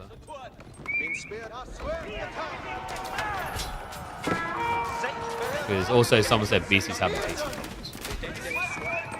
Just go full AMD, you'll be safe. Boom. You did see that picture? Exactly, right? Was it me or was he legit saying something to us? Like, Mira's just like... It's almost like he's going for sexy boy band member in the 2000s, trying to seduce your sister, you know?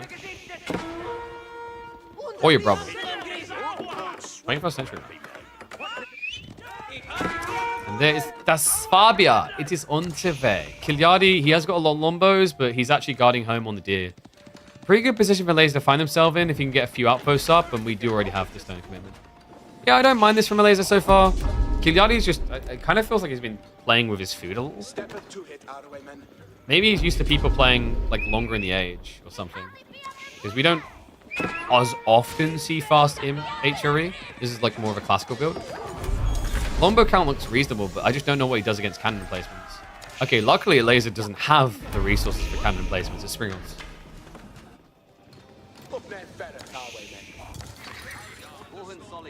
Okay, cancel. I get you. So you're racist? No. Okay. Lombow's now coming in. He could poke and prod at this. The problem is the Swab is going to make it a bit awkward.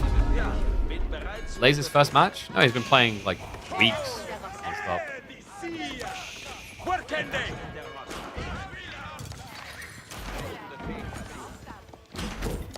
Rams aren't going to be coming in. Rams against E-repairs. It feels like you need so many. I've seen like 5 Rams be pretty crazy here. The cool thing about this is you can just kind of park on the edge, build the Rams, and then when the villagers try to react, boom, kill them. He's going after the houses. Oh, this is kind of crafty. Does force the repairs. Could switch over the houses if it wasn't for those many spears. And now the horsemen come through. A laser. This is going to wipe him. Kiljardi.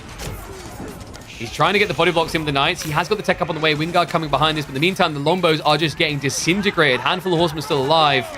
He's going to pull back the spears. He lost a lot of spears for this, but he gets to space. And look at the eco state. Gap is closing fast. Remember, behind this, laser did get 3 relics compared to the 2. Wingard is pretty sick, though. I do love this. Kiljardi didn't go for the atypical defensive landmark. I just don't think it's worth it. He's going to be able to get the premium boys out. And this is great. He goes Footmen. Footmen are going to be phenomenal here. They're pseudo-men-at-arms. They have slightly less melee armor, but a lot more health. Really good against the spears, but also phenomenal against cavalry. People often forget this, but Footmen get bonus against cavalry.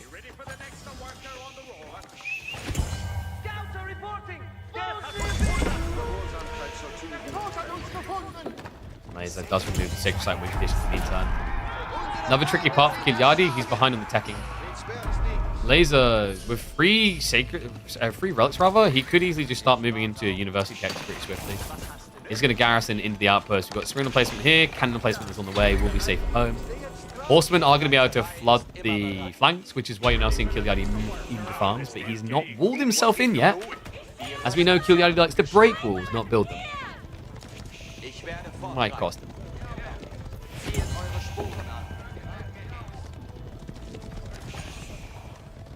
A lot more stone coming as well from a laser.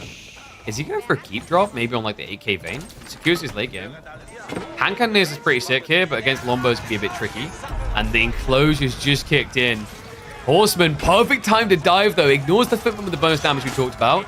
Goes straight after the Lombos and villages. Kiljardi, there's a lot of out of time right now on the food. Needs every bit he can get. Second wave of footmen has come out. We're up to 18 footmen now. 2 more in queue. So this is the thing. Like, some people don't like doing Wingard because it really screws with this whole idea of just massing troops and going. You have one building that can only produce so many so quickly. That's also, by the way, why we usually see people go Raiders, because Raiders vomits out troops, or go Rangers, because Rangers are the safest thing. They won't die. Your frontline will die instead. If you, however, can get the footman numbers up like this, it is ridiculous. Even against the hand cannoneers, they're pretty succinct because of the extra ranged armor. They sacrifice melee armor. In fact, for a laser, what would probably make more sense here is men-at-arms. I mean, if you can get the critical hand cannon in mass, it's quite nice. The problem is Lombos and volley.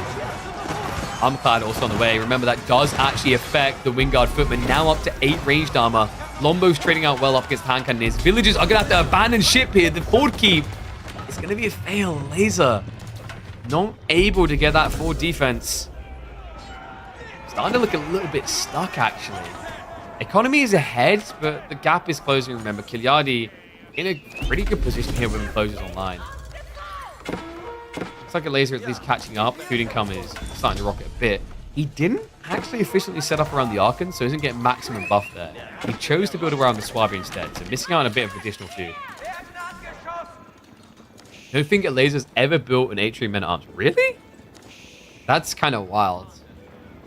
Usually most players, when they start Atri, that's the thing they go to, because you've got the heavy maces, you've got like just the raw text that makes sense.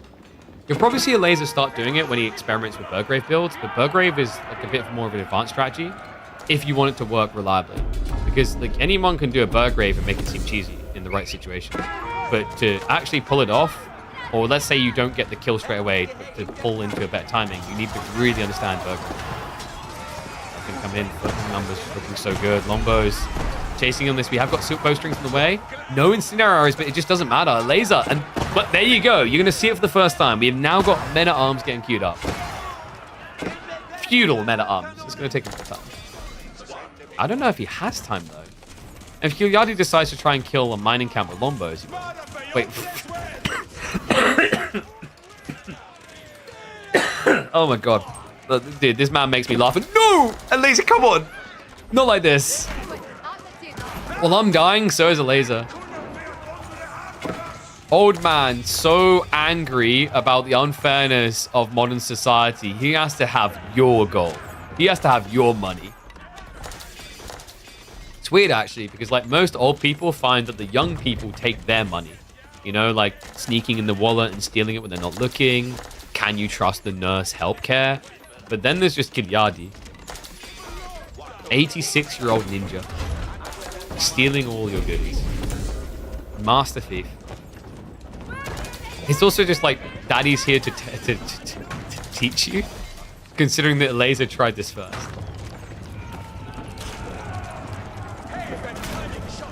Lombos are going to be pressing in. We'll slow us down a little bit. This kind of feels like a last stand type moment. Laser needs to wrap around, but there's just barely any horsemen here. Men-at-Arms should do fairly well into the footman. He does have elite army tactics. Landsknechte are mixed in, but you can't really make that work well against Lombos often. Footmen, they're holding on really well. Remember, this is also going to be network of citadels. The damage buff there is huge for the attack speed. However, the men-at-arms line is getting a bit too thick. Kiljardi needs to get more anti-armor in here. It's going to be pushed back. Well played. A laser, great defense. Kiljardi did forget about elite... Wait, really? Old man didn't have elite army tactics. Okay, so he has fixed that now. It's going to be on the way. These guys get bulky, by the way. Close to 350 HP if they can survive long enough. I'm going to speed up. Looks like the game is over, so we'll be able to hop into Wham versus B, game number 2 in a moment. Archer Ranger's on the way. Wait, is he just... Okay, I was about to say, you've got to switch crossbows against as many MAA. For a moment, I thought this psychopath was just going to build more Lombos. Like, I'm playing English, smiley face. The same kind of monotone that Ralph from Simpsons brings. Laser in the meat grinder here, though. Kiljardi can afford to just pump so many troops. Look at his food. Gold is a little bit lacking, but the 5k food is a really big deal here. A laser's not stockpiling a reserve. Has got biology on the way. Oh my god, did you see that, guys? That's volley right there. Look at that attack speed. Now we've gone 4 times. I want to get back to the Wham versus B game. Wait, this game is not over? How is this game not over? Eh?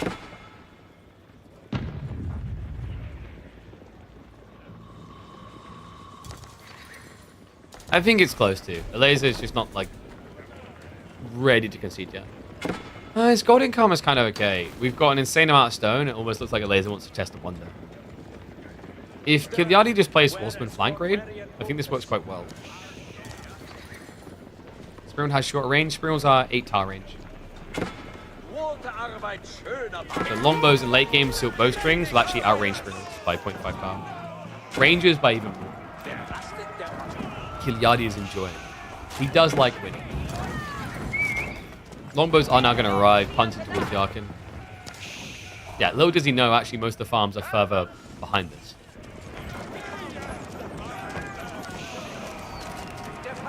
With destroyed value? Yeah, it's not like this is not exactly balanced. Not exactly a new thing. Villagers going down now. Like, we talked about Laser not having food reserves. This is where it's really going to hit him. Good news is he has got a big horseman flood, so he should be able to wipe these Lombos. Here we go. He's going to ride around the back.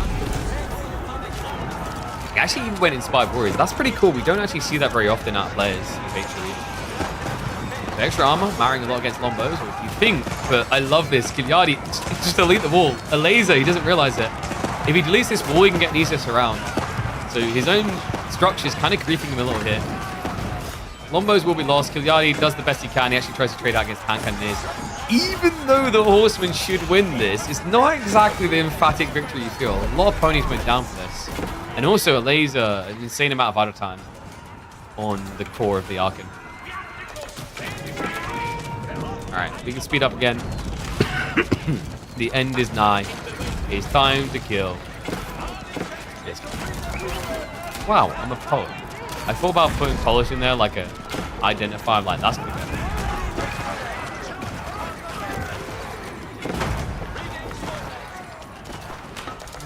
Actually, wow, okay, Footman hand cannoneer is pretty cool. Hand cannoneers of the English can actually beat HREs pretty convincingly because of the aura. That's the thing that's really important for Kiljardi, is he needs to keep pulling the aura out to beat him. But Laser, I think he just needs to send a horseman raid into the farms. He has bled through the reserves that Kiljardi had, but like he's not slowing down the economy. Yeah, it just kind of feels like a Laser so far has been in a reactionary phase and then brute force phase. Which makes sense. He's trying to claim towards the goal to get the premium units, hand cannoneer pump going. The Kiljardi knows that food makes the world go round. Not everyone wants to eat that finished fermented fish. You have to provide people with options. The bread, the meat. And he's going to pick this meat to the bone. Look at the eco count now. Laser losing a lot of villagers trying to gather in the gold. But the hand cannoneers are going to massacre through. Just a handful of footmen to hold back the horsemen. Laser's got to be starting to feel a little hit. Stinger comes in again. Horseman raid under the farms, which was why we were seeing additional worker kills on top of this. Like the numbers tell the tell. It's like a 6-to-1 worker ratio. And this is the thing, like hand cannons, longbows, like this combo works really well against the HCs and HRE. You're also seeing the trickiness of trying to keep the prelate buff up here. It's just very, very difficult. So a little tip to people, if you want to like try to do an efficient, inspired warriors tech build with HRE or Order the Dragon, best way to do it, build all your production in one place, put the prelates between where production is and where the fight is. And the whole idea there is the prelates are going to buff everything that runs by. You're like, pat them on the back. Like, you go to war, here's a hand cannon. You go to war, here's some semtex. Or it's like that enemy the gate scene where one person gets a gun and the other person gets an ammo. Everyone gets some. Laser is going to get no elo out of Kiljardi. All right, back to the series. We are ready to rock and roll.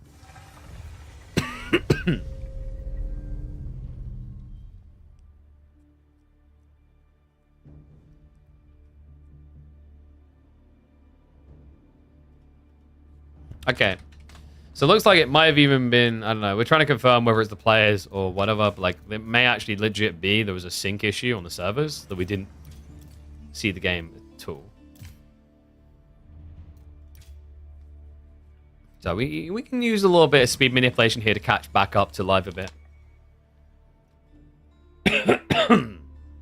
Game 2 is going to be Malian versus Shushi. Did I see the Reddit post about next DLC? No. I mean, link me when we've got some time. Curious what that is.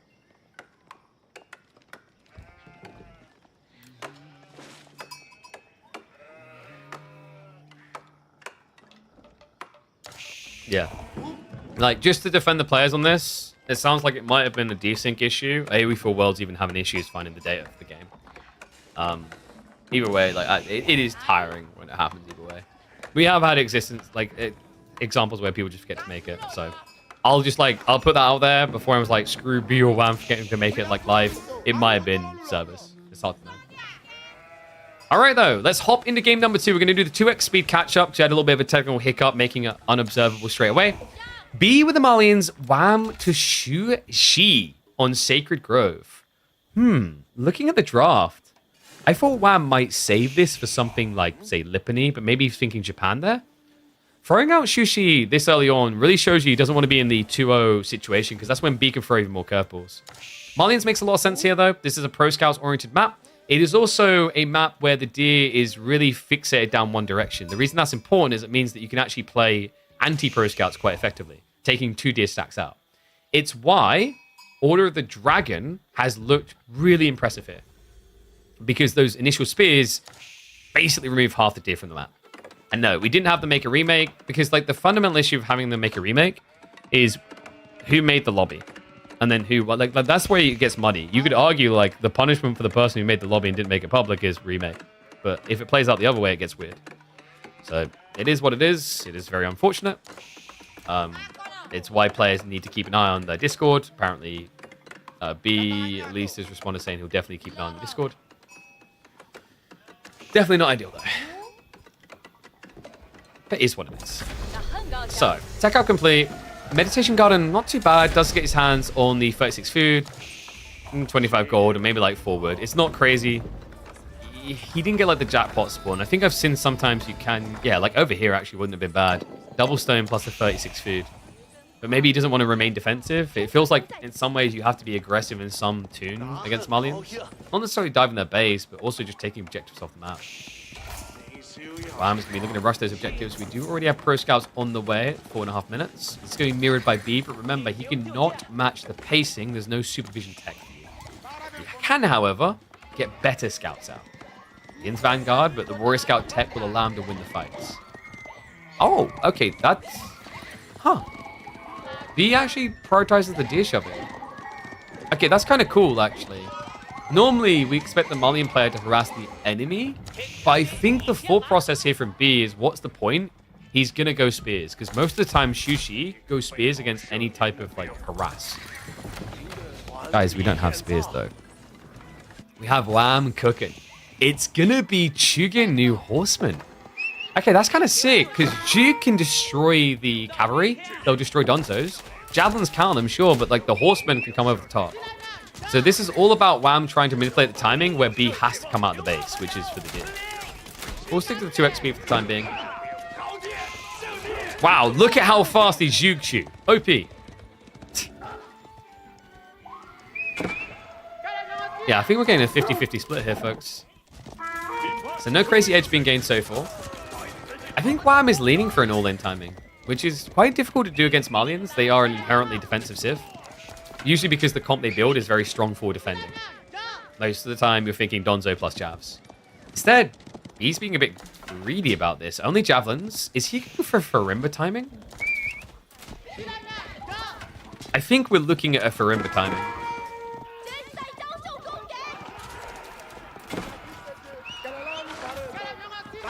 I'm going to snipe out a few of the scouts. Does get them home just before the horsemen arrive to harass the Javelins out. And it's going to be Sofa. Okay, that's kind of cool. I wasn't sure about Sofa here because Chuga Nu can still do immense damage to them. But he seems to trust in it. Sofa, in the meantime, are going to have to deal with less Jug, courtesy of the Warrior Scouts now fulfilling a harassment role. Remember, the difference here is Wham went Pro Scouts. Those Pro Scouts now can't fight. They don't do anything. These Warrior Scouts do. And he's going to be marching forward. Jug are slow to retreat. So an opportunity now for the Javelins to catch up. He's trying to force him to turn and fight like this because then the Javs get in range.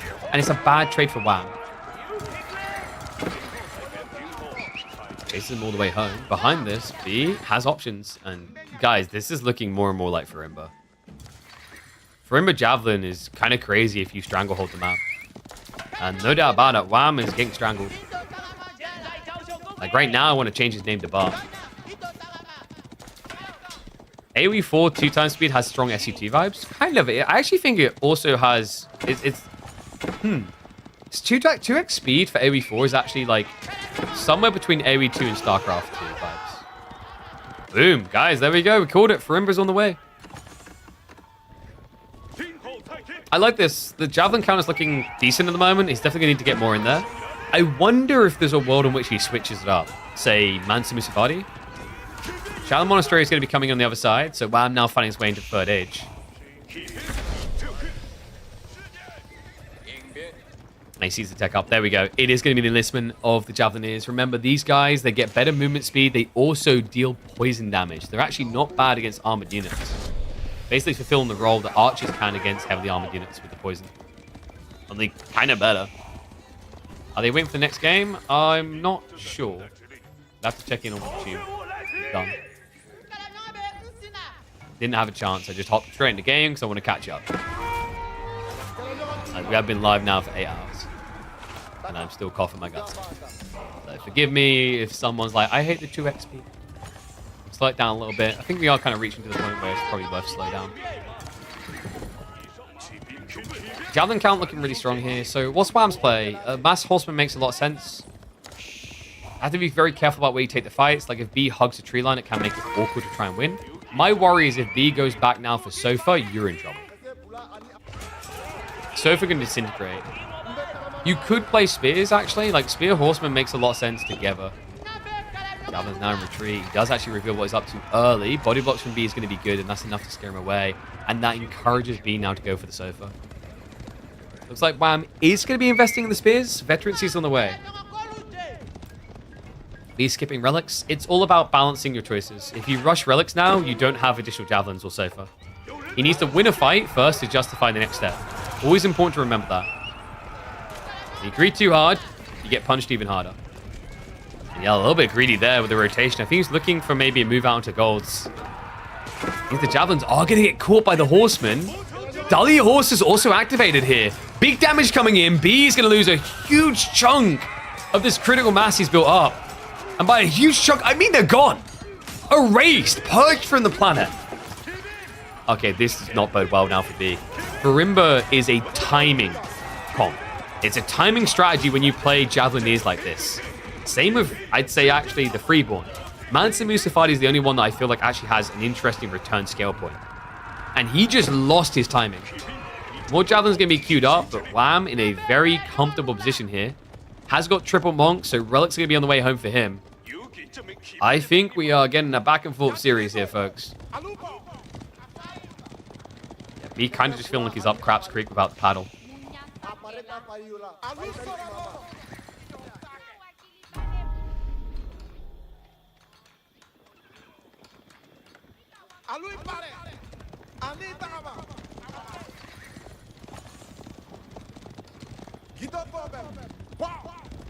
I'm trying to think actually what B's recovery arc is here. 2TC is kind of compelling. He has obviously got the ranches to pad his economy a bit. There is a weak point coming from Wham when he goes for a farm transition. I just don't think it's going to be that weak. In fact, Wham is, excuse me, currently saving for the pagoda timing. Really smart here, actually. Going Yuan is worth it because he knows he's going to get 4 relics. You only need 3. There we go. Mountain Academy on the way. This also offsets some of your food issue. Remember, Mountain Academy has that interesting perk where you get some food when you tax.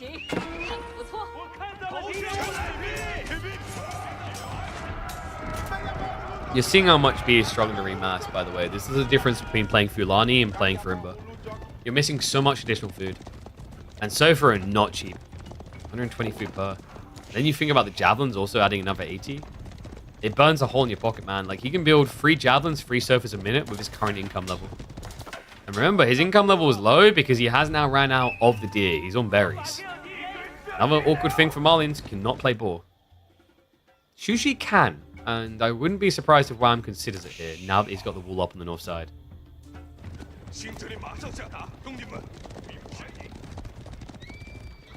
Alright, 1s if you think B's going to win, 2s if you think Wham's going to take it.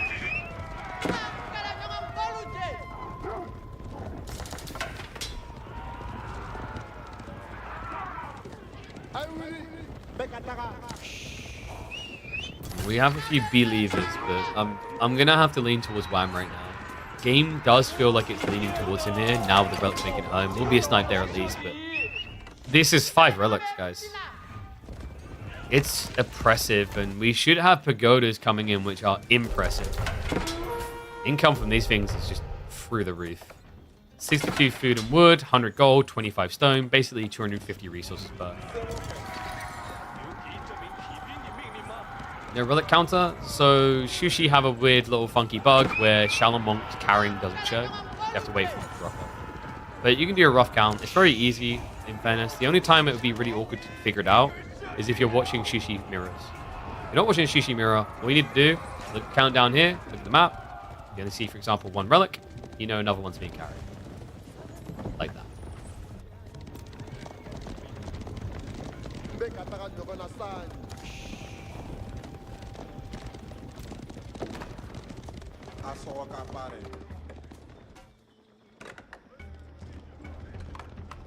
So B's gonna have to consider farms here. Wait, we're building cattle all the way out. Oh no, that's a selector mill. That feels cursed. You could fill the ranch out quicker just by building from the mill here. I mean, he'll have additional cattle to eat at least. So that will allow him to avoid the farms. The problem is usually you feel good about eating the cattle instead because pit mines plus, say, like 3 relics on average is really good. But that means you're 240 gold less than what you normally have here. Which pretty much pads the ranch, or rather the cow timing. The Mali Foot Infantry have speed bonus. They get a speed bonus in Imperial Age via a tech which is called the Farima Leadership. It gives sofas an aura where they buff the movement speed of nearby.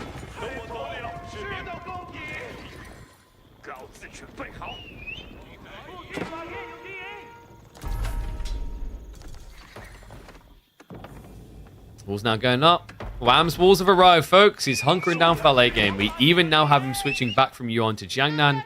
Farm transition's about to kick in. He's got 1,000 wood income per minute. He's basically going to have the timing right so that he'll have probably about 1,500 to 2,000 wood in the bank when he switches over to the Song Dynasty, which gives the discount.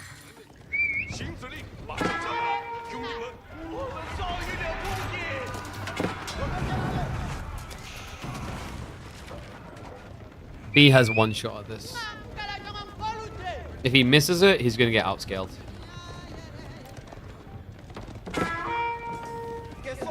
Age up speed with only one villager? Yeah. Welcome to the Shushi life. Same with China. Don't know why that they're allowed to build real fast. I mean, in fairness, if you guys have actually seen like those Chinese cities where they've just built thousands of houses, it makes sense. They do build fast. And now the switch over to 7 is because of the amount of wood coming in. He doesn't want to miss his timing here. Yeah, we'll pull a few more. It's also like, look at the timing. He's about to run out of berries, so he needs to start getting granaries in now. Because he's got boar, which is only going to scale for 8, and then all food is gone. So it needs to be now.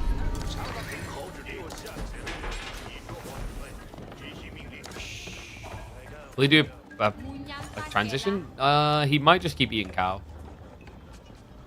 Like, once your economy is up to 100, sure, you add in farms. But at 63, you're probably just going to think it's more worthwhile to just add in the cow and eat them. There is maybe a recovery mechanism if B can survive deep enough where you go Griot Bara, and then you have flood.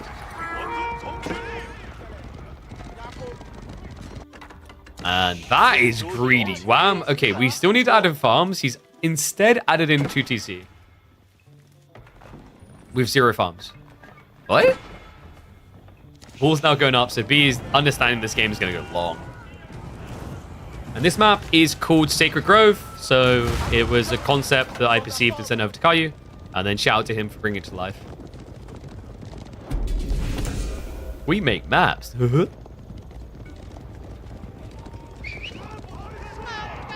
I just can't be asked to figure out how to make them in the engine. Hilariously, I know how to like make maps in game engines. Game developer background. But it's just Age of Empires 4 is just a mess to learn at first that I have no interest in learning. So props to the people that did. I don't think I've seen any complaints about Sacred Grove so far.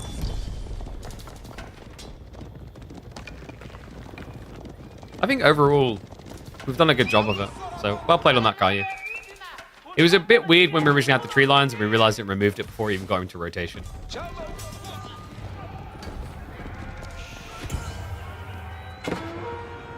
Poking prod here. B is trying to make the game about raiding, understandably so, but Wham's walls are complicating the matter. Wham, by the way, has still not gone for farms. What? The Marine player is going to add farms before the Shushi player. What am I watching right now? This is crazy. Wham, a lot of spears here. The problem is that B, he's got 11 springles. If he can force the main fight, this would be huge. Where are those springles, though? I think they're all the way at home. Yeah, they're camping.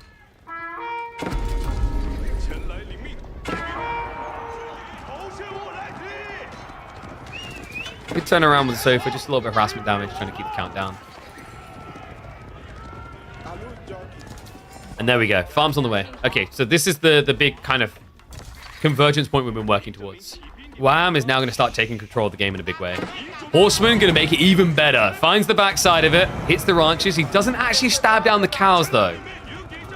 So no real threatening damage done. Actually, he got one. Okay. And now they're going to get to... They're hungry. Remember, it doesn't matter, though. This is not going to be Fulani, so you don't need to rebuild the ranch there.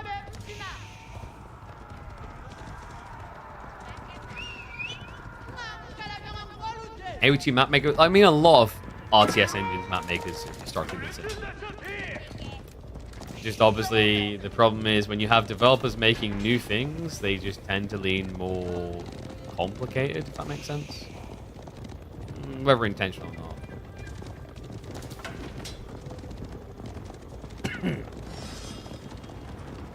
You want the uncasted game? This is the uncasted game. We're covering it now. That's why we sped up a little bit, so we can catch you up towards live the next one. He's all in, guys. Like, this is wild. If he wins this, I'm just losing my mind. The scary thing right now for Wham is the timing is actually perfect for B.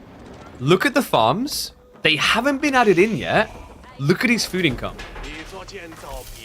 The knobs. The problem with the knobs here is, like, Springle Mass will clear the spears quicker.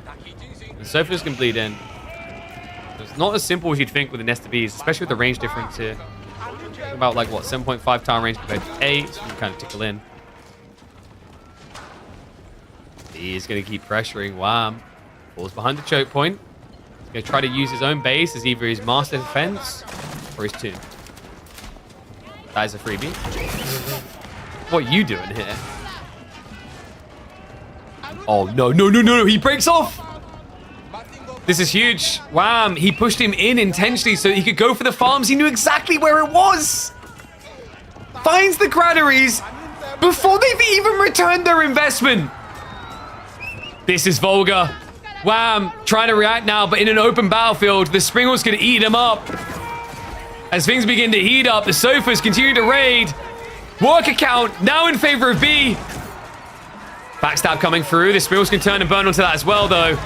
So far, drawing the Nest of Bees fire. This is not good. You need these to be hitting the javelins for efficiency. By God, I think he's done it. B. Gonna clop down the army. Wham has no food income to work with here. It's all shuttered. It's all shut down. And a shutdown in game number 2. B is on fire in this series. What he done here is not easy. He had to find the perfect timing and the perfect comp. And he does it like a master of Age of Empires 4. Well, to Wham, this does not look like his week. The way that B is playing, he looks unstoppable. With a performance like this, not only do I have faith he can make it to grand finals, I think he could make this the 4th win in the KPMM series. We'll see if Wham can bite back. Oh my God. What a freaking monster. That was sick.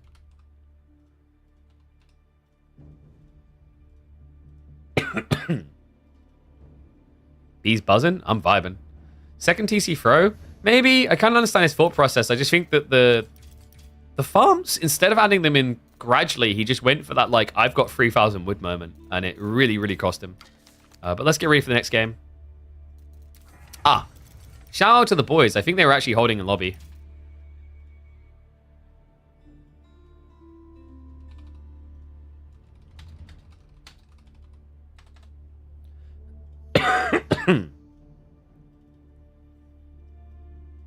I didn't realize they were holding. Otherwise, I would have, like, slow rolled. I don't know. I feel bad. I don't know. Was the speed up good or bad? That's what I'm not sure of.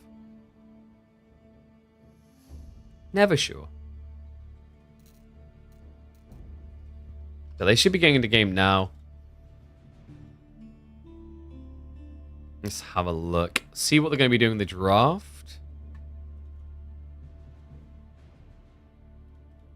So remember, this is the draft we're working with. Oh, GG. I knew it. I freaking knew he's going to do it again.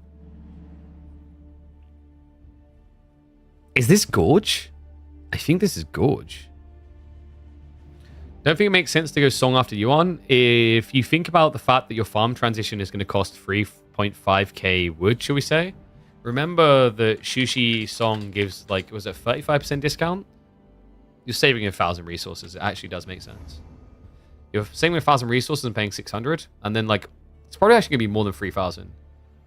So farms are 75 wood each. 10 farms are going to cost you 750. Then you've got the granaries on top. It's probably closer to 4,000 wood. It's not a bad idea. Yeah, 30% saving, sorry. And also, yeah, actually, in fairness, the other thing is you need it for the granary, right? Actually, you bypass that. Yo, what is up, Mr. Flodo Baggins? Thank you very much for the Prime sub, and welcome to the Swarm. We always love to see more members join in the flock. We appreciate the support. So, def worth it, otherwise you get normal farms. Agreed. Like, you need the granaries for the 30% buffer. Oh, wow, it's actually Dry Arabia. All right, guys, I'm going to run 3 minutes ads now. So quickly go get yourself a drink. When you come back, you'll be safe. Also, if you get back early, take this as an opportunity to download Opera GX. Boom, become one of those people. ! Opera GX. Check out this browser we've been working with. It's slick. It's incredible. Great for people with one screen or great for people who need a free VPN. or want to limit what their browser uses. So check it out now. Exclamation Opera GX for that. And now on to the ads. Hey, that was an ad.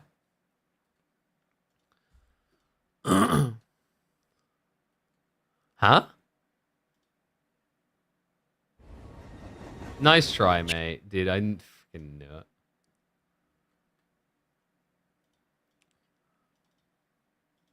Nice try, Blacko. Dude, I freaking knew it. The moment I clicked on it, I was like, there's no way.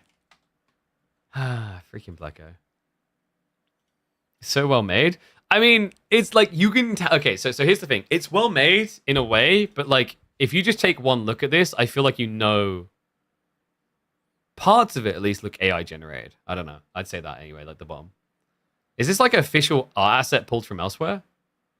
These look believable. These guys look a little bit different. Yeah, guys, look. Knights of Lilies and War is coming out. It's coming to us. I'm looking forward to this. It's going to be a great... Okay, my bad. Like, I actually just realized that even 1 second of that might now get me demonetized on YouTube. And if it does, Pleco, you basically owe me whatever I miss out on. Thank you. I think the AI generation on the 2 big knights was good. It's just the small ones give it away. Yeah, don't worry, buddy. I'll send you the invoice. Guy doesn't even subscribe to my channel. May have just cost me... How much does a YouTube stream make? It's decent. I'm not sure, though. Have you guys seen the like Most Critical breaking down his numbers of how much a YouTube stream can make? It's crazy. Yeah, here you go. Most Critical...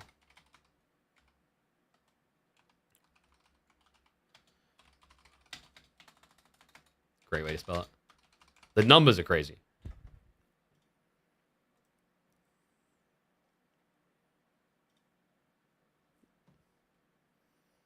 So here you go. Here you go. This is wild.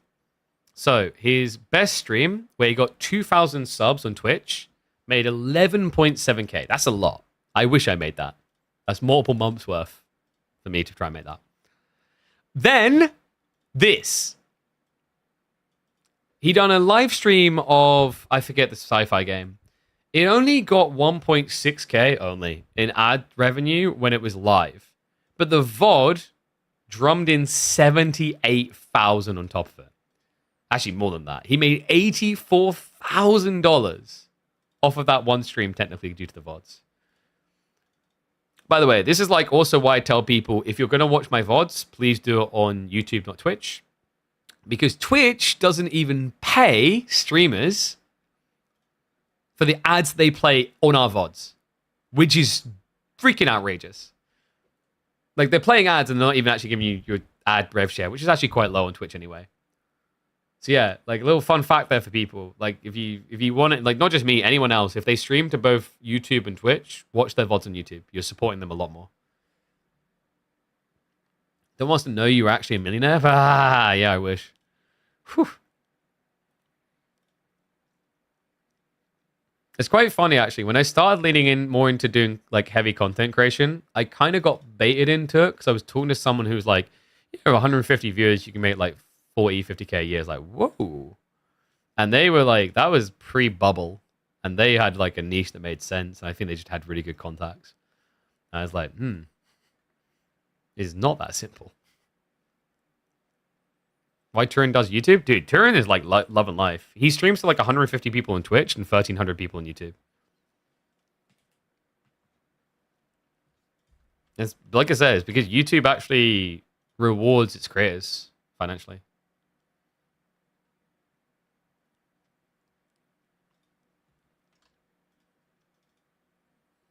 All right. Yeah. Appreciate everyone who's supporting me on Evo. It goes a long way.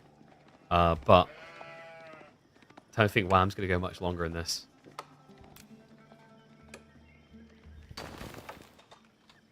Don't really stream chat there? I do. It's just obviously less frequent because I can't like have it up on screen at the same time. So like it definitely gets some attention. Like I literally just opened it twice in the last 3 minutes. Yeah, from YouTube. I'm talking about YouTube. But I can't, like, you see this thing on screen? Twitch has priority because, like, you can see the context. So when I'm doing a recording, people can see this, understand this. The reason I have to do it that way is while Twitch allows multi-streaming, they do not allow you to show a chat from a different platform you're streaming to. It's very weird. One and all, this man is dangerous, vicious. We hop into what could be Wham's final game before Knights and Cross of Roses drops in competitive AoE 4. And after that second one, he's got to be feeling the sting. You get into game 3 though. You're like, oh, I'm going to pick English, but he picked Ottomans. I'm going to be great for this. I would never write B off with Otto. This man is on another level with Ottomans right now. I don't know. I think he actually might be... It's between him and Louis, who's like the most threatening Ottoman player on average. Maybe it's because like the other players don't really draft it, whereas those two actually covet it. So we're just talking about the fact that like Twitch doesn't allow you to show a combined YouTube chat. Does YouTube allow you to show a combined Twitch chat? Yes. Isn't there a plugin that combines Twitch and YouTube? There may be a plugin, but once again, my point is, like, technically, based on Twitch's rules, and I don't think they've updated it still, if you stream to both YouTube and Twitch, that's fine. But if you stream your chat of YouTube to Twitch, it's bannable. Logic being they don't want people to know that you're streaming on another platform because they might leave the Twitch platform. So, focus on the game, though. This is going to be Pro Scouts from B. He loves the Pro Scouts build. Wondering if Wham's going to mirror after going Abbey of Kings, or if we get, say, an all-in build designed to stop the Pro Scouts build. It's all in. Okay, this is sick. This is going to be a quick one way or the other. I actually really like this from Wham. It makes sense conceptually. If this was just a normal Ottoman build where you don't go Pro Scouts, I'm not so convinced it's great. But B has a record of going Pro Scouts frequently, even to his demise. We saw it in the B series, Ottomans vs. Delhi. If this was like no Pro Scouts, he could scale Sipahi, Archers, Meta, and then scare English back into their base. But there's going to be timing here, and there's your confirmation. You can almost guarantee it now that B is going for Pro Scouts. If he wasn't, Madrissa would make sense for the feudal pump. And I don't think he scouted it even. No. Did he actually catch it at the build-up? I don't think so. So the council hall is unknown. He is going to rotate home with a decent number of sheep. Bruh. Alright, freebie's given over to Wham. He'll take every little he can get here. Unfortunately, he looked away at that moment, even though there was one sheep he would have seen. Would have been actually a pretty heavy haul in favor of him otherwise. Watching on YouTube and opening Twitch to chat. Thank you, thank you. Yeah, I mean, I've said to people, like, if they can, just keep both open. I know for some people they feel like YouTube looks better, and then but the thing is, obviously, Twitch has been built around chat interaction more than YouTube, right? Wait, did Wham actually... Oh my god, he left. He's coming back now. He has to scout where the gold is, so he has a target point for longbows. Because although it's lightly Pro Scouts, there's also a risk this could be Fast Castle. Because Sultani Trade Network plays the same way on both. Don't know if the numbers make sense to go Yuan. Are you talking about the last game? The reason why you go Yuan first before going into the Song Dynasty is by going for Yuan when on Tang. 15% saving is going to save you 270 resources, which is already basically half of them what this Yangnan would cost. Then on top of that, you get access to pagodas. So then you return to Song to then save like 1,000 wood. It mathematically makes sense. The problem with Wham in last game was timing. He's going to try to make that B's problem in this game, and I love this. B? Oh, man. He's so quick on this. Wham is coming back now, but we know it's likely going to be Pro Scouts. The first deer stack may just basically be home. You should be able to start sniping it now. You need to be careful. With 3 spears, you can just get griefed here. A little bit of panic in the deers. B, not quite realizing what's going on. We'll start to just lame them. Basically get some of them home. He actually could have kept shoving there if he wants to. Yeah. That's actually nice. It's 350 food. And remember... Oh, wait. It's not a Madrissa. So he kind of made it weirder. He's definitely going to need PS. We do have the meta, though. He knows what's happening. This is the big deal. So an even bigger deal is the fact that if he starts spamming Sipahi, you can actually brute force even spears. Because of the meta plus the Imam point down the line. So this is very much be stressing Wham's micro skills.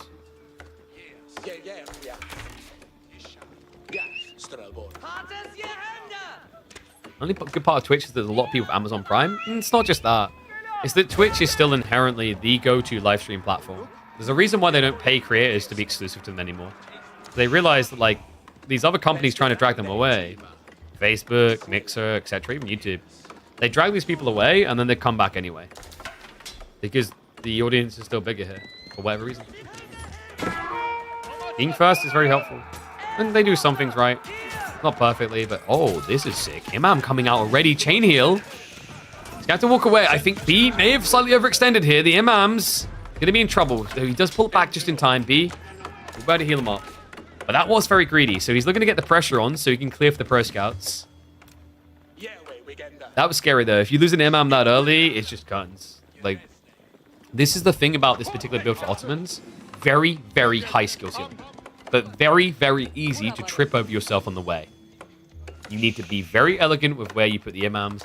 And you know I'm meaning this seriously when I say very that many times. Sapai is the same. Incredibly high DPS, but can feel fragile into speeds. Same with the meta. If you misposition the meta, especially against Lombos, you die. I love this from Wham. This is the thing that's going to be missing. It's an aura battle. He needs his aura. Archer's now on the way from B, though. Tricky part about this is that obviously Wham is playing into range, so that means you're going to only get the +1 ranged armor, not the +2 melee armor. Ottomans look best with this build when it's all about melee, which is why I rate them highly in the Delhi matchup, as the Delhi matchup is predominantly Ghazi spears right now.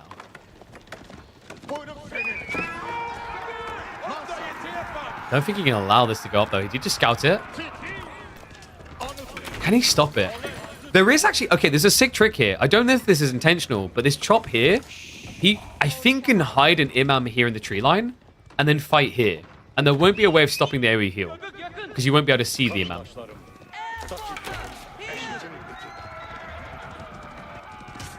Cool play by Wham. He has moved down to the deer.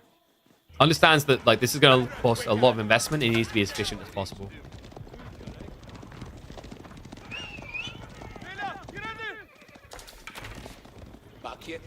By the way, I'm curious. We talked earlier about me being too loud. Is this better? Do people actually prefer that? Is that actually a lot better? This is where people go like, no, too quiet. I have to change the volume on my TV now.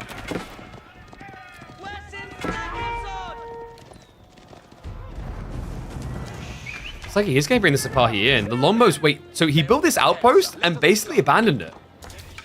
Oh, wow. Villagers are going to look to move away. B. If he gets rid of the outpost aura, yeah, the sandwich o'clock can be activated. We're kind of 6. He's going to get stabbed in here. Wham needs to turn to defend. Sapahi aren't being microed away. He just A-clicks into it. The scouts are leading, so the damage spread not good here. Even the spin muddying the fight. Sapahi are going to start flopping dead a bit, but Wham, losing a decent chunk of the longbows, has got a second wave arriving. B has reset the lead, though. Militarily, Wham is not ahead. He does still have the outpost. This is a big deal. It wasn't taken out. Yeah, because B understood where that was going. If he wasted time taking out the outpost, he was going to be idled on the wood too long, and then he loses the archer wall. Right now, B is trying to turn this into a win via archery. One tricky part, though, no blacksmiths. He's fixing that now. This is critical. Steeled arrow just kicked in. Wham wants a fight right now. And this outpost is designed to force that fight. The tricky part for him is going to be the fact that blocking B's gold doesn't block his tech. Remember, he's got Sultani Trade Network generating 72 gold a minute. That means he can afford a blacksmith tech every 2 minutes. Question now is if he wants Steeled Arrow under mesh. He's trying to win the archer race, so actually, like, Steeled Arrow can make a lot of sense, but under mesh plus meta ranged armor is a ridiculous damage absorption rate, and he respects that. There we go. Iron under mesh coming in. The other thing is if you play into Steeled Arrow, you're buffing your backline, which can like more efficiently trade furiously. But the negative is you are basically playing an arms race against a civ that has a better archer. Whereas if you play into Sapahi being advantaged, this is the premium cavalry that your opponent can't match.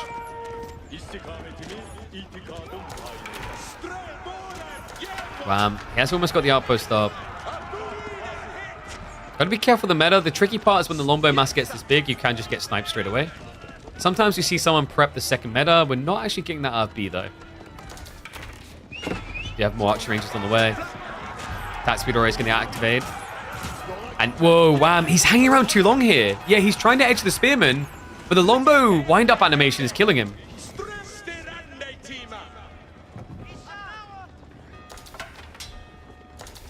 And he's going to be stopping off here for a while, so we'll be looking for the man in camp to get a little bit of Aris Let's Play going.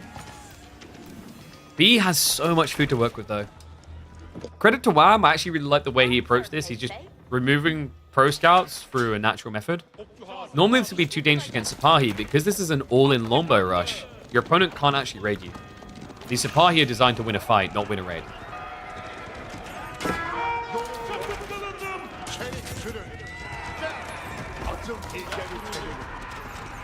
Archers continue to trade out. He can't afford to snipe the meta right now. It's 160 HP, and also the Imam heal. No. It's going to catch him off guard. Wham, he's not actually sniping the healer boys. And he's not one-hitting the Lombos either. He gets wiped. Spearman count is falling too fast.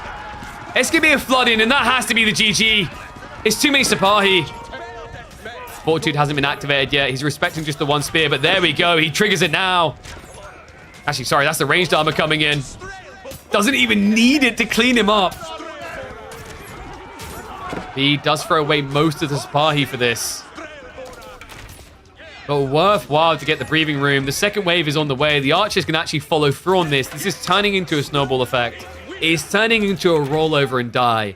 And it will turn into another grand finals where B is once again present as the final boss.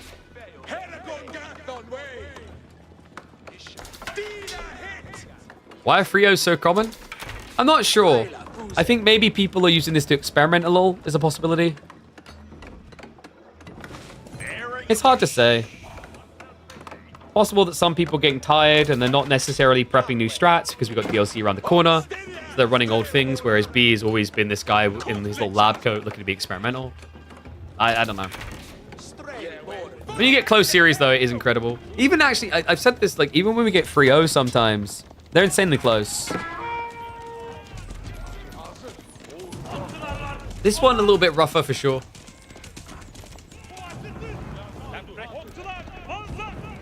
But this is classic B, man. Wham would have prepped for the more meta-esque approaches. I mean, going English was less meta. I think he knew this was Ottomans, and he was looking to counterplay with this.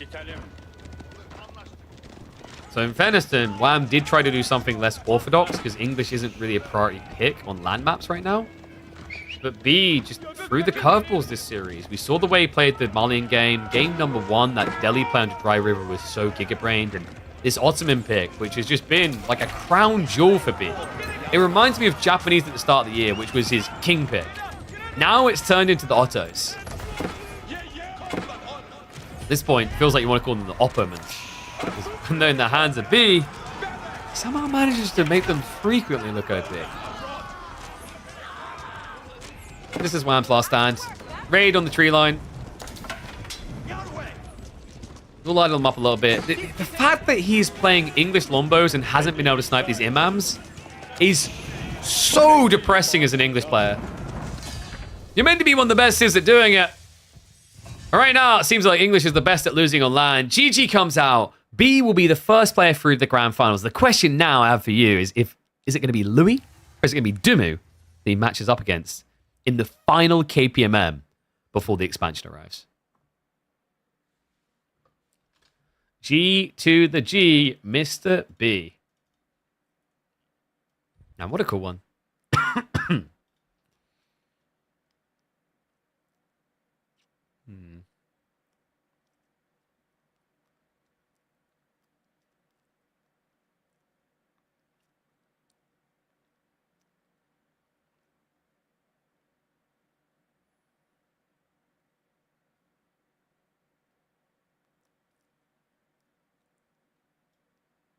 One sec. Checking something.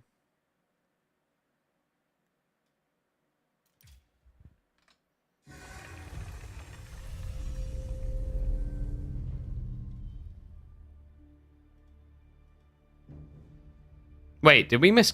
What the... How did we miss a game?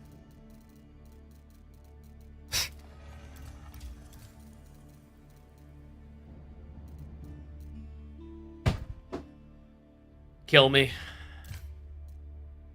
Alright, guys, we actually missed a game. So, apologies, it was 3-1. I mean, like, we know he got 3 points. There's no point going back on this one. Basically, what happened is when I came in to load this, I loaded it multiple times. We had Dry River, Sacred Grove, no extra game, and B and Wham was sitting at lobby, so I just assumed they'd waited for us to complete that game to move on. Sorry, guys. I don't know what to say to you other than it just bugged out. Like, I literally loaded this screen 3 different times, and this game didn't exist. But yeah, it turns out Wham did get one game. It's still going to be a 3-1 victory for B, but Wham was able to actually put a dent in the armor here. Pretty interesting as well, Order the Dragon versus Chinese. Man, I'm actually so annoyed about that. Like, what is it with the bugs with freaking spectating tools today? That's unfortunate. Why not KPM next week if it's the last before the DLC? Because it would eat into the DLC. So if you just open up a calendar and look at the time frame, we start on a Friday, we end on a Thursday. So if we'd done that, what would end up happening is 8th is the release date of the DLC. That's a Tuesday. So then we have the conundrum of, like, we played half of the weekly on the last patch and then the final parts on the new patch. Doesn't really make sense.